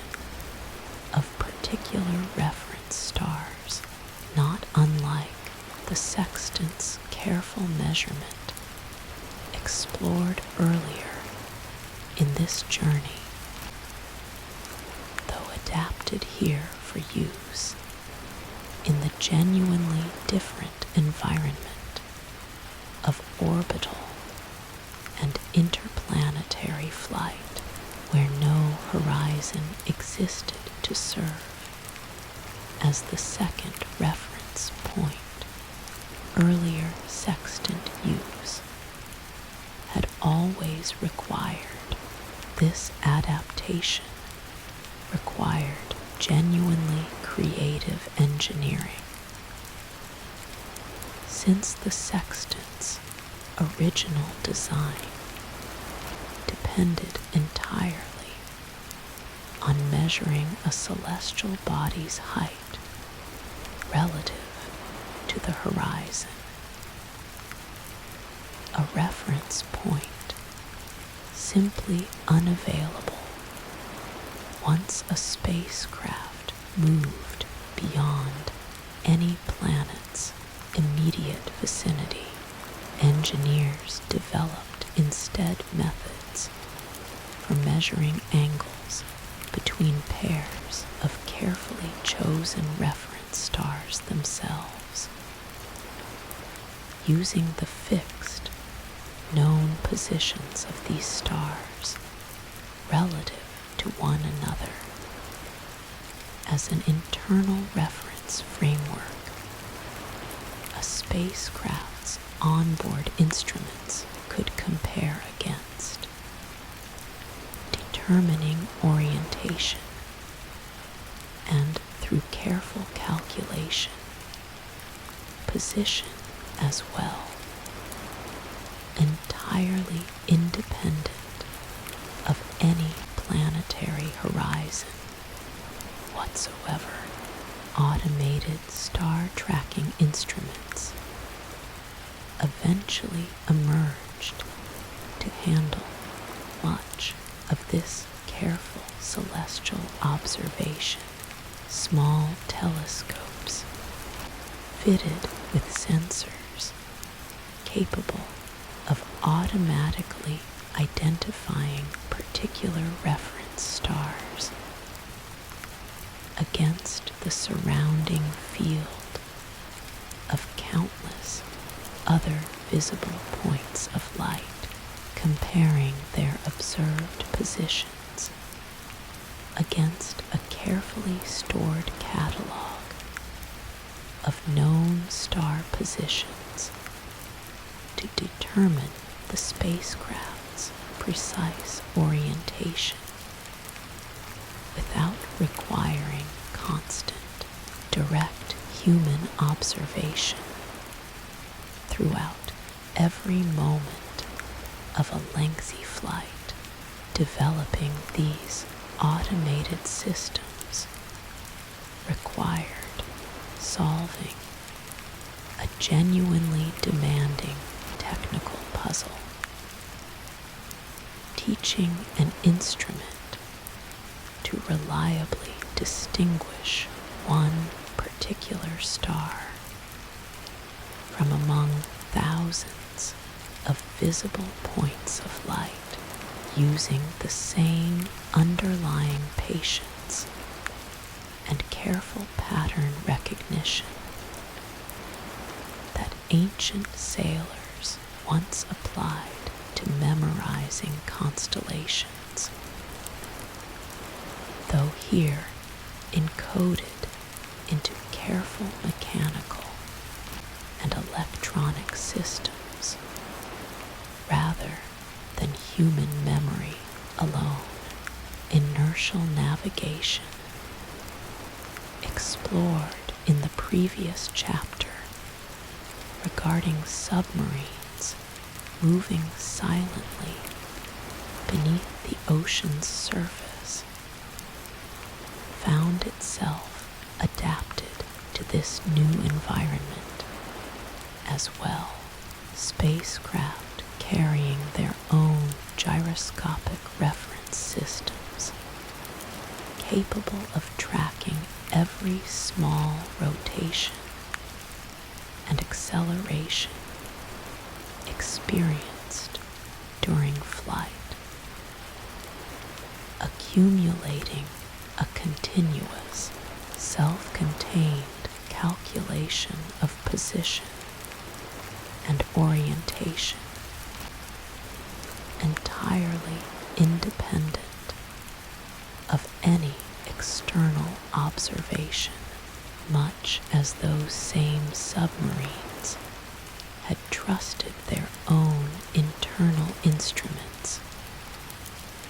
while cut off from every external reference. This journey has explored. This adaptation proved particularly valuable during the demanding early moments of launch and initial ascent, when a spacecraft's rapid acceleration and changing orientation needed continuous,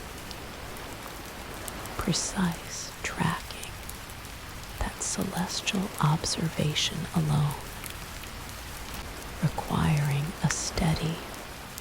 carefully oriented instrument, could not easily provide under such rapidly changing conditions. The particular demands of space travel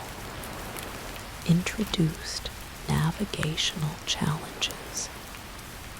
genuinely unlike anything explored earlier in this journey, since a spacecraft's actual path through space depended not merely on its own engine thrust and orientation, but on the complex, ongoing gravitational influence of multiple celestial bodies simultaneously. The Earth, the Moon, and eventually the Sun itself, each pulling on a distant spacecraft with a gravitational force that changed continuously as the spacecraft's own position shifted relative to each of these massive bodies, calculating an accurate trajectory required mathematics considerably more demanding than anything explored throughout the earlier chapters of this journey. Careful,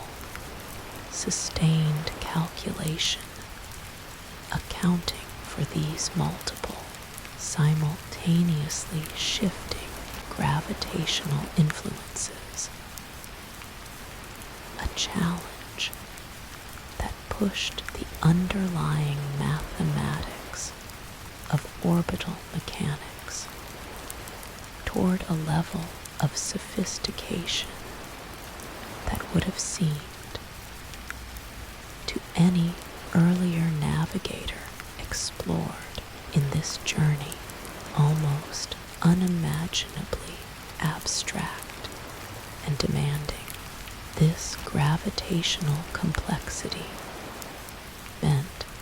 that a spacecraft's trajectory, once calculated and set in motion, still required careful, ongoing monitoring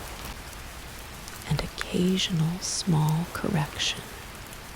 throughout an extended flight, since even a tiny discrepancy between the calculated trajectory and the spacecraft's actual observed path, if left uncorrected, could compound over the enormous distances involved into a meaningfully significant deviation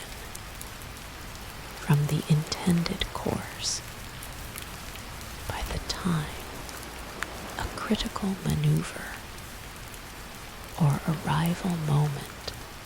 finally approached. Mission planners developed careful protocols for these mid-course corrections,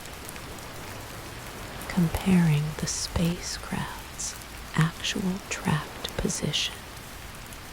against its originally calculated trajectory at regular intervals throughout a flight, and executing small, carefully calculated engine adjustments whenever this comparison revealed a deviation significant enough to warrant correction. A practice echoing in its underlying logic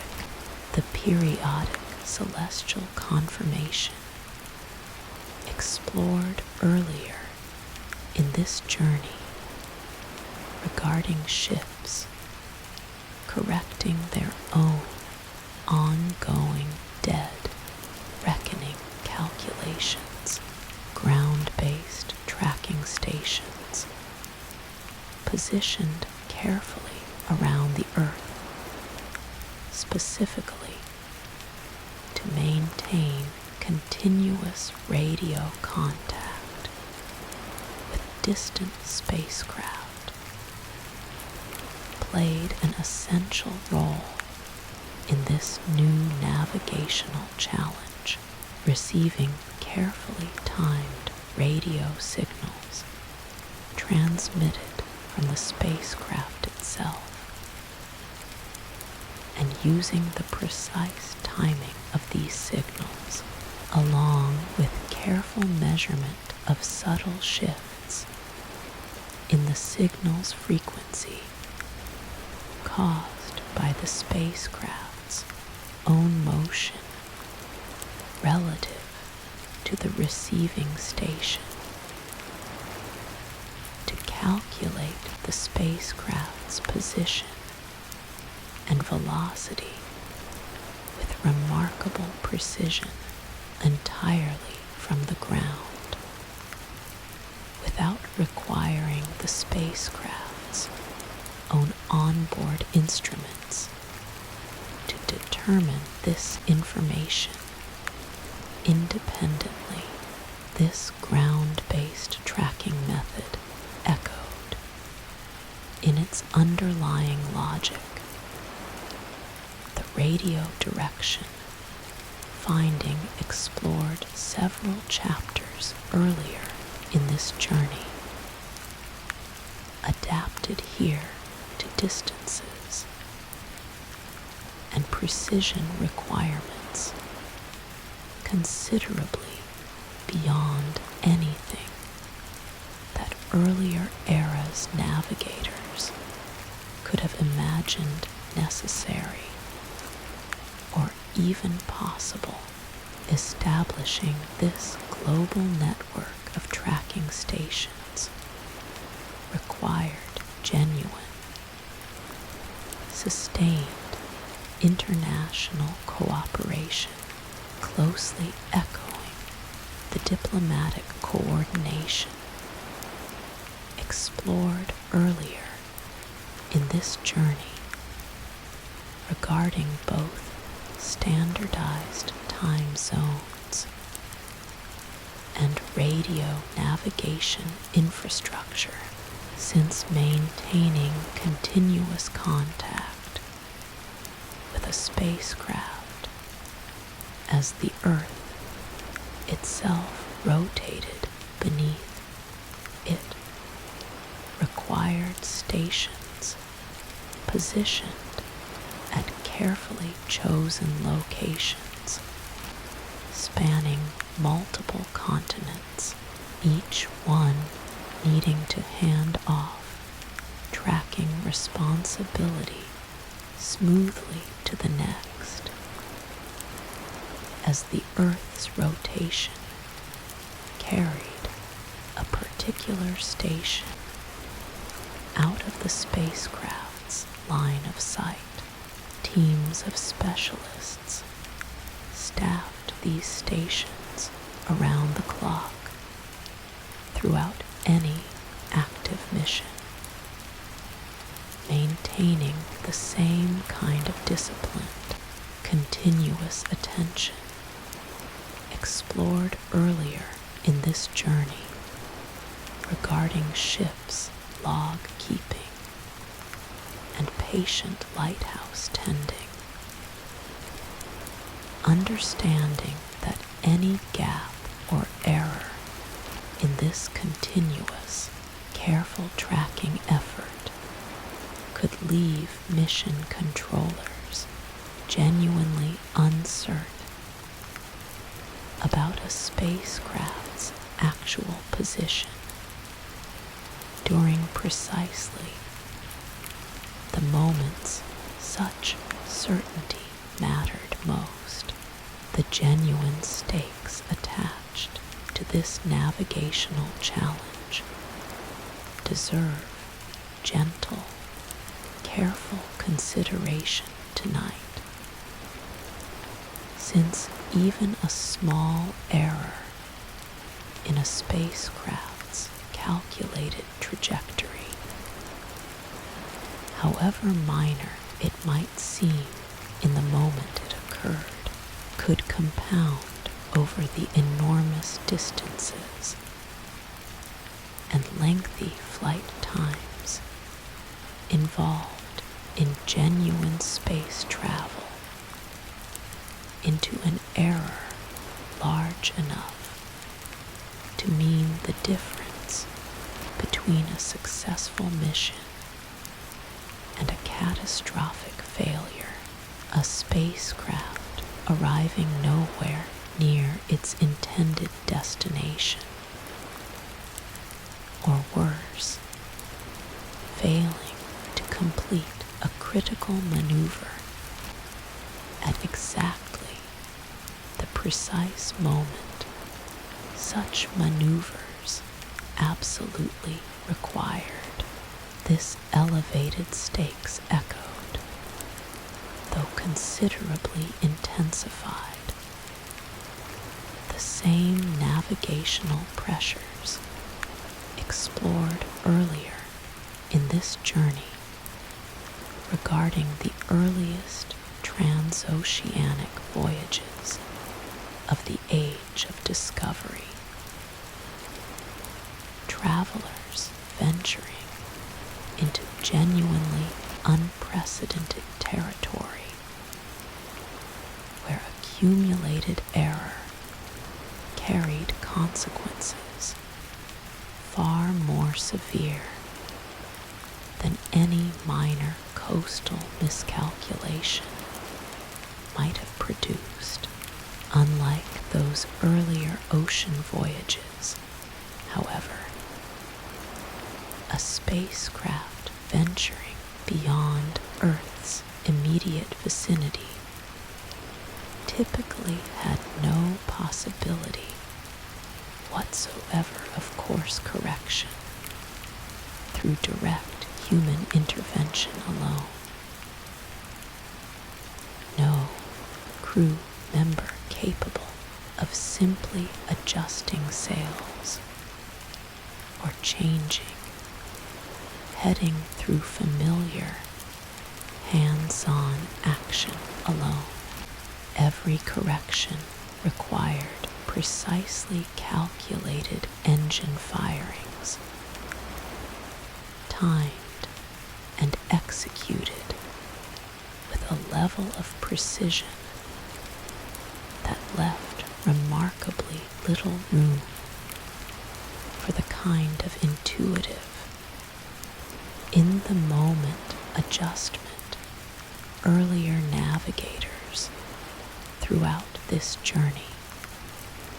often relied upon when circumstances shifted unexpectedly. This particular constraint placed enormous weight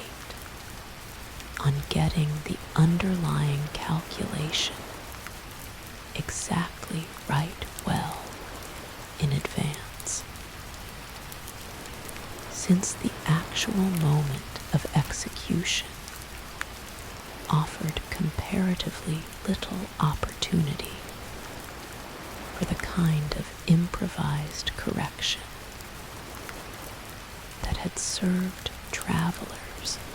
so well across so many earlier chapters of this journey, the astronauts and mission specialists working through this genuinely unprecedented navigational challenge developed their own particular blend of instruments and methods, combining the celestial observation and inertial tracking carried aboard the spacecraft itself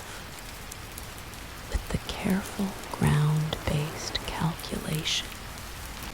performed by teams of specialists monitoring the mission continuously from Earth, each source of information serving to confirm and cross-check the others.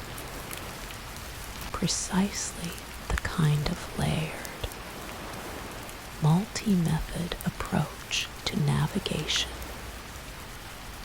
this entire journey has returned to again and again across so many different eras and technologies. A navigator aboard one of these early spacecraft, much like the ship captains, explored much earlier in this journey, trusting their own dead reckoning while awaiting celestial confirmation, needed to hold genuine confidence in their onboard instruments, while also trusting the careful, continuous calculation being performed simultaneously and independently by mission control back on Earth. This particular arrangement, dividing navigational responsibility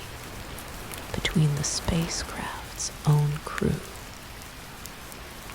and a distant, ground-based team working with considerably more computational power than any single spacecraft could practically carry, introduced its own genuinely new form of trustworth appreciating gently tonight. Earlier navigators explored throughout this journey, generally carried their own complete navigational authority aboard whatever vessel they traveled within. Whether a ship's captain trusting their own dead reckoning, or a submarine commander trusting their own inertial system, astronauts, by contrast, needed to trust calculations performed by people they could not see, working with instruments and computational resources physically located many thousands of miles away, communicated across the same radio link explored throughout this chapter. A genuinely novel arrangement requiring considerable mutual confidence between crew and ground team alike. This mutual confidence was built, much as every other form of navigational trust explored throughout this journey has been built through careful, sustained practice and repeated verification, extensive training exercises conducted well before any actual mission ever launched, during which crews and ground teams worked closely together through countless simulated scenarios, building the same kind of accumulated, hard-won confidence in each other's judgment and calculation that earlier navigational traditions, built through years of direct, personal experience with a particular route, instrument, or method by the time an actual mission finally launched. This trust had already been tested and confirmed many times over through careful, patient rehearsal rather than any single dramatic proof, echoing the patient, gradual confidence building explored so often throughout this entire history of navigation. Let your own thoughts settle now into the vast, quiet darkness of open space. A small spacecraft moving steadily through that enormous emptiness, guided by the oldest light in the universe and the newest instruments humanity had yet devised, working together in careful, patient harmony, carrying its small, fragile crew steadily onward through a darkness even more complete than any ocean night explored earlier in this journey, trusting, as travelers always have, that a careful, patient path could be found even through the most complete uncertainty imaginable. One small, precise correction at a time. We began this long, quiet journey with a single, simple question, one asked by countless people across countless generations, standing perfectly still in the dark, looking up, wondering, where am I? And close behind it, wearing different clothes, but carrying the same weight. How do I find my way home? Tonight, as this journey draws gently to its close, that question has been answered in so many different voices in the patient reading of fixed stars, passed down through generations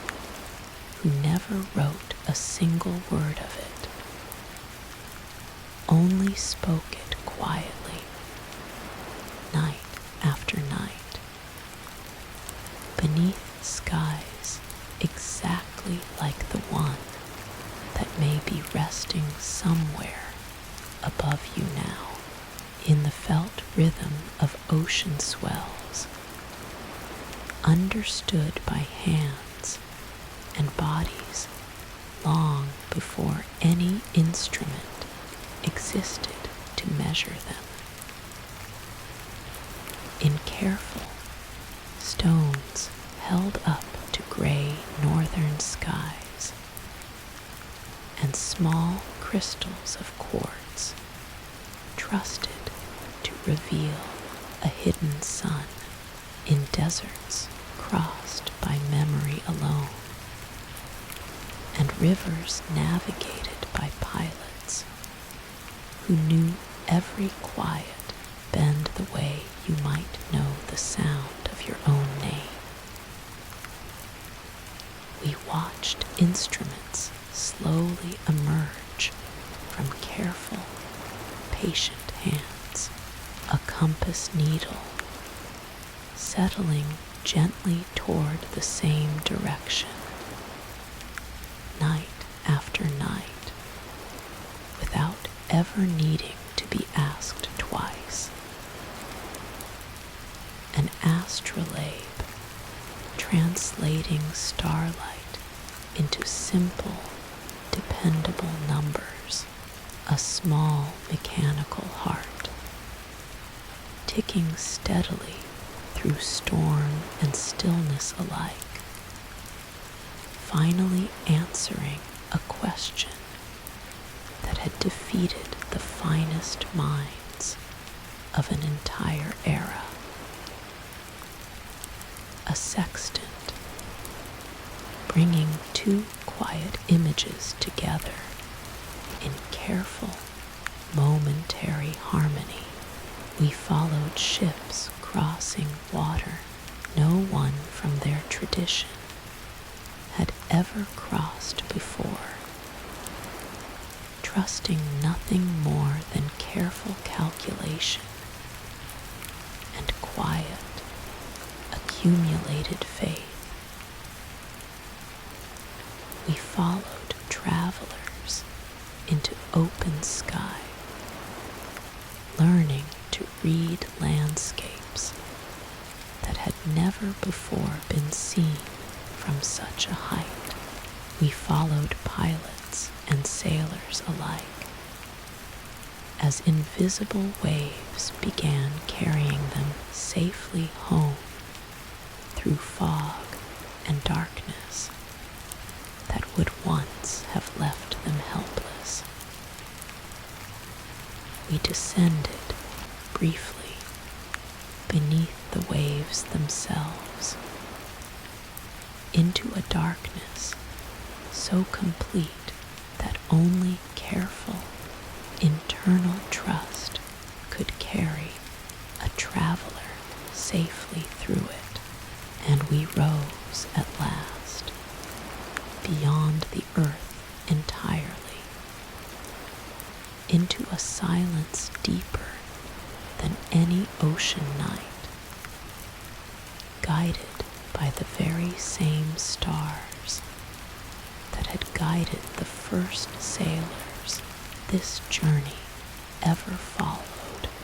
we paused, too, along the way, at quieter chapters, easy to overlook amid the more dramatic crossings. Lighthouses, standing patient watch through generations of keepers, whose names history rarely remembered, canals and locks, rising and falling gently to carry small boats across land that never asked to be crossed by water. Railways, teaching entire nations to share a single agreed hour. A quiet act of trust, extended across distances too vast for any one person to travel in a single lifetime. Each of these chapters, however modest beside the grander voyages surrounding them, carried within it the same patient devotion to noticing, correcting, and trusting that has run beneath this entire journey from its very first star through every single one of these chapters, spanning so many centuries and so many different peoples. One thing never changed. However far removed from any star or shoreline, however many satellites eventually circled quietly overhead, every single method explored tonight depended on the same patient, human willingness to notice a subtle shift in a swell, to notice a small crystal's faint change in brightness, to notice a single degree of difference between two carefully measured angles. Navigation, in every era this journey has followed, was never truly about instruments alone. It was always, at its heart, about attention, about trusting that the world, however vast and however dark, held within it a quiet, consistent structure, waiting patiently to be noticed by anyone willing to look closely enough, and long enough, and patiently enough. You do not need to remember any of it now. Let every star pattern, every careful angle, every small mechanical heartbeat blur gently together, the way distant lights blur softly at the edge of tired,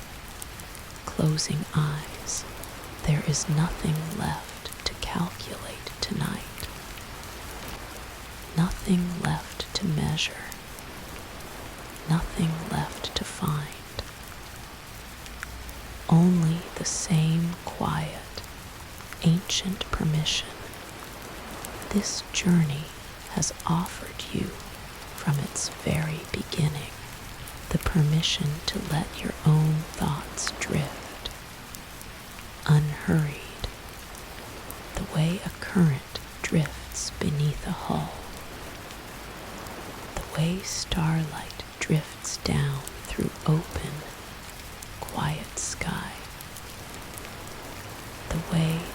single small mechanical clock has kept its patient promise across so many years without ever once needing to be watched. Let your body settle now fully into wherever it is resting. Let your breathing slow gently, the way the ocean itself slows in the last hour before dawn. Every traveler this journey has followed eventually found their way home, not through any single dramatic moment, but through countless small, patient acts of attention, repeated quietly, faithfully, one after another, until the distance behind them simply, quietly, became the distance already traveled. You are held now the same way, by nothing more than patience and quiet, and the simple, ancient trust that rest, too, is a kind of arrival. Whatever brought you to this particular night, whatever thoughts or worries traveled quietly with you into this listening, let them settle now the way sediment settles slowly to the bottom of still water, gently, without effort, without needing to be pushed or hurried along. You have carried yourself this far. That alone was always enough. Sleep well, gently, and completely.